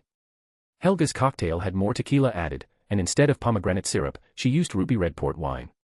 Compared to Reese's original version, it was obvious that the professors preferred this stronger variation. After 2 glasses of Professor White's specially mixed cocktails, the flame in Professor Trelawney's heart was thoroughly ignited by the liquor. Holding a glass full of brandy, she edged closer to Helga. She was so nervous that she didn't even notice the drink sloshing onto the front of her robes. Professor White. Trelawney began. But at the moment she tried to speak, a wave of nervousness hit her, her mouth went dry. She quickly took a huge gulp of brandy to replenish her courage. May I ask, could you tell me about my ancestor? The seer you once met. Her eyes brimmed with anticipation. Earlier, Trelawney had mentally prepared a careful script, but after several drinks, she had forgotten all of it and simply spoke from the heart. Once her name was called, Helga listened attentively to this descendant of a great seer. Learning that Trelawney wished to know about her ancestor, she naturally didn't refuse. Of course, there's no problem. But I need to clarify something first, the one who encountered the seer wasn't me. It was the 4 founders of Hogwarts back in their time. This story was actually quite well known in our era, so I simply borrowed it that day. I didn't expect that now, no one seems to have heard of this legend at all. Upon learning that it was a tale involving the 4 founders, all the professors present immediately perked up their ears. Even Dumbledore quietly set down his wineglass and his knife and fork. A retelling from Professor White about the founders, this had to be taken seriously. Seeing that her colleagues were clearly interested, Helga straightened her posture and switched into bedtime story mode. Once upon a time, 4 young witches and wizards set out on a journey together. They came from barren marshes, from quiet riverbanks, from wide open valleys, and from filthy swamps. Reese. He lifted his head and looked at Helga. Are you seriously inserting personal jabs into a legendary tale right in front of me? Helga gave him a mischievous smile. In harmless moments like these, teasing Salazar was just too much fun, especially seeing him get all worked up. They were traveling along a narrow, secluded path, and the sky was already nearing dusk. Dumbledore lifted his head, glancing at Professor White. Isn't the beginning of this story borrowed from somewhere? They finally reached a remote little village just before the sky turned completely dark. At the center of the village there seemed to be a bonfire celebration. But when they approached, they discovered it was not a celebration, nor was it a witch trial, it was a group of Norman invaders who had crossed the sea. They had slaughtered all the villagers, leaving only a single impoverished woman behind. The brutal Norman pirates had tied her to a cross and were preparing to throw her into the roaring flames. The righteous Gryffindor could not bear to witness such a tragedy. Ignoring Slytherin's attempts to stop him, he decided to save the woman. With the help of his longsword and the other staffs, the 4 of them finally rescued her. After they brought the woman away from danger, she told the young wizards that she was a seer who could see future events, and that it was this very identity that had allowed her to survive the Norman massacre. Helga stopped here, not continuing immediately. She glanced around and found that almost everyone had stopped eating, listening intently to her story. Only then did she nod in satisfaction. After taking a big swig of her cocktail to moisten her throat, she lowered her voice and said, that woman who survived against all odds was Professor Trelawney's ancestor, the great seer Trelawney, Pythia Trelawney. Chapter 379, The Great Trelawney's Divination. Although anyone with normal intelligence already knew that the impoverished woman mentioned by Professor White had to be Professor Trelawney's ancestor, there was simply no other possibility. The moment the name, Pythia Trelawney, came out of her mouth, everyone still drew in a sharp breath at the same time. A wave of suppressed exclamations spread along the table. Among everyone present, Reese was the only one not paying attention to Professor White. The reason was simple, everything she was recounting was something he had personally experienced. Hearing old memories brought up not only lacked novelty but also made him irritated whenever she inserted her own creative adjustments. He picked up some food, prepared to eat it while it was still hot. If he waited until Helga finished her story, the roast turkey would be as cold as stone. After the 4 of them brought the woman away from the ruins of the village, they escorted her all the way to the nearest town. Well, town, it was actually a viscount's territory. Helga continued her storytelling vividly, taking sips of her cocktail now and then. Ravenclaw prepared a new linen robe for her, Hufflepuff made her a warm, hearty meal, Slytherin fetched water, and Gryffindor built the fire. Her bath was ready. After washing up, Madame Pythia thanked the 4 kind wandering wizards. As a gesture of gratitude, she decided to perform a divination for them. But before she could begin, Salazar suddenly stood up and interrupted her. Madame Pythia, please explain why the Normans spared you at first, only to later plan to throw you into a burning pyre. Salazar questioned her in a slow, deliberate tone. Ever suspicious, he doubted everything. The moment he sensed something amiss, he would strike like a viper at the slightest flaw. Seeing Helga describe him this way made Reese quite pleased. If not for his vigilance, they would have been wiped out several times over. Whether figuratively or literally, Helga wasn't wrong at all. Pythia froze for a moment, then began stammering, her expression shifting. She actually didn't know why she had suddenly been tied to a pyre. Slytherin grew increasingly suspicious. In his eyes, this so-called seer was starting to seem truly questionable. Without hesitation, he took matters into his own hands. Afterward, Salazar learned what had really happened and gradually understood everything. Originally, the Normans had respected her. Seers were a revered profession among them. Their chieftain had politely invited her over, hoping this foreign diviner could foretell whether he would successfully ascend to Valhalla and serve the king of the gods. Pythia agreed. After an elaborate ritual, she truly saw the future. The sky stained red with blood. The ocean roiled and boiled. A grand city in the heavens crashed down into the mortal world. Once glorious palaces crumbled into dust. The gods either roared, wept, or screamed. Some wailed. Some knelt in despair. Some fled in terror. And some charged toward death without a single word. Seers of the Trelawney line had a fatal flaw. Once they entered a true divination state, they had no control over what they said. Otherwise, why would she ever utter such words right in front of the Normans?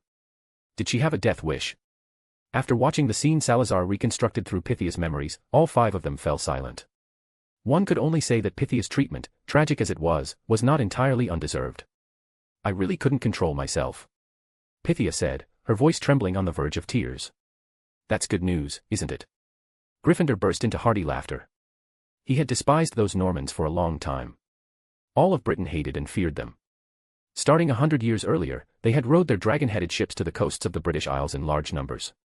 Wherever they went, villages turned to ashes, and even monasteries weren't spared. Under the protection of their gods, the Normans acted without restraint. And now a seer had proclaimed that the gods would fall. What wonderful news. Though he did wonder who had done such a beautiful deed. Gryffindor's words were met with unanimous agreement from his 3 friends. After this brief interlude, Madame Pythia's divination continued. She took out several herbs, dropped them into a basin, and set them on fire. As smoke billowed upward, Madame Pythia seemed to fall asleep. In that dreamlike haze, she murmured as though reciting ancient poetry. You 4 will eventually reach the end of your journey, and by then, the goal you set out with will have long been accomplished. Yet like the mushrooms beneath the forest canopy after rain, you will have already found new goals.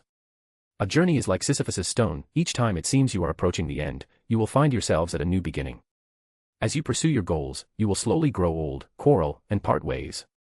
Some of you will age, some will leave and never return, some will become weary and find a place to nap, and some will die. Perhaps, on the paths of the future, you will meet again. As you pass by each other, you may exchange a smile, and then, just like in your youth, continue traveling together once more. Everything is like the moon reflected in water, like flowers seen through mist, but one thing is certain, the traces you leave along your journey will stand there like the great stones on Salisbury Plain, for future generations to behold. Imitating Pythia's tone, half chanting and half reciting, Helga finished the prophecy, then closed her mouth, filled her empty cup with port wine, and drank it all in one go. Everyone around the table fell into silence, carefully savoring the story Professor White had told. Professor White, what happened next? Daphne took a big sip of her tequila sunrise and immediately pressed for the ending. Next. There is no next, Helga said with a cheerful smile, looking at the very Gryffindor-like Slytherin girl. The 4 helped Madame Pythia bathe, left her some money, and the next morning, those young wizards continued their journey. Madame Pythia, meanwhile, stayed in that small town and continued working as a seer. Back then, the statute of secrecy didn't exist yet, so the boundary between wizards and muggles wasn't very clear. A thoughtful expression appeared on Dumbledore's face. In that story, Pythia had made 2 remarkable prophecies. One accurately foretold the fall of the Norse gods, and the other predicted the future awaiting the 4 founders. Traces like the great stones on Salisbury Plain clearly referred to Hogwarts. As expected of a seer, 2 terrifyingly accurate prophecies. But the last one. Chapter 380, Herbal Ingredients and Visiting. Dumbledore looked at Professor White's aged face, feeling deeply moved. The founders truly had grown old and drifted apart over the course of their travels. Everyone at the table was thinking something different. Trelawney, upon hearing, burned a basin of herbs, nearly burst with excitement. She had been trying to get close to Professor White all this time just to learn the recipe for those herbs. The ancestor's story. She honestly didn't care much. It was nice to hear, but missing it wouldn't have mattered to her. No matter how impressive, ancestral glory belonged to the ancestors, not to her. But the herb recipe. That was extremely important. Professor White, in the legend, was it ever mentioned, what herbs the seer Pythia burned? She wanted to directly ask what Professor White had ignited in her office that day, but she was a bit too embarrassed to say it outright. Seeing Professor Trelawney's expectant face, Helga suddenly remembered the conversation the 4 founders had with Pythia right before parting ways. By the way, I remember you burned a basin of herbs before doing your divination.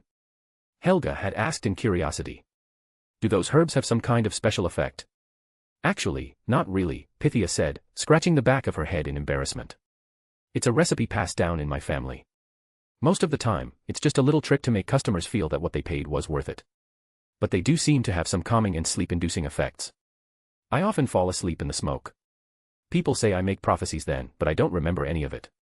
Helga blinked. Pythia slapped her forehead, fetched a thin wooden board, and quickly scribbled the herbal recipe onto it with a charcoal pencil. Parsley, sage, rosemary, and thyme. Helga stared at the 4 extremely common herbs written on the board, utterly stunned. If Pythia hadn't said these were used by seers during divination, she would have thought it was a cooking recipe. There are also special requirements, Pythia added. The 4 plants must be grown on snow-capped brown mountains, fertilized with graveyard soil, watered with tears, and reaped with a leather sickle. After harvesting, the dried herbs must be tied tightly with heather. Helga. All right then. Half dubious, she accepted the gift Pythia had given her. Don't underestimate this recipe. It's been passed down in my family for generations. A touch of pride appeared on Pythia's face. To prevent it from being lost, we even turned the recipe into a song. It describes the herbs and the methods for planting and harvesting them. To prove she wasn't making it up, Pythia even sang the entire song for Helga, leaving an extremely deep impression of the recipe on her. After that, the 4 of them continued their journey, while Pythia Trelawney returned to her homeland, Scarborough. The seer used parsley, sage, rosemary, and thyme. There are also specific planting requirements, I'll write them down for you. To Trelawney's shock, Professor White had absolutely no intention of making things difficult. She simply took out a roll of parchment and wrote down the herbs used during the prophecy as well as the key points of their cultivation. For a moment, Trelawney didn't know what to say. Come now, eat. If you don't start soon, everything will get cold. Helga didn't linger on such small matters and instead turned her attention to the feast in front of her. Professor Trelawney felt tears gathering in her eyes, her eyelids turning red. The atmosphere at the table grew warm and lively. Everyone ate until their stomachs were round before finally putting down their knives and forks. In the latter half of the feast, they all began opening Christmas crackers one after another. Reese was no exception. He opened his cracker and found a Santa hat inside. Amid laughter and cheerful chatter, the feast came to an end. The students, pleasantly dizzy from food and excitement, wandered off toward their respective common rooms. Reese gave Helga a small wink, then followed the crowd out of the Great Hall. After escorting Daphne and Astoria back to their room, Reese stepped out again and headed toward the dungeons. He was going to visit a criminal in prison. Just kidding. If Rowena ever found out, he wouldn't see a peaceful day for the next 10 years. At the entrance to the dungeons, he indeed ran into Helga. Students wandering around the castle late at night instead of sleeping, Slytherin, minus 20 points. Helga announced loudly, full of righteous authority. And Mr. Lint, you will serve detention as punishment. Reese. A delighted smile bloomed across Helga's face. As far as procedure was concerned, there was absolutely nothing wrong with what she'd just done, and Slytherin really was docked 20 points. She was a fully authorized professor now. Giving detention to a third-year student was as easy as breathing. Reese was completely stunned by Hufflepuff's maneuver, and the worst part was, she was absolutely justified in doing it. Thinking of that, Reese almost saw stars from sheer frustration. Happiness and anger must remain in balance. Salazar's happiness decreased and his anger increased, so naturally, Helga Hufflepuff's happiness increased and her anger decreased. Truly magnificent, the great law of conservation. Reese took several deep breaths, forcing himself to calm down. He silently added this incident to the little notebook in his heart, then acted as if nothing had happened while he opened the seal leading to the deeper parts of the dungeon. Professor Yeii also opened the underground seal of the school. Are you going to expel me? He asked in a deliberately sarcastic tone.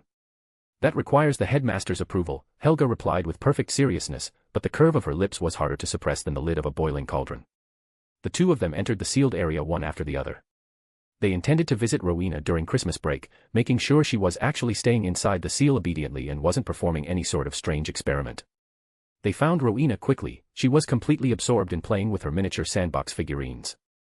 Compared to their last visit, the sandbox she'd built was even more detailed, and the behavior of the little clay people was even more lifelike. In Reese's eyes, this was nothing short of a magical miracle. If someone were shrunk and dropped into that sandbox, they could genuinely live an entire lifetime inside it. They might not even notice anything was wrong and could easily mistake it for having transmigrated into medieval Europe. What are you 2 doing here? Rowena promptly noticed the arrival of her 2 old friends. She found their appearance somewhat unexpected. Rowena, Merry Christmas. Reese and Helga said in unison, pulling out food boxes filled to the brim with dishes. Chapter 381, Ghost Feeder. Memory Bubble. Faced with the holiday wishes from her 2 old friends, Rowena's control over her expression nearly collapsed. The reason was simple. Although she was now in a ghostly state and far stronger than ordinary ghosts, even capable of touching physical objects, she was still, in the end, a spirit. Forget enjoying food, she could barely even smell it. Even the tea and snacks she usually served guests were handled with magic tricks to get by. All that talk she'd given Salazar before about being able to sense flavors had just been stubborn bluster. In truth, her sense of taste was almost completely gone. Before her death, she had devoted nearly all her effort to preserving her magical power. Things like taste simply hadn't been given much thought. It was like a patient who couldn't eat after surgery, while two awful friends sat by her hospital bed, each holding a family-size bucket of food and eating with gusto. With just a glance at Rowena's expression, Rhys knew exactly what she was thinking. He let out a mischievous laugh and told her he'd recently come up with an interesting little invention. Memory potion. He casually produced a crystal vial glowing with multicolored light. Oh. Rowena's brow relaxed slightly. She knew Salazar wasn't someone who acted without purpose. If he brought this out, he probably had a solution to a ghost's inability to smell. All we need to do is extract the memories from when food is being tasted, add them to this potion, and then you just apply it to yourself. You'll be able to experience the aroma of food again. Rowena. Helga. Omega. Rowena felt like something about this was a bit off, but being able to sense the aroma of food again was her highest priority. In the end, she deliberately chose not to think too deeply about it. Rhys pressed his wand to his temple and extracted a silvery white strand of memory from his mind. With a snap of his fingers, the stopper of the crystal vial popped open, and a small mass of potion floated out. The potion, glowing with iridescent colors, hovered in midair. Under the combined effects of gravity and magic, it took on an irregular shape, looking fantastical and eerie. Anyone unaware of the truth would surely feel a sense of reverent awe at the sight, but stripped of all pretense, it was essentially a ghost feeder. When the silvery memory merged with the multicolored droplets, a burst of light flashed, and the mixture transformed into the same color scheme as the tequila sunrise Rhys had prepared earlier. Just one glance made Rowena feel as though a rising sun were slowly lifting itself before her eyes. Want to try the drink I mixed? Rhys waved his hand, and the droplet drifted toward Rowena. According to what Salazar had said, Rowena could feel the flavor contained within the droplet no matter where she applied it to her spirit form. Still, she guided it toward her face, letting the droplet touch her lips. The next moment, Rowena accessed the memory carried within the droplet. A long-lost tremor rose from the depths of her soul, causing even the color of her spirit form to subtly change. After keeping her eyes closed and savoring it for a long while, Rowena finally opened them and looked at Rhys. Salazar, that was brilliant. Rhys raised an eyebrow. Naturally. I am the best potioneer in the world. Faced with Salazar's seemingly arrogant self-praise, neither Helga nor Rowena refuted him, because he was simply stating a fact. Of course, not refuting him didn't mean she wouldn't poke him. Helga was absolutely going to seize the chance to give Salazar a head-on blow. So she deliberately asked, really? That's wonderful, Mr. World's Greatest Potioneer. Then could you make me a potion of immortality? That didn't stump Rhys at all. He agreed immediately and said that the lady only needed to bring her own ingredients. He didn't ask for much, just a philosopher's stone would be enough. As long as she provided a philosopher's stone, he would make her an immortality potion for free. Rowena stood to the side, quietly watching the two old friends bicker. The scene made her feel as though she had returned to the past. Those two had always enjoyed picking at each other like this. Another one. After the lingering aftertaste brought by the memory faded, she eagerly ordered another tequila sunrise. I really don't know how to describe your invention. The name, Memory Potion, is truly awful. After finishing her second glass of tequila sunrise, Rowena began to consider whether she should help Salazar come up with a better name for his invention. Look, doesn't the way this potion floats make it look just like a bubble? And it contains memories inside, how about calling it a memory bubble? Helga offered her suggestion. Both Rhys and Rowena's eyes lit up. It was a pretty good name. That's it, Rhys decided with a final rap of his knuckles. He officially named the product formed by mixing the memory potion with memories a memory bubble. After that, Rowena eagerly ordered several more memory bubbles in different flavors, including the various strong liquors Helga had provided, as well as some of the foods Hogwarts had served during the Christmas feast. Wonderful. After consuming more than a dozen memory bubbles in succession and sampling several dishes and drinks, even Rowena, usually known for her solemn nature, couldn't help praising her old friend's invention. For ghosts, this is easily the #1 invention. If witches and wizards outside knew something like this existed, wouldn't even more people choose to become ghosts? Rowena remarked after downing her third glass of tequila sunrise. In truth, every wizard could achieve a kind of immortality, Horcrux makers excluded, by choosing not to board the train to the afterlife when death arrived, and instead turning back. When a departed soul returned to the mortal world, it would automatically become a ghost, able to wander the places it had frequented in life, and even converse and interact with the living. This, in itself, was another form of immortality. Helena and the Bloody Baron had lived this way from the era of the four founders all the way to the present day. So what was the price? Never again being able to smell food was one of them. Ghosts even had to deliberately let food rot just to catch the faintest hint of a scent. That putrid odor was something any living person would recoil from, yet ghosts longed for it desperately. Even more frightening was that choosing to become a ghost was a one-way road. Once you stepped onto it, there was no turning back. It wasn't something you could reverse on a whim, you would forever remain a being neither fully alive nor truly dead. After seeing the real living conditions of ghosts at the school, almost no wizard was willing to choose this path. However, if Salazar's invention were to spread, it might make becoming a ghost an extremely tempting option. Reese shook his head, neither agreeing nor disagreeing with Rowena's sentiment. Enough joking around. Did she really think this potion was easy to make? Ghosts don't have money, why would a master potioneer specially make this kind of potion for ghosts for free? Did she think all potioneers were philanthropists? Chapter 382, 382, Rowena is flabbergasted. More importantly, most ghosts were unlike Rowena. They couldn't even touch physical objects. Did that mean they would need someone to feed them every single time? On the surface, Reese seemed to have provided a solution, but in reality, it was much like those cancer miracle drugs that cost millions per injection in the Muggle world. Fundamentally, it only served a select few ghosts.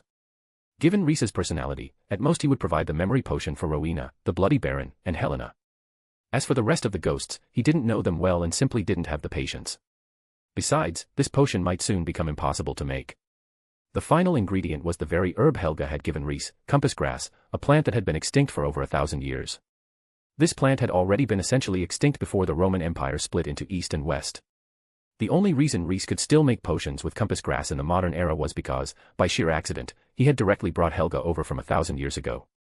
If Reese's plan to revive compass grass failed, then every drop of this potion Rowena drank would be one less remaining. But there was no need to tell Rowena any of this. There was no point in spoiling her mood. Over the next half hour, Rowena sampled nearly every kind of food and drink, and the potion in the crystal vial was almost gone. After drinking another tequila sunrise, Rowena narrowed her eyes. As the number of doses increased, the sense of amazement brought by the memory bubbles was gradually fading, as if she were becoming numb to it. Reese noticed the change in Rowena's expression, so he produced a bottle of forgetfulness potion at just the right moment. Not thrilling enough because she'd drunk it too many times. Then she could just forget that she'd ever had it. That would be the same as drinking it again for the first time. And Reese's version was specially customized for a wizard of Rowena's caliber. When he handed the potion to Rowena, a look of delight immediately appeared on her face. She guided the droplet into her head, gathered together all her memories related to the tequila sunrise, and let the forgetfulness potion absorb them. When the last trace of memory was drawn in, the potion droplet flew out of her spirit body, carrying a rich scent of alcohol as it fell to the ground, while Rowena had completely forgotten the taste of that cocktail. A brand new experience again. Rowena was delighted. This Christmas had truly been wonderful. After a bout of eating and drinking to her heart's content, Rowena chatted with her two old friends. During the conversation, she learned a shocking piece of news from Helga. Salazar had undergone a second awakening. Rowena. However, she didn't find it particularly surprising. Even back when she was alive, she had felt that among the four of them, the first to undergo a second awakening would be either herself or Salazar. After Salazar returned to childhood while retaining his memories, the effect of a fresh, living body made a second awakening almost inevitable. A vibrant physical body brought with it an entirely different mental state. Under the influence of such flesh, a domain awakening again was relatively easy. As for old fossils like herself and Helga, achieving a second awakening was extremely difficult. Their domains had already become a part of their souls, fused into them like organs of the body. Creating a major qualitative change under those conditions was exceedingly hard. Still, that didn't stop her from being curious about Salazar's domain after his second awakening. She wanted to know what form her old friend's domain had taken. Reese gave her a simple explanation. Previously, the scope of what he encompassed was only water, whereas now it encompassed all liquids. Incredible, my Salazar! Rowena exclaimed at Reese's progress. At the same time, a faint idea stirred in her heart. Her old friend's second awakening had inspired her, giving her a bit of direction regarding a possible second awakening of her own domain. Oh, right, Salazar, how exactly did you manage to undergo a second awakening? As inspiration struck, Rowena also grew curious about how he'd done it. Surely it couldn't be as simple as falling asleep and automatically awakening again, right? Reese. Helga, he. Rowena. Her puzzled gaze shifted back and forth between the two of them. A few seconds later, a look of sudden realization appeared on Rowena's face. So that's how it is, puffed. She couldn't hold it in either and burst out laughing. She would bet that Salazar's second awakening definitely had something to do with Godric. Taking into account her old friend's current state, as well as Godric's long disappearance, Rowena felt that the root of the issue most likely lay with that little apprentice of his. Salazar had brought her to meet that girl before, and Rowena's impression of her had been extremely Adrian-esque. What's so funny? What's there to laugh about? Rhys snapped. Magma is within my domain now too. My student still takes after me. Rowena, Helga, he. Wait, Rowena began, but the smile on her face suddenly froze. Did you just say magma? She realized sharply. Rhys, he. Exactly. The smile on Rowena's face vanished at a visible speed. What Salazar had just said meant. A horrifying possibility immediately sprang to her mind. Your student awakened a magma domain, she shouted in disbelief. You couldn't blame Rowena for overreacting, this news was simply too shocking. That greengrass girl was still so young. How could she have already touched a domain? No. Salazar's reply made Rowena let out a breath of relief, but before her heart could fully settle back down, he added another sentence. She's only touched the threshold of a domain. Rowena. So it was actually true. Salazar had quietly cultivated his student to this level. And when she thought about how hands-off she had been with Hermione, a sense of urgency rose in Rowena's heart. Fortunately, Helga hadn't taken on any students yet, right? At least among the three of them, she wasn't at the bottom, she thought with a sense of relief. However, sharp and perceptive Ravenclaw quickly noticed something was off. Helga's emotions were far too steady. And she seemed to have known about Salazar's student touching the domain earlier than Rowena did. Rowena remembered that the last time Helga had been here, she had shown a very strong desire to take on a student. That made the current situation extremely strange. Based on Rowena's understanding of her old friend, if Salazar's student had already reached the chapter on domains, yet Helga still hadn't taken on a student at all, and with an exceptionally grand competition coming up next year as a major premise, then Helga's behavior was truly abnormal. So Rowena Ravenclaw didn't hesitate at all and directly asked, Helga, your student's domain must be Earth-type, right? Haha, of course, caught completely off guard, Helga blurted out the truth in one go. Rowena. Chapter 383, Rowena's Christmas wasn't wonderful anymore. Ugh. Rowena suddenly felt that this Christmas wasn't wonderful at all anymore. She had thought that everyone's progress in teaching students was roughly the same. Compared to Helga, she had even believed herself to be far ahead. Yet when she looked back, she realized she was already lagging behind. How could a proud Ravenclaw possibly accept that? And based on the information she had just tricked out of them, Helga's student had also touched the threshold of a domain. That was simply outrageous. How long had Helga even had that student? Rowena swept a suspicious gaze back and forth between her two old friends. She couldn't shake the feeling that the two of them were hiding something from her. Otherwise, how could both of their students have reached the threshold of a domain? If this were just a coincidence, it was far too coincidental. Realizing that she had accidentally exposed critical information, Helga clamped her mouth shut and seriously began thinking about how to deal with Rowena's questioning. It felt exactly like telling a dorm mate during finals week that you'd stayed up all night gaming, only to be caught by that same dorm mate studying all night in the library. Helga's expression gave her away. Okay, that's it. Rowena felt her suspicions solidify, these two really were hiding something from her. At that moment, Rowena's spirit form shifted from a pure milky white to an ashen gray, and faint, piercing crackling sounds echoed through the surrounding air. Rowena was genuinely angry. She felt like a naive student who had believed her dorm mate's nonsense during finals week. She hadn't revised at all and was planning to walk into the exam unprepared, only to discover on the eve of the test that dorm mate A had not only memorized her own notes inside out but had even borrowed notes from other top students. Dorm mate B was even worse. After doing several years' worth of past papers, they had somehow obtained the lecturer's highlighted key points and mock exam questions through special channels. And all the while, those two little brats had been telling her they'd spent the past few days playing games. Well then, Helga, Rowena asked in a calm tone, how old is your student? Feeling the faint stinging sensation spreading over her skin, Helga realized how serious the situation had become. She immediately told Rowena that she had taken a fifth-year Hufflepuff student as her disciple. Oh, a fifth-year student. Rowena narrowed her eyes. She was now 100% certain that either Helga or Salazar had figured out some kind of magic that accelerated domain awakening. Salazar, what about you? She shifted her focus to Rhys. Have both of your apprentices touched the threshold of a domain? No. Only Daphne has reached that level. Astoria still needs to keep working. Rhys shook his head and answered honestly. Rowena raised an eyebrow. Now she had her target. Helga. It's you. If the new magic had been researched by Salazar, there was no way he would have taught it to only one student. That kind of favoritism would have been far too obvious. Salazar clearly wasn't dissatisfied with his second student to that extent. So it had to be Helga who found a new method and passed it on to Salazar, right? Limited by time and preparation, Salazar had only managed to use it on one student. Rowena felt that she had now pieced together the entire sequence of events. She immediately turned and floated over to Helga, offering her congratulations. "Helga, I must congratulate you." It was nothing special.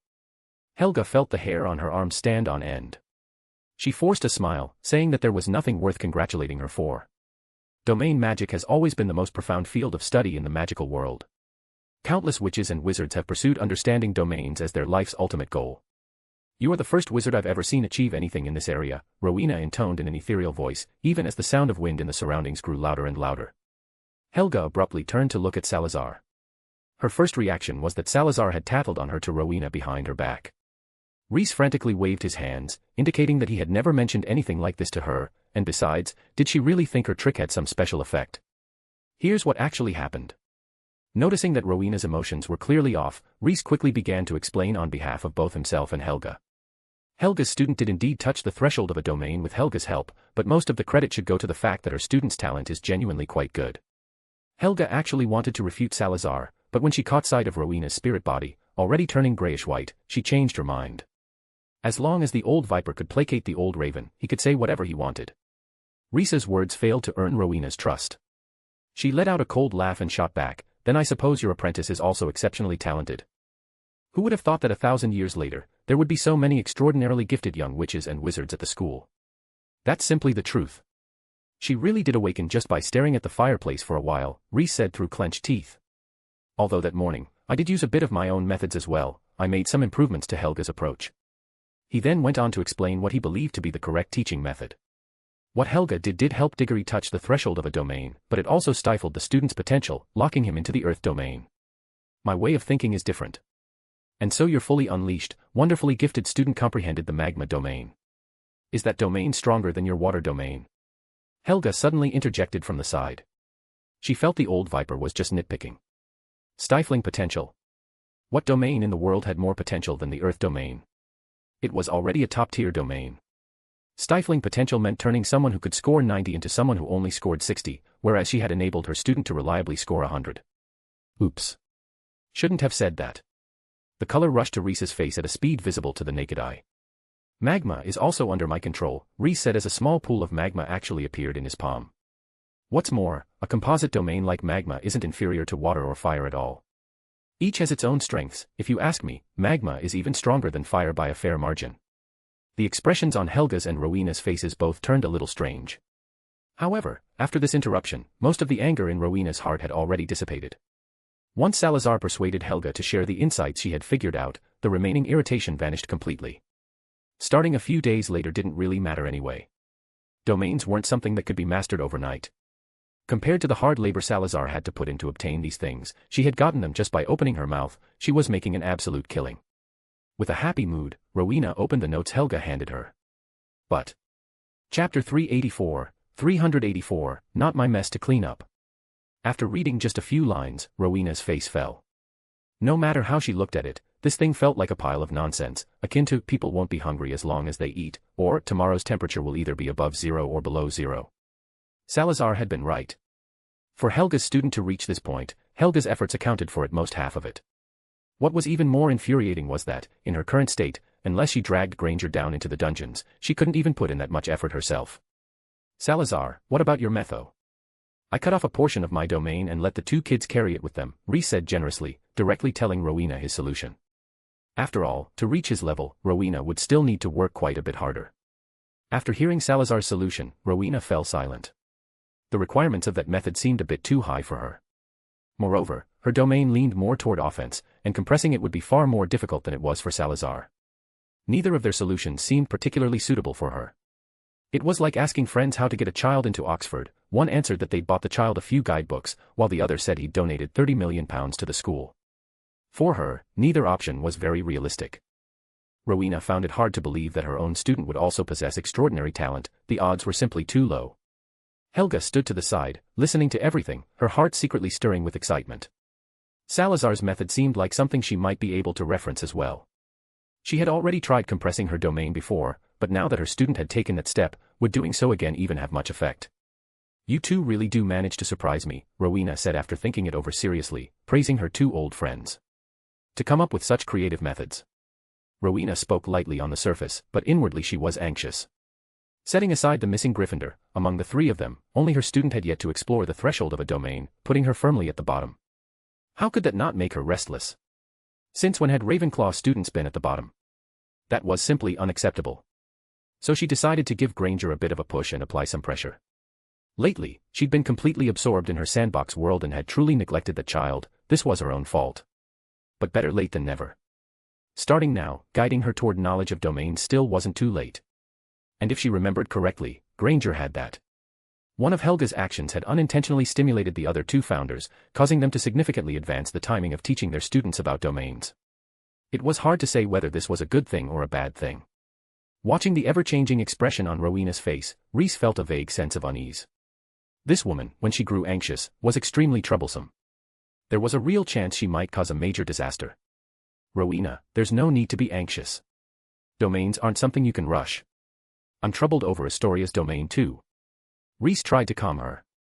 Yes, Helga chimed in from the side, worried that Ravenclaw might do something extreme. Ravenclaw gave a soft indicating that she had listened. I plan to invite Granger down to the dungeons and try your method on her, Helga. Although she had agreed to her friends that she wouldn't be overly hasty, Rowena still wanted to bring Hermione into the dungeons and have her attempt to awaken a domain here. To be honest, both Rhys and Helga very much wanted to refuse. This place really wasn't a good environment for awakening a domain. But based on their experience dealing with Ravenclaw, they both knew that if they didn't go along with this proposal, she would simply act on her own and come up with another way around them. That would be even more troublesome in the end. Let us stay here with you. We have experience, Helga said, trying to add a condition while agreeing, but Rowena rejected it without mercy. No.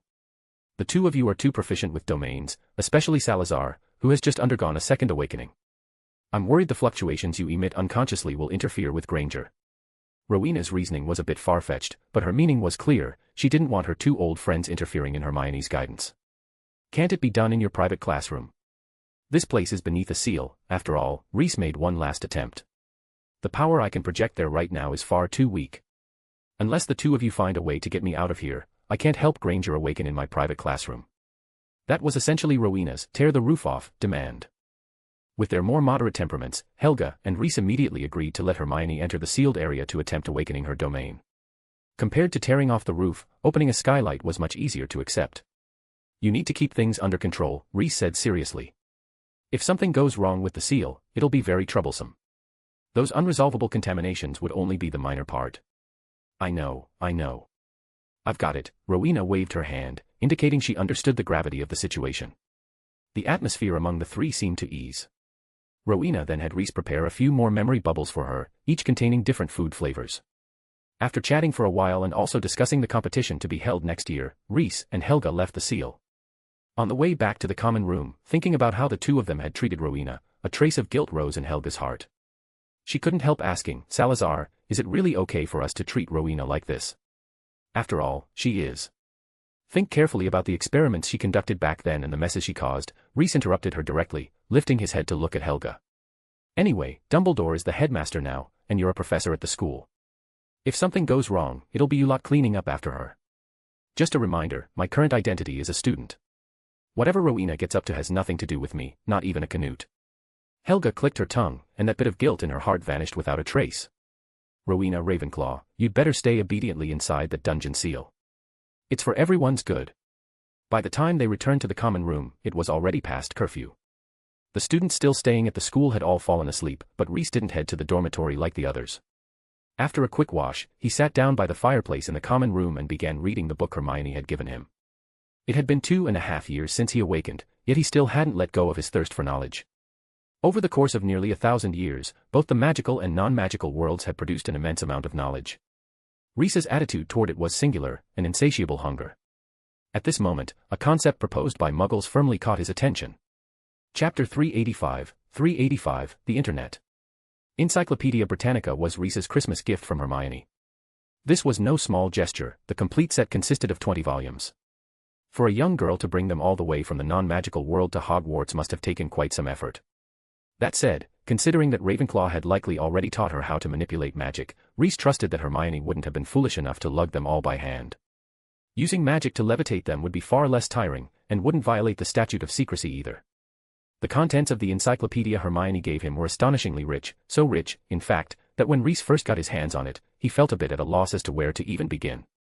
Fortunately, she had given him the latest edition. At the strong urging of countless readers, the newest Encyclopedia Britannica included 2 additional index volumes.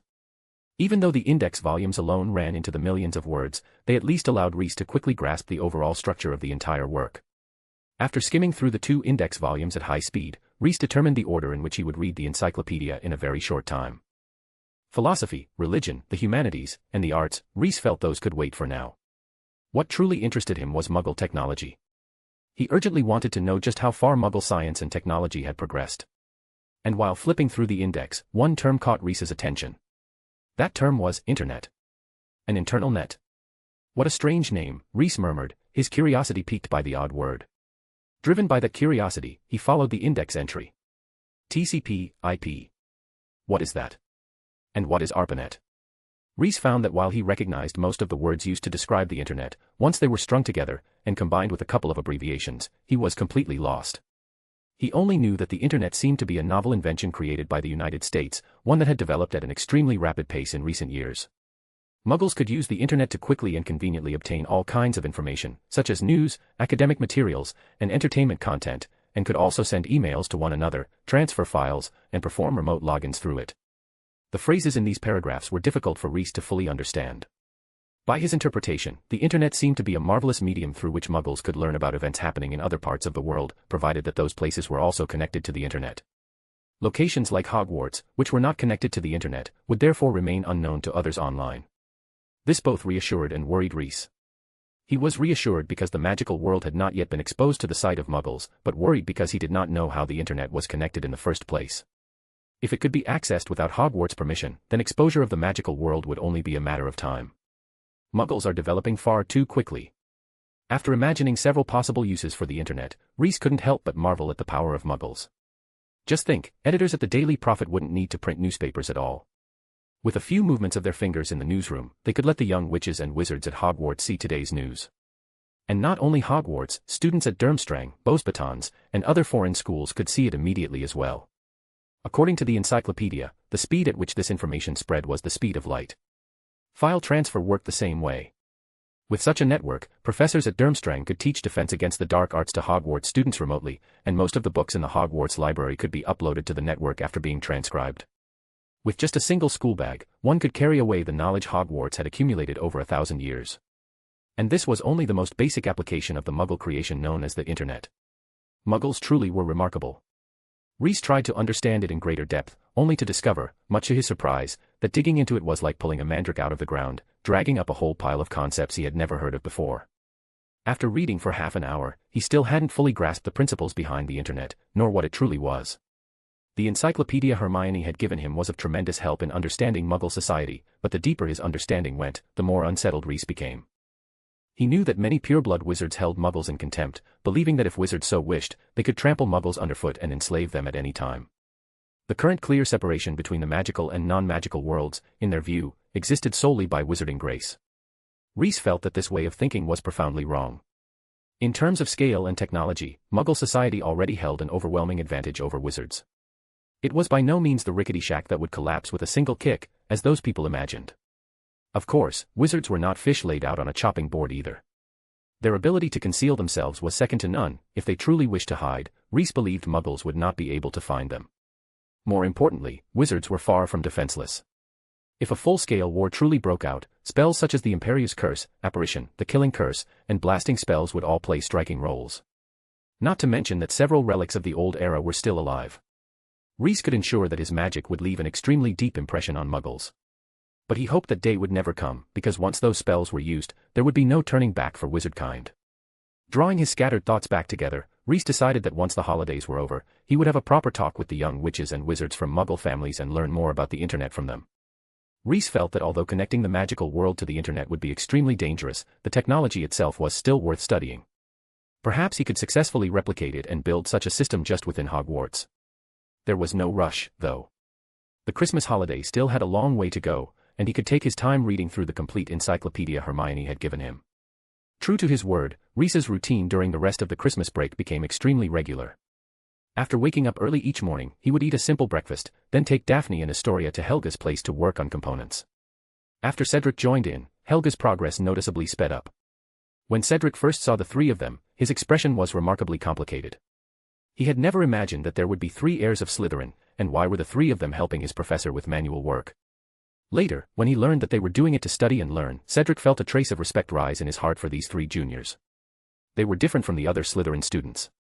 These 3 had decent character.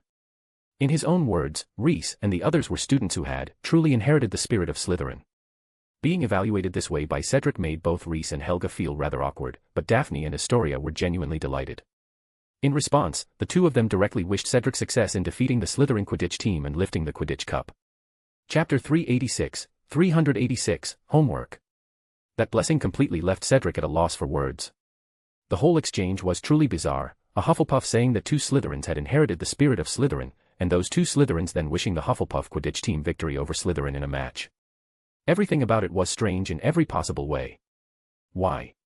Aren't you students of Slytherin House? Cedric was completely baffled. In his view, the 3 standing opposite him were heirs of Slytherin. Shouldn't they be the most loyal supporters of Slytherin? How could they be backing another house in a Quidditch match? Precisely because we're Slytherin's heirs that we oppose that lot, Daphne fired back with a rapid complaint about the bizarre students of Slytherin House, stating clearly that a true Slytherin would never waste time and energy on a skill like flying on a broom. Reese had originally wanted to stop her from airing their dirty laundry, but considering that Malfoy and his crowd had already exposed the state of the house pretty thoroughly, he didn't bother to intervene. Anyone who had spent 5 years at Hogwarts, could they really not know what Slytherin House was like these days? Helga barely needed to see Reese's expression to struggle to hold it together. She knew the old Viper's state of mind all too well. With that bunch squatting in his house and ruining its reputation, he probably needed potion-assisted sleep just to get any rest. Cedric fell silent. After a while, he managed to squeeze out a dry "all right," then buried his head and went back to making components. At noon, they would put aside their work, eat a hearty lunch, rest for a short while, then resume crafting the puppet components until the sun set and dinner time arrived. In the evenings, after returning to the common room, Reese would still set aside some time to read the encyclopedia. With 3.5 fully committed helpers, Helga's progress advanced by leaps and bounds, and over the course of a single holiday, she completed nearly a third of her outstanding orders. By the night before term started, although there were still many unfinished orders piled up, it was no longer a matter of urgent crisis. However, immersed in the world of puppets, the 4 of them had forgotten something extremely important. "I'll go send out the finished puppets. Hopefully they'll arrive before term starts." After assembling one of the puppets, Helga took it and left the office. She needed to send the puppet out while there was still daylight. After Hufflepuff left, Reese frowned. What Helga had just said stirred his memories, making him vaguely recall something he hadn't finished. "Hey, Daphne, have you done your homework?" Reese's question struck like a thunderbolt, freezing all 3 people in the room in place. Daphne. Astoria. Cedric. "Oh no, we forgot," the 3 of them shouted in unison. The past few days had been so full and busy that they had completely forgotten they still had holiday homework to do. A dangerous glint flashed through Reese's eyes. "Since there isn't enough time anyway, why don't we?" "It looks like we're pulling an all-nighter tonight," Cedric said solemnly. Unlike the 3 younger students, he was a 5th year preparing for his OWLS. His academic pressure was on an entirely different level, and the amount of homework the professors had assigned was no joke either. Daphne looked at Reese pitifully. With time tight and tasks heavy, there really was no time for her to help Reese with his share of the homework now. With so little time, trying to finish 2 sets of holiday assignments would probably require time magic. Borrowing a dozen extra hours might barely be enough. Seeing Daphne looking so miserable, Reese let out a sigh. Daphne was clearly not someone he could rely on this time. But there was no way he was going to write the homework himself. With a flick of his wrist, Reese pulled out the automatic quill he had painstakingly made earlier. He tossed it onto a sheet of parchment, and the quill immediately began writing the essay on its own. Sitting to the side, Cedric, who had just summoned his school bag with a summoning charm, was completely stunned. Was it really okay for Junior Reese to do this? But when he saw that the quill produced a 2-foot-long history of magic essay in less than 5 minutes, Cedric's heart wavered. With the help of such a quill, not only would there be no need to stay up all night, he could even go to bed early. Just thinking about it made Cedric's breathing grow a little heavier. Reese took all of this in at a glance, the little abacus in his mind clacking away noisily. "I feel like there's no need to write the defense against the dark arts homework," Reese declared. His statement was immediately supported by Daphne and Astoria. Cedric didn't say anything out loud, but judging by his expression, he agreed in his heart as well. They had already done 3 weeks of hard labor, couldn't the homework just be waived? The four of them tacitly pushed the defense against the dark arts assignment to the very bottom of the pile, deciding to wait and see what Professor White would say when she returned. While they were chatting, Reese's quill had already finished writing the divination homework. Daphne could no longer sit still. She immediately spoke up, asking Reese to bestow the divine quill upon her to help her conquer the mountain of homework. Reese had no objections, but everything came at a price. The cost of using the quill was that she would be responsible for polishing and editing the essays the quill produced. Daphne naturally had no problem with that. After agreeing, she gained the right to use the quill. Most importantly, this time Reese completely lifted the restrictions on the quill's usage. Homework for any subject could be completed with it. He didn't want his students to waste too much time on these assignments, even for important courses like transfiguration and charms. Watching Reese and the two girls use such a miraculous tool to finish a huge pile of homework in one go, Cedric could no longer sit still. Reese, this quill. The office door was suddenly pushed open, and Professor White strode in. Smiling warmly, she said to Reese, "You've all worked very hard. It's already quite late, hurry back to your common rooms and get some rest." "Oh, right, considering that you've been engaged in defense against the dark arts-related research here throughout the Christmas holiday, your defense homework is waived." Seeing Helga's expression, Reese felt that she had probably been standing outside the door for quite a while. Bursting in now was clearly to prevent him from lending the quill to Cedric. Understanding instantly, Reese didn't hesitate. He directly led the Greengrass sisters out of Helga's office, leaving Cedric standing there alone, wanting to speak but stopping himself.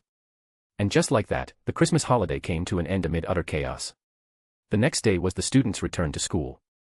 Reese didn't know how late Cedric had worked the night before, but judging from the dark circles under his eyes, it wasn't hard to tell that Cedric had most likely performed a miracle with nothing but a quill and a lamp. When Daphne and Astoria ran into Cedric, both of them couldn't help sucking in a sharp breath. Thank Merlin they had borrowed Reese's automatic writing quill, otherwise, Cedric's fate would have been their fate as well, perhaps even worse. Reese had been about to walk over and say a few words to Cedric, maybe give him a bottle of pepper-up potion, but he stopped after taking just one step, because Hermione had appeared. Chapter 387, The Price of Asking Daphne Greengrass. "Hermione, wait a moment." Reese called out to the briskly walking Hermione, intending to have a proper chat with the Muggle-born girl. "What is it?" Hermione stopped and turned back, looking at Reese with a puzzled expression. "There's a rather special concept I wanted to ask you about. Have you heard of the internet?" Reese told her about what he had read regarding the internet in the Encyclopedia Britannica. The young girl blinked. This was the first time she had encountered a wizard, other than those from the Weasley family, who was so interested in Muggle inventions. "We can find some time to talk about it," she agreed to introduce Reese to that novel concept. "That would be wonderful," Reese replied happily. Early the next morning, after breakfast, Hermione came over to the Slytherin table. "Do you have classes this morning? If not, how about we go to the library together?" Hermione had clearly come with the intention of discussing the internet with Reese. Reese looked up, giving her a rather curious glance. Hermione's appearance also drew the attention of Daphne and Astoria. Both of them were quite curious as to why this brown-haired Ravenclaw girl had come over to invite Reese to the library with her. The two of them had indeed interacted with Hermione a few times before, so they could not really be called strangers. However, since the start of the new school year, the frequency of her contact with them had dropped sharply, which naturally made the two girls feel more distant from her. "All right, let's go. I don't have any classes this morning." Reese thought over his timetable and realized that the morning was indeed free, so he accepted Hermione's invitation, planning to go to the library with her to discuss those advanced Muggle inventions. Hearing Reese's answer, Daphne and Astoria exchanged a glance, the curiosity in their hearts fully stirred. Reese spoke briefly with Hermione to confirm that she had time, then the two of them left the Great Hall together. Daphne and Astoria hesitated a little, unsure whether they should follow to see what was going on. In truth, Reese would not object at all if they came along. Changes from the non-magical world were something more people ought to know about. Just as the two were wavering, Malfoy appeared. He sneakily glanced around, and seeing that there were not many people nearby and that Reese Lint had already left, he decisively moved over. "Hi, Daphne." He put on a casual air and sat down in the seat beside her. Seeing that it was Malfoy, Daphne's expression immediately darkened as she asked irritably, "What do you want?"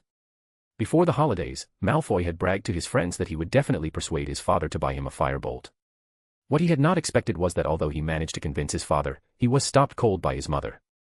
With his hopes vetoed outright, there was no longer any possibility of getting a firebolt from his parents. If he returned empty-handed, he would surely become the butt of his friends' jokes. More importantly, without a firebolt, while Potter and Diggory had won, there was no doubt that he would fall behind them in their rivalry.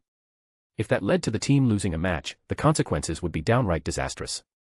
So even though Malfoy could clearly feel Daphne's rejection, he still forced himself to ask, I heard you have a spare firebolt. Yup. At that point, his eyes practically lit up with stars. So can. A spare firebolt. That was practically a crime. Why would Professor Flitwick do something like this? Giving such an incredible broom to someone who couldn't even fly, letting the most advanced broom in the world lie idle in a cold broom cupboard, gathering dust, and gradually becoming outdated under the passage of time. Malfoy genuinely could not accept such behavior. To him, it was an unforgivable waste. Impossible. I'm not lending it. Daphne understood Malfoy's intentions as soon as she heard the first half of his sentence. Even if she had no prejudice against Malfoy and the others, she still had no desire to lend her broom to a boy. Just the thought of it made her feel disgusted. Why? Malfoy had not expected to be rejected outright. He had even planned to offer some benefits. I won't borrow it for free, I'll pay, Daphne, for Slytherin's sake, just rent the broom to me. With a firebolt, our chances of winning the Quidditch Cup will be much higher, and the Quidditch Cup contributes a lot of points in the House Cup competition. This isn't just about me, it concerns the honor of the house. Daphne's eyebrows shot up. It would have been better if he hadn't mentioned the house at all. The moment Slytherin was brought up, the anger in her heart flared even more fiercely. Protecting Slytherin's honor. You don't deserve it. The best way for you to protect Slytherin's honor would be to withdraw from the house altogether. Are you trying to use the house to pressure me? Daphne asked, forcibly suppressing her anger as she stared straight into Malfoy's eyes. Malfoy shifted his gaze away, not daring to meet hers, but his mouth did not stop. That's not what I mean, but not having a firebolt really does have a huge impact on the match. I think a true Slytherin with genuine Slytherin spirit definitely wouldn't stand by and do nothing at a time like this. Daphne's fury flared even higher. Ha! A true Slytherin. A real Slytherin would never lend a broom to clowns like you, who don't train seriously and just hope to borrow a broom before the match to turn things around. Listen carefully, Malfoy. You are the least qualified person to talk to me about Slytherin spirit. If Salazar Slytherin were to come back to life, the first person he'd expel would be someone like you. Daphne's voice was loud enough to draw frequent glances from those around them, and Malfoy's face flushed visibly. He suddenly sprang to his feet and took 2 steps back before lowering his voice and snapping angrily at Daphne. Even if Slytherin came back to life, he wouldn't have the authority to expel me. If you want to expel a student, you'd better get past the Board of Governors first. After throwing out those words, Malfoy ran off at top speed, afraid that Daphne might react and catch up to give him a vicious curse. Daphne really did want to hit him with a sufficiently nasty hex, but Astoria stopped her. Acting in the Great Hall was far too conspicuous and would definitely land her in detention. If her sister truly wanted payback, she could always choose a different time and place to deal with him. Lucky bastard, Daphne said bitterly as she watched Malfoy's retreating back. She suddenly thought of something and turned to her sister. If I remember correctly, Ravenclaw's Quidditch seeker is that Chong. Yes. Astoria also remembered the name her sister mentioned. She was a 4th-year Ravenclaw student, and quite pretty. I've decided. A determined look appeared on Daphne's face. I'll lend the broom to Cho Chang, free of charge. Chapter 388, 388, The Domain That Could Rule the Future. Astoria raised an eyebrow but did not object. The broom was her sister's personal property, and how she chose to handle it was entirely up to her.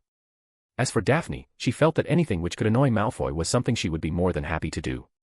Inside the library, Reese had already found a table and sat down with Hermione. I don't actually know much about the internet either, Hermione said frankly, making it clear that she only had a limited understanding of this novel concept. She merely knew that her father's dental clinic used it to receive appointment emails. The internet connects computers together, it's a kind of virtual connection. If I had to describe it, it's a bit like the Flu network, except fireplaces are replaced with computers, or PCs, information is sent the same way a person jumps into a fireplace to travel to the other end. Correspondingly, the information being sent can also be intercepted midway.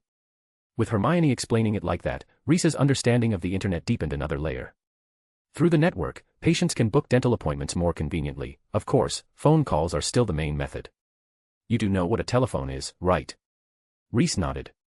Although he did not fully understand the underlying principles, he knew that a telephone was a Muggle device used for long-distance communication, and he knew how to use one.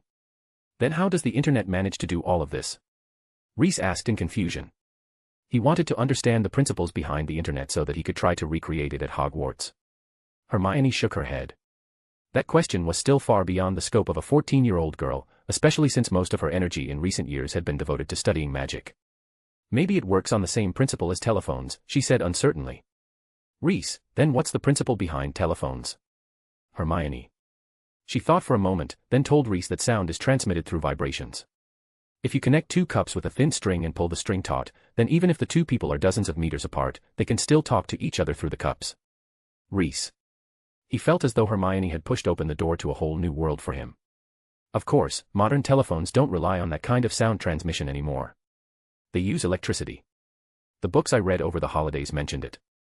Vibrations convert sound waves into electrical signals, then those signals are transmitted through telephone wires, and finally converted back into vibrations, restoring the sound.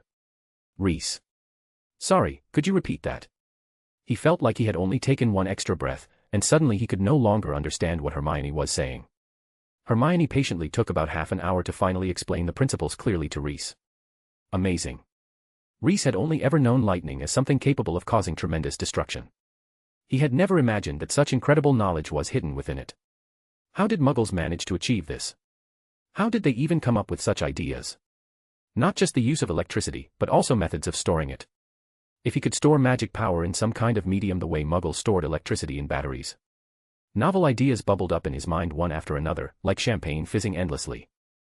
This was the effect of coming into contact with the wisdom Muggles had accumulated over thousands of years.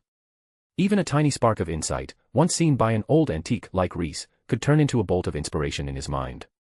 Reese firmly believed that combining Muggle wisdom with magic might give rise to infinite possibilities and completely overturn the wizarding world. This was the future of the magical world. Moreover, after learning about the various inventions of Muggles, Reese found a method that could thoroughly counter them. A wizard who had grasped the domain of electricity would likely be the one capable of exerting the greatest suppression on Muggles in the shortest time. Compared to that, the water, fire, earth, and wind mastered by himself and his old friends were really just small-scale tricks. The domain of electricity was what could truly deliver an unimaginable blow to Muggles. You really know a lot. Hermione's explanation had greatly broadened Reese's horizons, and he could not help but praise the knowledgeable young witch. It's nothing, really. I just flipped through some public school textbooks during the holidays, Hermione said shyly, a little embarrassed by such direct praise from Reese. You actually still have the energy to self-study part of the Muggle curriculum during the holidays? Reese asked in astonishment. It was the first time he had ever encountered someone so eager to learn. Aside from Hermione, was there really anyone else at Hogwarts who could do this? There were quite a few Muggle-born students at Hogwarts, but they almost never touched non-magical knowledge anymore, because it was completely useless to them. Knowing about electromagnetic waves or memorizing the periodic table, would that help your OWL results in any way? Not at all. Examiners would not give you an outstanding just because you were very knowledgeable about Muggles, unless you were taking Muggle studies. Yet even that subject was rather abstract. Any Muggle-born student who had taken it would be left wondering what exactly wizards were studying. The contents of Muggle studies textbooks were practically like the ramblings of a dream. Your future is limitless. You are a true Ravenclaw, Reese said, giving the highest praise he could offer to a Ravenclaw student. They spent the entire morning discussing Muggle science. As lunchtime approached, Hermione could not help but ask Reese, did you really have no classes all morning? I had history of magic. I skipped it. Reese ignored Hermione's shocked expression and told her that, in his eyes, this morning had simply counted as having no classes. If I think a class has no value, I won't attend it. Reese was instilling his own rather radical views into the young girl when he suddenly stopped mid-sentence, having just remembered something. Hey, didn't you have defense against the dark arts this morning? Are you sure it's really okay to skip a class like that? When he had been working for Helga, he had seen her timetable. He remembered that she had a class that morning for third-year Ravenclaw and Hufflepuff students. Back in the Great Hall, he had vaguely felt that something was a bit off. It was only after Hermione asked him about his classes just now that he finally realized what it was. Reese felt that even with his relationship with Helga, he still could not get away with skipping class. Hermione, on the other hand, had actually skipped a Hufflepuff lesson just to tutor him. Wouldn't she be punished severely afterward? Hermione's expression changed instantly. Don't ask so many questions, it'll be fine. She replied hesitantly, her words vague and evasive. The change in Hermione's expression made Reese sense that something was wrong. Something's off with this girl. She's hiding something from me. Reese quickly came to a conclusion. A small slip of paper transformed into a paper bird and flew out of the library. Before long, it returned with the information Reese wanted. Miss Granger was not absent today, White. Reese's eyebrows lifted. Chapter 389, The Dangerous Time Turner. Miss Granger, could you explain why you were not absent from defense against the dark arts this morning? Reese said with a teasing smile on his face. Or could it be that you've also mastered the art of making automatons, and even managed to fool Professor White, the very person who made her fortune crafting them? Hermione fell silent. The facts Reese presented left her with no room to refute him at all. After a moment, and only after a fierce internal struggle, she told Reese that she could reveal the truth to him on the condition that he swear to keep everything he saw and heard today strictly confidential. Reese froze for a moment, an unpleasant memory surging up in his mind. It wouldn't be that thing, would it? As that possibility crossed his mind, Reese's pupils widened slightly. Hermione did not notice the change in his expression. She reached into her collar and pulled out a long, thin gold chain from beneath her robes. Hanging from it was a glittering miniature golden timepiece. Reese. So it really was that damn thing. Why do you have this? Reese asked in shock and disbelief. How had the modern magical world become so open that even something this dangerous could be handed to a third-year student? You actually know what this is? Hermione was even more surprised than Reese. She had thought that a magical artifact like this, one that required professors to write extensive applications just to borrow, was known to very few people. Yet Reese had recognized it at a glance. Reese curled his lips. How could he not recognize this thing? Even though it was now hung on a gold chain, he was far too familiar with the timepiece at the end of it. Not only did he know what it was, he also knew exactly who had created it. Rowena Ravenclaw.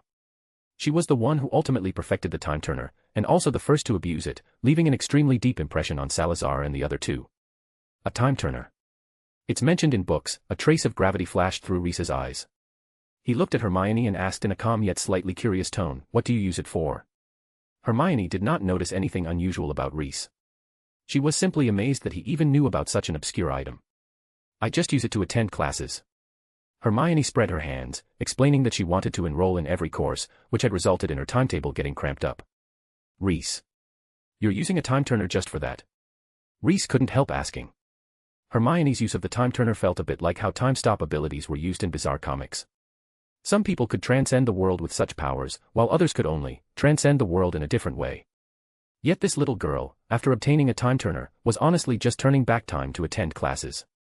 At this point, Reese finally understood why the school and the Ministry of Magic were willing to approve Hermione's use of a time turner. She was the kind of person suited to wield it. Even if Fred and George were as studious as Hermione, which was about as likely as zero, Professor McGonagall would never allow the two of them anywhere near a time turner. She probably wouldn't even tell them such a thing existed. What else would I use it for? Hermione asked in confusion. I applied for it because my timetable couldn't be arranged otherwise. Honestly, this thing is incredibly troublesome. I can't let my past self see me, and I have to make sure I don't expose it in front of my friends. Luckily, I've been pretty fortunate and no one's noticed so far. You're the first, Reese. Reese felt a wave of speechlessness. Were Ravenclaw students a bit too indifferent toward one another? For Hermione to maintain the situation for half a term without being exposed was honestly rather absurd. While silently complaining about Ravenclaw's house culture, Reese kept his outward response perfunctory. True enough. It's a good way to resolve timetable conflicts. Reese did not dare let Hermione think too much about it. If she ended up discovering some new way to use the time turner like her teacher had, that would be a disaster. Experiencing something like that once in a lifetime was more than enough. It would be best to persuade Hermione to return the time turner once this term ends, Reese thought to himself. In the beginning, even Rowena had only wanted to use the time turner to squeeze in more time for reading and magical research, but things had gradually spiraled out of control. At her most unhinged, she had even attempted to achieve immortality through the time turner, causing endless trouble for Reese and the other two. Still, they did not resent her. After all, no wizard could truly resist the temptation of time magic. Yet this domain was like the golden apple in the Garden of Eden, alluring on the surface, but in reality wrapped around deadly poison. Even Helga had been brought 1,000 years into the future by him due to an accident involving time magic, hadn't she? In the face of time magic, wizards were all like dolls, easily manipulated at will. Still, I'm starting to struggle a bit, Hermione suddenly said, without any clear lead-in. It's too exhausting, it's really too exhausting. I'm taking 12 classes at the same time. The light in Hermione's eyes dimmed, endless fatigue surfacing within them. Reese thought for a moment and slid the stamina potion that had slipped to his sleeve back away. That thing treated the symptoms but not the root cause. Any energy it stimulated was merely borrowed, and would eventually have to be repaid. A mature wizard should learn how to skip classes on their own. Some classes simply aren't worth attending. Reese used himself as an example. In his view, the truly important, unmissable subjects were potions, charms, transfiguration, and defense against the dark arts. Herbology barely made the cut, and generally speaking, if you were good at potions, herbology would follow naturally. As for the remaining classes, they were really in a state of being optional, especially divination and Muggle studies.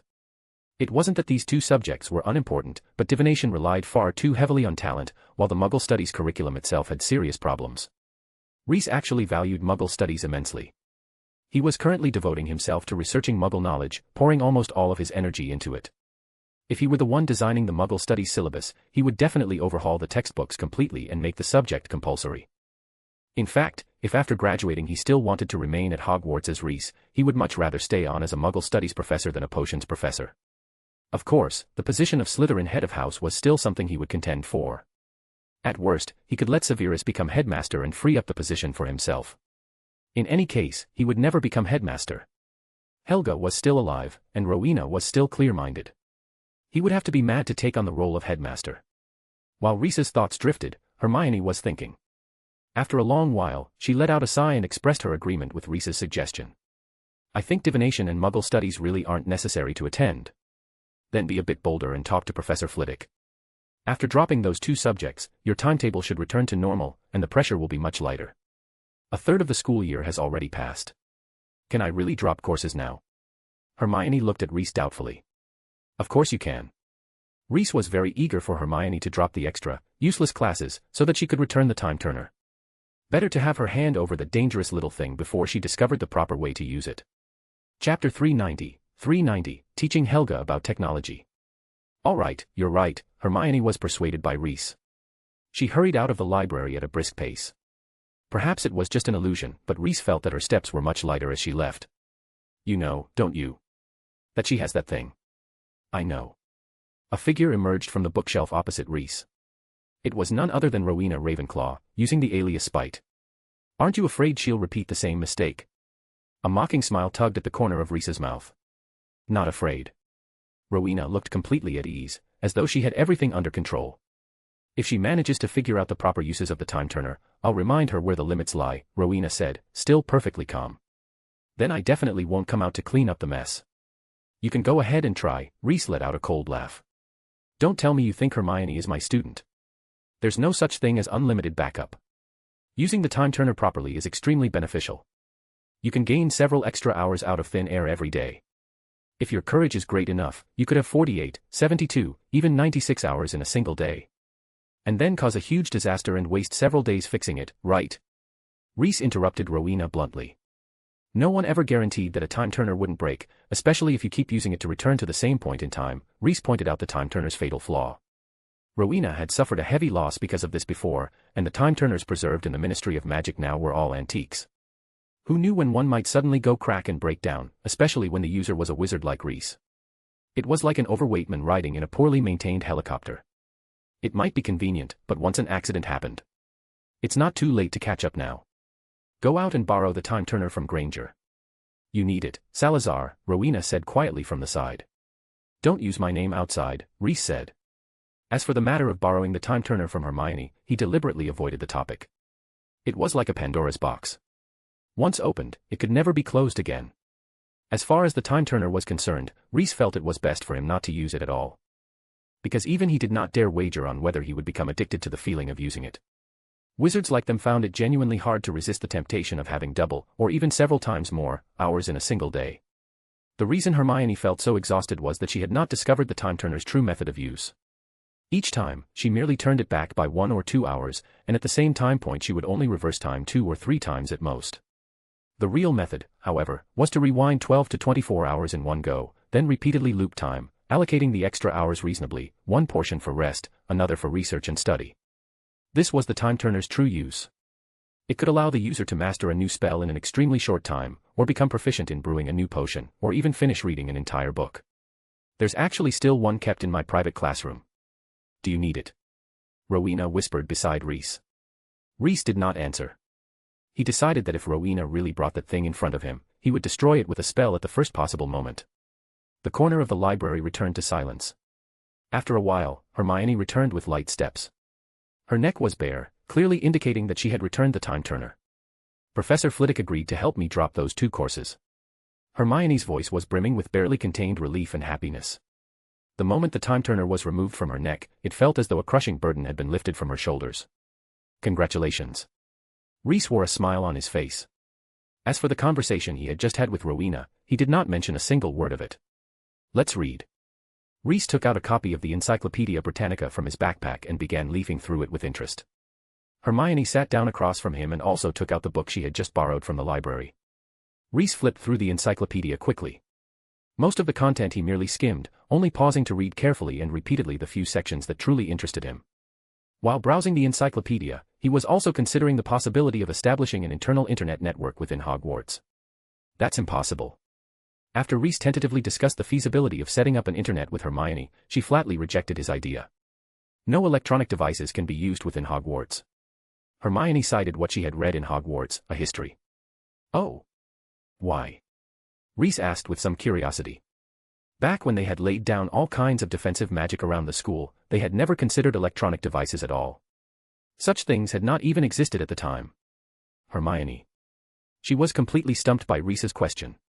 In the end, all she could do was stammer out that electronic devices would malfunction within the school. Then is this the work of some headmaster? Judging by when electronic devices appeared, it would have to be within the last 2 or 3 generations. Hermione could not answer at all, but Reese felt his reasoning made perfect sense. When it came to investigating this question, they had a clear advantage, because Dumbledore had lived for an exceptionally long time. He had graduated from Hogwarts at the end of the 19th century and became headmaster in the mid-20th century, which happened to coincide with the major development of electronic devices. If any headmaster had set up magic around the school to interfere with electronic devices, then even if it was not Dumbledore who cast it, he would very likely know about it. Reese decided to send Helga to inquire about it. Acting on that thought immediately, he left the library and headed for Helga's office. Electronic device interference? A look of confusion appeared on Helga's face. First of all, what exactly is an electronic device? Helga's question made Reese's breathing hitch. After that, he had no choice but to patiently explain to Helga what electronic devices were, inevitably involving explanations of concepts like electricity. Helga listened and nodded repeatedly. Muggles have really come up with quite a few novel things over the years. Even Helga had to admit that the world beyond Hogwarts had become truly unfamiliar. So hurry and go ask Dumbledore about it.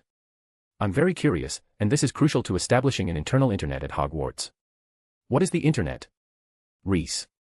He even had the urge to drink Polyjuice potion and turn into Helga himself just to go ask Dumbledore. Chapter 391, Sweets Make Life Happy. After forcibly suppressing those strange thoughts, Reese patiently explained to Helga what the internet was. After listening to Reese's explanation, Helga formed the most straightforward impression of the internet. So, the school's owls are going to lose their jobs. Reese, eh? No, that won't happen. This would be limited to within the school. Students sending letters home, and families sending things back, would still have to rely on owls, at least for now. Reese had no intention of taking too big a step all at once. He planned to first try implementing it within Hogwarts, if he could even recreate the internet in the first place. Only after his network was running smoothly at Hogwarts would he gradually extend it to wizarding households. As for the name of this network, Reese decided to call it the Magic Network, Maginet. But all of this was still just his vision, he had not even drawn up a rough sketch yet. Then what use does your network actually have? Helga was a little confused. She could not quite understand why Salazar was putting in so much effort to build a network. It makes transmitting information more convenient. For example, if I want to ask you today to help verify something with Dumbledore, with a network I wouldn't need to specifically run to your office. You wouldn't need to go to Dumbledore in person either to get the answer. And that's just one example, there are countless other conveniences. Is that so? Helga immediately latched onto the key point. So if I want you to come help me make automatons, I could just send you a message. Reese closed his mouth. For a brief moment, Helga dampened Reese's enthusiasm for building the magic network quite a bit. Of course, the innocent Reese did not yet know that there was such a thing in the world as read but don't reply. After half-joking with Reese, Helga left her room and headed for Dumbledore's office. Sherbet lemon. With the password spoken, Helga stepped into Dumbledore's territory. Please, have a seat, Professor White. Would you like some tea or sweets? Seeing that the visitor was Smith White, Dumbledore looked a little surprised. He quickly pulled out a chair for Helga and summoned a pot of hot tea along with a plate of sweets. I may not know much about health and wellness, but my intuition tells me that an elderly person shouldn't be eating so much sugar. Helga could not help but tease Dumbledore about his tastes. Whether it was the password to his office or the sweets he served to guests, everything revealed this headmaster's obsession with sugary treats. Helga could not help but think of an old friend. That fellow's physical condition was far better than Dumbledore's. Combined, she and Dumbledore still would not outlast that old monster. I'm already over 100 years old. I'll eat whatever I want, Dumbledore said with a cheerful smile. Besides, sweets make people happy. A familiar line of reasoning, Helga said, unable to hold back a laugh. These two, of all things, actually shared a curious resonance on this topic. It really was amusing. So, what brings you here? Dumbledore shifted the conversation and got straight to the point. There is indeed something I'd like to ask about. Helga told Dumbledore about how electronic devices would be interfered with around Hogwarts. Was this some defensive magic cast by a later headmaster? Muggles in our time hadn't invented such novel devices yet. Dumbledore shook his head, indicating that he was unaware of any such thing. You saw this in Hogwarts, a history, didn't you? This isn't a deliberate arrangement by the school, but rather an observation based on experience. Over long-term observation, people discovered that electronic devices malfunction once they enter the bounds of Hogwarts. That's rather interesting, Helga replied thoughtfully. Is it magic power? That's unknown, but it's very likely. Other magical schools show the same phenomenon, and they don't have founders who could compare to Hogwarts's. Dumbledore was just as puzzled as Reese and Helga. However, over the course of many long years, he had arrived at a conclusion through observation: magic interfered with the electricity inside electronic devices. How did you even come to think about something like this? After giving his answer, it was Dumbledore's turn to ask a question. Helga tried to explain the internet that Salazar had described to her to Dumbledore. However, after passing through her retelling, the information had become much vaguer. Dumbledore did not really understand what she was talking about either. He only grasped that it seemed to be a novel Muggle invention used for rapidly transmitting information. What a fascinating concept, Dumbledore sighed. It seems I really should suggest that the Ministry of Magic update the Muggle studies textbooks. He also faintly sensed that the Muggle world had undergone earth-shaking changes, but Dumbledore did not pay much attention to such trivial matters, because Voldemort was constantly lodged in his throat like a sharp fishbone. Compared to Voldemort, what did a few minor Muggle inventions amount to?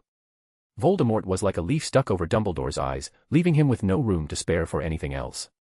Actually, aside from the internet, I have another consideration regarding the school's concealment, Helga added after finishing her description of the internet.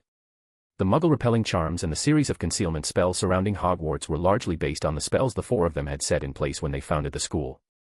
Later headmasters and professors might have added their own designs within the system, but the overall framework was still the one they had laid down back then. Helga had already verified it. Those protective magical arrays guarding the school were not much different from how they had been 1,000 years ago. Using building a house as an analogy, Salazar and the other three were the ones who laid the foundation, built the load-bearing walls, set up the beams, and erected the main pillars. Later successors merely added a skylight to the roof or pasted a layer of wallpaper onto the walls. When the school was first founded, the four founders had never considered the issue of electronic devices. Although the magical world had been fortunate enough that magic could cause electronic devices to malfunction, this was ultimately not a real solution.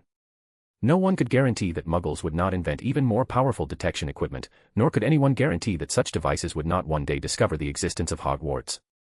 This time, Dumbledore fell completely silent. Perhaps we should further upgrade the school's protective magic, Helga arrived at her conclusion. A thoughtful glint flashed through Dumbledore's eyes. Professor White had a point. After so many years, Hogwarts's defensive magic really did need to be renewed. Take your time thinking it over. I'll head back for now. We can discuss it again when there's a chance. Helga felt her task was complete and her goal achieved, so she returned directly to her office. Chapter 392, Salazar, wait a moment. Back in her office, Helga found Salazar holding a book, completely absorbed in reading it. Watching her old friend frown at times and sigh at others, Helga could not help but feel an overwhelming surge of curiosity. This was the first time she had ever seen such complex expressions on her old friend's face. What are you reading so intently? Helga sat down across from her old friend. An encyclopedia. A student of Rowena's gave it to me, Reese said, handing the book over. I suggest you take a good look at it. It helps with understanding the Muggle world, far better than our Muggle studies textbooks. Helga took the book and discovered that Salazar was studying something called an artificial satellite. Artificial satellite. Muggles can actually make something like this, and even have the ability to send it into the stars. That's incredible. Helga gained an entirely new understanding of Muggle development. It was hard for humans to suppress their desire to explore the stars. That had never changed from 1,000 years ago to the present. Helga herself had once gazed up at the night sky, wondering what the depths of the universe that brought magic into the world might look like. Yet Muggles had taken the first step into exploring the cosmos before her. How could that not shock her? More than that. Rhys looked as though he wanted to say something but stopped himself. At this moment, he was rather worried, because his understanding of satellites went deeper than Helga's. These things were far more than simple tools for exploring space. Helga was thinking of Muggles as a bit too selfless. The book said that satellites could see structures on the Earth's surface, and even included a photograph of buildings taken from a satellite's perspective. This gave Rhys a small shock from the Muggle world. After learning this new piece of knowledge, Rhys immediately felt uneasy, as if there truly were an eye, hundreds of miles away in space, coldly scanning the land, the sky, and the oceans. Modern Muggles made him somewhat uneasy. They might not yet have discovered the magical world, but with the aid of satellites, it was only a matter of time. No one knew what fate would await wizards once they were exposed. Rhys suppressed the complex emotions in his heart and instead asked Helga whether she had learned anything from Dumbledore. After sharing Dumbledore's account and speculations with her old friend, Helga looked at Rhys, wanting to hear his thoughts. Dumbledore is knowledgeable, and I also lean toward the idea that magic interferes with Muggle electronic devices. Rhys expressed his support for Dumbledore. But he also lacks insight. He's completely ignored Muggle development and allowed the magical world to remain stagnant. Rhys added his dissatisfaction after voicing agreement. He is old, after all. He's also never lived a life like yours. Helga unusually spoke up in Dumbledore's defense. To Dumbledore, the most important thing is actually that dark wizard, Voldemort. Hearing that name, Rhys let out a heavy snort. That fellow was like a cockroach, repulsive to look at, yet impossible to eradicate completely. And since magic can interfere with electronic devices, that's ultimately good news. At least for now, we don't need to worry about Hogwarts being discovered by Muggles. Even now, Helga believed that the magical world could not be exposed to Muggles. Their attitude toward wizards was unknown, and in terms of sheer numbers and industrial power, they held overwhelming superiority. Any interaction had to be approached with extreme caution. Like a lone wolf trespassing into a lion's territory, every single move had to be made carefully. Helga thought her words would ease Salazar's mood a little, but to her surprise, he shook his head instead. Only electronic devices are interfered with, right? He casually picked up a quill from Helga's desk and transformed it, along with its casing, into a spear thrower. Then he swung his arm hard, and a spear shot out through the window, grazing past the body of a raven in the sky. Ignoring the ravens cawing from outside, Rhys stared at Helga and said slowly and deliberately, "Purely mechanical devices are not affected. And purely mechanical things should never be underestimated. Bows and crossbows were mechanical. Firearms and cannons were mechanical as well. But there are Muggle-repelling charms. What's the range of that charm, then?" Rhys directly cut Helga off. What if someone observes from outside the spell's range using mechanical devices? Muggle technology should be capable of that, shouldn't it? Helga frowned. 1,000 years ago, these questions wouldn't have been questions at all. Anyone capable of detecting Hogwarts from dozens of miles away could not possibly have been a Muggle. But in the modern era, they very much were problems. And those satellites, they can take photographs from the sky. If you don't believe me, turn the page in that book.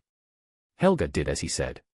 When she flipped to the next page, her expression changed instantly. The book contained a satellite photograph of Constantinople. Satellites are electronic devices too. Helga said stiffly, her mouth feeling dry. Muggle technology was exceeding her expectations. Taking photographs of the ground from hundreds of miles above the surface, who, exactly, was the wizard here? Could wizards even accomplish something like that? Helga felt that once she unfolded her domain, she could indeed perceive the terrain over an extremely vast area, but aside from herself, the old serpent, and the old raven, which other wizard could do the same? It uses optical equipment. The book says it employs things like cameras and spectrometers and all sorts of other devices to measure visible light and infrared radiation from the Earth's surface, providing high-resolution surface imagery and spectral information. Helga felt as though she could understand every single word, yet when they were put together, it became utterly bewildering. The more Rhys spoke, the more agitated he became. He slapped the desk lightly and told his old friend that she really ought to do some catching up. This is light, not electricity. I don't think our magical interference works on it at all. It's entirely possible that photographs of Hogwarts are already sitting in some institution's archive, and they just haven't noticed anything unusual yet. Helga. Her old friend's words left her mind completely blank. Fragmented pieces of knowledge drifted through Rhys's mind, finally linking together into a single line.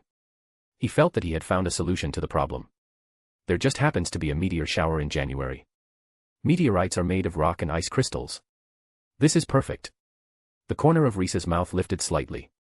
Helga, our domains are sufficient to interfere with meteorites above the Earth and guide their trajectories.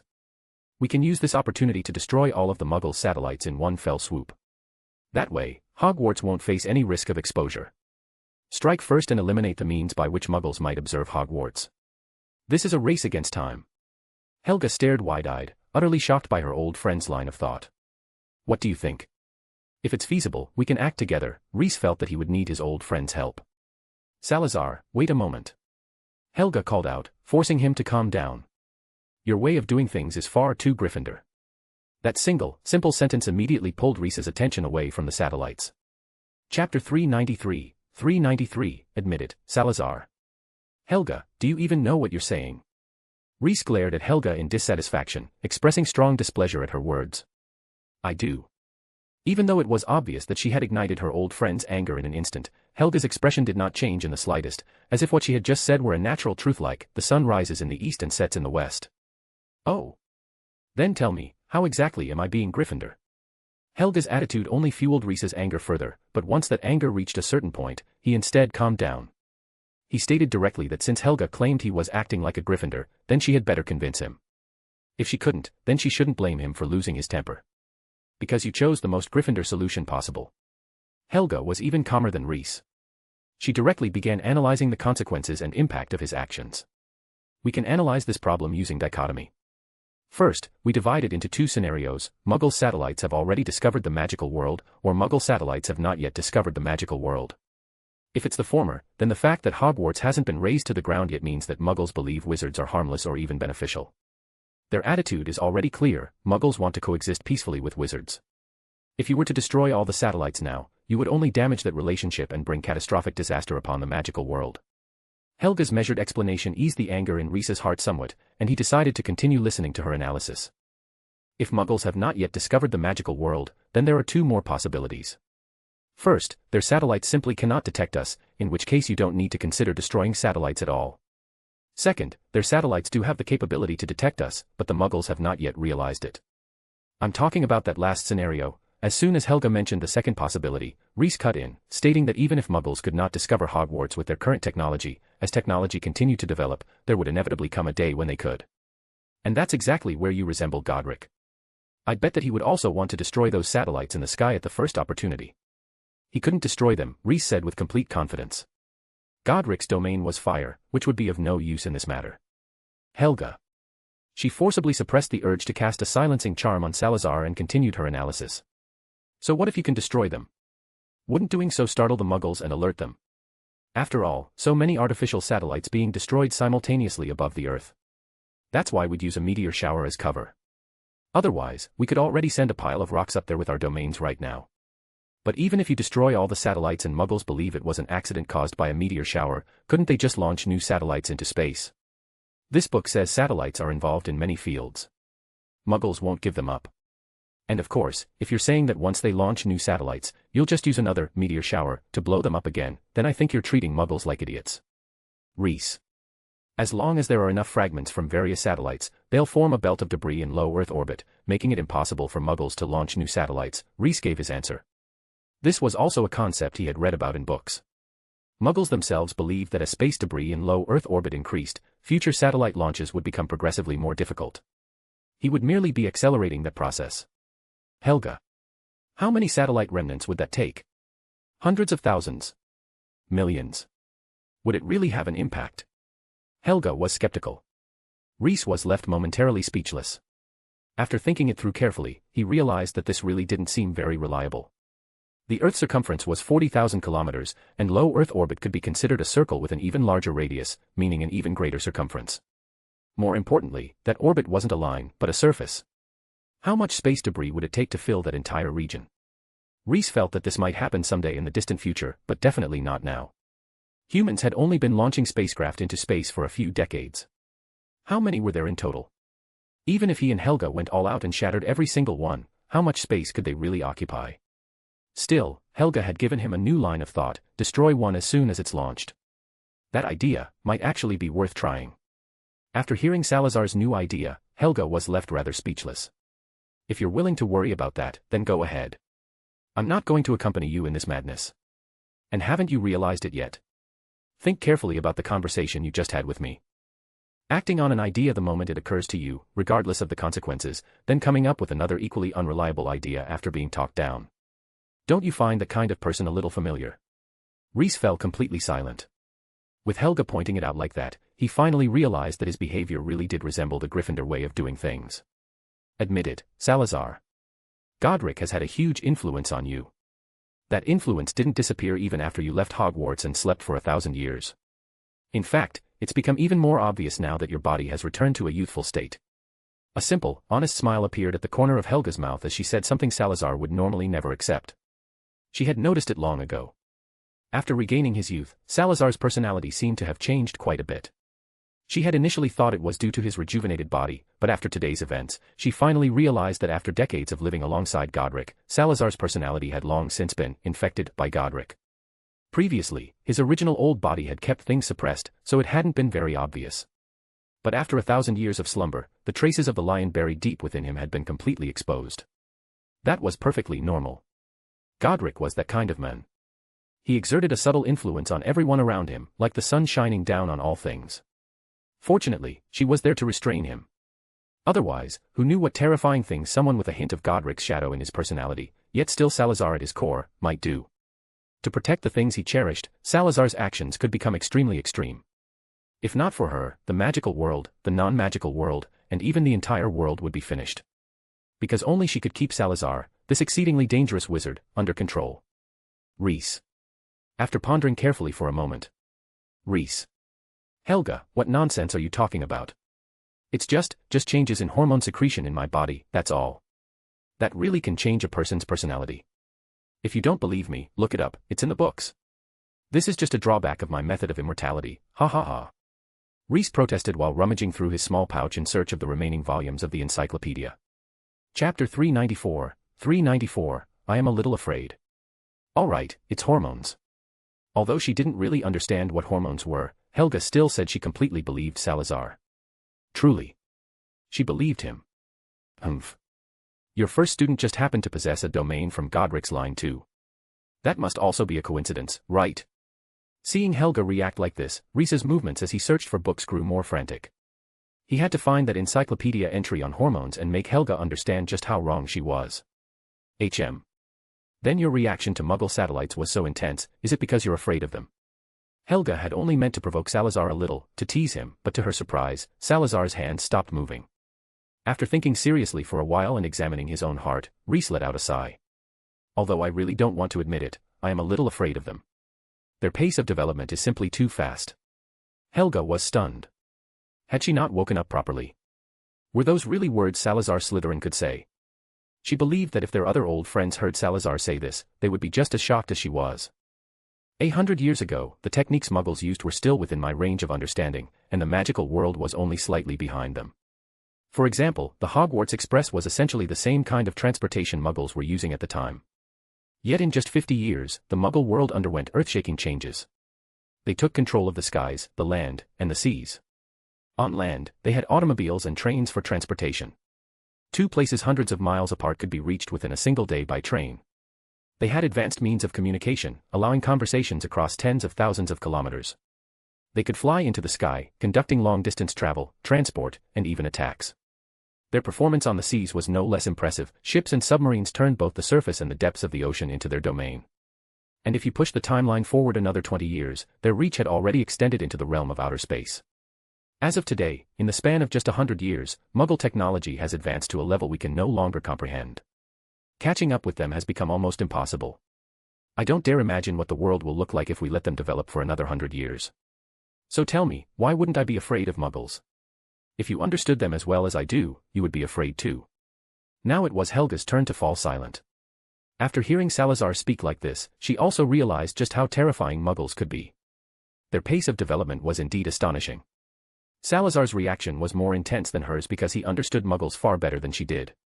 In such circumstances, the fact that he was still only thinking about destroying Muggle satellites to better conceal Hogwarts already showed remarkable restraint. If it were the old him, he would probably have already begun to recklessly restart his research from back then, those ultra-large-scale perpetual spells that the three of them had once stopped together.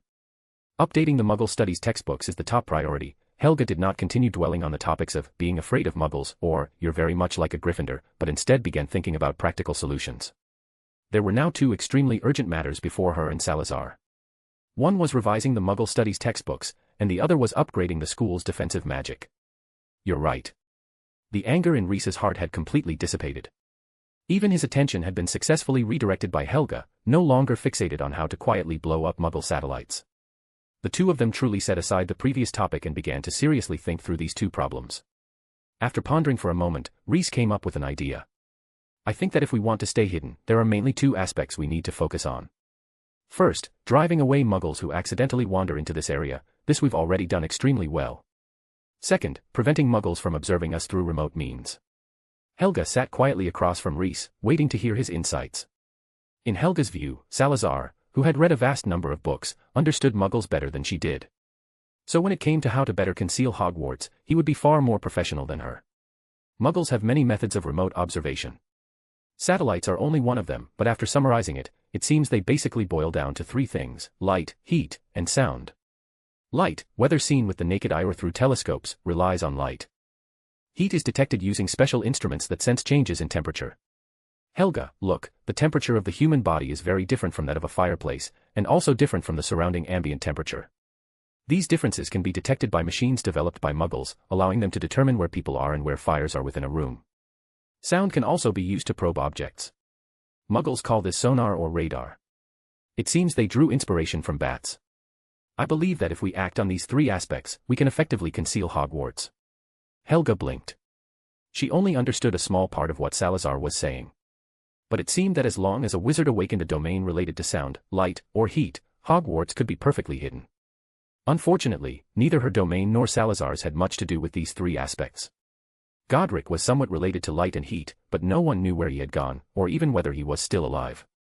Only Rowena seemed capable of contributing somewhat in the aspect of sound. You're right, but it's not like we're completely out of options. After listening to Helga's thoughts, Rhys also put forward his own idea. We can expand the range of the Muggle-repelling charms so that they leave before they can even approach Hogwarts. Then, Helga, you can think of a way to alter the terrain around the school, making it so that anyone walking through the area unconsciously expends more physical energy.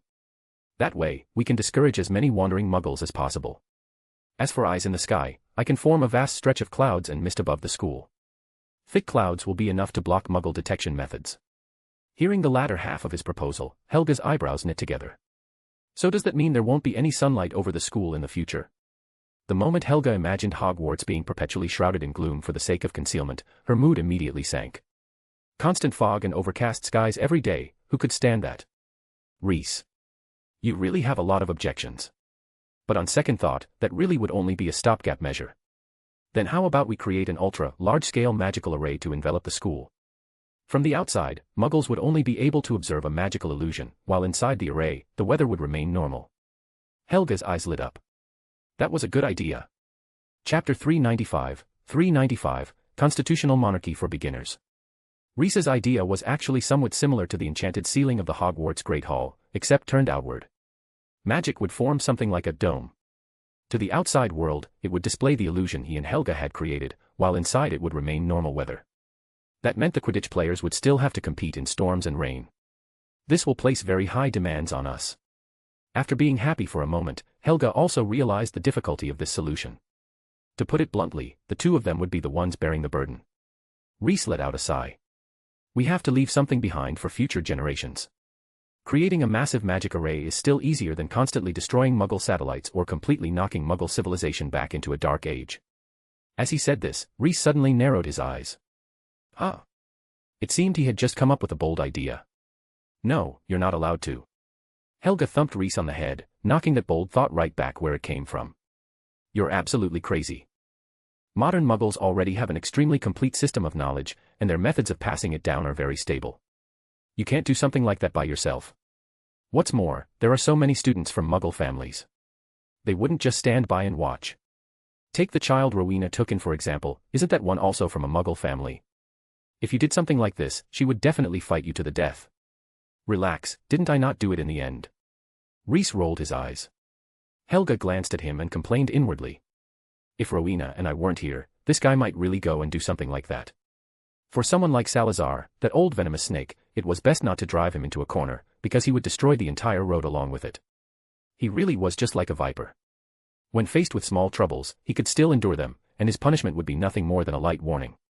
But if you truly angered him or pushed him into a dead end, then he would become ruthlessly vicious. Baring his fangs and injecting every drop of venom at once was his way of doing things. However, Helga's mention of witches and wizards from Muggle families made something strike Rhys like a bolt of lightning. He realized something. "Helga, I have a question." Rhys rubbed his chin with his fingers.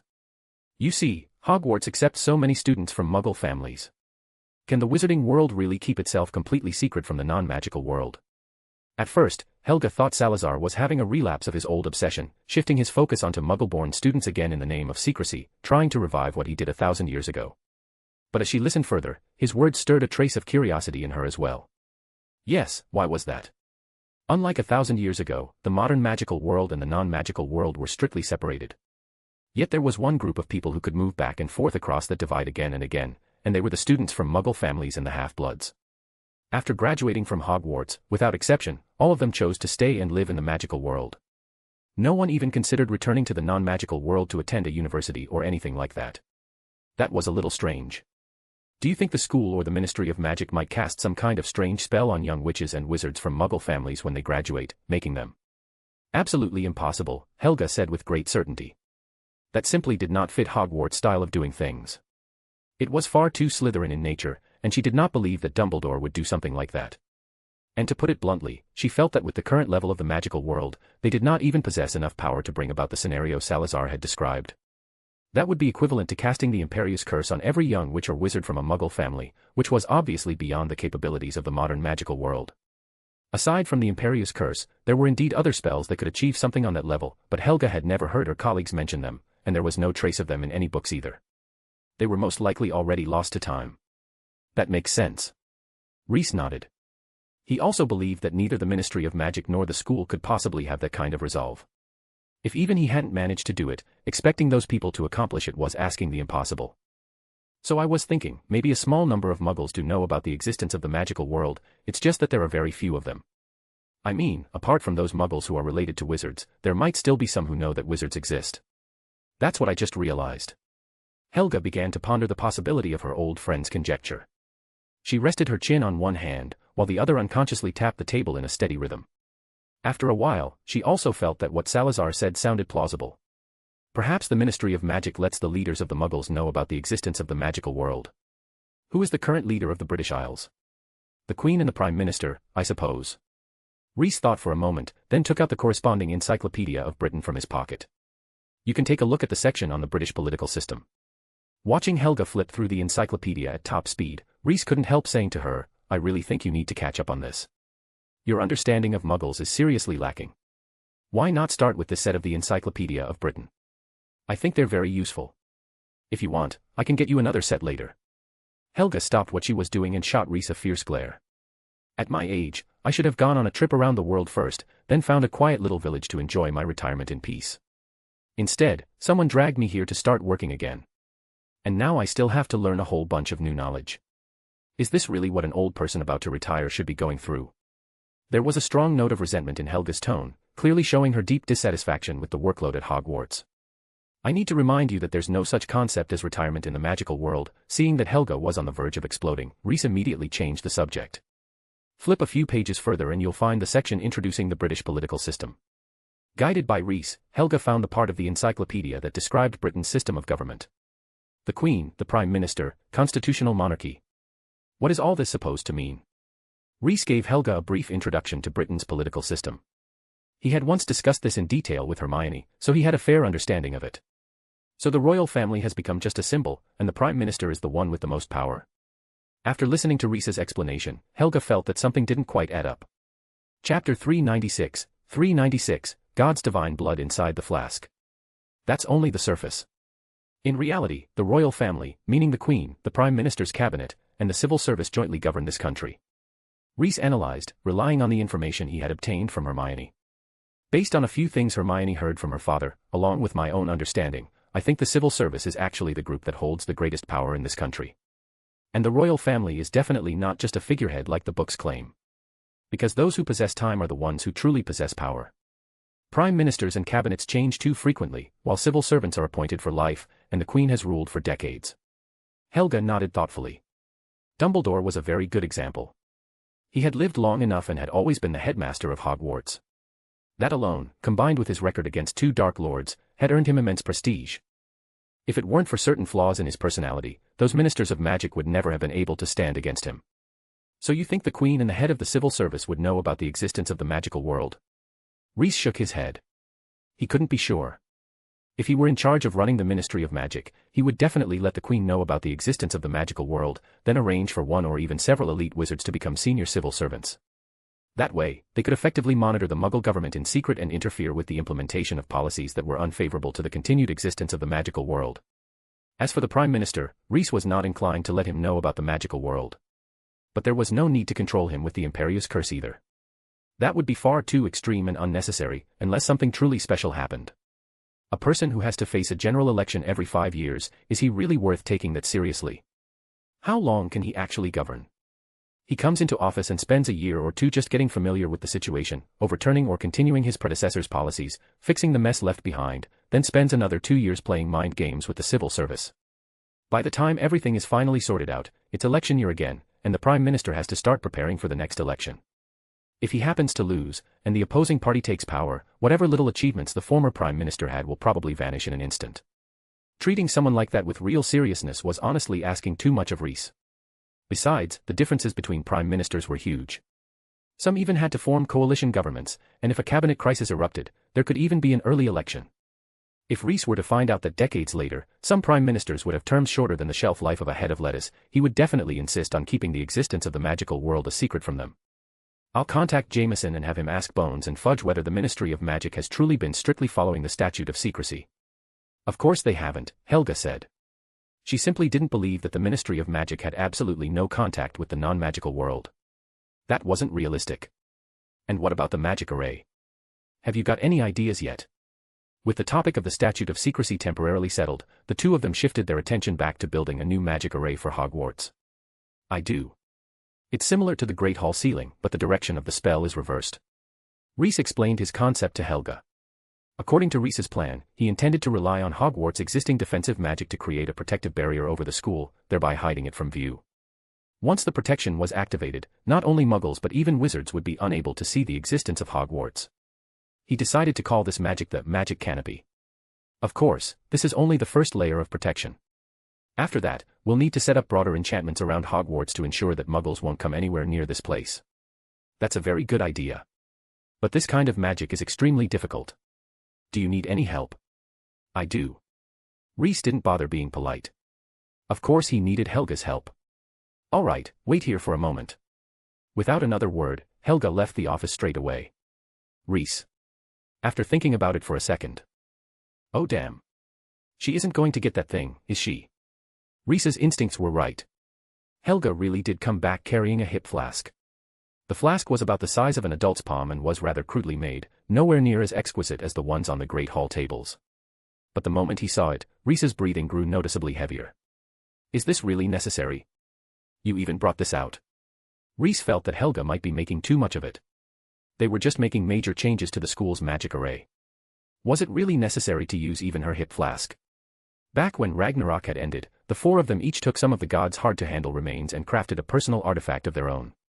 Helga used Odin's crown as the main material, with the eternal flame, the energy source of the fire giant Surtur, as the foundation. With Godric's help, she turned the golden crown into a hip flask. She stored the god's divine blood inside the flask. According to her, the divine blood would slowly transform into wine within the vessel. Anyone who drank it would receive a comprehensive enhancement. The activity of their magic, the speed of domain expansion, their perception, even their luck would all increase. After the effects faded, it would still grant a small permanent boost to one's physique. More importantly, as long as it was fully matured wine, drinking it came with almost no side effects. At most, a few fragmented images and intense emotions would flash through one's mind. Among the four of their personal artifacts, this one had the least side effects. After this artifact was completed, Reese had hardly ever seen Helga use it, and he himself had never once tasted the wine brewed from divine blood inside. And now he actually got the chance to have some. This was a truly unexpected delight. Thanks to you, it's been sitting in my dungeon for a full 1,000 years. Quite a lot of wine has accumulated inside, Helga said, a genuine smile appearing on her face. Being brought to the modern era by Salazar had its pros and cons, but it had unintentionally helped Helga in a big way. Her golden hip flask had lain quietly in her private classroom for nearly 1,000 years. If she had taken it with her while traveling, that would have been a huge loss. So it's fully transformed already? Reese stared at the flask, his eyes filled with curiosity. Of course not. There were so many false gods. Only about half of it has been converted. That's still quite a lot. The curiosity in Reese's eyes turned into envy. Helga had really taken out her most treasured stash. Helga took out 2 cups and poured a little of the wine into each. The amount she poured was very small, just enough for a single sip. The liquid was extremely thick, looking like a ruby embedded at the bottom of the cup. Reese didn't stand on ceremony. He picked up one of the cups and downed the thick wine in one go. When it first entered his mouth, it tasted no different from ordinary wine, just much thicker. Rather than wine, it felt more like syrup. But once he swallowed it, it was as if he had gulped down a ball of fire. His mouth, throat, and stomach all seemed to burn. A few fleeting visions flashed before Reese's eyes, followed by a surge of anger and sorrow that rushed through his heart, making his eyes briefly turn a vivid red. Huff, huff, after taking several deep breaths, Reese finally managed to suppress those turbulent emotions. And in the meantime, the fire that had been burning in his stomach had already spread through his limbs and bones. Chapter 397. What astonishing power! What astonishing power! Reese clenched his fist. He even had the feeling now that he could face a wizard who possessed a domain without opening his own. Because at this very moment, the magic within his body had reached its absolute peak, as if he had stored an entire domain inside himself. Helga also drank her share of the wine, a flush of crimson rising on her face. After enduring a brief surge of emotions, Helga absorbed the energy within the wine as well. The unnatural redness on her face gradually turned into a healthy glow, and even some of the wrinkles on her skin faded away. I feel like that single sip could let me live a few more months, Helga joked to Reese after burying the surging emotions deep in her heart. Then this must be the most luxurious elixir of life in the world. Unfortunately, the gods of this world are already extinct, and the rate of conversion is far too slow. The two of them exchanged a smile. Let's get moving. If we don't go do something soon, I feel like I'm going to burst from all this magic, Reese said as he stood up and headed for the door first. By the way, do we need to inform Dumbledore? Helga suddenly thought of the school's nominal headmaster. If they were going to modify the school's protective magic, it would definitely alert the headmaster. It would be better to explain things to him first, so as not to give him a scare. Reese naturally had no objections. He only reminded Helga not to let Dumbledore know that he was involved as well. If Dumbledore wanted to help, Helga would also have to find a way to keep him from getting involved. Even now, you still don't want him to know about your existence? Helga asked with a smile. It's too early. Reese felt that expecting a headmaster from Gryffindor to trust him was nothing short of wishful thinking. Once his identity was exposed, his situation at the school would probably become much more difficult. Dumbledore also possessed a domain. You have to understand me. You're a Hufflepuff, after all, but I'm a Slytherin, and Dumbledore is a Gryffindor. I don't think he's as narrow-minded as you make him sound, Helga muttered softly, but Reese only shook his head and did not respond. All right then. Since Salazar insisted, Helga did not try to persuade him any further. She quickly headed to the headmaster's office and met with Dumbledore once again. Although Dumbledore was a little surprised that this, Professor White, had come to visit him for the second time in such a short span of time, he still politely invited her to sit down and talk. At the same time, the aura she was giving off made Dumbledore secretly startled. It seemed that in just a short time apart, this professor had undergone quite a noticeable change. Care for a candy? No need. Helga declined his kindness and told Dumbledore the purpose of her visit. Do you need any help? After hearing Professor White's plan, Dumbledore did not hesitate and directly asked if there was anything he could assist with. In his view, Professor White's willingness to renovate the school's defensive magic was truly wonderful. No one was more suitable for this task than she was. Even if she had not brought it up, he had planned to hint at it to her in a few days anyway. Of course, if Professor White did not exist, Dumbledore himself would have found a way to reinforce the defensive magic as well. All of this was preparation for the future. I'm afraid not, Helga said honestly, delivering a rather blunt answer. Indeed, the magical system Dumbledore commanded was completely incompatible with hers and Salazar's. Leaving aside the question of how Salazar would position himself afterward, the mere clash of their three systems would already be more than enough trouble. Ah, I see. Dumbledore was not surprised at all. He simply sat back in his chair and wished Professor White every success. After Professor White left the office, Dumbledore fell into deep thought. She had not been gone from his office for long before coming up with a new idea. It looked very much like she had discussed something with someone else. How interesting. Still, Dumbledore had no intention of digging deeper. In his view, everyone had their own secrets, and rashly pursuing every truth would likely only bring negative consequences. Professor White was someone he could trust completely. Dumbledore believed that when the time was right, she would tell him everything herself. While Dumbledore was lost in thought, Hogwarts' defensive magic had already been quietly activated. A transparent membrane spread over the castle, covering the lawns and greenhouses outside, all the way to the edge of the Forbidden Forest. This was the protective range that Salazar and the other three had designated for the school back then.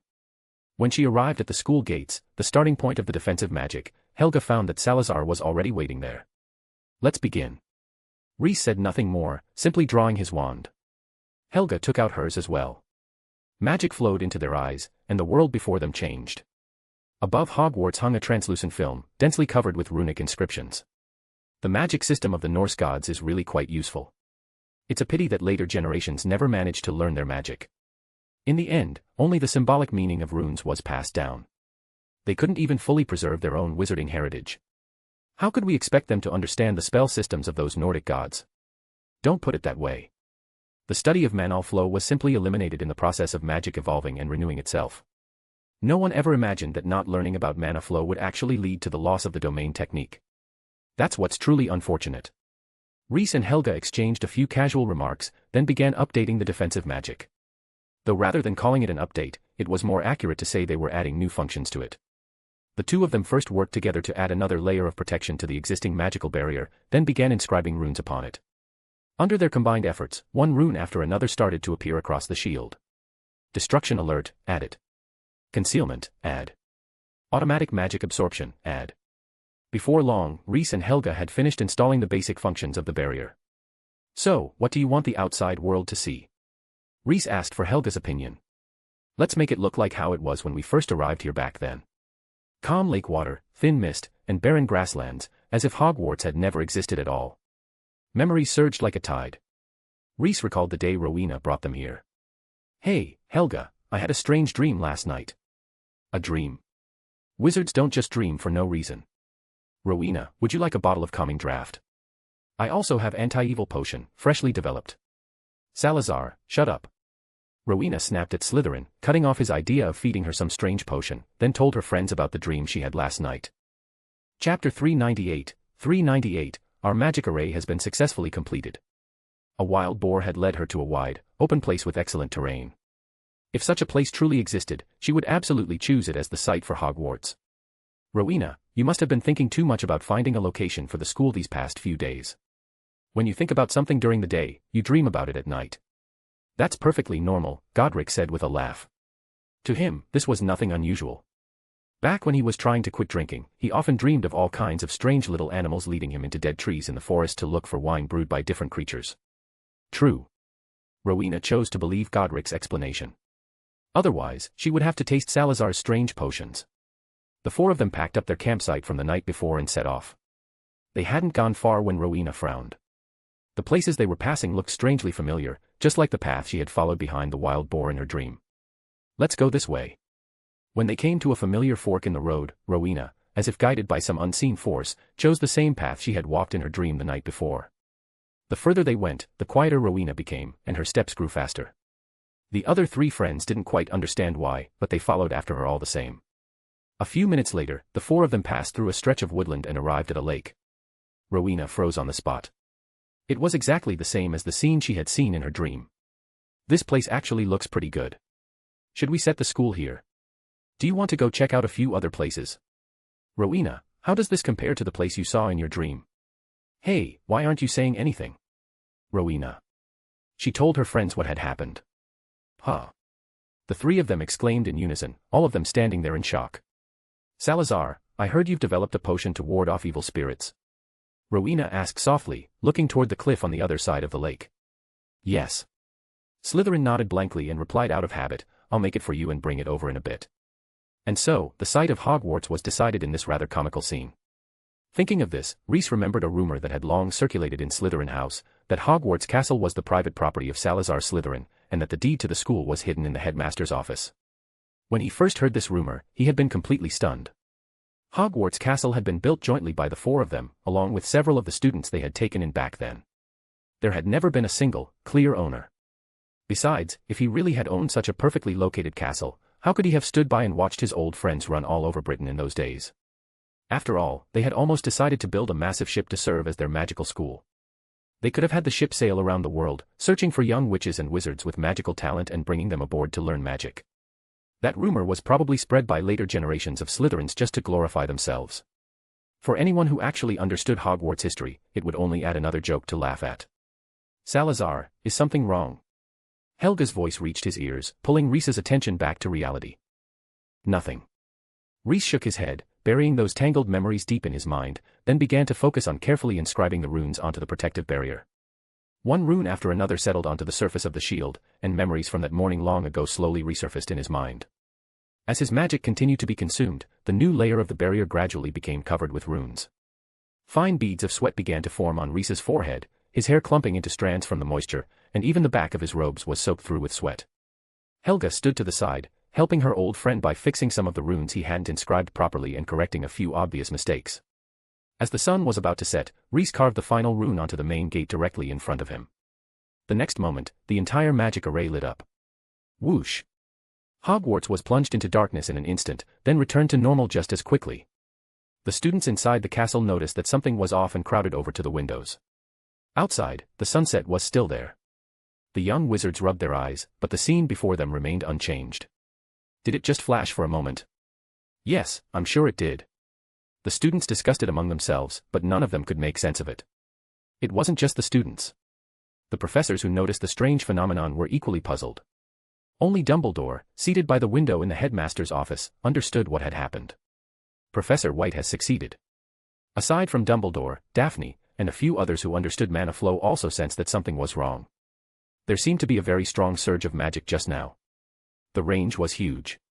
It felt like it covered the entire school. Was it the teacher's doing? Cedric raised his head and looked out the window. Following what his teacher had taught him, he channeled magic into his eyes, and in that moment, dense layers of runes appeared before his sight across the sky. The runes flickered a few times before gradually fading away, but Cedric knew very well that they were still covering the sky above the school. They had merely hidden themselves. Diggory, did the sun seem to flash just now? A friend's voice came from beside him. It did seem like that. I'm not sure what happened. Maybe in our next astronomy class, we can ask Professor Sinistra what kind of astronomical phenomenon that was. I believe this is the strongest magic array in the world today, fully comparable to the concealment array at the entrance to Asgard back then, Rhys said proudly. Chapter 399, The Magic Canopy. Comparable to Asgard. Helga held a different opinion. As someone who had personally witnessed the entrance magic array of Asgard and even fought the light god Baldur who guarded it, she felt that although Hogwarts' concealment array could be considered top tier, there was still a gap between it and Asgard's. At the very least, this place lacked a gatekeeper on the level of a god. However, seeing Salazar drenched in sweat, she decided to keep that thought to herself, so as not to dampen her old friend's enthusiasm. Helga, if you stood guard outside the gates of Hogwarts, it would be even stronger than Asgard's magic array. Helga. Wow, thanks. So much, she squeezed out those words of gratitude through clenched teeth. You're welcome, it's only right, Rhys waved his hand, gathering up the sweat from his hard work just now and casually flicking it away. But setting up such a large magic array is really exhausting. In the future, you should go ask the Ministry of Magic whether they're interested in adding new concealment magic. As he said this, Rhys suddenly frowned. He realized that just as Britain had more than only Hogwarts and Hogsmeade as wizarding settlements, the world also had more than just one magical school. There were as many as 7 schools that could barely stand alongside Hogwarts in reputation. Instead, he first served himself a portion of Ken-style tripe stew from the dish in front of him, then took a few slices of garlic-roasted mini baguette. Finally, he added a large, plump, and juicy piece of smoked brisket. It had to be said that after Helga returned to Hogwarts, the food served in the school hall had become more and more refined.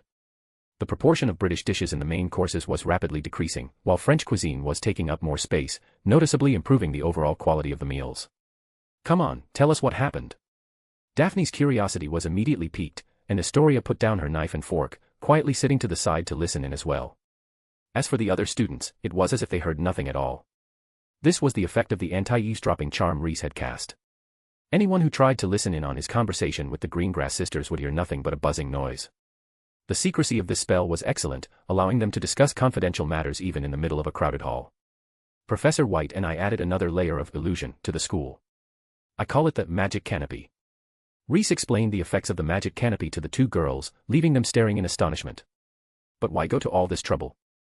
Hasn't the school already cast strong enough Muggle-repelling charms? Daphne couldn't help asking. She didn't understand why Reese and Professor White would do this. Have Muggles become more of a threat? Astoria thought for a moment and came up with a reason she wasn't entirely confident about. That's exactly it. While polishing off the food on his plate, Reese introduced the two sisters to the technologies Muggles had developed in recent years. Satellites that could clearly observe the ground from hundreds of miles away, networks that could communicate across tens of thousands of miles, and all kinds of transportation capable of conquering the skies, the land, and the seas.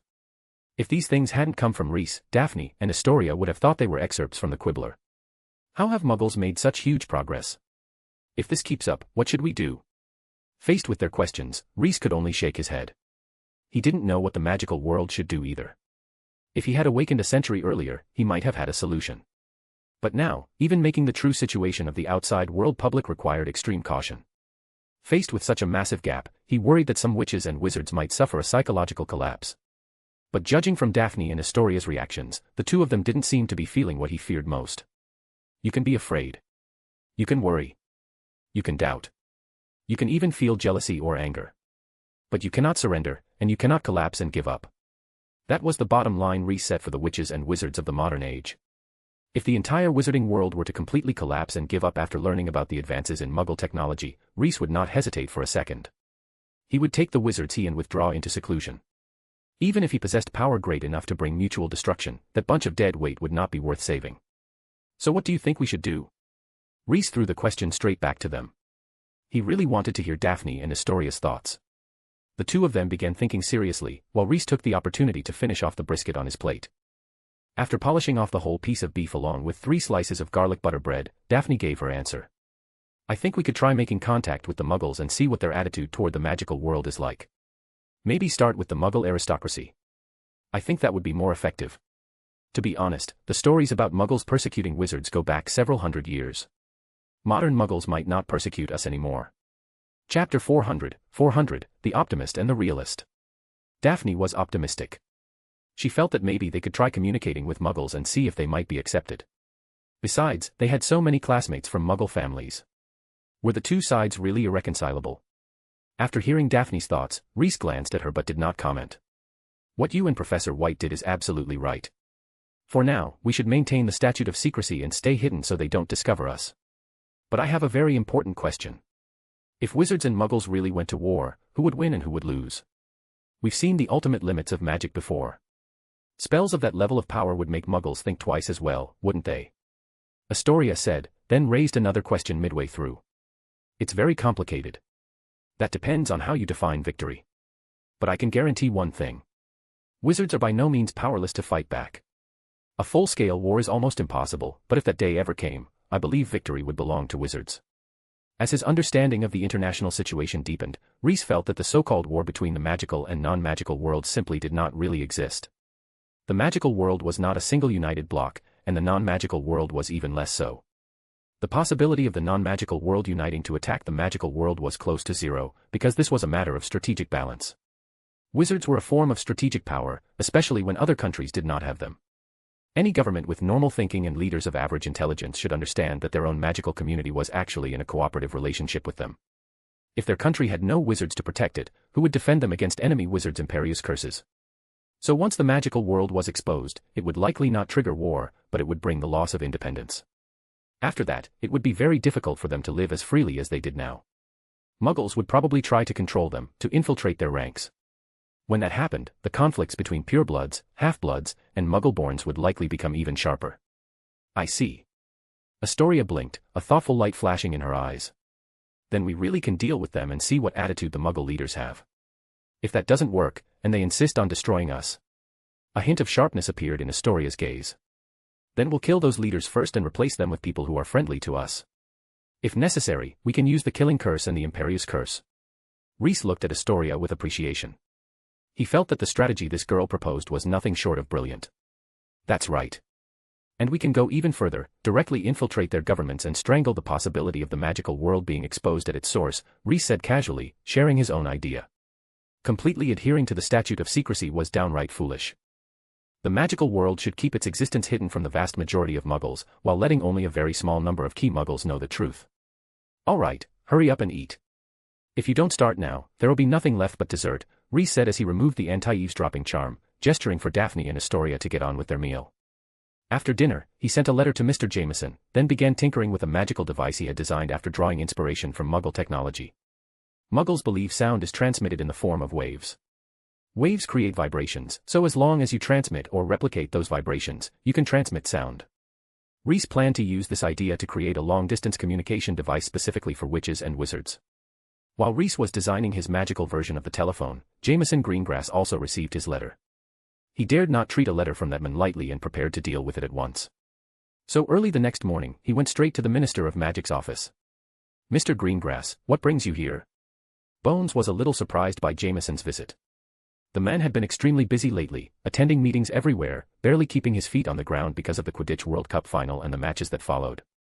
"There's something I'm very curious about," Jameson said without beating around the bush. "Minister Bones, do you communicate with the Muggle side, stay in contact with the Muggle minister?" Bones frowned, then her eyes suddenly widened. "Oh no, I completely forgot about that. But it shouldn't be a problem, right? We only contact them when something major happens on our side." "So you really do keep in touch with the Muggles?" Jameson asked in astonishment. Bones. After a moment of silence, she first glanced at the office door. Only after making sure it was tightly shut did she tell Jameson the truth. The Ministry of Magic had a long-standing tradition of contacting the Muggle Prime Minister.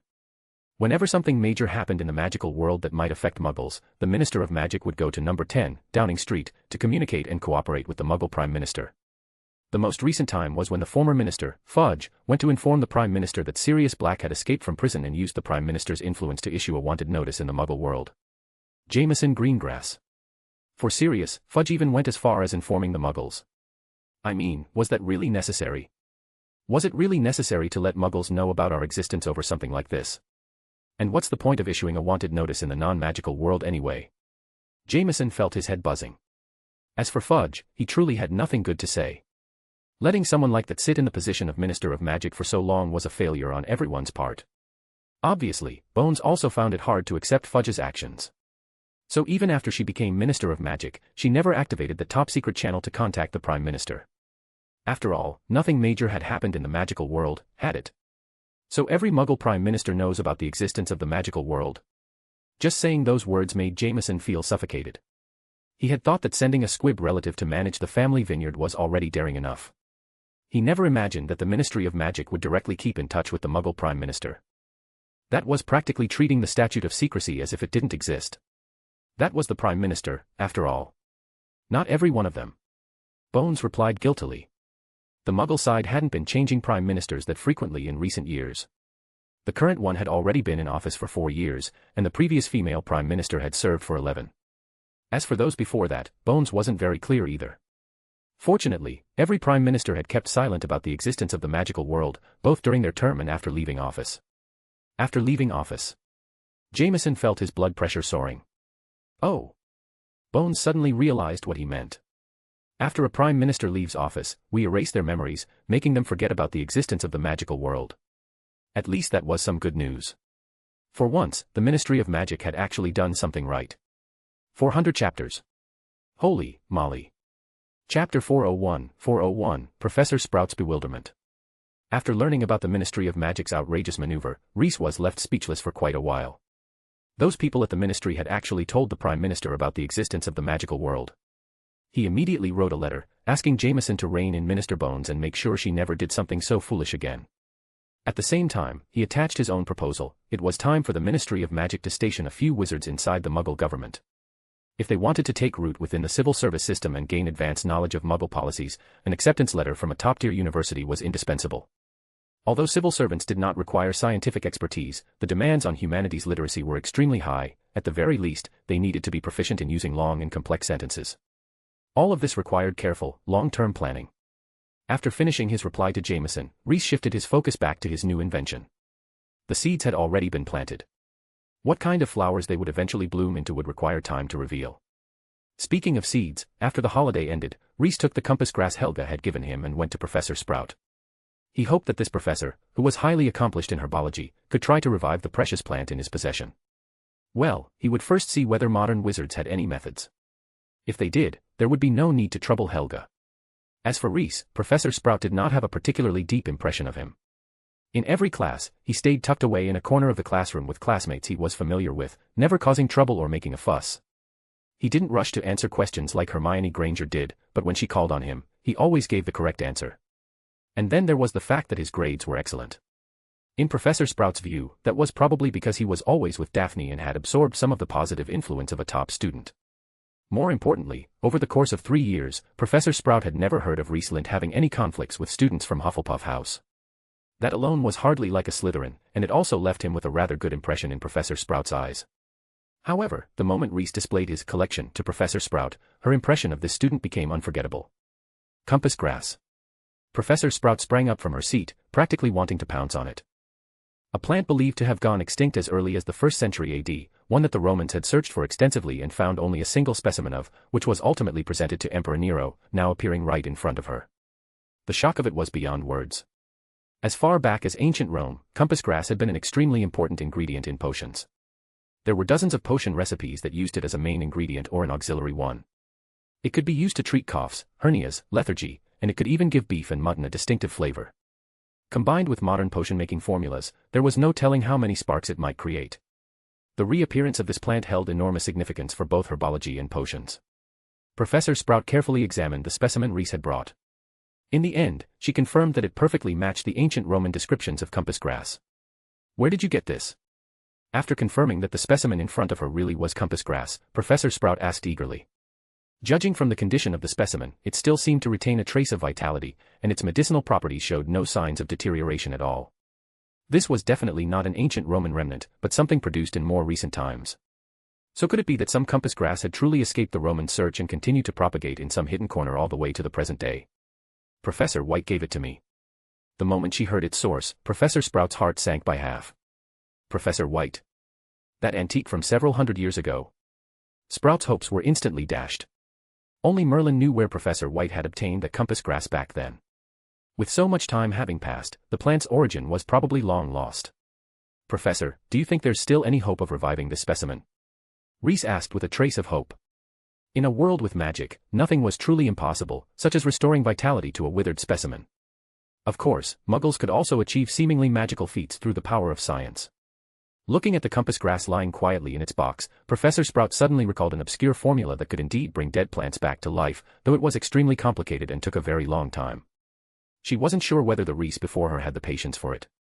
"I do happen to have a recipe that works very well in situations like this." Professor Sprout did not hesitate and directly wrote down a plant resurrection formula on parchment, one she had acquired years ago during her travels abroad in South America. However, this recipe is extremely complicated, and very few people have the patience to see it through, Professor Sprout cautioned him before handing it over. Reese did not take this so-called complexity to heart. As a master of potions, what kind of complicated brews hadn't he made before? Even something as time-consuming as Polyjuice Potion was something he could prepare with ease. Why would he fear a cumbersome recipe?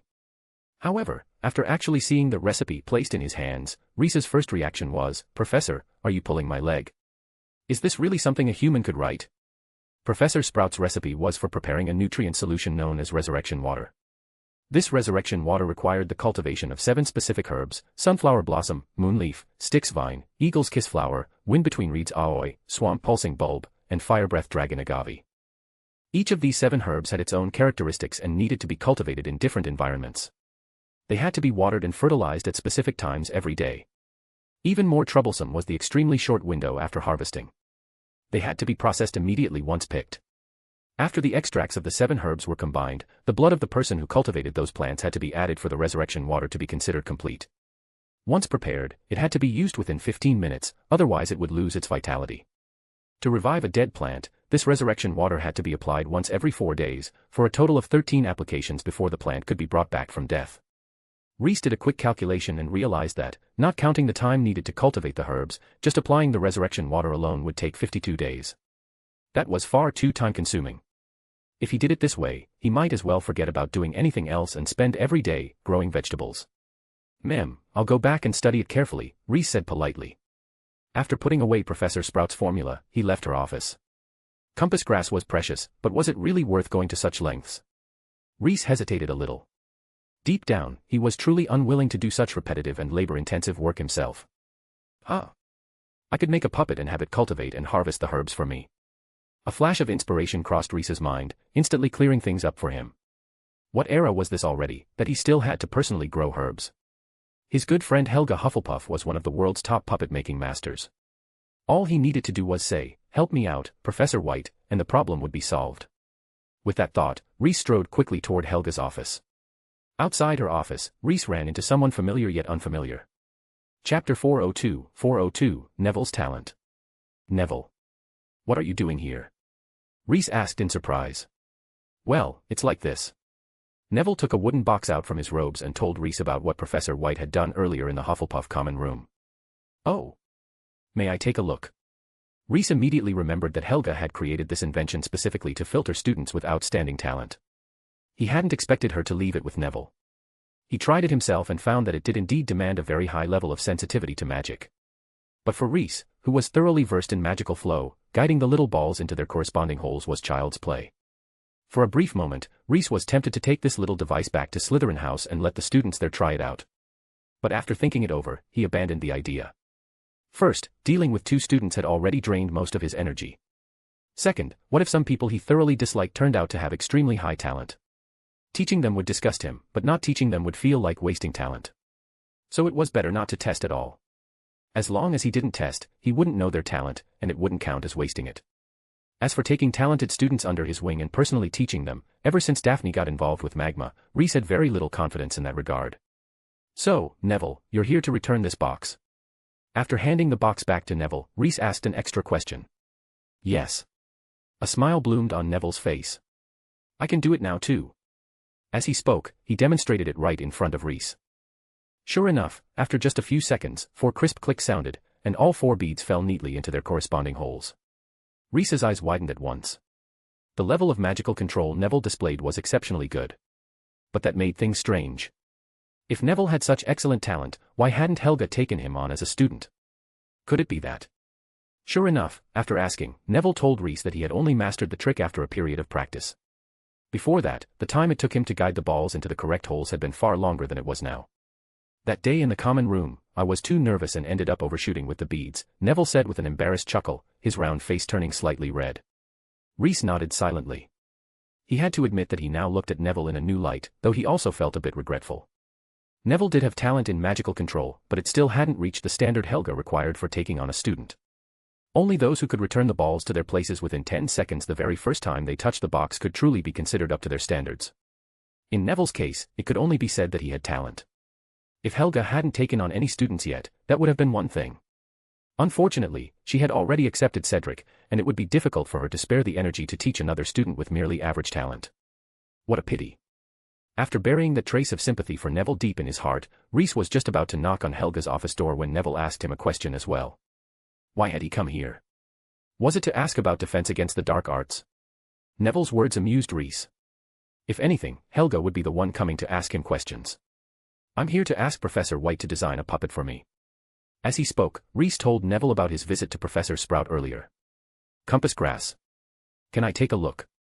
Neville's interest was immediately piqued. As a boy who loved herbology, he simply couldn't resist the temptation of seeing with his own eyes a rare plant that was said to have gone extinct long ago. Reese wasn't stingy. He directly took out the box containing the compass grass and handed it to Neville. Carefully opening the box and holding his breath as he examined the compass grass inside for a while, Neville finally showed a look of complete satisfaction. If only I could draw, I could sketch it, he said with genuine feeling. You've heard of compass grass. What surprised Reese more was that, judging from Neville's reaction, he seemed to have known of its name for a long time. That was rather rare, because this herb was mainly famous among Muggles. In the magical world, aside from witches and wizards who specialized in herbology, almost no one had heard of it. Yes, I read about it in a book. Its extinction was such a pity. I just didn't expect to see a specimen here. As he said this, Neville suddenly remembered something. Hadn't Reese just mentioned that he went to Professor Sprout's office to look for a way to revive plants? Reese, what did Professor Sprout say? Thinking of this, Neville became visibly excited, asking in a voice that trembled slightly with anticipation. She did give me a formula, but the steps are far too complicated. That's why I'm considering asking Professor White to design an automated puppet to help me grow the herbs needed for the recipe. Could I take a look at the formula? After learning that Professor Sprout really did have a recipe that could bring plants back from the dead, a wave of genuine joy rose in Neville's heart. A few seconds later, curiosity about the formula took over. Driven by that curiosity, he mustered his courage and asked Reese about it. Reese had no intention of keeping such knowledge to himself. He directly took out the parchment with the formula written on it and pressed it into Neville's hand. "It really is a complicated recipe," Neville said after reading through the process recorded on the parchment, feeling that it was indeed extremely complex and cumbersome. "So it's better to have Professor White design an automated puppet." Reese. Neville's entire face turned bright red as he told Reese that he was willing to try helping him grow the herbs needed to prepare the resurrection water. A puzzled expression appeared on Reese's face. Hadn't he already said that he planned to have Professor White design an automated puppet to grow the herbs? But puppets are expensive, aren't they? Neville rarely voiced his own opinion so directly. He truly wanted to take part in the work of reviving the compass grass. Reese was about to tell him that money wasn't an issue for him, but the words reached his lips and were swallowed back down. "All right then, I'll be troubling you." He hesitated slightly, because he wasn't sure whether Neville could really handle this task. But it didn't matter. Letting him try was fine. At worst, if he failed, Reese could just go find Helga later and have a puppet made after all. That's great. Seeing Reese agree, Neville was so excited he almost jumped on the spot. He repeatedly assured Reese that he would definitely take good care of those herbs and the compass grass. Reese nodded, then pushed open the door to Helga's office. Chapter 403, Neville gets a gift. Reese and Neville walked into Helga's office side by side. Seated behind her desk and in the middle of crafting puppet components, Helga looked up. When she saw who had come in, a trace of surprise inevitably appeared on her face. Salazar showing up here was nothing unusual, but Neville Longbottom coming along was quite rare. After Neville explained, Helga finally understood. It turned out the boy was here to return the wooden box she used to test students' aptitude. As for that wooden box, Helga no longer cared about it as much as she had when she first invented it. She had created it in order to find herself an apprentice. Now that she had already found one, the box was no longer that important. If Salazar or Rowena needed it, she could simply lend it to them. "Thank you." After thanking Neville, Helga prepared to put the box away. Watching Neville place the wooden box neatly on Helga's desk and then get ready to turn and leave, Reese sighed inwardly. This child was really far too honest. "Fine then. Since you're willing to help me, how could I, Salazar, remain indifferent?" "Professor White, what is that box used for?" Reese asked in an innocent tone, as if he were truly just an ordinary student who knew nothing about the box's purpose. Helga. "No, Salazar, act normal for once."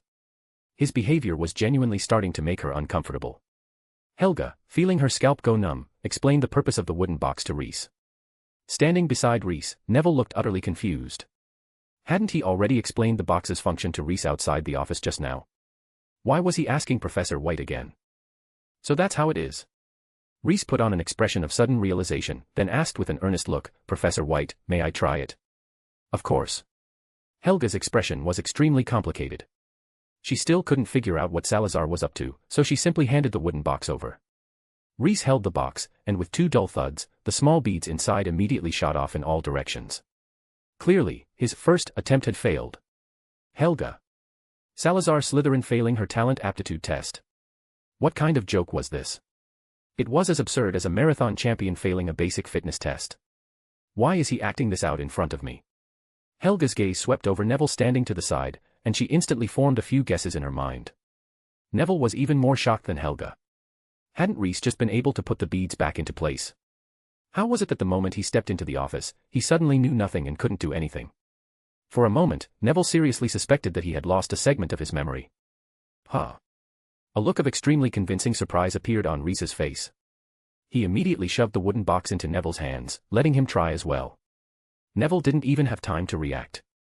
He took the wooden box instinctively and, in one smooth, flowing motion, guided all four beads into their corresponding holes.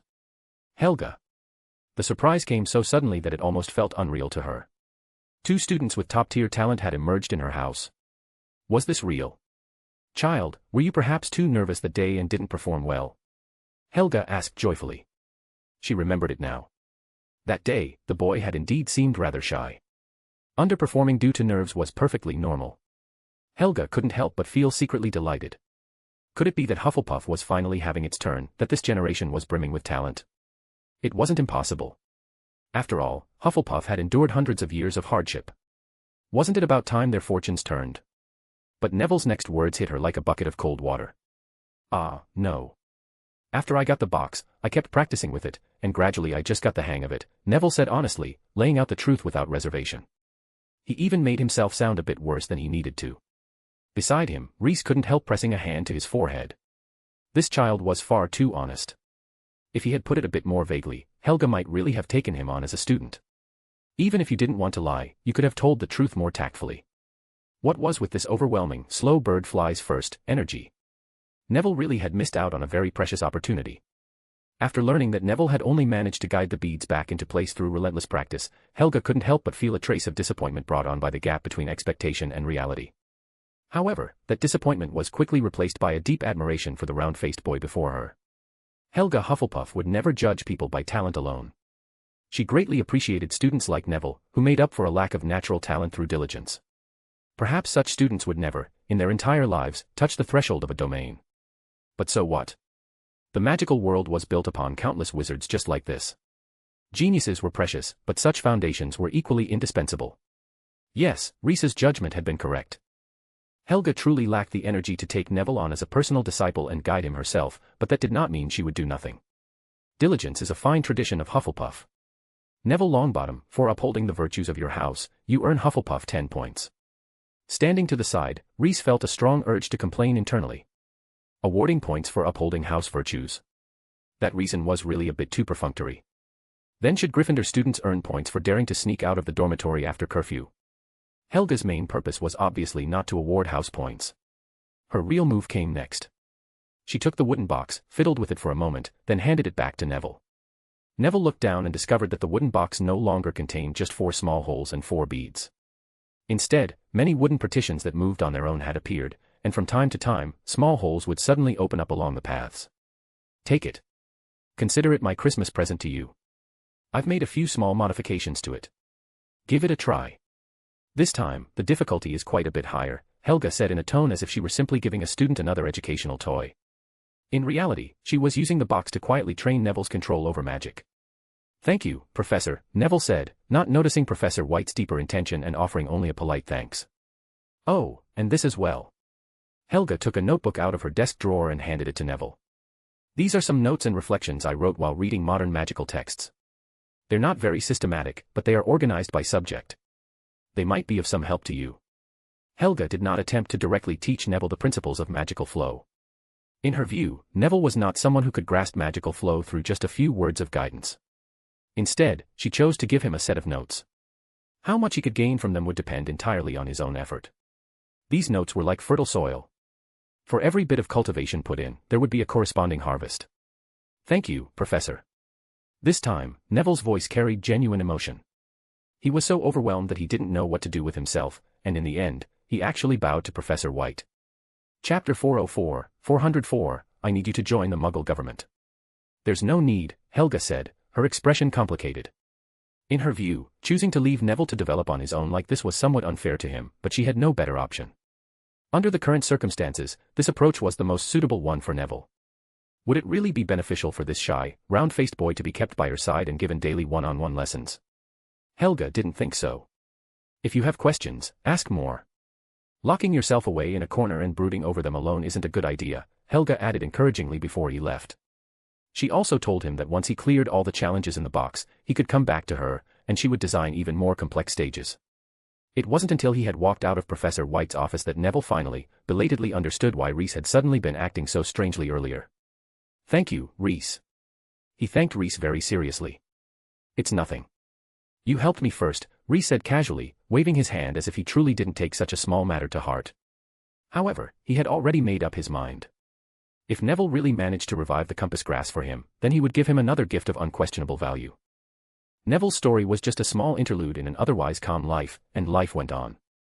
In the days that followed, Reese's routine consisted of making components for Helga and acting as a teacher to Daphne and Astoria. Whenever he had some free time, he would flip through the Encyclopedia of Britain that Hermione had given him. Peaceful days passed quickly. In the blink of an eye, Christmas had become a distant memory. As spring arrived and flowers bloomed, a certain group of people at Hogwarts began to grow restless. Not couples pairing off, but the soon-to-graduate students. Of course, those who both had a girlfriend and were about to graduate were probably even more restless. In a quiet classroom, Percy put his quill back into the inkwell, then carefully folded a sheet of parchment neatly and slipped it into an envelope. A pretty girl with long, curly hair sat at the desk opposite him, kicking her feet idly in boredom. "Finished writing your job application letter?" Seeing Percy put down his pen, she lit up with delight. Like a nimble little bird, she hopped down from the desk, ran behind Percy, and pressed her upper body directly against him. Feeling the fragrance coming from her and the soft warmth of her body, Percy swallowed the words, "Not yet," back down. Job applications could always be written another time, after all. "Careful with the inkwell, Penelope."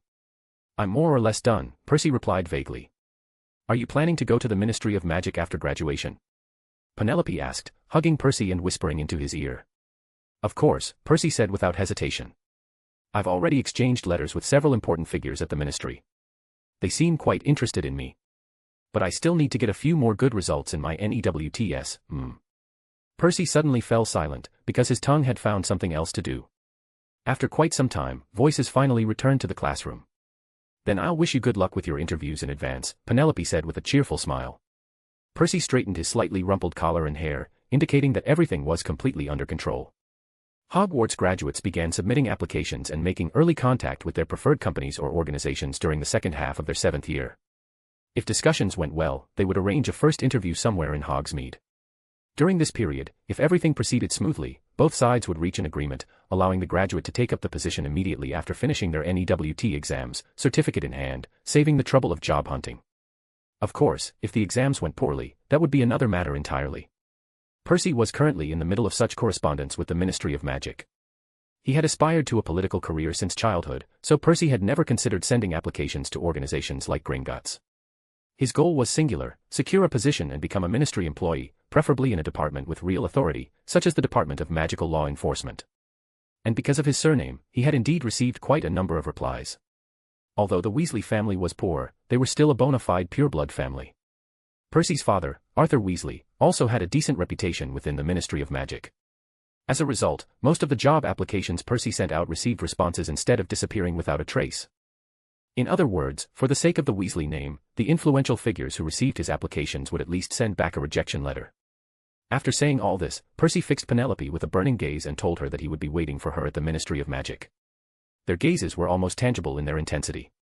"Maybe in the future, I'll become your secretary, Mr. Weasley. This is today's schedule," Penelope said in a deliberately serious tone. The tips of Percy's ears turned red. I've got a new potion recently. Would you like to?" "It's not going to be like last time, one of those potions that glow, is it?" Penelope burst into giggles as if recalling something ridiculous. Now Percy's entire face turned red. Of course not." "Then, all right. We won't be disturbed here, will we?" "Don't worry, I'm prepared. MMH. Before the next Hogsmeade weekend arrived, a springtime triumphant Percy received a reply that filled him with overwhelming excitement. The sender of the letter was the current head of the International Magical Cooperation Department, Jameson Greengrass, the man rumored to be the mastermind behind the downfall of former Minister Cornelius Fudge and former head of Magical Cooperation Barty Crouch, and the true number 2 figure within the Ministry of Magic. The department he commanded was the largest one outside the Department of Magical Law Enforcement. Recently, it had been making frequent major moves, showing clear signs of overtaking law enforcement to become the ministry's foremost department. In the letter, he expressed strong interest in Percy and wished to meet him in person. The International Magical Cooperation Department was unquestionably an excellent starting point for a political career, and Jameson Greengrass was even more so a superior worth following. How could Percy not be thrilled? On the day of the Hogsmeade weekend, Percy left the school early, arriving at the agreed location a full half-hour in advance. He waited there, caught between excitement and anxiety, until Jameson Greengrass finally arrived. "Good afternoon." The moment he saw Mr. Greengrass, Percy immediately stood up and greeted him with utmost respect. "Sit down." Jameson gestured for Percy to take his seat and signaled the server to bring each of them a cup of tea. "I've read your application letter. I do indeed have a position here that suits you very well," Jameson said without beating around the bush, getting straight to the point. "I need you to join the Muggle government." Jameson's words struck Percy like a thunderclap, exploding in his ears and leaving him frozen in his seat. Chapter 405, Muggle Liaison Office. Sorry, Mr. Greengrass, I might have misheard you. You didn't mishear. This is the Ministry's latest strategic direction. It's a key project, Jameson said seriously. Percy was still somewhat confused, but he heard the words key project very clearly. A key project meant boundless prospects, meant always being within the sight of important figures. It was far better than his father, who had spent his entire life warming a cold bench. Percy was instantly captivated by this grand promise. Could you explain it in more detail? Percy asked earnestly, staring at Jameson. Well, it's like this. Jameson explained Reese's vision to the young Weasley in front of him, hoping the boy would understand the importance of this job. Percy's expression grew solemn. He had a particular personality trait, obedience to authority. In his mind, a leader's orders always ranked above everything else. That was why, at school, he followed the headmaster's and professor's arrangements, and after graduation, he would follow the ministry's commands without question. So when Jameson explained the ministry's stance to him, Percy immediately accepted it and firmly positioned himself on the ministry's side. That's how it is. The magical world can no longer allow the Muggles to develop unchecked. We need to strengthen our control over them. Not control, but surveillance and observation. Jameson corrected him quickly when he sensed the boy's understanding had gone slightly astray. The most important part of this job is to infiltrate the Muggle government, gather intelligence, and guide their leaders so they won't implement policies harmful to the magical world. Of course, I don't believe such policies will actually appear, but planting a nail in advance is absolutely necessary. Percy listened with surging emotions. Clearly, this was an extremely important job. What he would be carrying on his shoulders was the safety of the entire magical world. He could hardly wait to devote himself to serving the magical world. This job is extremely important. You will report directly to me. I will set up a separate office for you. Once you establish yourself firmly in the future, upgrading this office into an entire department of the ministry will be completely feasible. Percy. At that moment, he felt as if he had been knocked dizzy by a pie falling from the sky. Seeing the young Weasley looking completely carried away, Jameson decided to pour some cold water over him so he would calm down a little. However, correspondingly, this job has extremely high requirements. You will need to conceal your identity within the Muggle government and contend with the most cunning old foxes. Although we authorize you to use Confundus charms and memory charms, you must still remain highly vigilant and stay alert. You will also need to study Muggle knowledge extensively. All of this will be hard and demanding work. Unexpectedly, this bucket of cold water did not dampen Percy's enthusiasm at all. On the contrary, it made him even more fired up, as if what had been poured on him was not water, but a pot of hot oil. I'm not afraid of hardship. My learning ability is very strong. The Muggles definitely won't notice anything, Percy said, looking completely fired up. This slightly surprised Jameson. As expected of a child of the Weasley family, steady, hard-working, and capable of enduring hardship. Moreover, he had reason to suspect that Percy's passion for this mission might have been influenced by his father. Old Arthur's obsession with Muggle inventions was something everyone in the ministry knew. If not for his age and his rather dubious, half-baked understanding of those inventions, Arthur would have been the most suitable candidate to send over. Could it be that Percy wanted to infiltrate the Muggle government partly so he could get closer to Muggle inventions? Jameson couldn't help thinking so. This was actually a misunderstanding of Percy. He was simply interested in authority. Being both a department head at the ministry and a civil servant in the Muggle government, how could there be such a wonderful thing in the world? After continuing to ask several more questions, Jameson finally confirmed that the young men in front of him truly had the resolve to infiltrate the non-magical world. Since that was the case, he had nothing more to say. All right. Personally, I think you are very suitable for this position. Jameson's words made Percy's breathing noticeably heavier. This was affirmation from the second most powerful figure in the Ministry of Magic. Wasn't that basically the same as being accepted already? However, the procedure still needs to be followed, Mr. Weasley. I need to prove to my colleagues that you are outstanding.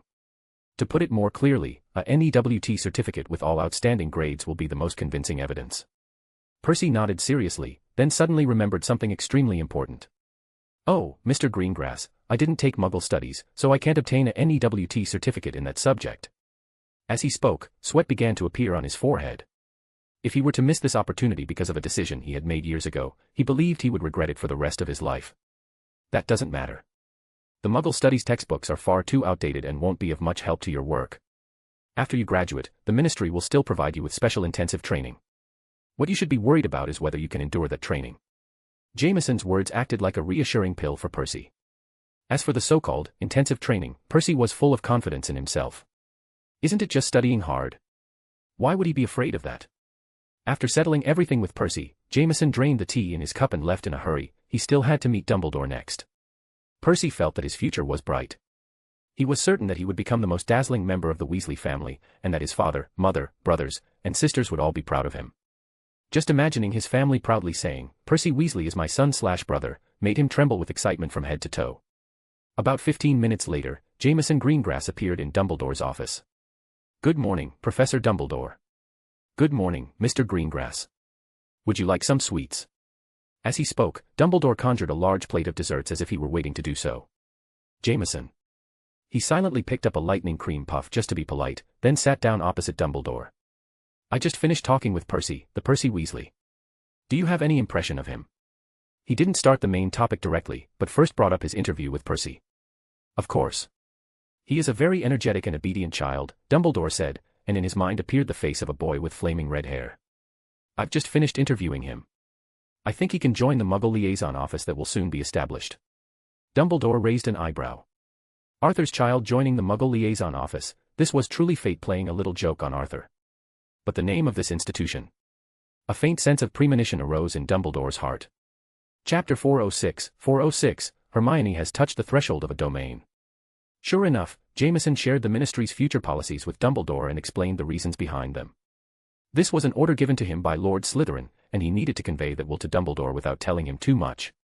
Reese hoped that through people like Jameson and Helga, Dumbledore would understand the necessity of communication between the magical world and the non-magical world, so that at the very least, he would not openly oppose his plans in the future. After listening to Jameson's explanation, Dumbledore instead let out a sigh of relief. At the very beginning, he had prepared himself for the worst. If the so-called Muggle liaison office, mentioned by Jameson, was essentially the same as Grindelwald's ideology, then he would definitely have found a way to stop its establishment. But now, listening to it, it seemed to focus more on observation and prevention. In that case, the institution was actually acceptable. Dumbledore believed that the magical world also needed to let in a bit of fresh air from the Muggle world. Then it seems that Mr. Percy Weasley will be carrying quite a heavy responsibility on his shoulders, Dumbledore said with a gentle smile. Jameson also sighed. He hoped Percy could endure it. Finding another person suitable for this position would be far too difficult. Besides the Muggle liaison office, you probably have other matters to discuss with this old man, don't you? I don't believe you came all this way just to mooch my desserts, Dumbledore asked in his usual humorous tone. Yes, and there's also the matter of the Triwizard Tournament. Of course, it's not really appropriate to call it the Triwizard Tournament anymore. Dumbledore's eyebrows rose once again. He had heard something about this as well. According to rumors, the Ministry intended to revive the ancient competition that had been suspended for centuries and expand its scale once more. This made Dumbledore somewhat surprised. It seemed that after the change in Minister, the Ministry's style of conduct had also undergone significant changes. He found it hard to imagine Cornelius Fudge accomplishing such a bold initiative. For Fudge, simply reinstating the Triwizard Tournament would already have been an impressive achievement. There was absolutely no possibility that he would have altered the rules of the competition. However, inviting so many schools to Hogwarts was something he needed to weigh carefully.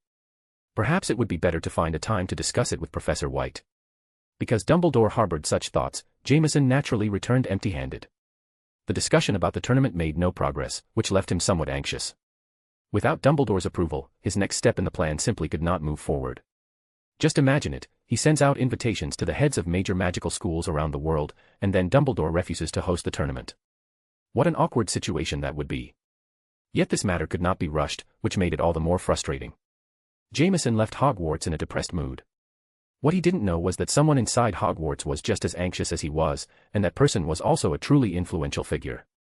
Rowena Ravenclaw had been feeling a bit restless lately. Salazar and Helga's students were improving every day, and had even touched the threshold of a domain. Who knew, they might awaken a true domain at any moment. Yet her own prized student showed no sign of progress at all, spending every day simply reading in the library. This made her unable to sit still. Excluding Godric, she was currently in last place. For Ravenclaw, who held herself in high regard, this was something she simply could not accept. At times, she even reflected on herself, wondering whether she had wasted too much time on sandbox games before. While she had been enthusiastically playing with her sand table, her two old friends had been secretly cultivating their students, giving them private guidance behind the scenes. This was the bitter consequence of fleeting pleasure. However, she had already taken remedial measures. Through her exclusive classroom, she had shown Hermione the wonders of the domain, hoping that Hermione could gain insight and understanding through her own wisdom. Due to limitations of her own condition and location, Rowena could not provide hand-in-hand guidance to students like Helga, nor could she offer extremely precious artifacts like Salazar. She could only pass on wisdom to the successor she had chosen and place her hopes on the girl's innate spirituality. As for asking her other two old friends for help, her pride would not allow her to open her mouth. But just as the term was nearing its end, Rowena suddenly sensed something unusual. The source of this anomaly was Hermione Granger. Rowena's intuition told her that this strange fluctuation was closely related to the domain, which made her feel a long-lost sense of joy. After confirming it repeatedly, Rowena used the crystal ball Salazar had created the previous year to contact him. Hermione has actually touched the threshold of a domain. Reese was even more shocked than Rowena. He was very aware of Rowena's current situation. Aside from theory and some personal insights, Rowena could not provide much help to Hermione in terms of domain awakening. So for Hermione to reach this stage was truly remarkable. Among the 3 students, she was also the most independent. In other words, Hermione was the least influenced by her teacher, and the form of her domain was also the most unpredictable. Reese couldn't help but feel curious. What kind of domain would Hermione Granger's be? Could she inherit her teacher's wind-type domain? He had interacted with her quite a bit as well. If her domain happened to be related to water, that would be really interesting. Of course, Reese also considered another possibility. The girl had worn a time-turner for a long period during the first half of the term. Perhaps her domain would be an extremely rare time domain. Although questions kept arising in his mind one after another, Reese's actions were extremely swift. When comprehending a domain, it was best not to be disturbed. Otherwise, precious inspiration might slip away directly, leaving a lifelong regret. What Reese needed to do was rush to the library at once and ensure that Hermione would not be disturbed while she was grasping her domain. After entering the library, Reese immediately locked onto Hermione's location. He hurried over and cast several spells around the outer perimeter, preventing idle bystanders from noticing anything unusual about her. Then he quietly approached, wanting to observe what kind of domain the girl was awakening. However, when Reese got closer, he froze. He discovered that Hermione's state and the magical fluctuations radiating from her were strange, unnaturally so. Under normal circumstances, when a wizard awakened a domain, their body would undergo corresponding changes, merging with the elements of that domain. When Daphne comprehended the magma domain, she had been in that state, her entire body transforming into a mass of magma. But Hermione was different. Her body was clearly emitting uncontrollable magical fluctuations, yet her physical state showed no change at all. She still maintained her posture of reading, as if nothing had happened. This abnormal situation made Reese narrow his eyes. Chapter 407, a library domain. Hermione might not be comprehending an elemental-type domain, this thought flashed through Reese's mind. Reese knew that domains were not limited to elemental types. A few wizards did indeed awaken strange, non-elemental domains, he had heard of such cases back in the day. But non-elemental domains were often rather underwhelming. Their combat effectiveness and sustainability were far inferior to elemental domains. Unless the domain's special effect was absurdly powerful, it was hardly different from mastering a single spell. Reese had once seen someone whose domain merely enhanced their physical body. According to Rowena's feedback, when her wind blades cut into that person's body, there was no particularly noticeable difference. If Rowena were to find out that her chosen successor had awakened such a domain, who knew how badly her mentality would collapse? After figuring out what was likely happening, Reese simply stood quietly behind Hermione, waiting for her to regain consciousness, while privately thinking about how he should explain this matter to Rowena later. After about a quarter of an hour, the magical fluctuations radiating from Hermione gradually stabilized. The girl shuddered slightly and regained consciousness. What just happened? Hermione felt a bit dazed. She had been reading the notes her teacher gave her, and as she read, she seemed to have spaced out. No, not exactly spaced out, she seemed to have realized something. Was this the domain Professor Sprite had mentioned? Why did it feel different from what was described in her teacher's notes? Just as the girl was sinking into confusion, Reese appeared at precisely the right moment. Good morning, Hermione. I thought I'd run into you at the library, and sure enough, you're always here, he said, sitting down across from her with a gentle smile. Seeing Reese suddenly appear like mushrooms sprouting after rain, a flash of delight crossed Hermione's eyes. Someone as knowledgeable as Reese might know something, after all. Morning. I was just reading a set of notes passed down from the Middle Ages. They describe a kind of magical technique called a domain. Have you heard of it, Reese? Of course Reese had heard of it. This was practically like asking Einstein whether he'd heard of relativity. Of course. The ultimate form of magic. In the Middle Ages, it was regarded as the sole threshold for becoming a top-tier wizard. Reese, I suspect I might have awakened a domain, Hermione thought for a moment, then decided to honestly tell him what she had just experienced. Really? Reese raised an eyebrow. He was genuinely a little surprised, because from Hermione's tone, it sounded like she had fully awakened a domain, rather than getting stuck at the half-step domain or pseudo-domain stage like Daphne or Cedric. Then again, that made sense. Her domain was not an elemental one, so crossing the threshold was far easier than it had been for Daphne or Cedric. Maybe. As a wizard awakening a domain for the first time, and someone who had never seen another person do so, Hermione herself was completely confused. Still, she had a strong intuition that she had indeed awakened a domain. Then why not try unfolding your domain? Reese wanted to see Hermione's domain for himself. He was extremely curious. It might cause a rather big commotion. Hermione was still hesitating, but Reese, sitting across from her, kept urging her on, encouraging her. It's fine. I can handle any unexpected situation. At that moment, Hermione was immersed in the changes she was experiencing and didn't notice Reese's words. All right then. In the end, curiosity overcame her instinctive caution, and Hermione decided to try unfolding her domain. Stir your magic, focus inward, Reese guided her from the side. The next instant, he felt a wave of magical fluctuation sweep past him. But it seemed as though nothing had changed. Reese. What just happened? Had Hermione actually unfolded her domain? Hermione herself was also a little confused. She didn't yet understand her new domain very well either. Reese stood up from his seat and carefully scanned his surroundings, trying to find any trace of Hermione's domain. What was happening to Hermione was truly abnormal. Perhaps this was simply a trait of non-elemental domains, maybe such things shouldn't even be called domains, but rather special abilities. While silently complaining about the strangeness of Hermione's domain, Reese kept his focus razor-sharp, sweeping his gaze across every corner of the library, determined to find something out of place. Very quickly, Reese noticed what was wrong. The library had become far too quiet. Although it was a Hogsmeade weekend and the library was already quite empty, Madame Pants and a handful of younger students should still have been inside. But at this moment, Reese could no longer sense their presence. He quickly walked toward the library's information desk. Sure enough, it was completely empty. Reese then glanced toward the exit doors, and that single glance immediately revealed something wrong. The glass beyond the doors showed nothing but pitch-black void. Reese walked up to the library entrance and tried pulling the door handle. The doors didn't budge at all, as if they had been welded shut. Reese spun around sharply, his gaze sweeping repeatedly across the library before him.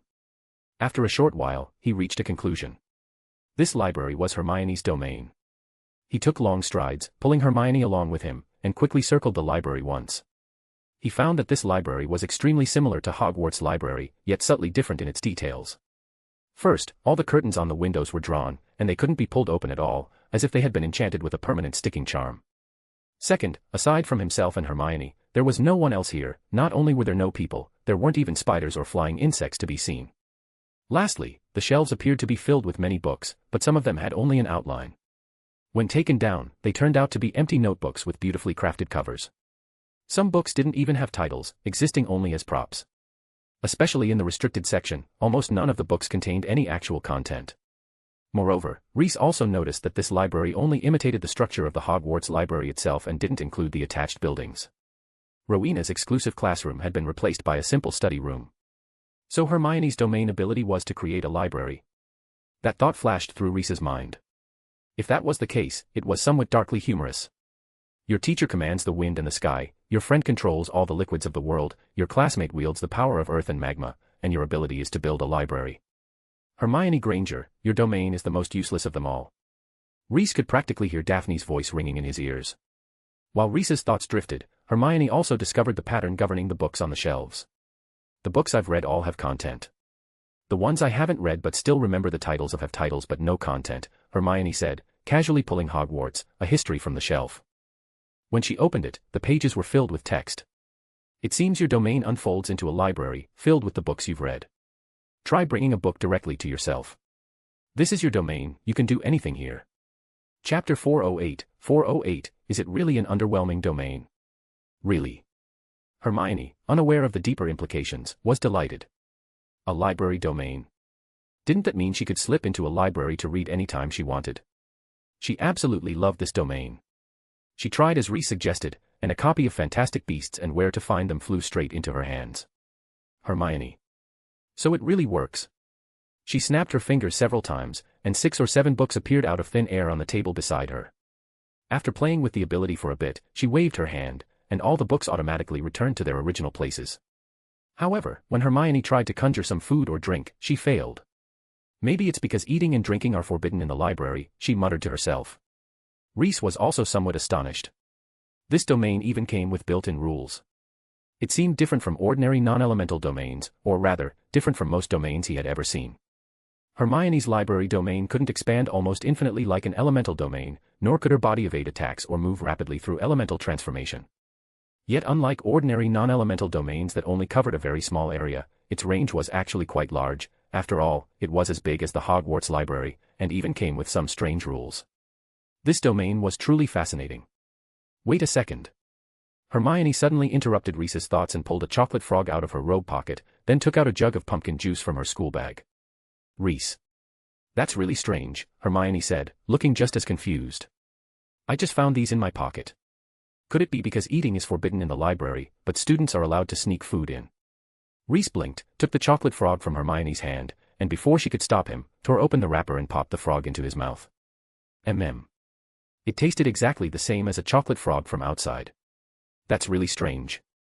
This violates Gamp's law of elemental transfiguration.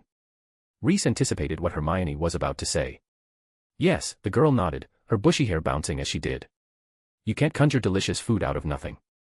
This wasn't conjured out of nothing, Reese shook his head. It consumed your mana and manifested within your domain. Domains are incredibly mysterious things. Within them, all sorts of strange phenomena can occur. By the way, do you feel tired? Reese asked, also curious to know how long Hermione's domain could remain active. Her domain seemed to consume her own magic, and it was probably difficult for it to stay open as long as an elemental domain. After Reese mentioned it, Hermione did feel a hint of fatigue. However, she sensed that she could still hold on for a while longer, at least for a few more hours. If she hadn't just produced a jug of pumpkin juice and a chocolate frog, she might have been able to last even longer. After asking a few more questions, Reese gained a rough understanding of Hermione's domain. It seemed to create a library containing the books she had read. Within the library, there were some strange rules, yet those rules could be circumvented by Hermione in her own way. A fascinating, yet somewhat underwhelming domain. Deactivate your domain for now, Reese gestured for Hermione to dispel it so the two of them could return to the real world. Hermione did as instructed, and in the blink of an eye, they were back in the actual Hogwarts library. Looking at the clear sky outside the windows, Reese was certain that he and Hermione had returned to reality. Come on, let's take a walk by the Black Lake, Reese said, leading Hermione straight out of the library. Professor Sprite should have talked to you about the classifications of domains, right? Reese asked as they walked. She mentioned it briefly, but didn't go into much detail. I see. Reese then explained to Hermione how domains were classified according to his own understanding, including the strengths and weaknesses of elemental domains, as well as the various non-elemental domains he had seen or heard of. However, he was tactful enough not to bring up any comparison between elemental and non-elemental domains. When Hermione asked, he brushed it off with a simple, each has its own strengths. Watching Reese walk beside her, speaking confidently about domains, Hermione realized something. Reese, do you also have a domain? He was far too knowledgeable about such an obscure concept, even more detailed than what Professor Sprite had written in her notes. That could only mean one thing, he very likely possessed a domain himself. That's right. Reese admitted it openly. In his view, Hermione already had the right to know part of the truth. You actually have one.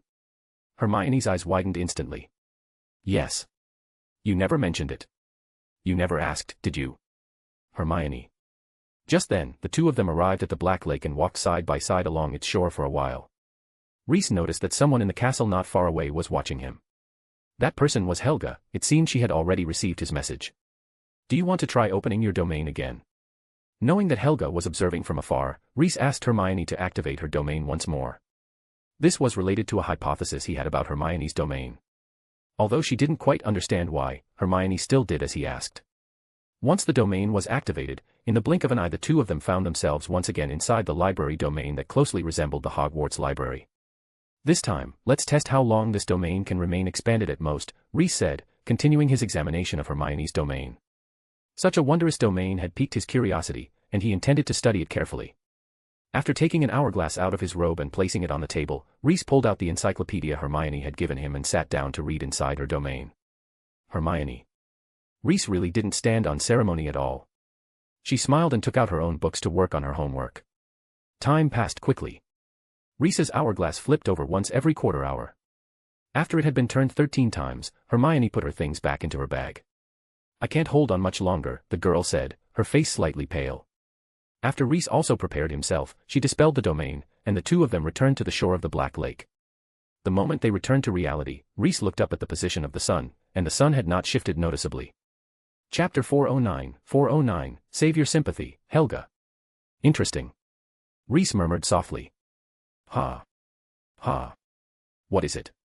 Hermione took a couple of deep breaths, recovering slightly from the heavy exertion, then turned to look at Reese. Reese didn't answer. He simply pointed at the sun in the sky. Hermione looked up. At first, she didn't notice anything unusual. The sun looked the same as always. Why was he having her look at it? Then, all of a sudden, she realized what was wrong. The position of the sun in the sky had barely changed, yet she and Reese had spent a very long time inside the library domain. If everything had been normal, the sun should have shifted noticeably westward by now. To the Great Hall, Reese said without further explanation, leading Hermione straight back toward the castle. Not far away, Helga stood by the window of her office, narrowing her eyes. 3 seconds. A full 3 seconds. Salazar and Granger had vanished right under her nose. What kind of domain did that Granger girl awaken? Helga's expression grew serious. It doesn't look like an elemental domain, but judging by her condition, she doesn't seem to have merely brushed the threshold either. Could it be that Hermione actually awakened a complete domain? A flurry of thoughts, questions, and a faint sense of unease passed through Helga's mind. She decided that once Salazar came up, she would speak with him privately. But one thing was beyond doubt, Rowena had truly picked an excellent student. When Reese and Hermione returned to the Great Hall, they found that the time there was almost exactly the same as when they had left. Now Hermione was certain, her domain existed independently of the outside world's flow of time. Several hours had passed inside the domain, yet barely any time had moved outside. If that was the case, didn't that mean she could have more time to read books? That was actually the very first thought that surfaced in Hermione's mind. After deliberately checking the notice board and confirming that the date had not changed, Reese finally concluded that Hermione's domain could freeze time. Amazing. Reese had only that single thought. Anything related to time was invariably powerful and absurdly uncanny. Time magic was like that, and time-related domains were no different. Hermione's domain, though not a pure time domain, could still create a space whose flow of time was independent of the outside world, like inserting a node into the normal timeline. Once that node expanded, it became a stretch of time belonging solely to Hermione. A true time domain, in Reese's view, was probably the most terrifying kind of domain imaginable. No one could withstand the erosion of time, not even the four of them. Unfortunately, Hermione's domain could not be considered a pure time domain. Otherwise, she would have been the undisputed #1 domain holder at Hogwarts. Even so, merely being related to time already made it an extraordinary domain. In Reese's eyes, although Hermione's domain was not elemental in nature, it was in no way inferior to Daphne's or Cedric's completed domains, let alone their current state, where neither of them had even crossed the threshold. Develop it properly, Reese said to Hermione. Take your time and study it whenever you can. The strength of a domain is not fixed. Setting aside the secondary awakening that comes with deep development, even differences in proficiency alone can lead to vastly different levels of power when a domain is used. All right, Hermione agreed earnestly. Even if Reese had not said so, she would have opened her domain several times a day anyway. Each activation granted her an extra 3 hours of study time. Her domain was practically comparable to a time turner. Although it could not reverse time, it also carried none of the risks associated with using a time turner. You get some proper rest first. I'm going to see Professor White, Reese said.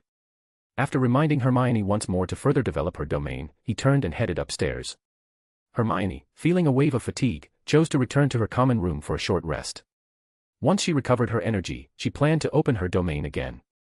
When Reese arrived at the Defense Against the Dark Arts professor's office, Helga was already waiting for him. What kind of domain did that child Granger awaken? Did she awaken it directly, or did she only reach the threshold like Diggory and the others? Helga asked impatiently as soon as Reese closed the door. She awakened it directly. She's different from Daphne and the others, her domain is non-elemental, so she has an almost complete domain from the very start. Reese did not waste words and shared everything he knew with Helga. I see. Helga frowned slightly, a trace of, as expected, pity flashing in her eyes. Just as she had observed, it was a non-elemental domain. Miss Granger really was rather unfortunate. As a witch who had lived through the Mythic Age, Helga understood the difference between elemental and non-elemental domains all too well.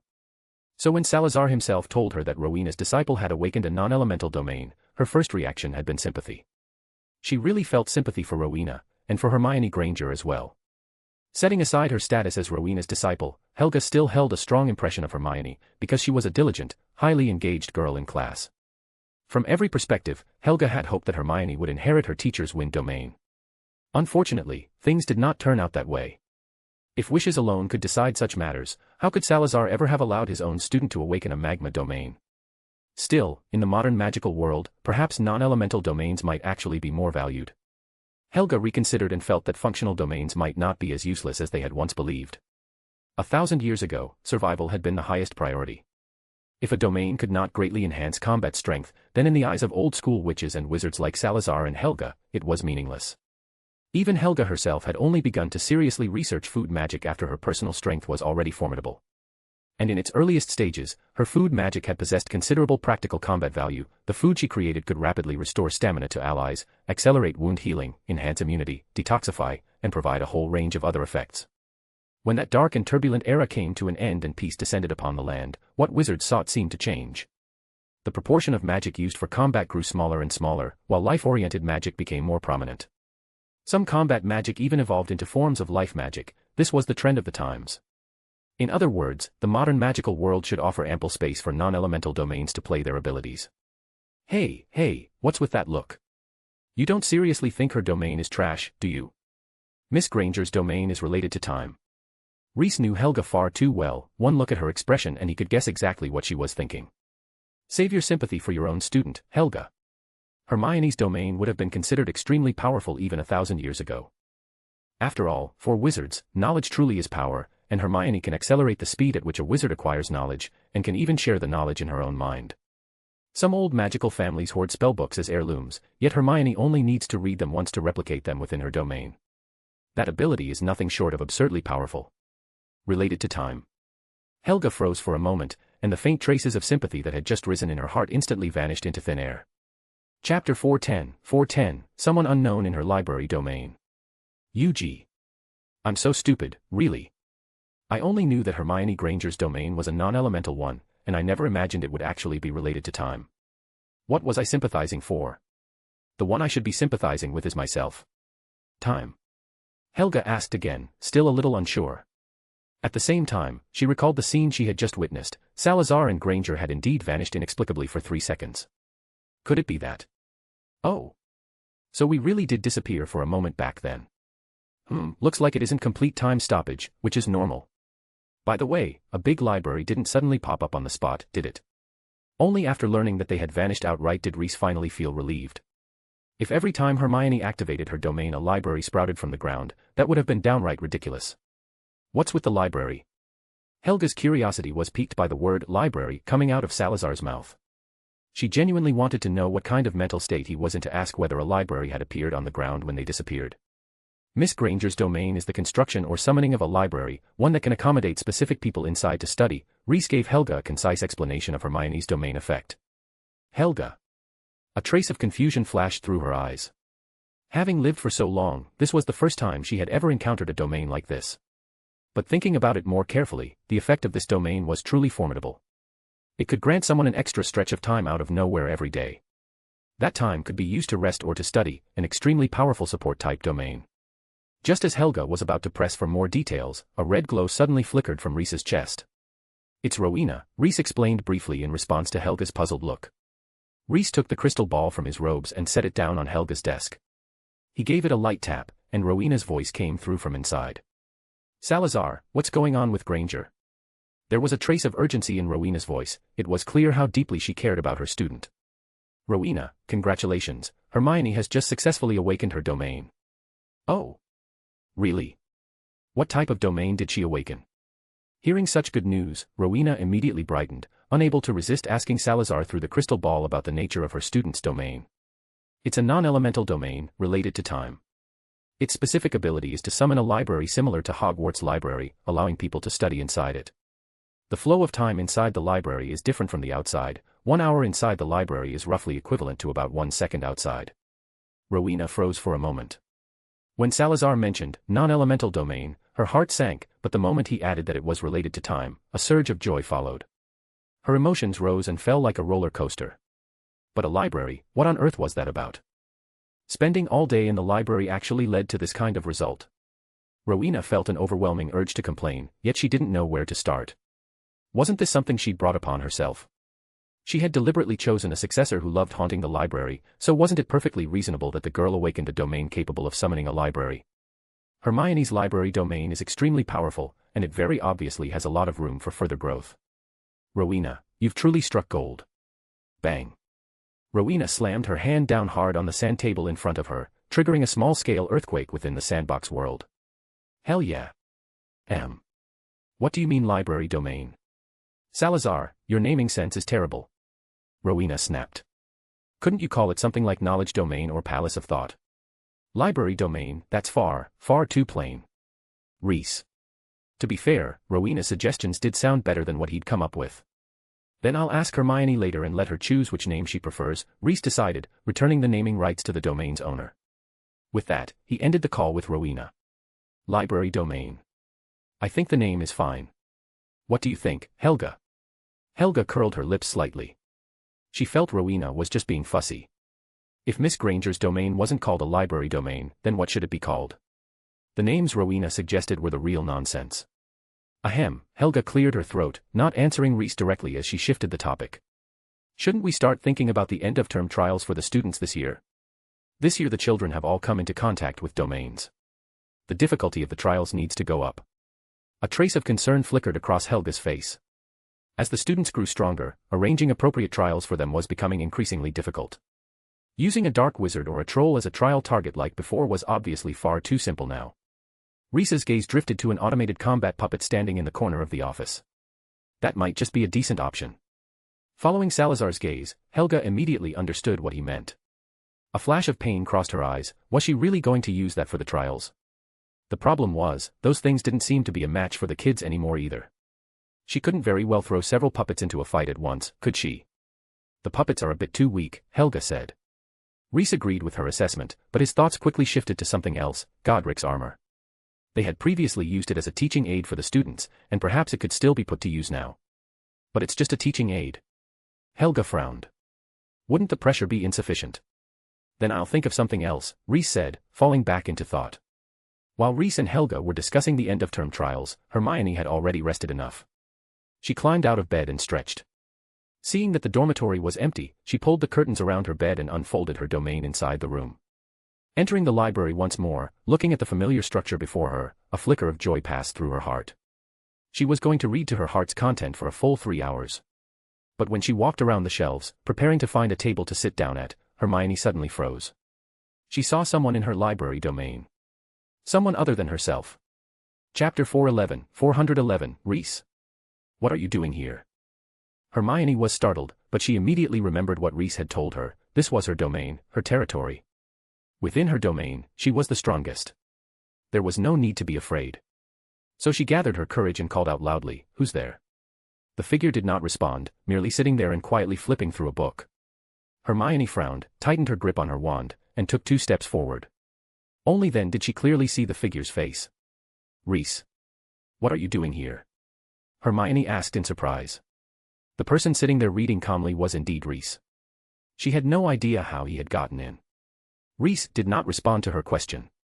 He simply sat there, completely absorbed in the book in his hands. Hermione narrowed her eyes slightly and looked at the book he was holding. Sure enough, it was still the Encyclopedia Britannica. Reese had seemed especially obsessed with that set lately, carrying it with him everywhere. An illustration in the book caught Hermione's attention. She remembered it clearly, because Reese had previously shown her that very illustration and asked her about it. A hint of understanding dawned on Hermione. She stood to the side and quietly waited for 2 minutes. Reese suddenly spread the book flat and pushed it forward, as if asking someone a question. Hermione reached out and pressed her hand toward the open book, only for her hand to pass straight through the pages and press against the cold tabletop beneath. At that moment, Hermione fully understood. The Reese in front of her was a shadow he had left behind earlier, an imprint, so to speak. Interesting, Hermione murmured, her eyes continuously examining Reese's phantom. She thought to herself that the illusion was incredibly lifelike. Even standing this close, she had not been able to tell. Having a shadow like this around isn't bad either. At least the library won't feel so empty anymore, Hermione said softly to herself with her head lowered. Everything about this domain was good, except that it was a bit too quiet. The emptiness made it feel faintly eerie. Having a Reese here to improve the atmosphere was actually quite nice. Hermione more or less treated Reese's phantom as a decoration. Just then, Reese glanced in the direction where Hermione was standing, but the girl noticed nothing, and Reese simply went back to reading the book in his hands. Reese's shadow appeared here because he stayed here for a while before. Hermione reasoned along that line of thought and came to the conclusion that other people who entered her domain to study might also leave behind shadows. Then if Reese enters again, what will happen to the phantom here? Will his shadow appear again? Will his new actions overwrite the previous phantom? A whole string of questions surfaced in Hermione's mind. There was no way to get answers to these questions except by having Reese come in again. So Hermione hurriedly closed her domain, left the dormitory, and went out to look for Reese. But at that moment, Reese was in Helga's office. In her haste, there was no way Hermione could possibly find him. In the end, she had no choice but to resort to a rather clumsy method. She went straight to the dungeon area and waited there, lying in wait. Hermione's plan was to ask the first Slytherin student she saw to go into the common room and help her look for Reese. To her surprise, however, several younger Slytherin students had clearly already entered the dungeons, yet the moment they saw her from afar, they turned around without hesitation and left, not giving her any chance to speak to them at all. Hermione. She really could not understand the thought process of these Slytherins. Just then, the wall beside her rippled and twisted, and an ornate, imposing serpentine archway appeared. Astoria stepped out from it. When she saw Hermione standing right in front of the entrance to the Slytherin common room, she froze on the spot. Astoria. Why was Hermione here? Had she come to challenge them at their door? Astoria could not help but think so. It was no wonder Astoria and the other Slytherin students reacted this way. Hermione's position was simply far too coincidental. She was standing directly in front of the Slytherin common room entrance, which looked exactly like someone showing up to pick a fight. Miss Granger, why are you here? Astoria raised her guard slightly and questioned Hermione. Astoria. Perfect timing. I'm looking for Reese about something. Is he inside? Hermione had not thought that far ahead. Upon seeing a familiar face, she immediately stated her purpose. Looking for Reese. Astoria narrowed her eyes slightly. May I ask what you need him for? I have something to discuss with him, Hermione replied vaguely. After all, she could hardly say that she wanted to talk to Reese about domains. He's not in the common room. Astoria suppressed the curiosity surging in her heart and politely told Hermione that she did not know where Reese was. Perhaps he had gone to Hogsmeade Village. He'll be here any moment, Reese's voice came from behind the two of them. Hee, what's up? Hermione and Astoria both turned around at the same time and saw Reese standing at the end of the corridor, watching the two of them. He had just finished discussing the content of the end-of-term trial with Helga. When he returned to the entrance of the common room, he happened to see Hermione and Astoria there. Reese, Hermione waved happily, I've got something to talk to you about. Astoria's gaze grew even deeper at the side. What exactly had Granger come to Reese for? Reese had already more or less guessed her purpose. Why don't we go inside and talk? He intended to invite Hermione into the common room directly and discuss it there. Astoria. That's not appropriate, is it? She blurted out instinctively, trying to stop him. What's inappropriate about it? We're not like Hufflepuff, unwelcoming to outsiders. Come on. Reese took the lead and walked into the common room. Hermione hesitated for 2 seconds, then followed behind him into this place that had always been shrouded in mystery. Seeing Reese insist on it, Astoria had no choice but to tacitly allow his nonsense. In fact, in this era, students from the 4 houses rarely visited one another's common rooms. Everyone generally kept to themselves. A student from a Muggle family like Hermione entering the Slytherin common room was even less likely, as it would usually mean nothing but trouble for herself. I know you don't really visit other common rooms much, but Hogwarts wasn't this distant between houses in the past. Back then, it was normal for students to spend the night in another house's common room. The reason the Gryffindor girls' dormitory passage forbids boys is precisely because of that. Reese's gaze flicked subtly across Astoria's face. Hermione nodded absent-mindedly while looking around at the layout of the common room. Her attention was quickly drawn to the floor-to-ceiling window. Outside it was the scenery of the Black Lake's depths beneath Hogwarts. I'd heard before that the Slytherin common room is beneath the Black Lake, but I didn't expect it to actually be true, Hermione said as she walked over to the window, clicking her tongue in amazement. This was the work of Lord Salazar Slytherin himself. The powerful protective enchantments he placed here have remained effective even after 1,000 years, Astoria replied proudly, lifting her chin. Being praised so directly by Astoria put Reese in a very good mood. With reverence, Hermione reached out and touched the window, then suddenly realized something. Doesn't that mean this place never sees daylight? The Black Lake blocks all natural sunlight. Astoria. Hermione's remark instantly left her at a loss for words. Chapter 412, Curiosity. Reese rubbed his chin, a trace of curiosity flashing through his mind. Judging by Astoria's reaction, could it be that none of the later students knew that the ceiling of the common room was enchanted with a built-in weather charm? He had thought everyone simply preferred a dim environment, which was why they didn't activate it. So it turned out no one even knew about the ceiling setting. If you want natural daylight, you can use a weather charm. Reese drew his wand and tapped the ceiling. At once, the ceiling began to change. The original stone bricks gradually faded away, replaced by a stretch of blue sky and white clouds. Bright sunlight poured down, turning the Slytherin common room, which had previously relied on chandeliers and candlelight, into a brilliantly lit space. Astoria. The ceiling of the house common room actually had a function like this. Although the sudden brightness made her a little uncomfortable, sunlight did lift one's spirits after all. Seeing Astoria's expression, Reese felt a moment of breathlessness. These people really didn't know the ceiling had this function. Had Hogwarts gone through some kind of break in transmission? How had so many things been lost? After a moment, Reese calmed down. He thought it over and felt it was very likely that at some point the weather charm above the ceiling had malfunctioned or been tampered with, switching into a storm mode that normally wouldn't appear. Unfortunately, the upper-year students who knew how to shut down or adjust the weather charm weren't around, and the result was that the common room got flooded. TCH. Just imagining that scene made Reese feel horrified. After that, the students of Slytherin House probably shut down the ceiling's weather charm permanently, to the point that later generations of students didn't even know the ceiling could switch to a daylight mode. Thinking this over, Reese quietly deactivated the weather charm on the ceiling, letting the common room return to its usual dim appearance. He really couldn't trust these Slytherin kids. "Come on, let's sit down and talk," Reese said, seeing that Hermione had finished looking around. He directly invited her to sit and discuss things properly. Hermione hesitated. Was this really something she could say? Reese glanced at Astoria, who clearly looked completely in the dark, and decided to give Hermione the chance to give her a small shock. "Go on. There are no outsiders here." Astoria was still secretly pleased by the phrase, "no outsiders," when Hermione's words made her freeze on the spot. "All right. Reese, I just saw your phantom in my domain." Astoria, Sigma, degree winky face. "What did you say?" "In your domain," she couldn't help interrupting Hermione, her voice filled with shock and disbelief. "That's how it is. Miss Granger has awakened a rather interesting domain." Astoria fell silent. So among the heirs, was she the only one who hadn't awakened a domain yet? At that moment, a sense of crisis gradually washed over her.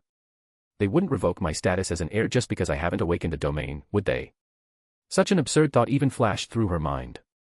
"Continue," Reese said, ignoring Astoria's shocked expression, and had Hermione explain the matter of the phantom in detail. After listening to Hermione's description, Reese felt that this was likely a new ability of Hermione's domain that they had yet to develop.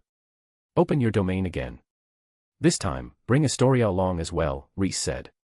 He felt that if they wanted to understand this ability properly, they needed to enter her domain again and take a closer look. "All right," Hermione said without hesitation. She directly opened her domain, enveloping both Reese and Astoria within it. After entering the domain once more, Hermione discovered that Reese's previous phantom had disappeared. Could it be that this time's entry overrode it? In response to Hermione's speculation, Reese shook his head. "It's too early to draw conclusions. Let's read here for a while first," Reese said, bluntly revealing his true purpose. He found a seat and sat down, taking a volume of the Encyclopedia Britannica from inside his robes. Seeing how completely at home Reese looked, Hermione was momentarily speechless. Fortunately, she also carried reading material with her, so she wouldn't be wasting any time either. Astoria, on the other hand, was left utterly at a loss. Why were the two of them carrying these things around with them? Her mood grew rather complicated. "There are books on the shelves around us. You can pick a few to read," Reese's voice sounded by Astoria's ear, "but I recommend you read these encyclopedias with me."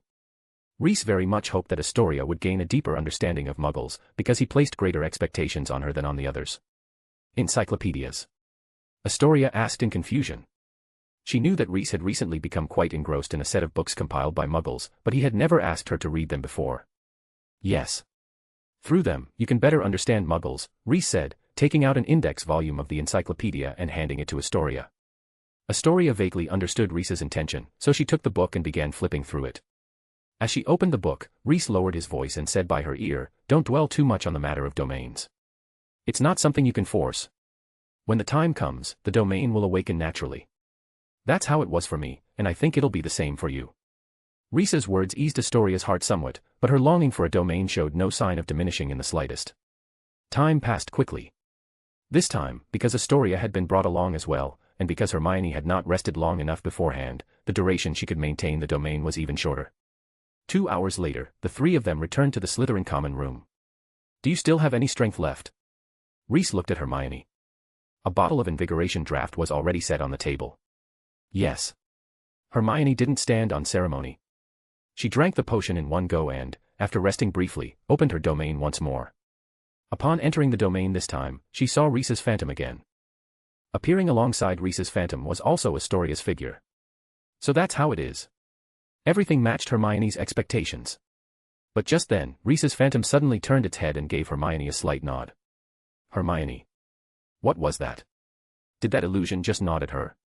Yet immediately after, Reese's phantom returned to its previous state, fully immersed in the world of his book, as though what had just happened were nothing more than Hermione's imagination. With an extremely complicated mix of emotions, Hermione closed her domain.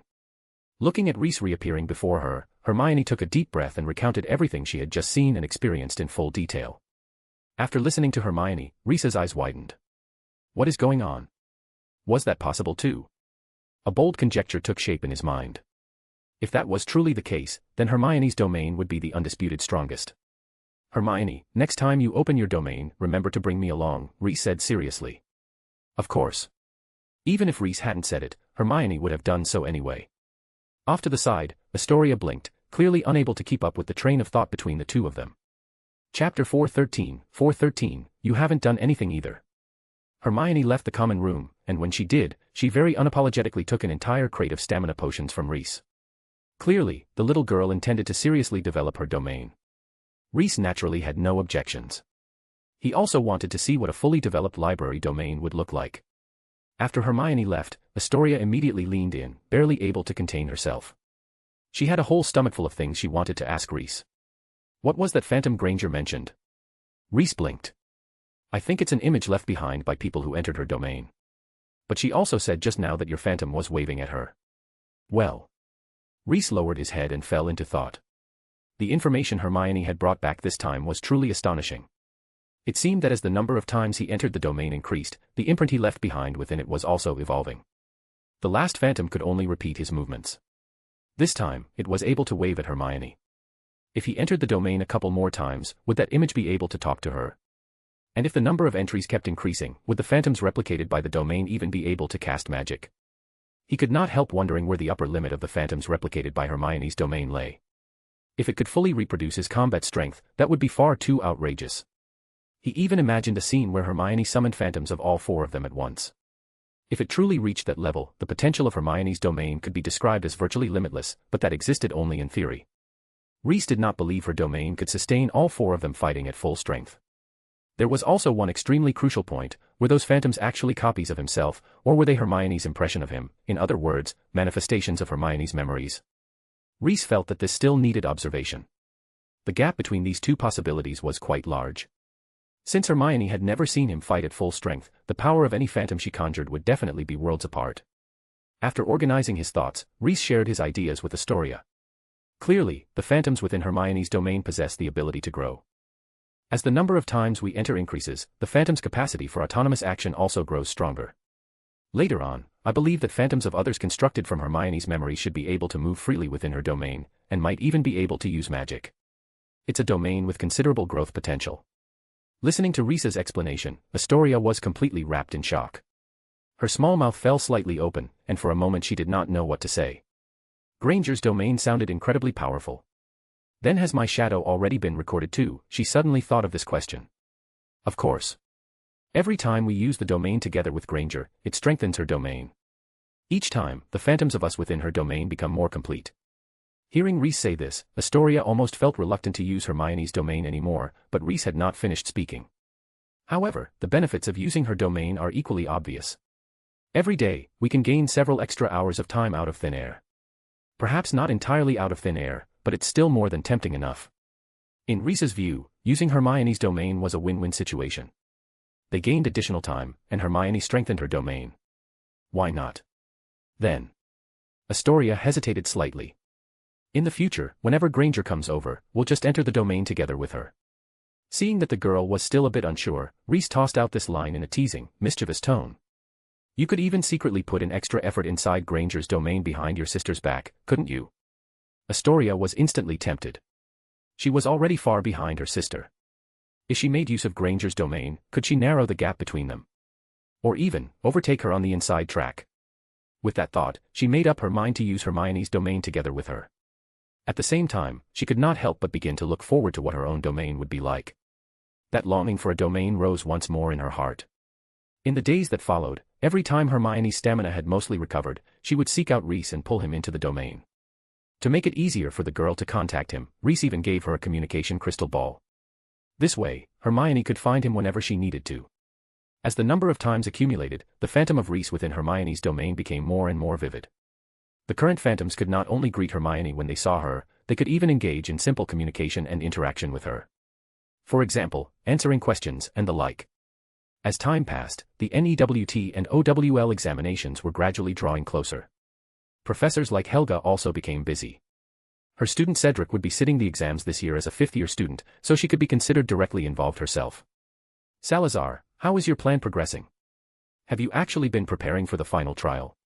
One Friday evening, Helga intercepted Reese, who had recently been increasingly elusive, in the Great Hall and brought him back to her office. As soon as the office door closed, Helga impatiently asked about Reese's preparations for the final trial. Hearing Helga bring this up in advance, Reese's expression stiffened. It felt exactly like when finals were approaching and a group member who had not shown up for half the semester suddenly started asking about the progress of the project. Sure, he had not written a single word, but she had not done anything either. Facing Helga's questioning, Reese only said that he would definitely prepare for it. It was just that he had been rather busy lately and had been delayed. When the time came, he would naturally take action. Helga looked at him with deep suspicion. Salazar, are you serious?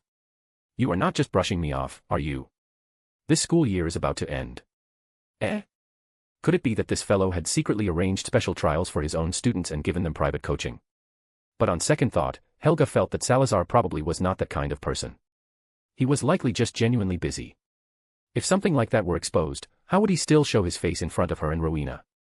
He would probably be laughed at for more than 10 years. I really don't know what you, a student, could possibly be so busy with, Helga muttered under her breath. And you have the nerve to say that? Reese sprang up like a snake that had been stepped on. Do you want me to list out all the puppet components I've helped you make recently? Helga chuckled awkwardly and shut her mouth. Salazar was actually quite talented when it came to crafting puppet components. He worked fast and well, one person easily matching 3. On top of that, with the students busy revising and preparing for exams lately, Helga had piled even more work onto Salazar. Seeing Helga back down, Reese did not press the matter further and instead asked about her preparations. I'm already prepared, Helga said, taking out her wand and pointing it toward the wardrobe behind her. The cabinet door sprang open, revealing a puppet standing quietly inside. The puppet had already been fitted with a suit of chainmail. A top-of-the-line automatic combat puppet, plus Godric's armor. Even if that Voldemort they keep talking about showed up, I'm confident I could take him down with just this one puppet, Helga said proudly as she introduced the automatic combat puppet she had specially prepared for the final trial. Compared to the version sold externally, this puppet had its service functions removed, with all the freed-up space devoted entirely to mounting combat modules. Chapter 414, Blood, 2, is a liquid. In Helga's view, a puppet like this, paired with that set of Godric's armor, was enough to crush every professor at Hogwarts except them and Dumbledore. There was a hollow at the puppet's neck. This was a space Helga had deliberately left open, intended to store the good stuff Reese would be bringing later. Such a powerful combat puppet, however, seemed somewhat inadequate when facing their students, because it lacked a domain. What Reese needed to do was make up for this shortcoming, and at the same time add a bit of killing intent to it. As for the materials required for all of this, they would naturally have to be sponsored by the Esoteric Order. Since it has to be done sooner or later, I'll go today, Reese felt that putting it off until the last moment would still mean he had to do it himself. It was better to get it done early and let Helga arrange the follow-up steps. Good. Helga had called Salazar over today precisely for this matter. Seeing him finally agree, she was overjoyed. She and Salazar had long discussed this. The Secret Order definitely had the ability to detect exposed divine remains. All they needed to do was lie in wait, deliberately activate a seal burying divine remains, and use that to lure the Order's mages. And the mages who took the bait would become the materials they used to strengthen the puppet. Then when? After the final exams. I'll have Jameson lure Dumbledore away. It will be just the right time to talk to him about the Triwizard Tournament. This trial might cause quite a bit of commotion, so Dumbledore had to be sent away. If Daphne and the others were in the middle of an intense battle and Dumbledore suddenly appeared and instantly destroyed the trial puppet, that would be a very awkward scene. Helga nodded. I'll leave these arrangements to you. Reese did not waste any more words and walked straight out of the office. This time, he did not return to the common room.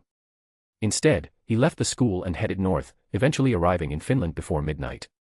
After all this time, it really is a bit hard to find. Night had long since fallen, and the Finnish countryside lay in complete darkness. After some effort, Rhys finally located a small hill where the remains of the gods had been buried years ago. A spell streaked across the night sky, and the hill immediately began to tremble. Earth and stone collapsed, eventually revealing a stone slab. Carved into the slab were 4 animals, a lion, a snake, a raven, and a badger. Rhys reached out and poked the snake-shaped relief. The serpent carving stirred, wriggled, and vanished into the soil. As the snake carving disappeared, the other 3 animal reliefs also faded away one after another.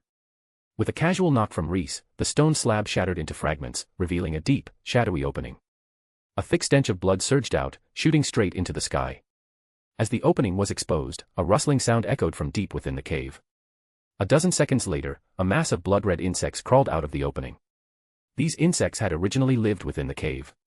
After being corroded by the blood of the divine remains, they had undergone mutations. Each was dozens of times larger than an ordinary insect, their entire bodies a vivid crimson.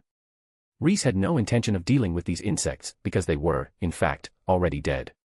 What sustained their movement was nothing more than the resentful aura leaking from the divine remains. Driven by that resentment, the insects would move as far away from the cave as possible. Once the resentful aura dissipated, they would vanish into ash along with it. What would truly require some effort to deal with was the big thing that was about to come out next. As the insects gradually disappeared, a strange scraping sound echoed from within the cave. Rhys did not wait for it to emerge before firing several attack spells into the cave in rapid succession.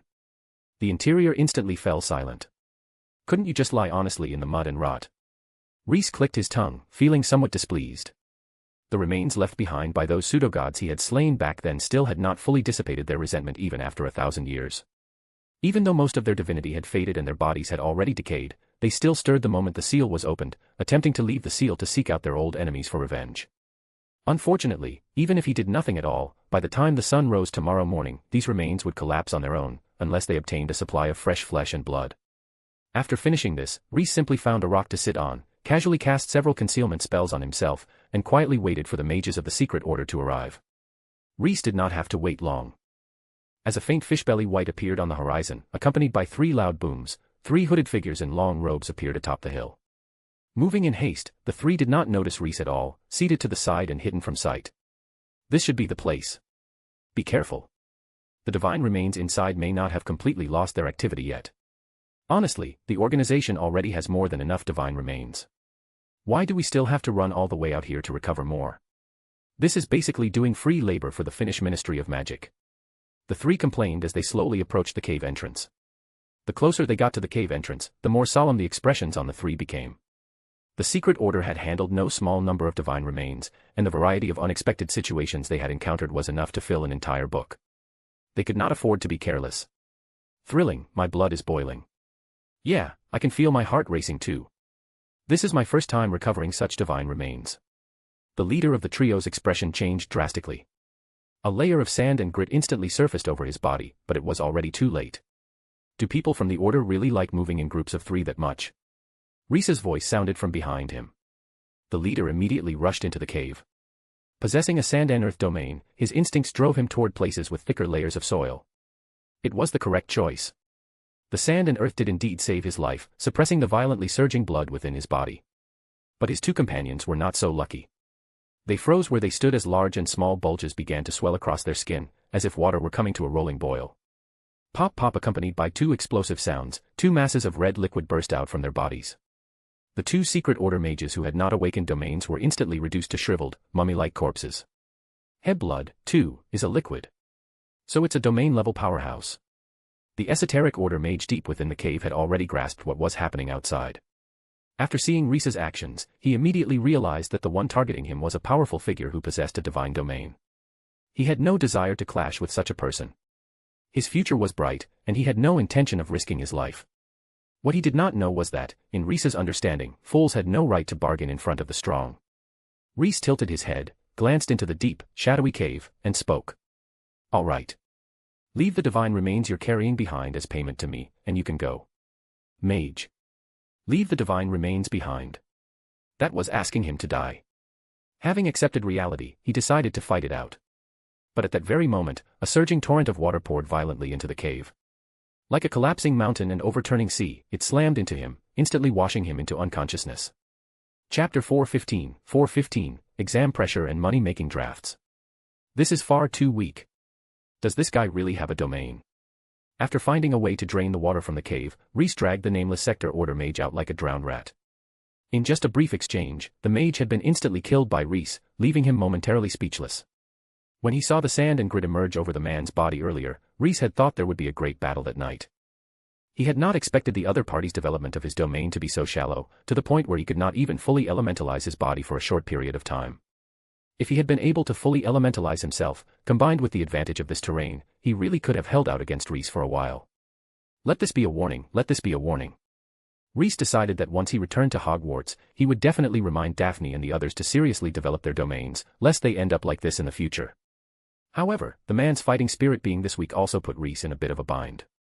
With material like this, could he really put pressure on Daphne and the others? Would it end up turning into a game of hide-and-seek instead? Rhys's eyes shifted, and he suddenly thought of a good idea. It did not matter that the mage in his hands lacked fighting spirit. Weren't there still divine remains inside the cave? The fighting will of those divine remnants was not weak at all, more than sufficient for his purposes. Acting on the thought immediately, Rhys directly took the divine remains out of the cave and fused them into the mage's body. The mage immediately began to convulse violently. Seeing this, Rhys did not delay any further and hurried back to Hogwarts before the sun rose. Rhys headed straight for Helga's office. After handing the mage over to Hufflepuff, he yawned. He's here. I'll leave the rest to you. All right. Still bleary-eyed, Helga took the material from Salazar's hands. After examining it for a moment, a satisfied expression appeared on her face. A domain wielder, with plenty of killing intent. It really was top-quality material. Salazar had gone to considerable trouble. Next, she needed to modify both the puppet and the material, stripping the domain and killing intent from the material and then installing them into the puppet. That way, her puppet would possess far greater combat power and would also put a great deal more pressure on the students. After thinking it through and forming a rough plan, Helga got to work. Several hours later, the material had vanished completely, and the hollow at the puppet's neck had been filled. Very good.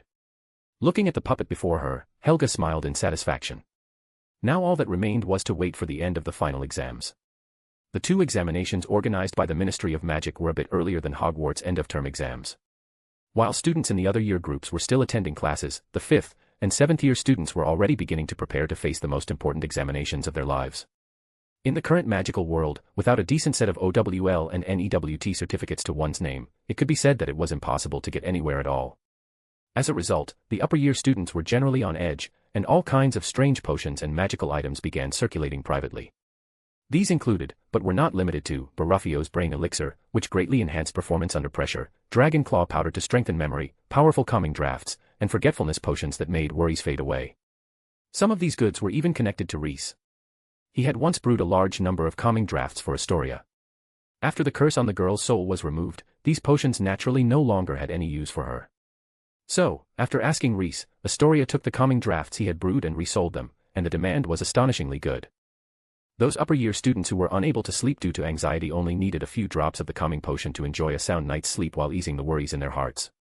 At a time like this, Rhys's calming drafts were practically divine items. They were even sold by the ounce, and the final price rivaled that of the same weight in gold. It gave Rhys a small shock from the realities of modern wizarding society. When the people from the Wizarding Examinations Authority arrived, this atmosphere reached its peak, and even Cedric was affected to some extent. Diggory, you seem very nervous. The day before the exams, Cedric was called to the office by Helga. Cedric swallowed. He really was a little nervous. He was worried that he might not perform well in the exams and end up embarrassing his teacher. After all, his teacher was one of the founders of Hogwarts, a living legend. If his performance in the OWLS was poor, Cedric did not dare to imagine what might happen. What are you nervous about? Helga laughed. In a few years, when you look back, you'll realize that these exams are nothing more than a small interlude in life. Go take them with confidence. Even if you don't perform as well as you hoped, there's no need to be discouraged. Your professor believes in your abilities. Helga truly did not place much importance on the so-called OWLS exams. In her view, even 10 outstanding OWL certificates could not compare to a tiny bit of progress at the domain level. A student of Helga Hufflepuff did not need certificates to prove their excellence. The name of their teacher alone was proof enough. Of course, getting high scores was still worth aiming for, because that old snake and that old raven also had students. Who knew, one day they might start competing with her over whose students achieved better results in the OWLS. That was something she had to guard against. Thinking of this, Helga suddenly remembered something. With Salazar currently holding the identity of a student, didn't that mean he would also have to sit the OWLS in the future? If his results ended up being worse than Cedric's, that would be quite a bit of fun. Although Helga felt the probability of such a thing happening was not very high, it was still possible. After all, modern magic differed quite a bit from ancient magic. And as far as Helga knew, Salazar had not been diligently studying modern magic. That was only natural. She herself had not put much effort into that area either, so there was a chance the old snake might stumble. If that ever happened, she would have a lifelong source of laughter all the way to the grave. Cedric had no idea about the complicated train of thought his professor was going through. All he felt was that her words were warm and comforting, and he felt much better after hearing them. Oh, right. Do you need any calming potion? I have a bottle here. It'll help you sleep more soundly. I can also get my hands on some Felix Felicis, though I wouldn't really recommend using it. At the moment he heard Felix Felicis, Cedric was somewhat tempted. He had heard of this famous potion before. It could bring a person good luck. After a few seconds of inner struggle, Cedric politely declined his professor's offer. In his view, illusory luck was far inferior to solid, real ability. However, he still accepted the bottle of calming draught with a smile. It had no real side effects, and he had several friends who had recently developed insomnia and were in need of it. After seeing Cedric off, Helga sincerely offered her blessings for her student in her heart.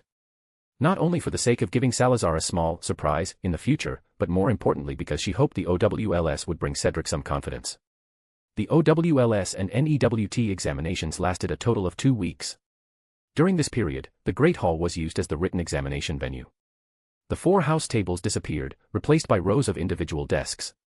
After the written exams, candidates entered small rooms beside the Great Hall in groups, waiting to be called in for the practical examinations. Small groups of students entered the examination room in alphabetical order, while the rest crammed their last-minute revision in the waiting rooms. Chapter 416, A Secret. Once the final subject had been completed, the 5th and 7th year students finally let out a sigh of relief. The 5th years could relax for a short while the 7th years began sending out applications and continuing their communications with major companies or the Ministry of Magic. Percy was among the happiest group of people. Although it would still take some time for the results to be officially released, he knew very well that he had performed exceptionally well, perfectly meeting Mr. Jameson Greengrass's expectations. This was confirmed the very next day after the NEWT exams ended. Jameson once again invited him out from Hogwarts. Congratulations, Weasley. Although this is a bit against procedure, I still want to welcome you in advance to the Ministry of Magic, as one of its members, Jameson said, taking the initiative to extend his hand and shake Percy's. Upon hearing Mr. Jameson's words, Percy felt as if he had suddenly forgotten how to breathe. It took him a few seconds to react.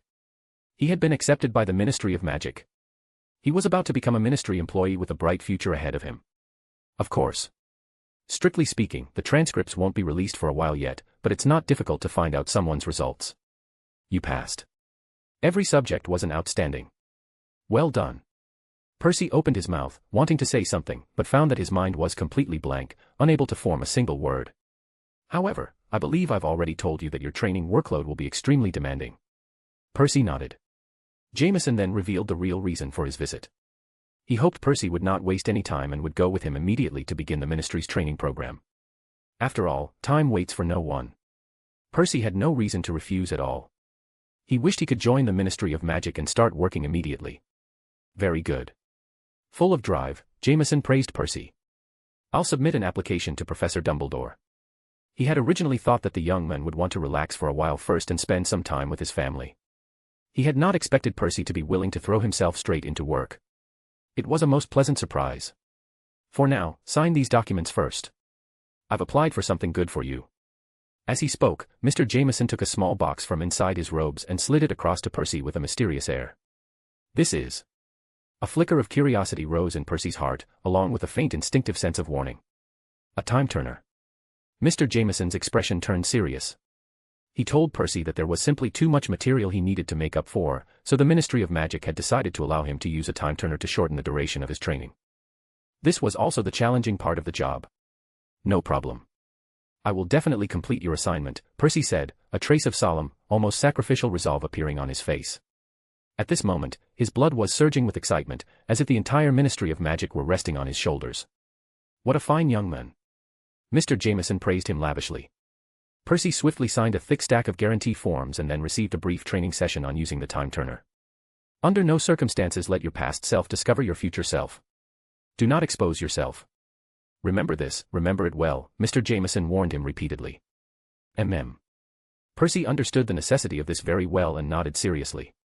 After that, Mr. Jameson helped Percy take care of the formalities for leaving school early and handed over the materials for the first stage of his training. The materials were packed into a small satchel enchanted with an undetectable extension charm. Every time the bag moved, it made sounds completely mismatched with its size.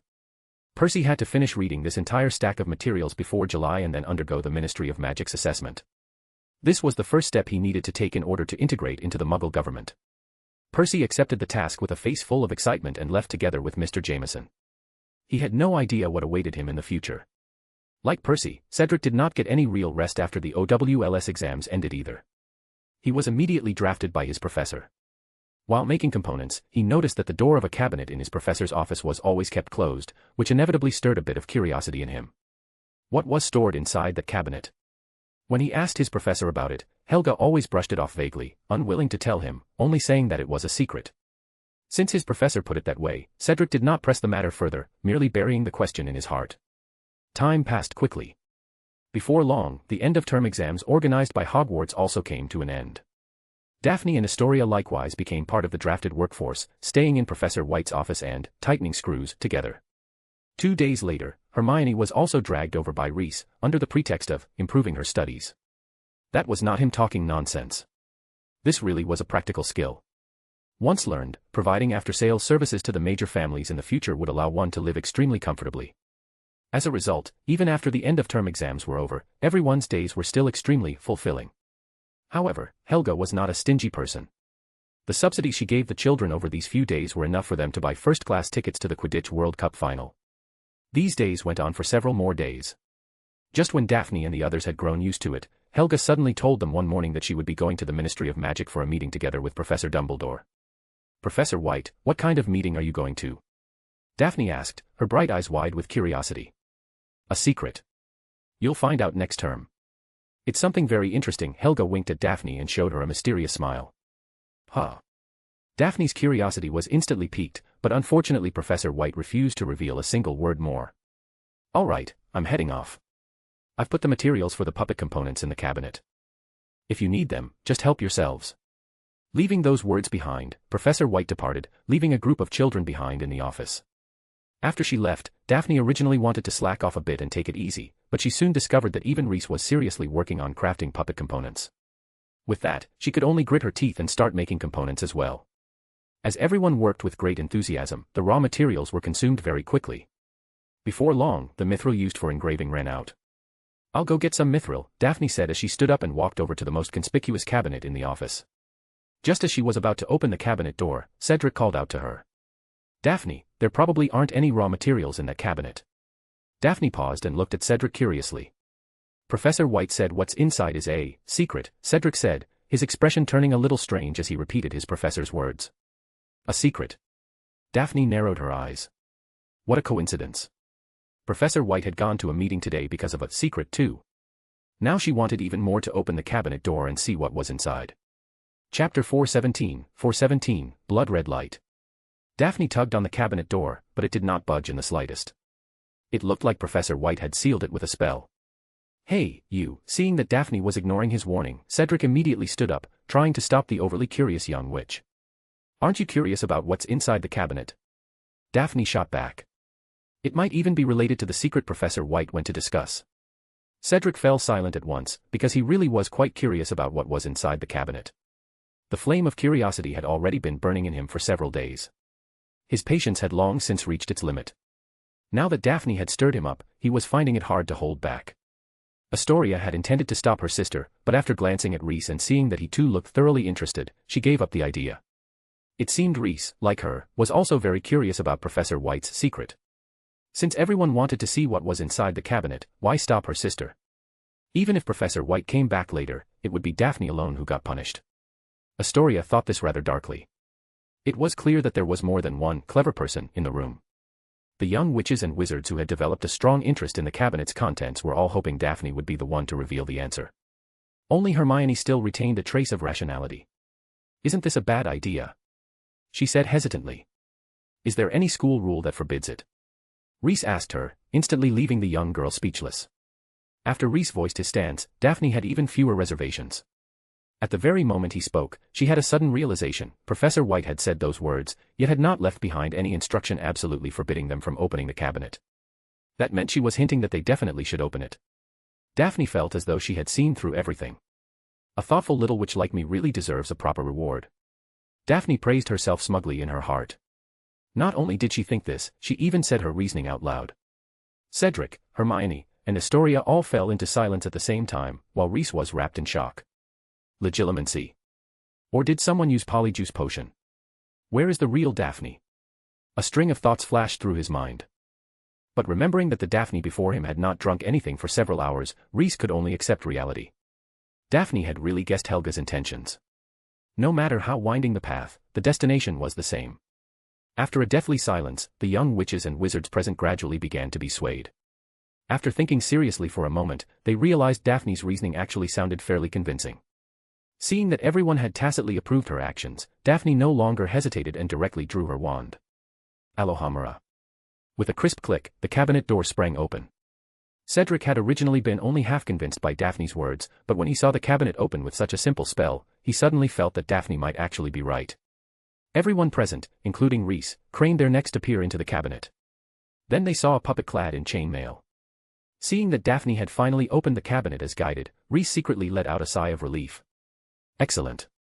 Without this girl, he would have had to think of other methods. Daphne had truly done him a big favor. Daphne, who stood closest to the puppet, saw the clearest. That suit of chainmail was far too familiar to her. The moment she saw it, her abdomen began to ache faintly. Just then, the puppet exposed to the air suddenly opened its tightly shut eyes. In an instant, the originally ordinary glass eyeballs were shrouded in a layer of blood-red light, looking incomparably eerie. A single glance was enough to stir an inexplicable agitation deep in one's heart. Reese shot to his feet. He lunged forward in a single stride, grabbed Daphne by the collar, and flung her backward. Before the other young witches and wizards in the office could react, he roared, "Down!" What followed was the explosive whistle of something heavy tearing through the air, a thunderous boom that made the castle tremble, and the shattering crash of glass. The office instantly descended into chaos. When the others came back to their senses, they discovered that a gigantic sphere of sand, nearly reaching the ceiling, had abruptly appeared inside Professor White's office. The sand sphere radiated extremely powerful magical fluctuations, and Reese was nowhere to be seen. "Reese. Where are you?" Daphne shouted loudly. "Here." Reese's somewhat muffled voice came from inside the sand sphere. "Great, Daphne immediately drew her wand, a faint red glow already gathering in her other palm. She was about to rescue Reese from the sand sphere. "Don't worry about me. You all go after that puppet immediately. It must not be allowed to escape Hogwarts. That is extremely important. Use whatever methods you have, at any cost. I'll be fine here." But Daphne still wanted to say something, but Reese inside the sand sphere ordered her to act at once. Astoria was the first to react. In a few quick strides, she rushed to the window that had been smashed open by the puppet. She saw that the puppet had already landed lightly on the ground like a large bird and was now sprinting toward the forbidden forest. "Go, quickly. Once I deal with this spell, I'll come meet up with you." Reese's repeated urging rang in her ears. Astoria no longer hesitated and jumped straight out through the broken window. Hermione followed right behind her. She ran to the window, took a deep breath, and leapt down. Seeing both Hermione and her sister move, Daphne could only suppress her worry for Reese and jump out through the broken window after them. "Cedric." He hurried to the window and discovered that they were gliding through the air, rapidly closing in on the fleeing puppet. Seeing this, Cedric sucked in a sharp breath. Since when did all three of them know flying magic? An awkward expression flashed across Cedric's face, because he seemed to be the only one present who could not use flying magic. It seemed to be a side effect of his domain. In any case, he felt as if he were stuck to the earth itself, completely unable to lift off. Even though his control over magic was already as smooth as flowing water, he still could not take to the sky using flight magic. Sigh. After letting out a breath, Cedric jumped straight out of the window. However, the moment he touched the ground, the earth seemed to turn into liquid, allowing Cedric to sink into it. With more than half his body submerged in the soil, Cedric shot toward the forbidden forest at high speed like a swordfish. Once all the young witches and wizards present had gone off in pursuit of the puppet, Reese stopped pretending. His domain spun up at full speed, causing the moisture in the air to cling to the sand's surface. Very quickly, the sand was completely eroded away, and he freed himself from the sand sphere. Chapter 418, A Fearsome Battle in the Forbidden Forest. Impressive. Looking at the clumped wet sand on the ground, Rhys offered sincere praise for the puppet Helga had modified. That sand sphere binding spell alone could instantly defeat most wizards. Wizards without domains would be directly trapped, left at the mercy of others. Even those with domains would need to spend some time breaking free. It could even restrain him for 3 to 5 seconds. It was truly an exceptional control-type spell. One had to know that after being trapped inside the sand sphere, the expansion of one's domain became extremely slow, while the wizard outside would not be affected at all. That alone could secure several seconds of initiative, making it strategically valuable. Even if the puppet's owner did not possess a domain, those few seconds would be enough to escape. With such a function, it truly deserved to be called the strongest puppet. His efforts that night had not been in vain. What was rather amusing was that this domain, when installed on the puppet, was actually more powerful than when it had been on that Sectet Order's mage. That man had truly been outclassed by a puppet. With a casual vanishing charm, Rhys cleaned the wet sand from the floor, then used a restoration charm to return the messy office to its original state. After finishing all this, Rhys walked to the window and quietly watched as the 4 students and the puppet chased one another into the Forbidden Forest. Now it was time for the children to perform, Rhys thought, casually repairing the broken window as well. Impedimenta. Expulso. Petrificus totalis. Daphne and the other 2 flew rapidly at low altitude while continuously casting simple spells at the puppet. They were not trying to destroy it, only to slow it down a little. But the girls' efforts were futile. Several semi-transparent shields appeared in succession around the puppet, blocking all of their attacks. Sensing that someone had caught up, the blood-red glow in the puppet's eyes flared brilliantly. A blade extended from its palm, blazing with fierce flames. Just how many shield charms are installed on that thing? After yet another spell of hers was deflected, Hermione could not help complaining. Also, if this keeps up, we're all going to be expelled. Rhys said to spare no cost. No matter what, we have to deal with this puppet today. At the very least, we have to keep it here until Rhys arrives, Astoria replied, ignoring Hermione's complaints and only responding to her worry about being expelled. Since Rhys had said so, they would rather be expelled than let this puppet leave Hogwarts. That was what it meant to spare no cost. Daphne did not join her sister in Hermione's conversation. Her eyes were fixed tightly on the blade and the flames dancing along it, as an unpleasant memory surfaced in her mind. Watch out. Realizing what was about to happen, Daphne immediately warned her 2 companions to beware of the puppet's long-range slash. Daphne's warning was perfectly timed, because before her words had even finished, the flames on the puppet's sword peeled away from the blade, forming a 3-foot-long crescent of fire. With a flick of its hand, the puppet sent the crescent flame slashing toward Daphne and the others. The flaming blade rapidly expanded in midair. By the time it reached the 3 girls, it had already grown to more than 10 feet long. The 3 of them jointly erected defensive magic in front of themselves while dropping toward the ground in an attempt to evade the fiery slash. Boom. The flaming blade slammed heavily into their defensive spells, shattering them apart. However, its power was also completely worn down by the triple layers of magic, dispersing into scattered sparks. At that moment, a flash of silver streaked through. A dagger shot out from the sparks, heading straight for Hermione. While launching the long-range slash, the puppet had also secretly thrown a concealed weapon, intending to deliver a vicious killing blow the moment their guard relaxed. At this moment, Hermione was caught in the brief stiffness that came with changing her movement. The situation was extremely dangerous. Seeing this, Daphne and Astoria were just about to activate the defensive magic built into their magical items to save Hermione, when a clump of earth suddenly flew up from the ground and struck the dagger with perfect accuracy, knocking it away. The 3 girls looked down and discovered that Cedric had arrived as well. Thanks.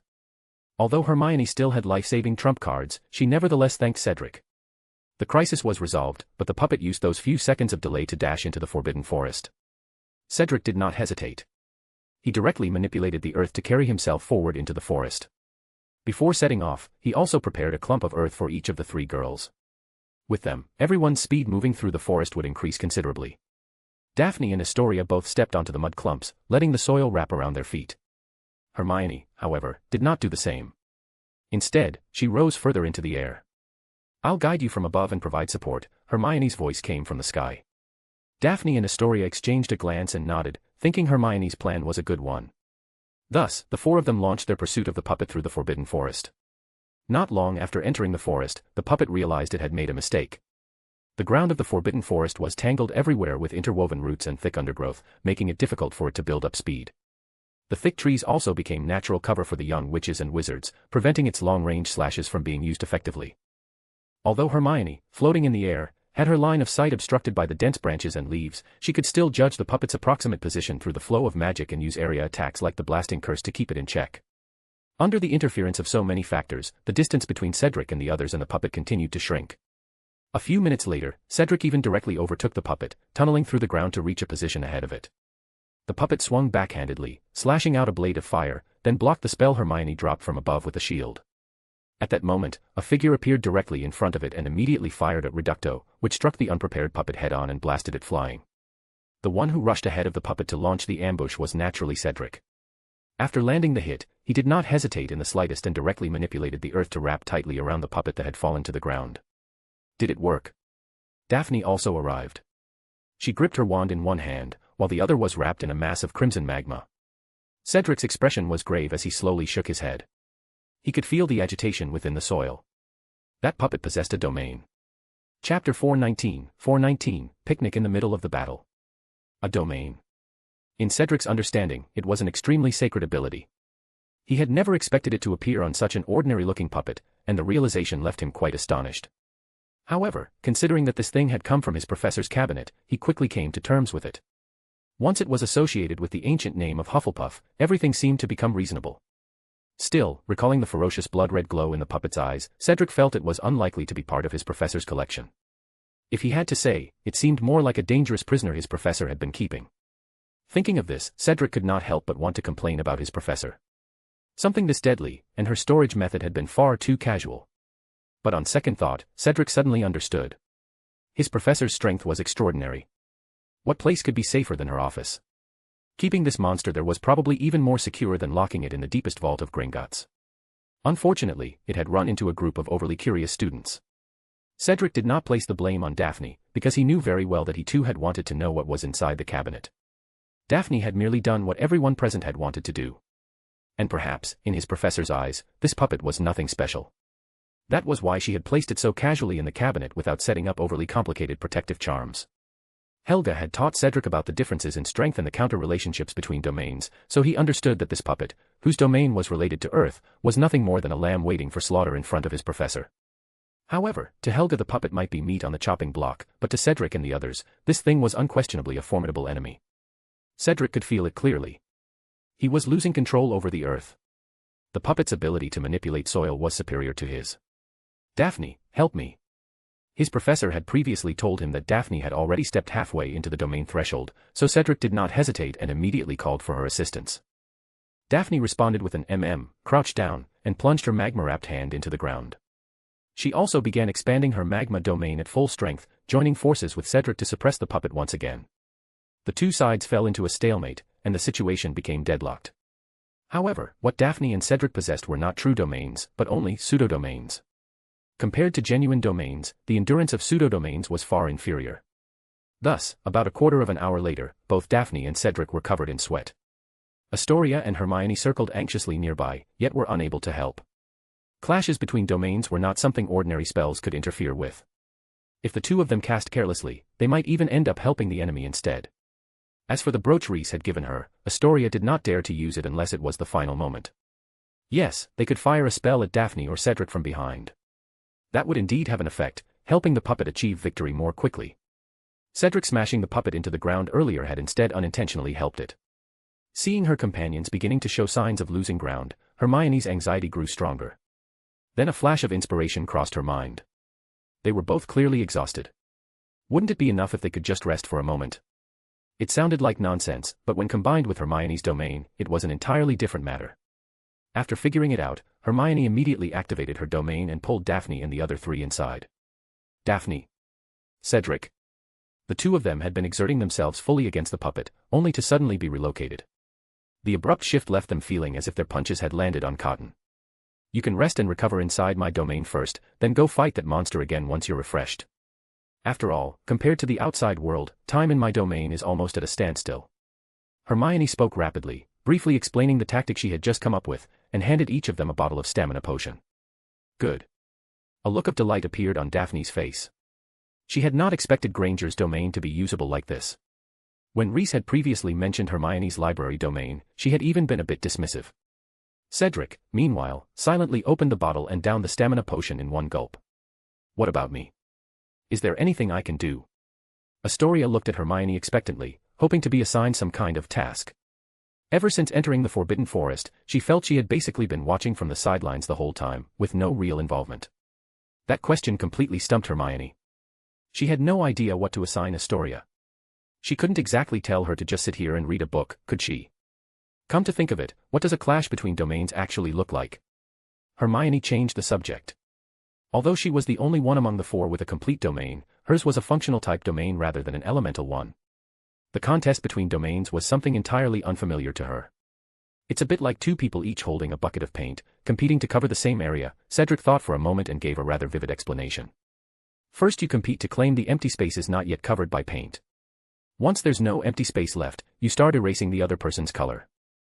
Whoever covers the entire area with their own color first wins. Daphne added from the side, in a clash between domains, the side with the advantage can easily snowball that lead into victory. Then you and that monster, Hermione asked urgently. If Cedric and I work together, we can gain a slight advantage. Daphne trailed off halfway through her sentence. Let me put it this way, Cedric continued. You can think of the puppet's paint bucket as having an infinite supply, while Daphne's and mine are limited.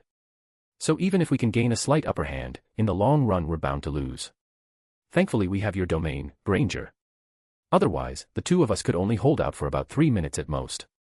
We can recover our magic here, then go back out and continue the stalemate with the puppet until we hold on long enough for Reese to arrive. Daphne proposed what seemed to be the most practical solution at the moment. Wait. Hermione suddenly thought of a very serious problem. By pulling Daphne and the others into her domain, had she caused the situation they had been painstakingly maintaining to collapse outright? A fine layer of sweat instantly formed on her forehead. That won't happen, Cedric reassured her after hearing her concern. Even if Daphne and I disappear, the remaining power we left behind will continue to contend with the puppet. It's just that the erosion will happen much faster. After learning that staying here for an hour would mean only a single second passed outside, Cedric was even more reassured. While the three of them discussed the mechanics of domain combat with great intensity, Astoria stood quietly to the side, listening.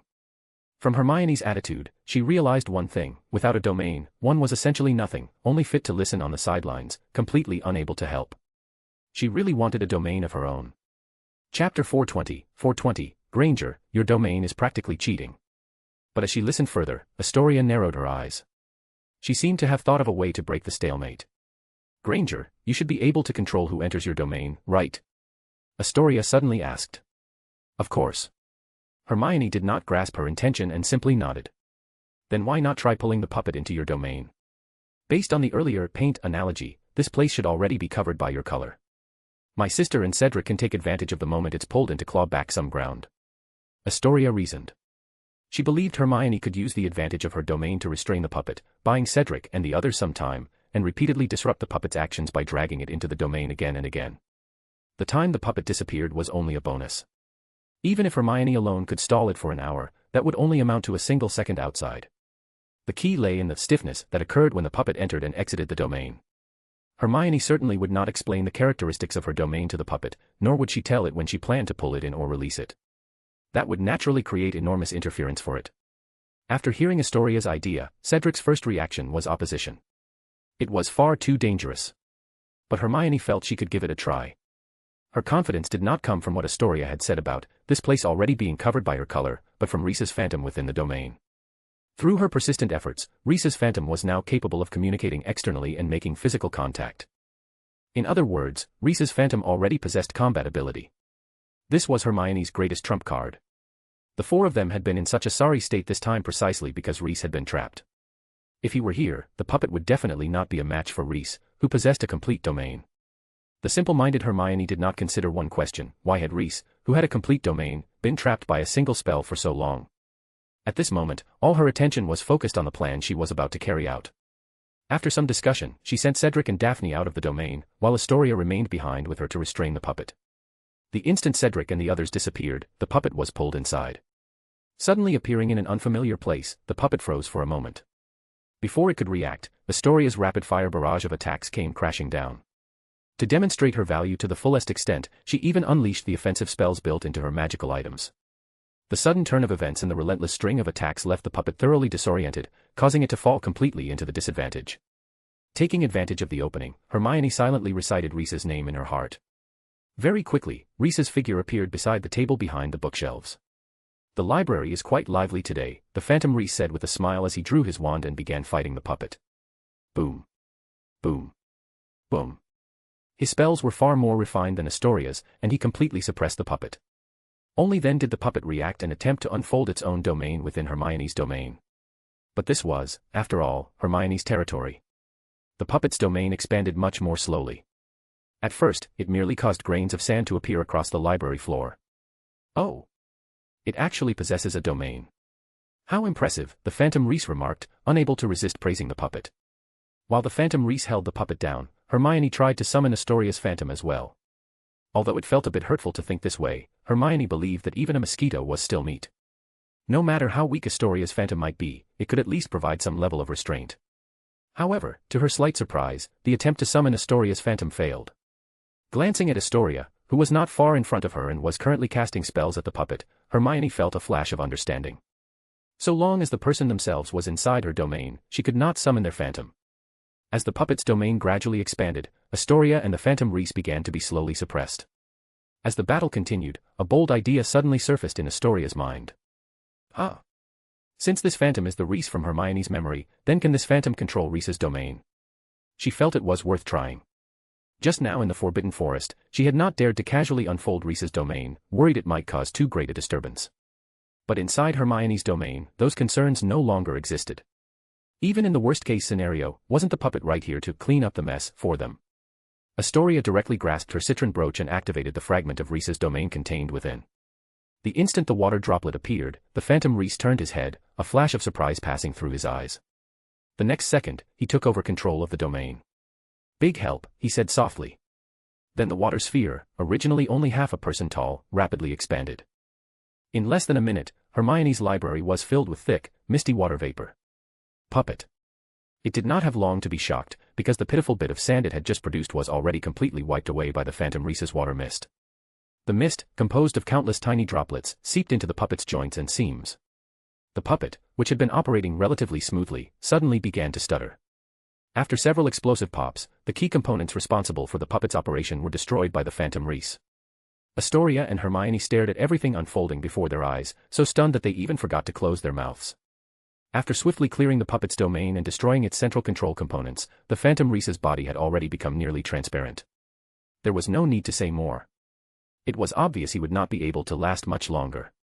The Phantom first glanced at Hermione and Astoria, the corners of his lips lifting slightly, as if to say, "You two still need more practice," then his gaze locked onto the last trace of blood-red light remaining in the puppet's eyes.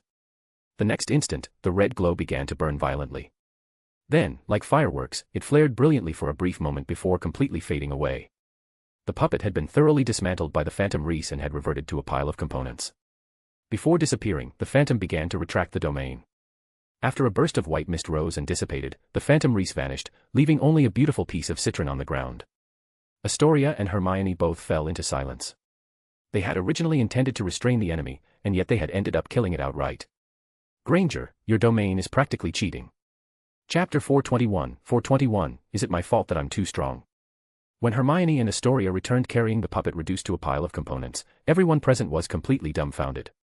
Including Reese, who had been secretly observing the situation from not far away with a spell. Just moments ago the puppet had been vigorous and full of life. Everyone had expected a fierce battle, yet it had vanished in an instant. No one knew what had happened. Reese quickly rushed to the scene. When he arrived at the battlefield, Daphne and Cedric were still in a state of confusion, but Reese very quickly found the reason the puppet had been defeated. His power still lingered on the puppet. In other words, it had been defeated by him. As the one who set the test and served as examiner, Reese naturally could not help the candidates cheat in this trial. But the Phantom Reese summoned within Hermione's domain could.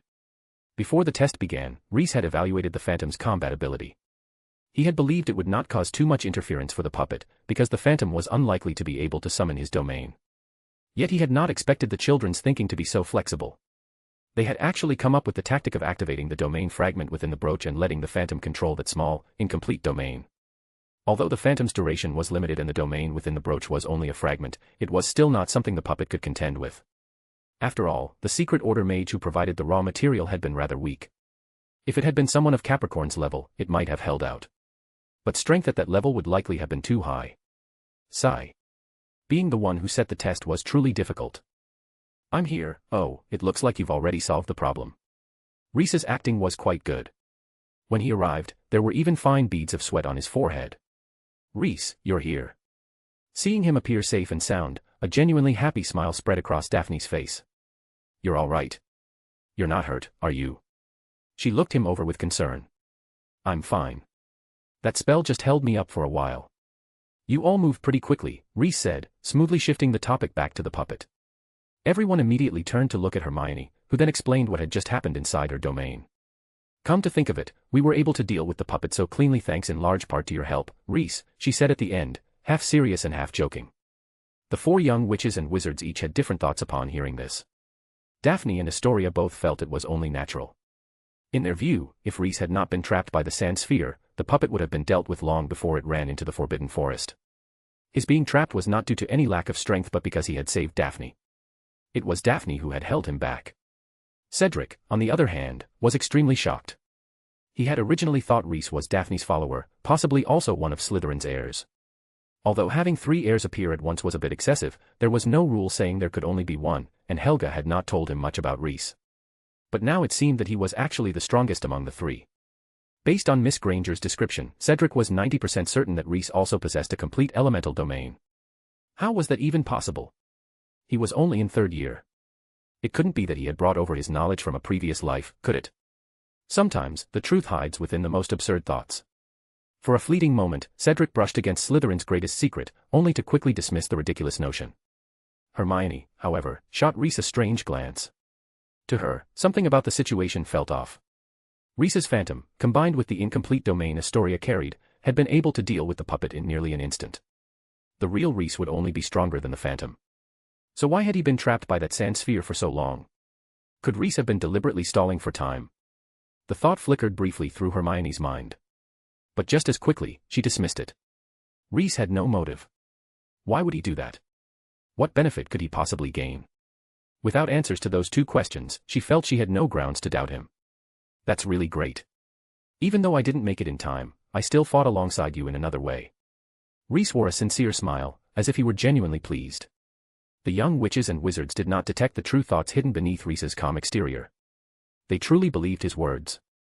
All right, it's time to head back to Professor White's office.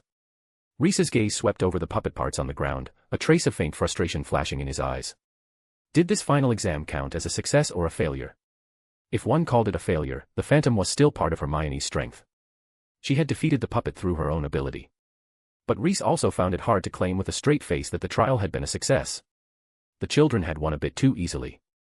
Daphne and Cedric had only fought at full strength for less than a quarter of an hour, while Astoria had practically been coasting the entire time, her contribution mainly in strategy. This was not what they had originally envisioned. Still, everyone had performed commendably. Astoria's big-picture awareness in particular had truly impressed Rhys. Perhaps arranging separate trials in the future would be better. Rhys began to summarize and reflect. He even felt the urge to send them out to hunt secret order mages. The group quickly gathered up the puppet fragments from the ground and returned to Professor White's office. Why would Professor White keep something like this here? Back in the office, Daphne finally voiced the doubts that had been building in her heart. Everyone fell silent. Only Rhys glanced at her and suggested she ask Professor White directly. Only then did Daphne belatedly realize that she might have messed up. The sinister puppet in the wardrobe did count as the professor's secret, but it clearly was not the same secret Professor White had mentioned. If that was the case, she might very well be punished. What do I do, Rhys? I don't want detention. Daphne was starting to panic. She turned to Rhys for help, hoping he could bail her out. Not a big problem. You won't get detention. Rhys shook his head. Daphne's reaction gave Rhys a bit of relief. The Gryffindor streak in this child was finally not quite so strong. From his observations, Gryffindor students did not seem particularly afraid of detention. Although they frequently broke school rules, they tended to accept punishment rather openly.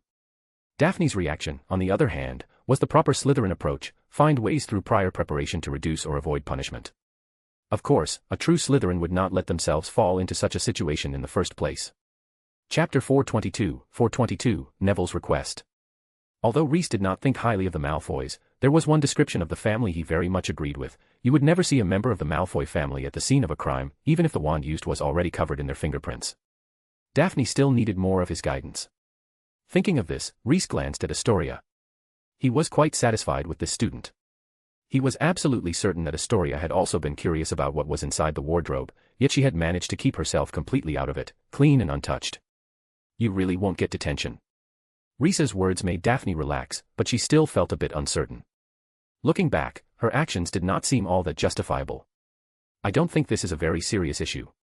Naturally, Rhys could not say that he and Helga had practically wanted to use the Imperius curse to make them open the cabinet, so he could only start coming up with various justifications. If that thing were truly dangerous and important, Professor White definitely wouldn't have stored it like this. And when Diggory became interested in the cabinet, she certainly would have explained the risks clearly. Since Professor White didn't say anything, it means the problem isn't serious. But you just told us to spare no cost to destroy it, Hermione recalled what Rhys had said earlier. Rhys.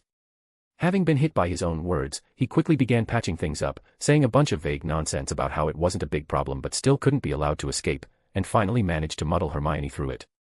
So what now? Astoria looked at Rhys. Keep making components. What else is there to do?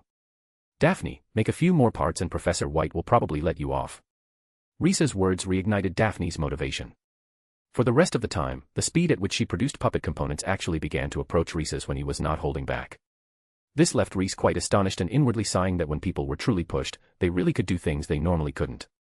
Just as it was nearing mealtime, Helga returned. The Ministry of Magic had, of course, invited her to stay for a meal, but she declined. She was far too eager to see the results of the trial. Her Cedric should have played an extremely crucial role, right?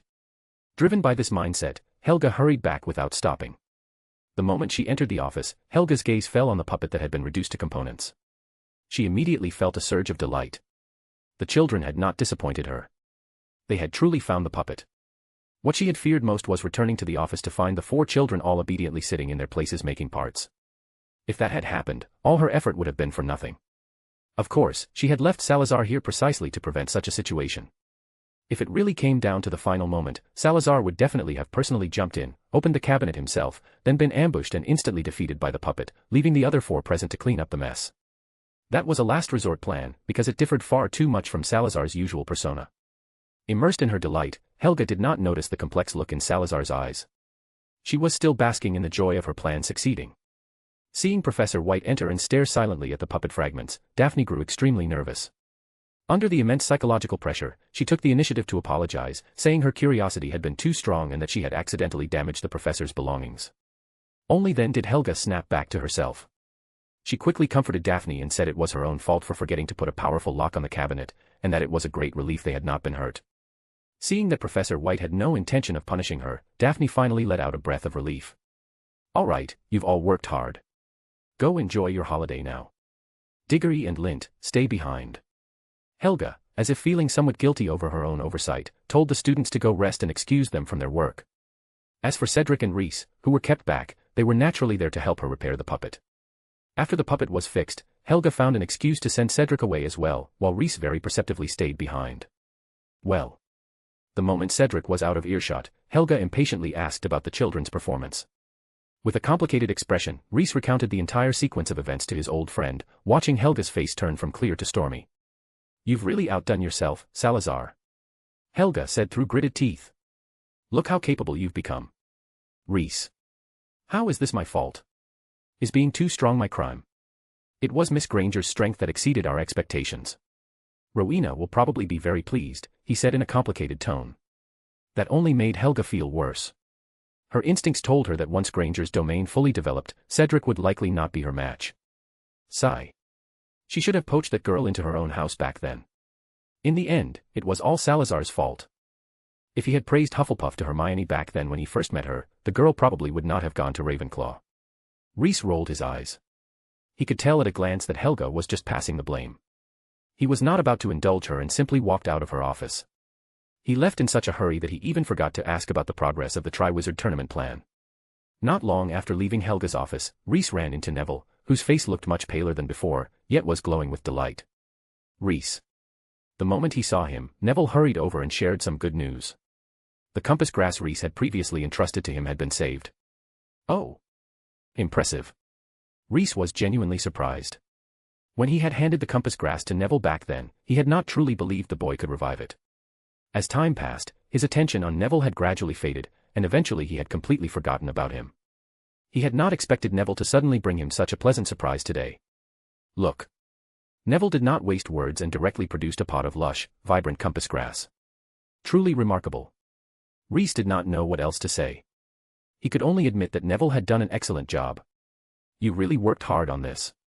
I don't even know how to thank you, Reese said, already considering what reward he should give Neville. Insights into mana flow. Helga's food magic. Or Godric's training methods. However, gathering his courage, Neville made a small request of his own.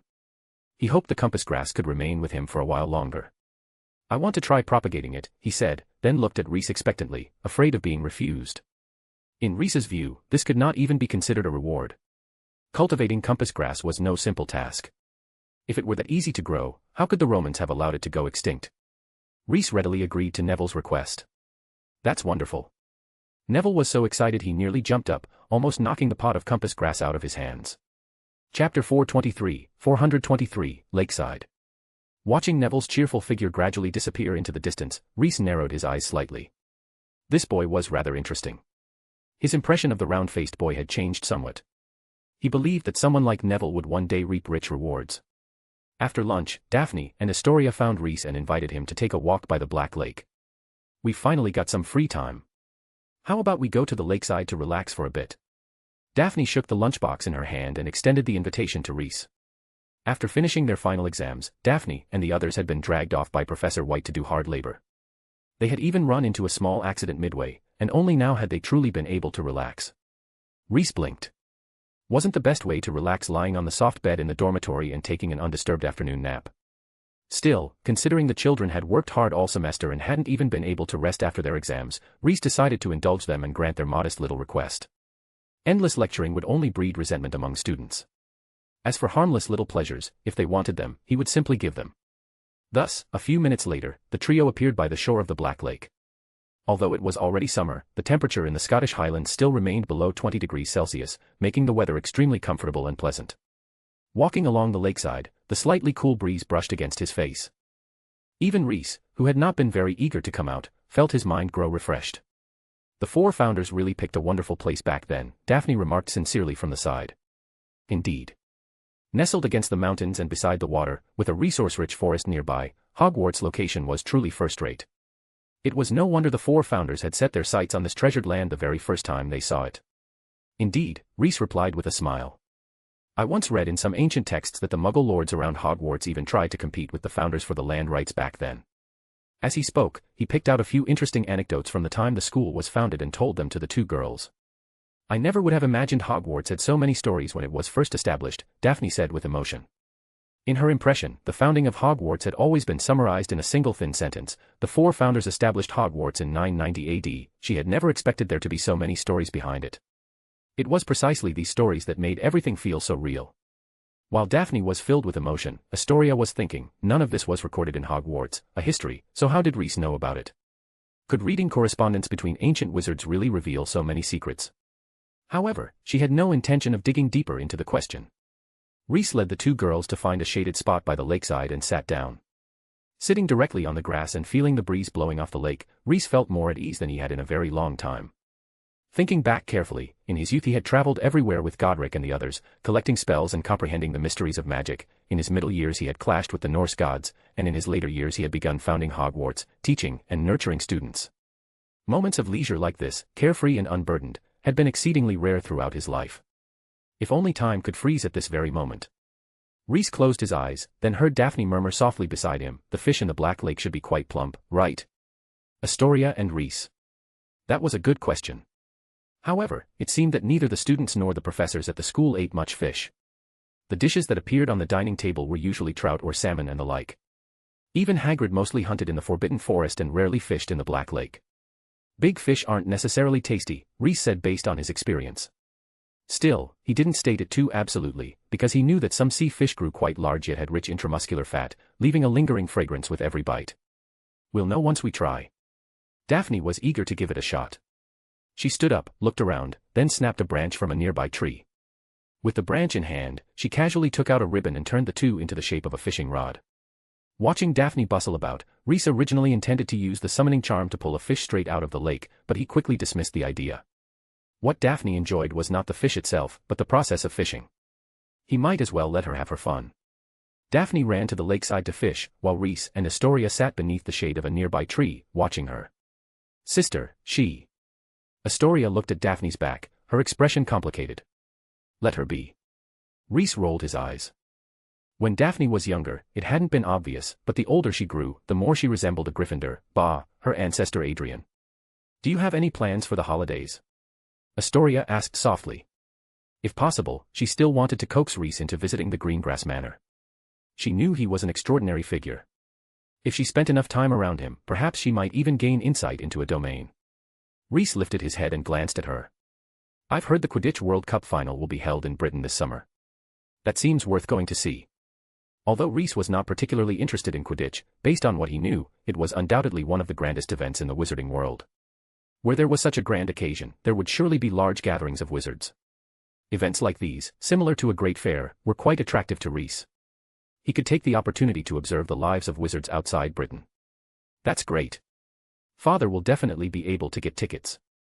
We can go watch together. Astoria very naturally extended the invitation to Rhys. Rhys calmly accepted Astoria's goodwill. In his view, this was simply a normal way for students to show appreciation to their teacher. There was no reason for him to refuse their kindness.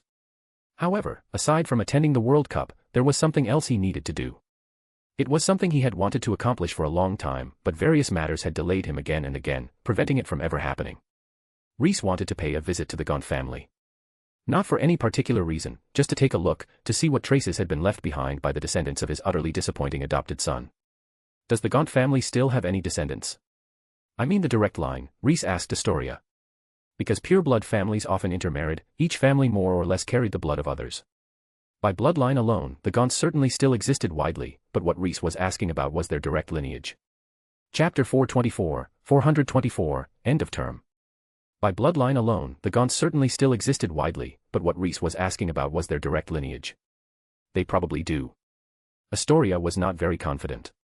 She recalled a few scattered remarks her father had once let slip and pieced them together. They do, but they're about to die out. The Gaunt family, my father said there's something wrong with their heads. By the start of this century they had already declined terribly. The last descendant of the Gaunt family should have been imprisoned in Azkaban for allegedly murdering a Muggle. I see. Rhys's expression did not change much. Perhaps this was the price for misusing the name of Slytherin. It was precisely this family, along with other pureblood supremacists, that had thoroughly ruined his reputation. Do the Gaunts live in Hangleton? I'm not sure about that. Astoria shook her head, then asked with mild curiosity, are you going to look for someone from the Gaunt family? She remembered that Rhys did not seem to like the Gaunts very much, believing they had falsely claimed Slytherin's name. As Slytherin's rightful heir, he could not tolerate such desecration. No, just going there to take a look, Rhys replied vaguely. Astoria blinked, just about to ask more, when Daphne's sudden cheer cut her off. The girl's crude fishing rod had now bent into a bow shape, clearly indicating she had hooked something big in the lake. Rhys raised an eyebrow. Daphne's luck was surprisingly good. Fishing was a mysterious thing. Sometimes you could casually cast from the shore and get a bite immediately, other times you could prepare carefully for half a day and not even catch a single scale. After struggling with the fish for a while, the fish finally gave in and was dragged to the shore by Daphne. Rhys glanced at it and judged it to be about a 1-foot-long trout. Once the fish was pulled ashore, Daphne waded straight into the water, grabbed it, and ran back to Rhys to show off her achievement. Look, I caught a big fish. The girl's face was full of excitement. Not bad. That's a good-sized trout. This kind of fish tastes quite decent. The texture is somewhat similar to salmon, though it can't be eaten raw, Rhys praised. Daphne became even happier. However, since the three of them were already full, they did not eat the fish Daphne had caught and instead chose to release it. After using a spell to dry the water from her clothes, Daphne sat back down beside Rhys and began chatting with him. Naturally, the topic turned to holiday plans. Rhys, you two really are. While sharing his holiday plans with Daphne and Astoria, Rhys opened Daphne's lunchbox. Inside was a spread of his favorite desserts, pudding, cream puffs, ice cream. Amid eating, drinking, and cheerful conversation, the most relaxed and pleasant day passed just like that. In the blink of an eye, the end-of-year ceremony arrived. The teachers and students of Hogwarts gathered in the Great Hall to spend the final day of the school year together with the graduating 7th years. Looking at the 7th-year students, Reese felt a surge of emotion. These students were about to step into the adult world, and he sincerely hoped they would have bright futures. To put it in more official and formal terms, he hoped they would become people useful to the wizarding world. Reese's gaze swept past the Gryffindor table. He noticed that Percy Weasley's complexion looked rather poor, as if he had overexerted himself. Thinking of the potions Percy had bought in Hogsmeade, Reese was not surprised and only wished to advise him to exercise a bit more restraint. This year, the Hufflepuff students were unusually excited, because something unprecedented had happened. They had won the House Cup. Originally, Hufflepuff students had never held much hope for the House Cup. Their attitude had always been notably laid back. But after Cedric led the Hufflepuff Quidditch team to consecutive victories over the formidable Gryffindor and Slytherin teams, everyone's mindset suddenly changed. They actually, might, just possibly, have a shot. Once that thought appeared, it spread like wildfire through the hearts of the Hufflepuff students, completely beyond control. In the days that followed, the Hufflepuff students displayed astonishing unity. In the end, they truly managed to win the House Cup.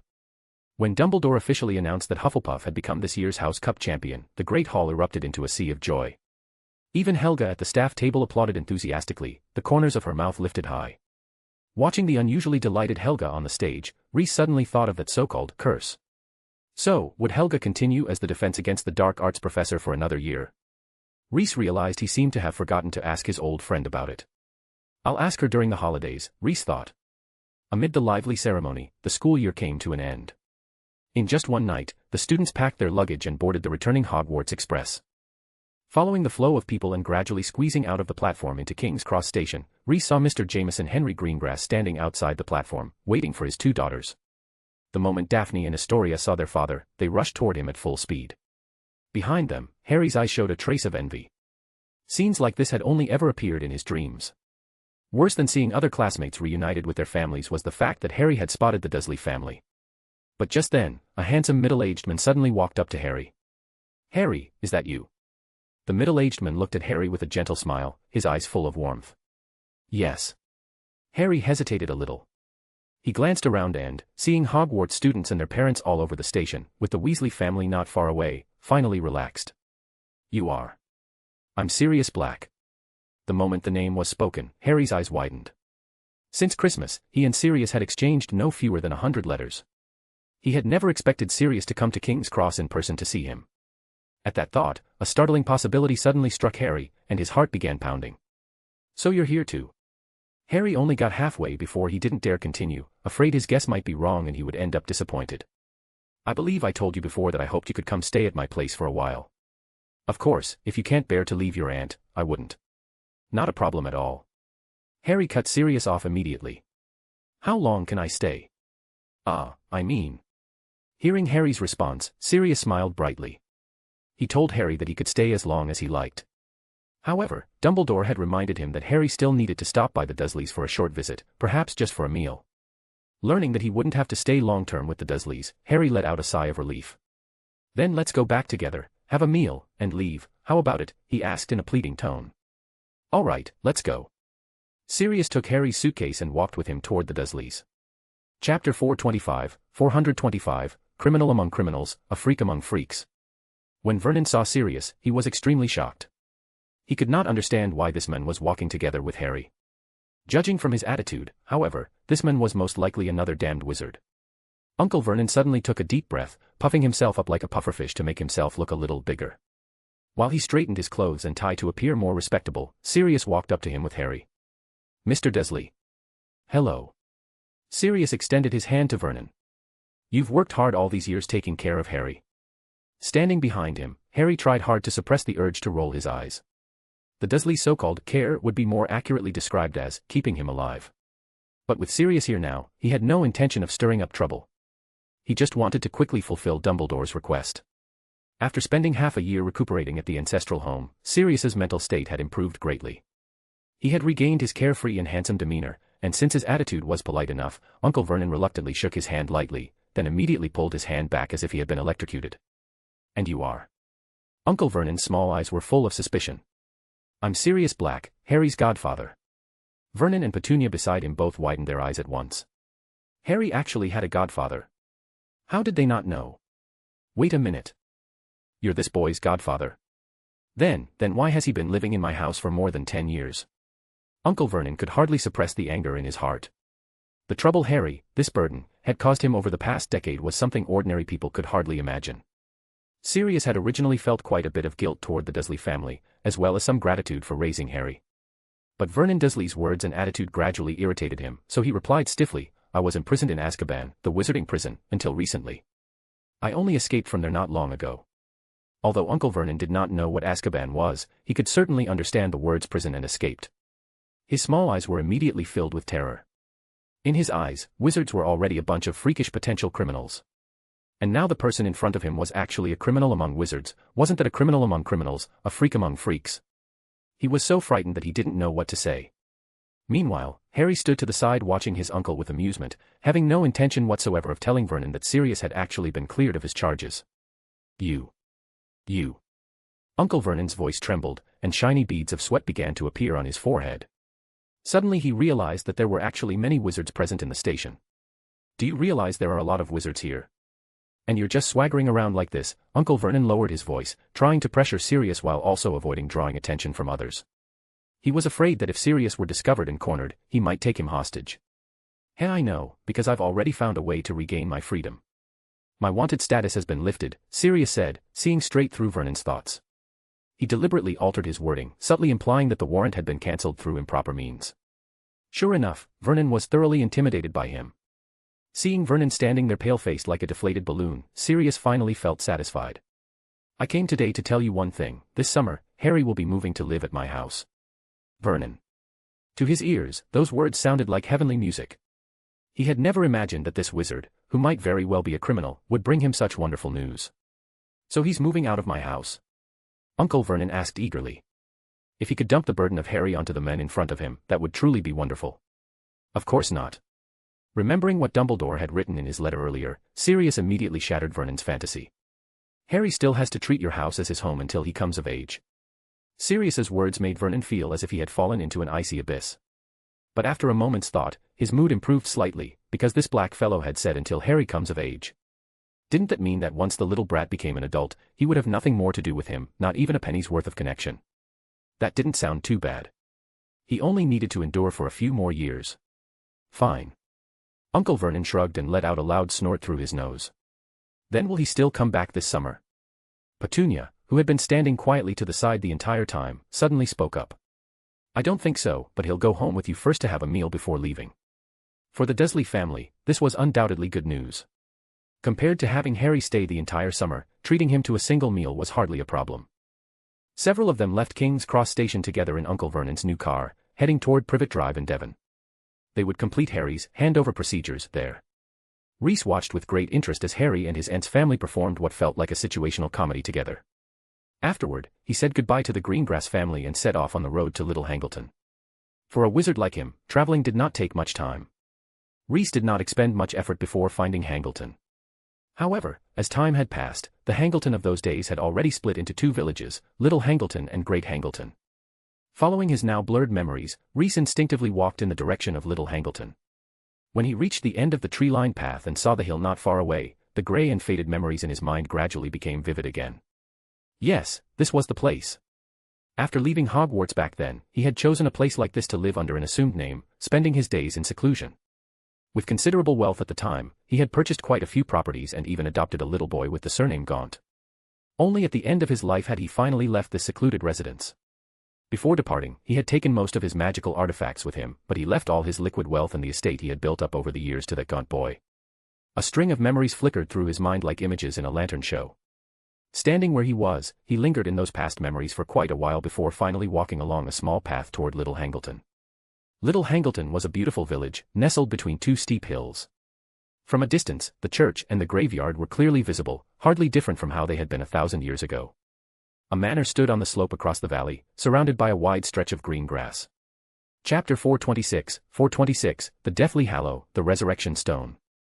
The manor looked rather dilapidated now, but it was easy to see that it had once been very grand. Reese could even imagine how it must have looked in its prime, white walls and red tiles, bright and spotless windows, with the surrounding lawns spreading out like velvet. Situated on the hill, the manor overlooked the entire village of Little Hangleton. This was exactly the kind of residence Reese had once envisioned. This should be the Gaunt family's ancestral home, he thought. From Reese's perspective, the guess seemed quite reasonable. After all, the last descendant of the Gaunt family had already been thrown into Azkaban. Wouldn't their house naturally fall into ruin? He had never expected the Gaunts to decline to such a miserable state, because the inheritance he had left behind back then had actually been quite substantial. When Reese arrived outside the Gaunt ancestral home, he discovered that the place was not entirely abandoned. There was still an old gardener tending the yard. The gardener was slowly fussing about in the flower beds. But in Reese's eyes, everything he was doing was futile. Judging from the surrounding environment, the old man clearly could not stop the weeds from creeping closer and closer. Perhaps sensing Reese's gaze, the gardener turned around and stared straight at him. "What do you want?" he asked stiffly. Reese had no intention of arguing with the cranky old man. He simply asked whether this place was the Gaunt family's residence. Gaunt. The gardener frowned, as though some long-sealed memory had been stirred. But those memories were so badly rusted that he could not recall them for the moment. This isn't the Gaunt family's place. This used to belong to the Riddle family. After that, it changed owners a few times. Who knows whose manor it is now? Seeing that Reese was not there to cause trouble, the gardener's attitude became a little friendlier. He rambled on, telling Reese about various old stories from the past. Reese had no interest in those trivial tales of bygone days. The only thing that caught his attention was the name the gardener had mentioned, Riddle. This uncommon surname reminded him of the young man named Tom Riddle, though the man himself preferred to be called Voldemort. "Please tell me more about the Riddle family." "Oh, and you can call me Henry." Reese decided to have the old man in front of him reveal a bit more information. He extended his hand to the old man. After hesitating for a moment, the gardener reached out his calloused hand and shook it. "I'm Frank, the gardener here." Frank glanced at the half-tended garden he had been working on and decided to move somewhere else to chat with Henry at length. He invited Reese into his home, a shabby little cottage beside the Riddle Manor. "The story starts back when I was young." Frank rambled on for more than an hour before finally explaining the whole sequence of events to Reese. When Frank was young, he had participated in the Second World War. Early in the war, he lost the use of one leg and became a cripple. But misfortune brought its own blessing. He no longer had to remain in the army fighting the Germans. After leaving the military, he found work as a gardener in the village of Little Hangleton and lived a quiet life with little social contact, until the Riddle family suddenly died under mysterious circumstances. Since Frank possessed the key to the back door of the manor, he became the primary suspect, but he was eventually acquitted due to lack of evidence. When Reese learned that the Riddle family had not been harmed by poison, sharp weapons, or gunfire, and had not been suffocated either, he immediately understood who had been responsible. The family had died from the killing curse, and Voldemort was the prime suspect. Thinking back to the identity Voldemort had confessed in the Chamber of Secrets, Reese felt that he had already grasped the truth of the matter. "Have you ever heard of Tom Riddle?" Reese asked. After estimating the age briefly, he added, "Possibly a son or grandson of this family." The old gardener nodded and then told Reese that Tom Riddle was one of the deceased. Reese. He quickly realized that the deceased was most likely Voldemort's biological father. "Actually, on the day it happened, I saw a boy I didn't recognize," Frank said. "The boy had black hair, a pale face, and was about your age. The Tom Riddle who died, he must have had a child, right?" Frank shook his head, but then hesitated, because he vaguely remembered hearing a bit about Tom's romantic affairs. He might have had an illegitimate child. Frank slowly told Reese the story of how old Tom Riddle had abandoned his fiancée and eloped with a madwoman. "Oh right." Frank suddenly slapped his thigh. That madwoman's surname was Gaunt. Not long after she ran off with Riddle, he came back alone. She disappeared after that, and no one bothered to look into it. Reese nodded. All the clues had now been linked together.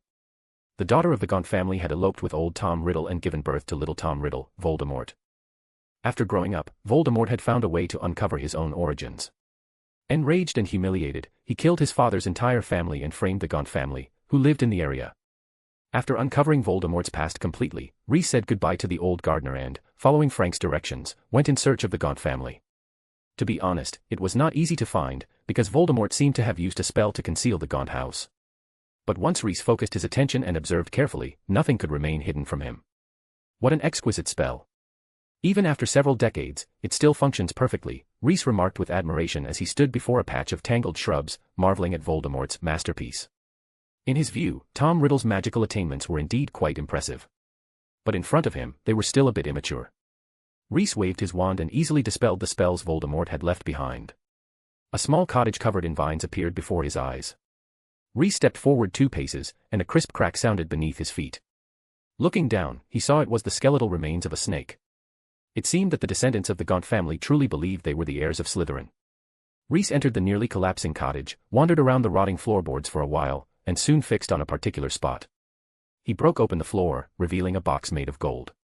Driven by magic, the protective spells on the box dissipated at once. The lid sprang open, and a gold ring set with a black gemstone appeared before his eyes. On the black stone was engraved a distinctive symbol. Looking at the design composed of a triangle, a vertical line, and an inscribed circle, Reese narrowed his eyes. It seemed that by accident, he had found something that might be one of the Deathly Hallows, the Resurrection Stone. Chapter 427, 427, Using the Stone. He who gathers the 3 Hallows will become the Master of Death. Reese recalled that line from the wizarding legends. The Master of Death. An interesting claim. Unfortunately, in his view, he had long since become someone who controlled death. On the path to immortality, no one had traveled farther than he had. Perhaps only his 3 old friends could still glimpse his back in the distance. As for those wizards who used Horcruxes to obtain so-called immortality, Reese was unwilling even to acknowledge that they had stepped onto this truly great path. As for the origin of the 3 Hallows, compared with the absurd tale that they were gifts from death itself, Reese preferred to believe they were crafted by 3 extraordinarily skilled and powerful wizards, representing the wizarding world's exploration of power, life and death, and secrecy. The black gemstone ring lay quietly inside the golden box, gleaming with a dazzling light. A sudden impulse rose in Reese's heart. He wanted to put the ring on his finger, so that he could properly explore the mysteries within it. But before Reese even took a step forward, he sensed something was wrong. Why did he feel such a strong urge to put the ring on? That did not seem quite right. Reese took a deep breath and forcibly suppressed the stirring in his heart. Then he found the source of the problem. It was the ring. A filthy fragment of soul clung to it, naturally Riddle's handiwork. Riddle's soul fragment was trying to bewitch him, attempting to secure one last chance at survival. What a cunning fellow. If it were someone else, they would probably have fallen for it, Reese thought as he bent down and discovered that the ring indeed carried an extremely vicious curse. This kind of curse would exact an enormous price even if he were to come into contact with it without activating his domain. Reese drew his wand and lightly touched the ring with its tip for a moment, removing the curse attached to it. Now the ring had returned to being an ordinary Horcrux, no longer posing much danger. Reese picked up the ring that had once belonged to the Gaunt family and examined it carefully. He could feel the ring trembling slightly in his hand. It seemed that the soul residing within it was shivering with fear. Easy now. I'm not going to do anything to you for the moment, Reese said, attempting to calm the Horcrux, though it did not seem very effective. This made Reese somewhat irritated.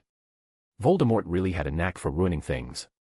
Such a fine object had been wasted in his hands, turning the Resurrection Stone, one of the Deathly Hallows, into a Horcrux. The very idea was absurd. However, the Resurrection Stone's function was to bring back the souls of the holder's deceased loved ones. Considering the father dies, son rejoices kind of relationship Voldemort had with his family, it was not surprising that he did not value it much. What Reese did not know was that Voldemort actually had very little understanding of the concept of the Deathly Hallows. The only one he knew about was the Elder Wand. The ring struggled continuously in Reese's hand, seemingly willing to consume the power of the soul just to escape from this monster's grasp. Someone unaware might have thought he was holding a golden snitch. How annoying. Reese directly poked the gaunt ring with his wand and used magic to forcibly suppress the restless soul inside it. Once the ring finally became quiet, Reese was able to examine it properly. It had to be said that this was an outstanding piece of alchemical craftsmanship. Even Reese did not know how it might be replicated. The 3 Peverell brothers were truly astonishingly talented. A trace of admiration for the 3 Peverell brothers rose in Reese's heart, along with a hint of concern. The Resurrection Stone had been turned into a Horcrux.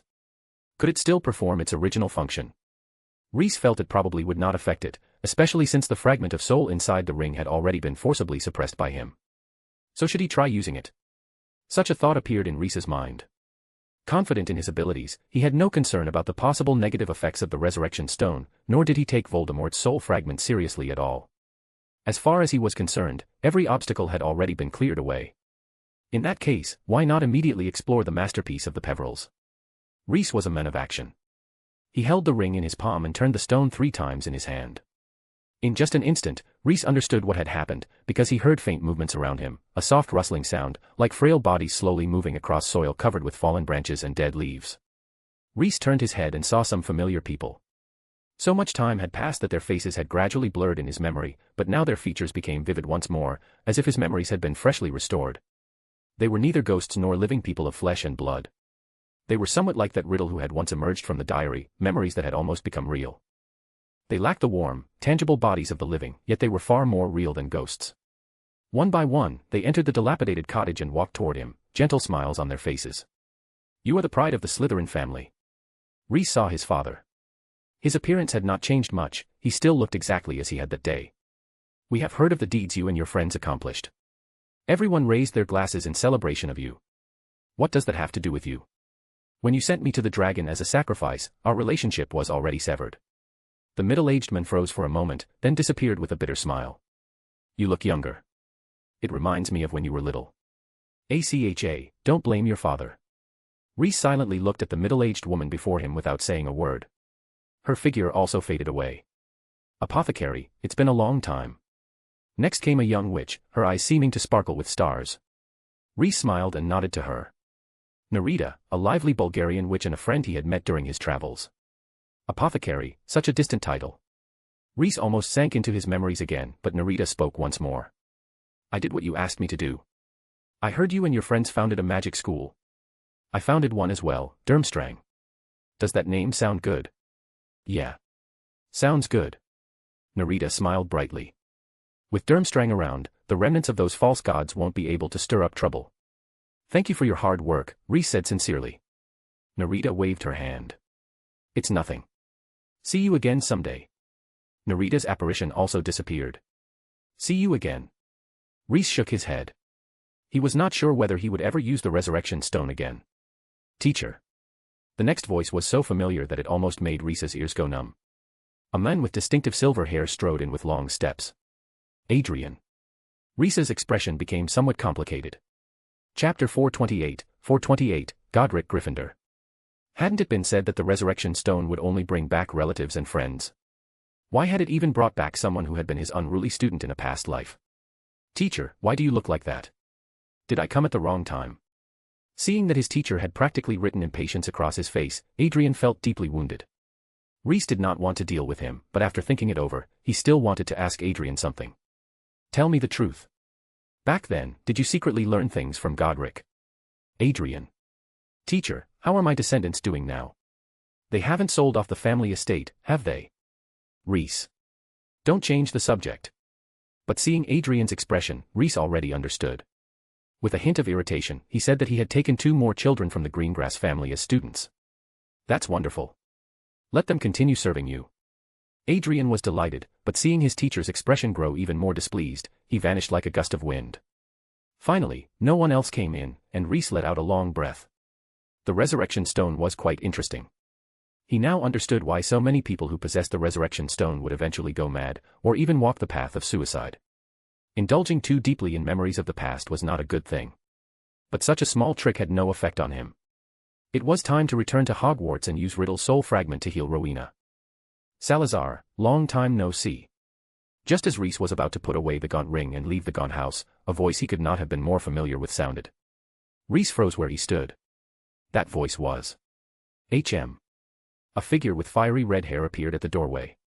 His tall and sturdy body completely blocked the light coming in from outside. Godric Gryffindor. Someone Reese would recognize even if he had turned to ashes. But why was he here? A trace of confusion flashed through Reese's mind. He looked at the red-haired man again, confirming his identity once more. Then Reese suddenly understood. So Godric had a twin brother all along. "That fellow actually hid it from me for so long," Reese said with a smile. "What's your name?" "He's the Golden Griffin, so are you the Silver Chimera." The red-haired man stood there without saying a word, simply watching him silently. Reese closed his mouth. After a few seconds, he clenched his fists, the corners of his mouth stretching into an exaggerated grin. Good, good. Peveril, you've done well." He gripped the resurrection stone ring. "What a fine trick, truly a fine trick. This time you really managed to deceive me." "Salazar, you should understand that it did not deceive you," the red-haired man finally spoke. Reese froze in place. The final layer of pretense had been torn away by Godric. Reese felt a tremendous surge of magic rampaging through his body, almost boiling. His magic spiraled out of control. Dark clouds instantly gathered over the sky above Little Hangleton. The clouds rapidly accumulated and expanded, spreading at an astonishing speed to cover the entire county, then England, then the British Isles. In an instant, the sun vanished from the sky across thousands of miles. The North Sea began to tremble. The seawater slowly receded, exposing vast stretches of beach, leaving tens of thousands of fish stranded on the sand.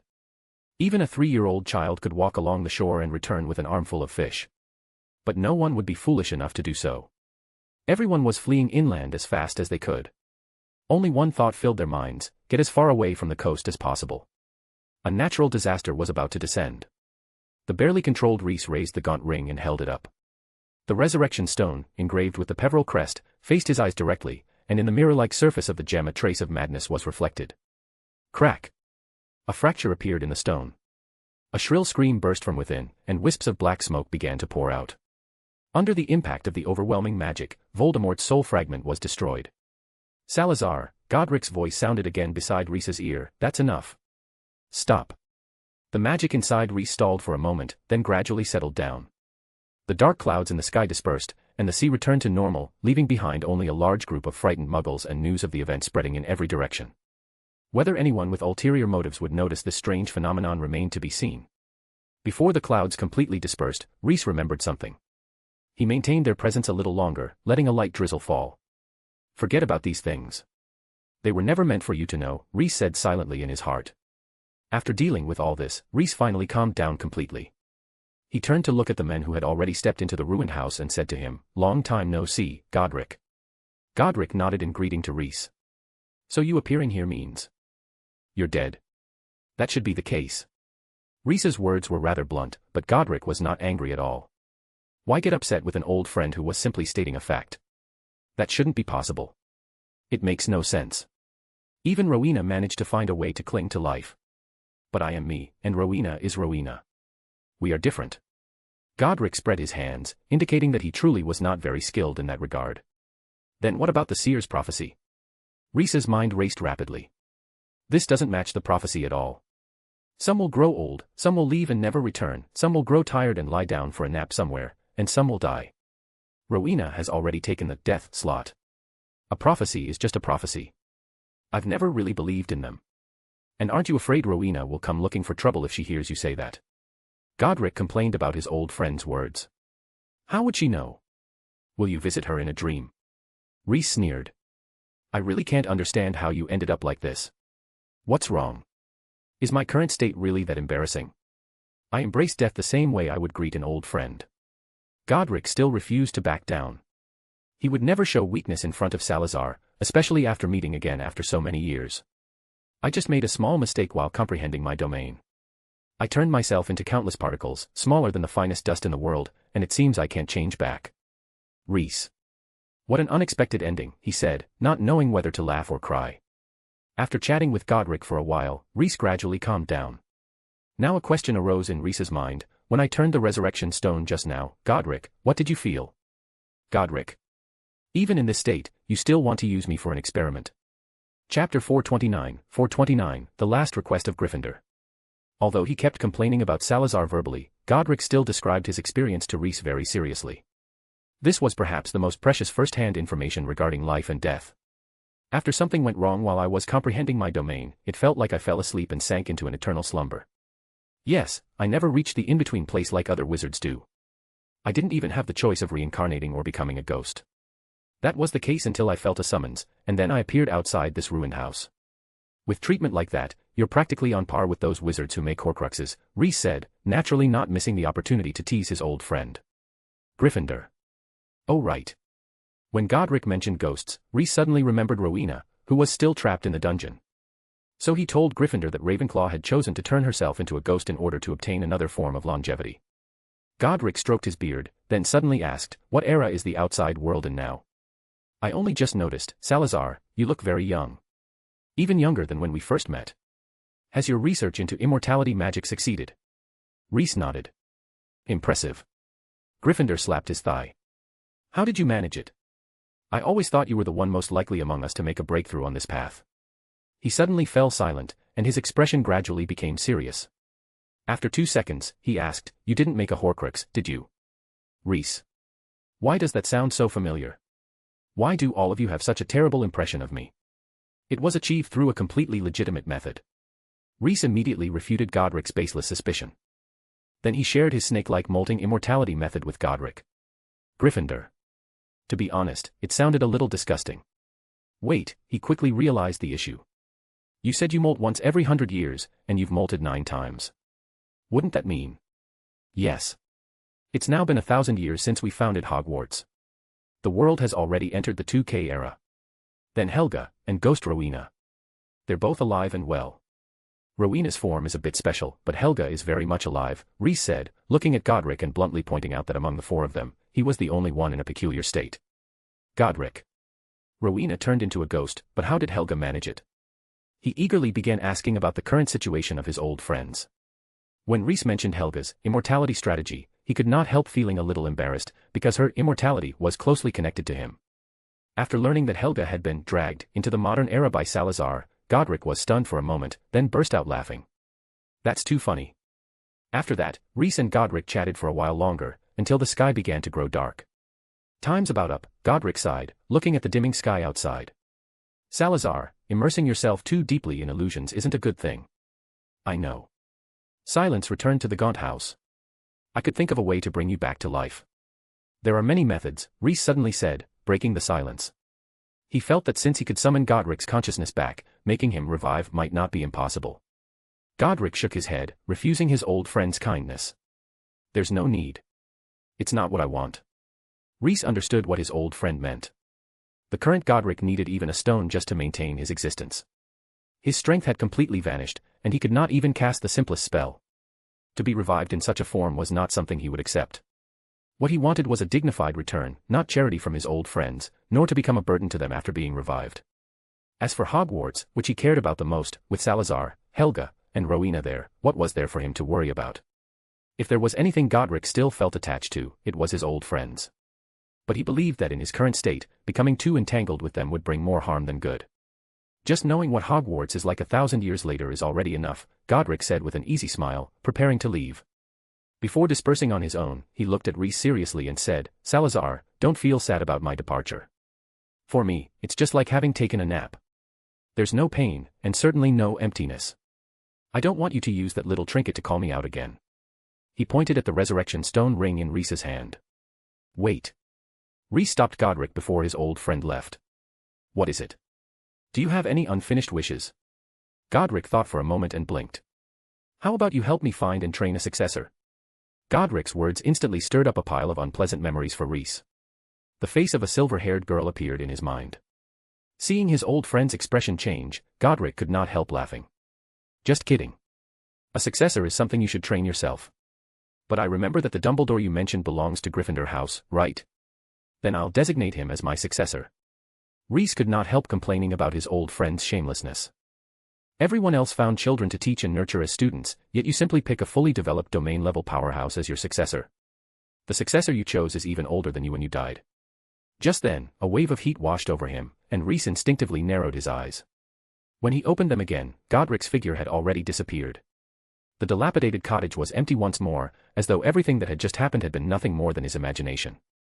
Reese's fingers instinctively closed around the resurrection stone on the ring, and then he remembered the words Godric had left behind. I don't want you to use that little trinket to call me out again. Setting aside the joking request about finding him a successor, this was probably Godric's final wish. Reese stood there, sinking into a long silence. Outside the house, a bright moon slowly climbed into the sky. Goodbye, old friend. After an unknown length of time, Reese let out a sigh inside the cottage. He stretched his legs, which had grown somewhat stiff from standing, and was just about to walk out of the cottage when he suddenly stopped. Something felt faintly wrong. After thinking about it carefully for a while, Reese found the source of the problem. The way Godric disappeared seemed different from the others. To put it metaphorically, the departure of the others had been like frost melting under the sun, leaving no trace behind. But Godric's departure had been like a handful of sand scattered by the wind. Perhaps that was simply Godric. Even the way he left was different from everyone else. After his mind gradually calmed, Reese turned to look outside the door. There was already a guest waiting there. Stepping out of the Gaunt house, Reese indeed saw Mr. Jameson Greengrass crouched beneath a large tree, waiting for him to come out of the cottage. Chapter 430, An Invitation to All. Reese was not surprised that Mr. Jameson Greengrass had managed to find this place. Astoria must have told him where he had gone. And as the head of the Greengrass family, there was no reason for Mr. Jameson not to know where the Gaunt house was, especially since the Gaunts had never bothered to conceal their shabby dwelling with spells. Why trouble yourself to wait here until so late? Reese said with a smile. Staying at home and reading would have been far more meaningful than standing here like this. Spending a quarter of an hour with you is better than reading 100 books. Mr. Jameson's words left Reese momentarily speechless. Why suddenly say something so awkward? Be serious. What's the matter? Reese rolled his eyes helplessly and told Mr. Jameson not to do that again. Only then did Mr. Jameson explain why he had rushed to this remote place overnight. He had accomplished the task Reese had entrusted to him. Professor Dumbledore has already given his approval, and the Ministry of Magic has agreed as well. All that remains now is for us to send invitation letters to those schools. Hearing this, Reese's face lit up with joy, and he said, "Good," several times in a row. Not only should we send them to the famous schools, we can also announce it publicly and allow students from smaller schools, educational institutions, family-trained wizards, or other organizations to come to Hogwarts and participate in the competition. When it came to the transmission of knowledge, the wizarding world had 8 globally renowned magic schools, as well as many lesser-known regional schools and countless educational institutions. There were even wizards who were homeschooled. This was precisely the persona the Lint family maintained in front of Daphne and Astoria. Reese believed these people should also be given an opportunity. After all, if so many students from other schools had been invited, a few more would hardly matter. As for students trained by organizations, Reese was referring to the secret society. He intended to take this opportunity to eliminate another batch of their active members. The only question was whether the secret society would take the bait. Wouldn't that be a bit too exaggerated? Jameson asked with some concern. With so many people and so many eyes watching, could it cause trouble? Reese glanced at him and said it would not be a big problem. The Ministry of Magic could manage a Quidditch World Cup final with 100,000 spectators. An event like this would naturally be no difficulty, especially with him present. Hearing that, Jameson felt reassured. Then the scene fell into an awkward silence. Reese looked at Jameson and immediately saw through his little thoughts. The men clearly wanted to invite him to stay at his house but felt too embarrassed to say it out loud, worried that it might make Reese unhappy.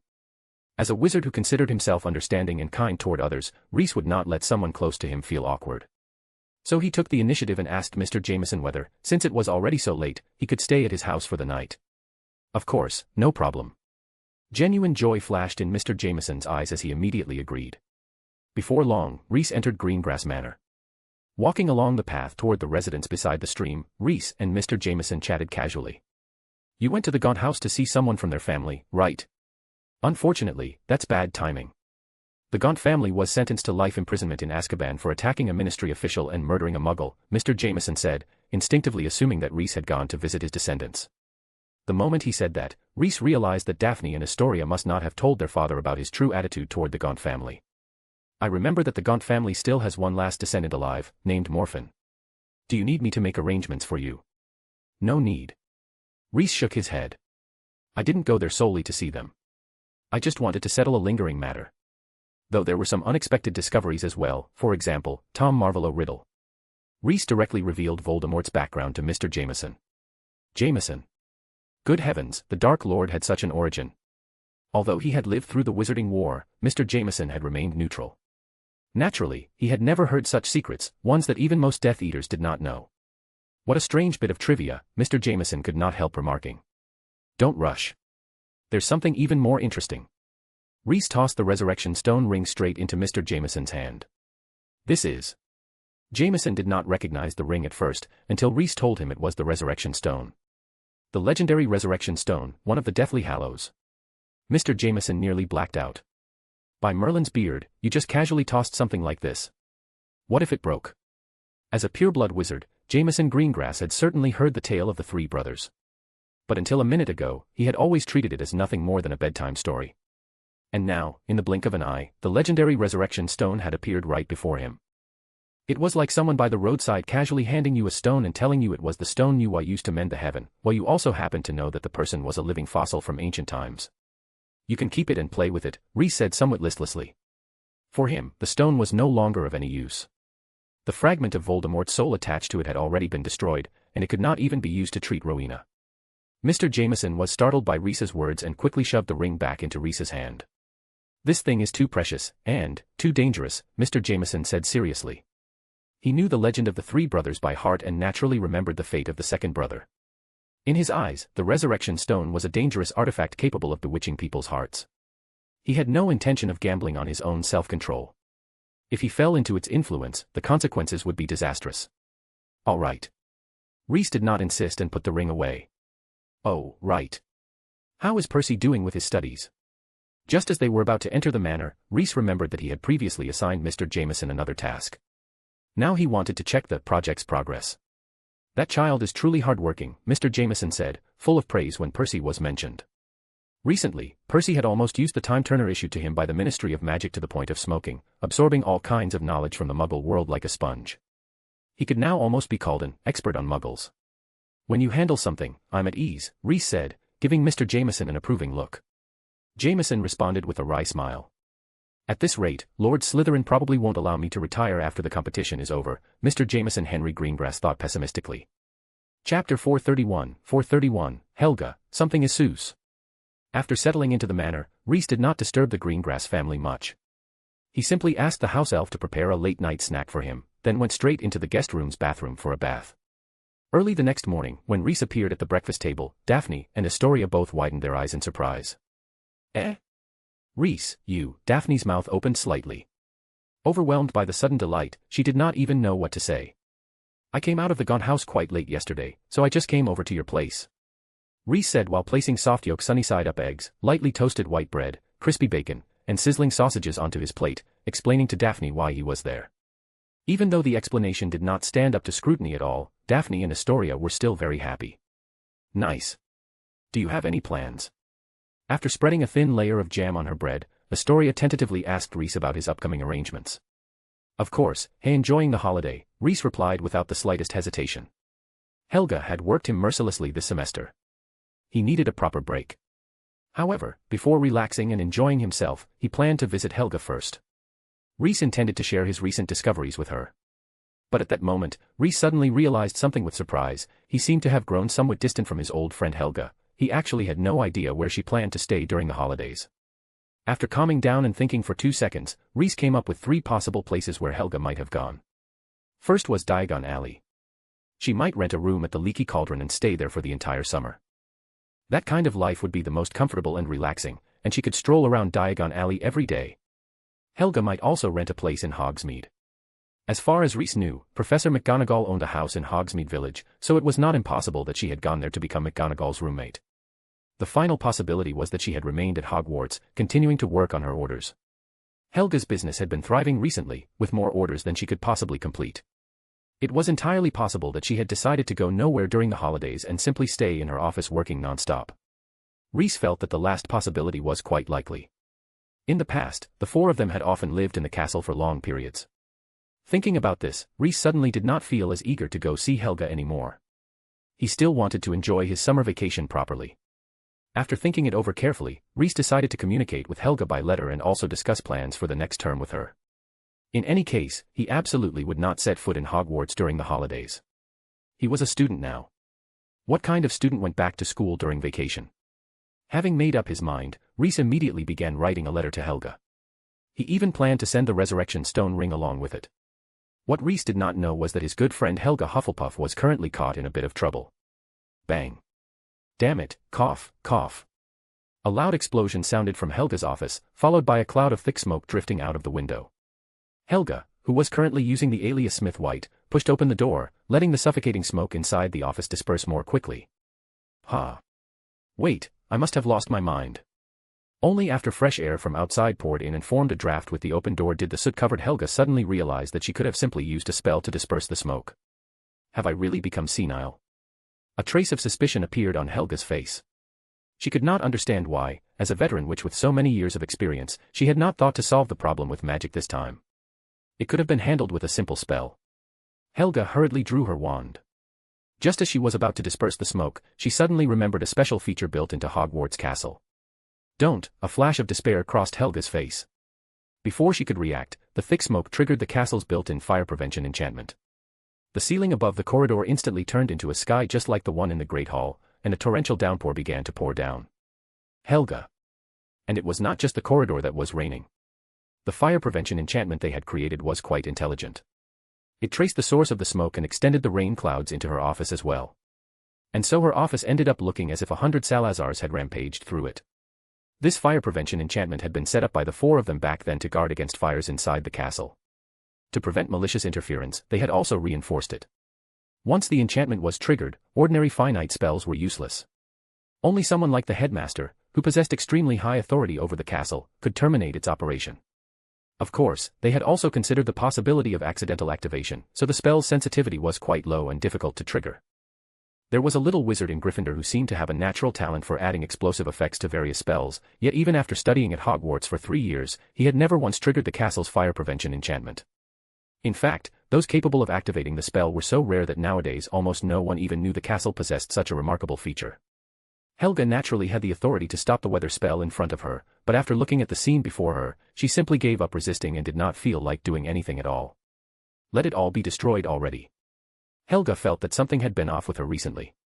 Whatever she did seemed unlucky. Sometimes she would even choke on a sip of water. The same thing had just happened. While she had been crafting parts for a puppet, she had no idea which spell or component had gone wrong, but the moment the puppet was assembled, it erupted in a violent explosion. If Helga had not been so powerful, that explosion could have taken her life. Now she was merely covered in soot, but anyone else would likely have died on the spot.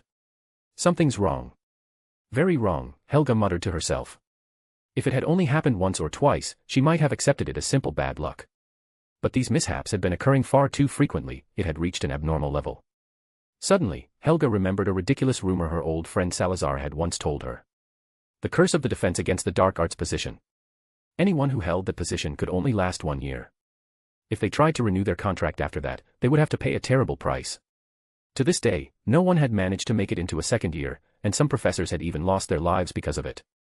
For example, a professor a few years ago had actually been killed by a wild boar charging into him, which was truly hard to believe. Chapter 432, The Unlucky Helga. Helga counted on her fingers and realized that she had indeed worked for exactly 1 year. Could it be that the legendary curse had taken effect on her as well? But she had not sensed any curse placed on herself. Helga fell into confusion. Whether she had been cursed or not was something she could certainly distinguish. Besides, what kind of curse could possibly affect a wizard of her level and still produce such effects? Professor White, are you all right? Dumbledore's voice came from not far away. Helga turned her head and saw Dumbledore standing nearby, staring at the ceiling where the rain was pouring down. Hogwarts Castle always manages to surprise me. I've worked and lived here for so many years, and this is the first time I've discovered that the ceiling here can actually produce rain. Hogwarts Castle is our greatest treasure. Hearing Dumbledore's words improved Helga's mood a little. She explained that after 1,000 years of accumulation, no one fully understood all the enchantments embedded within the castle anymore. That was the truth. Even as one of Hogwarts' founders, Helga found the castle somewhat unfamiliar now. Over the course of 1,000 years, too many brilliant wizards had left their marks here, and it had changed greatly from what it had been in their time. Of course, the most fundamental, original things had not changed, such as Rowena's moving staircases and the girls' dormitory stairs Godric had devised. I think the teachers and students of Hogwarts are our greatest treasure, Dumbledore replied with a smile, gently countering Professor White. Helga paused for a moment, then admitted that Dumbledore had a point. This is a question without a fixed answer. Everyone has their own view. Are you not planning to stop the rain? Dumbledore pointed at the ceiling that was still pouring down rain. By now, a layer of water had already accumulated in the corridor, and Helga's office had been thoroughly flooded. Helga nodded, directly used her authority to forcibly shut down the weather spell, and waved her wand to sweep away all the water on the floor. Do you need help? A small flame appeared at Dumbledore's fingertip. He thought he could use the power of his domain to help Professor White tidy up her office. Thank you. Helga was perfectly capable of cleaning the office herself, but considering her astonishingly bad luck recently, she decided it might be safer to let Dumbledore help. Dumbledore did not waste time. He immediately began manipulating the power of his domain, trying to restore the flooded office to normal. However, the power of the domain interacted strangely with the energy stored within the puppet parts scattered around the office. Before Dumbledore could react, a new explosion erupted. Boom. Helga skillfully conjured a wall, blocking the shockwave from the explosion. Dumbledore fell silent. The scene before him brought back many memories. Those previous defense against the dark arts professors had seemed to experience similar incidents as well, though Professor White's situation was particularly explosive. Professor White, do you plan to continue teaching defense against the dark arts next term? There are actually quite a few other positions available at the school, Dumbledore said, recalling the original purpose of his visit today. He felt that for Professor White's mental and physical well-being, it might be better to offer her a different job. Of course I'll continue. Why wouldn't I? Helga was stirred up by the suggestion. She truly intended to keep teaching defense against the dark arts. She wanted to see for herself what this so-called curse could possibly do to her. Dumbledore. Looking at the office that had already been reduced to ruins, he suddenly felt that Professor White was exceptionally stubborn. Then, very well. Dumbledore decided to respect Professor White's choice. However, he would make preparations on two fronts and begin searching for a backup candidate for the defense against the dark arts position, just in case. This is the contract. If you change your mind, let me know at any time. With a complicated expression, Dumbledore took out a scroll of parchment and handed it to Helga. Helga signed her name on it without even looking. Good luck, Dumbledore said before leaving. Helga then began cleaning up her office. She first disposed of the items that had been completely destroyed, then packed the things that could still be used into a bundle. Looking at the scattered fragments of parts on the floor, Helga felt a pang of heartache. Several days of hard work had all gone to waste. She had already completed most of the parts for the Order and only needed to finish assembling them before shipping, but the two explosions had turned all her efforts into nothing. Sigh. Helga let out a long breath. Knock, knock. Just then, an owl carrying a letter flew in through the open window.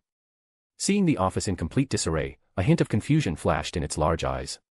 But as an owl, the recipient's surroundings were not its concern. Its only job was to deliver the letter. It landed directly on Helga's shoulder and extended the claw that held the letter toward her. Thank you. Helga thanked the diligent little owl and casually took a strip of dried meat from her pocket to feed it. While the owl enjoyed the treat, she took the letter and opened it. The letter was from her old friend Salazar, and attached to it was a ring. Helga's expression gradually changed as she read the contents of the letter. When Salazar mentioned whether she intended to continue teaching defense against the dark arts, a wry smile appeared on her face. She was certainly going to continue, at least until she resolved the so-called curse. If even she backed down, then who else could solve the problem? When she reached the part about the resurrection stone ring, her expression immediately became serious. A stone that could bring the dead back. One of the Deathly Hallows. That was truly interesting. Helga slipped the resurrection stone ring into her pocket, planning to study it later. After finishing Salazar's letter, Helga fell into thought. If Salazar came here, things would probably be much easier for her. At the very least, she would not have to craft the parts alone anymore. Once the thought appeared, it immediately took root in Helga's mind. Without hesitation, she began writing a reply to Salazar and tied the letter to the owl's leg. During this time, the owl obediently stood on her shoulder, enjoying the dried meat she had given it. Off you go. She gently patted the owl's wing, signaling that it could leave.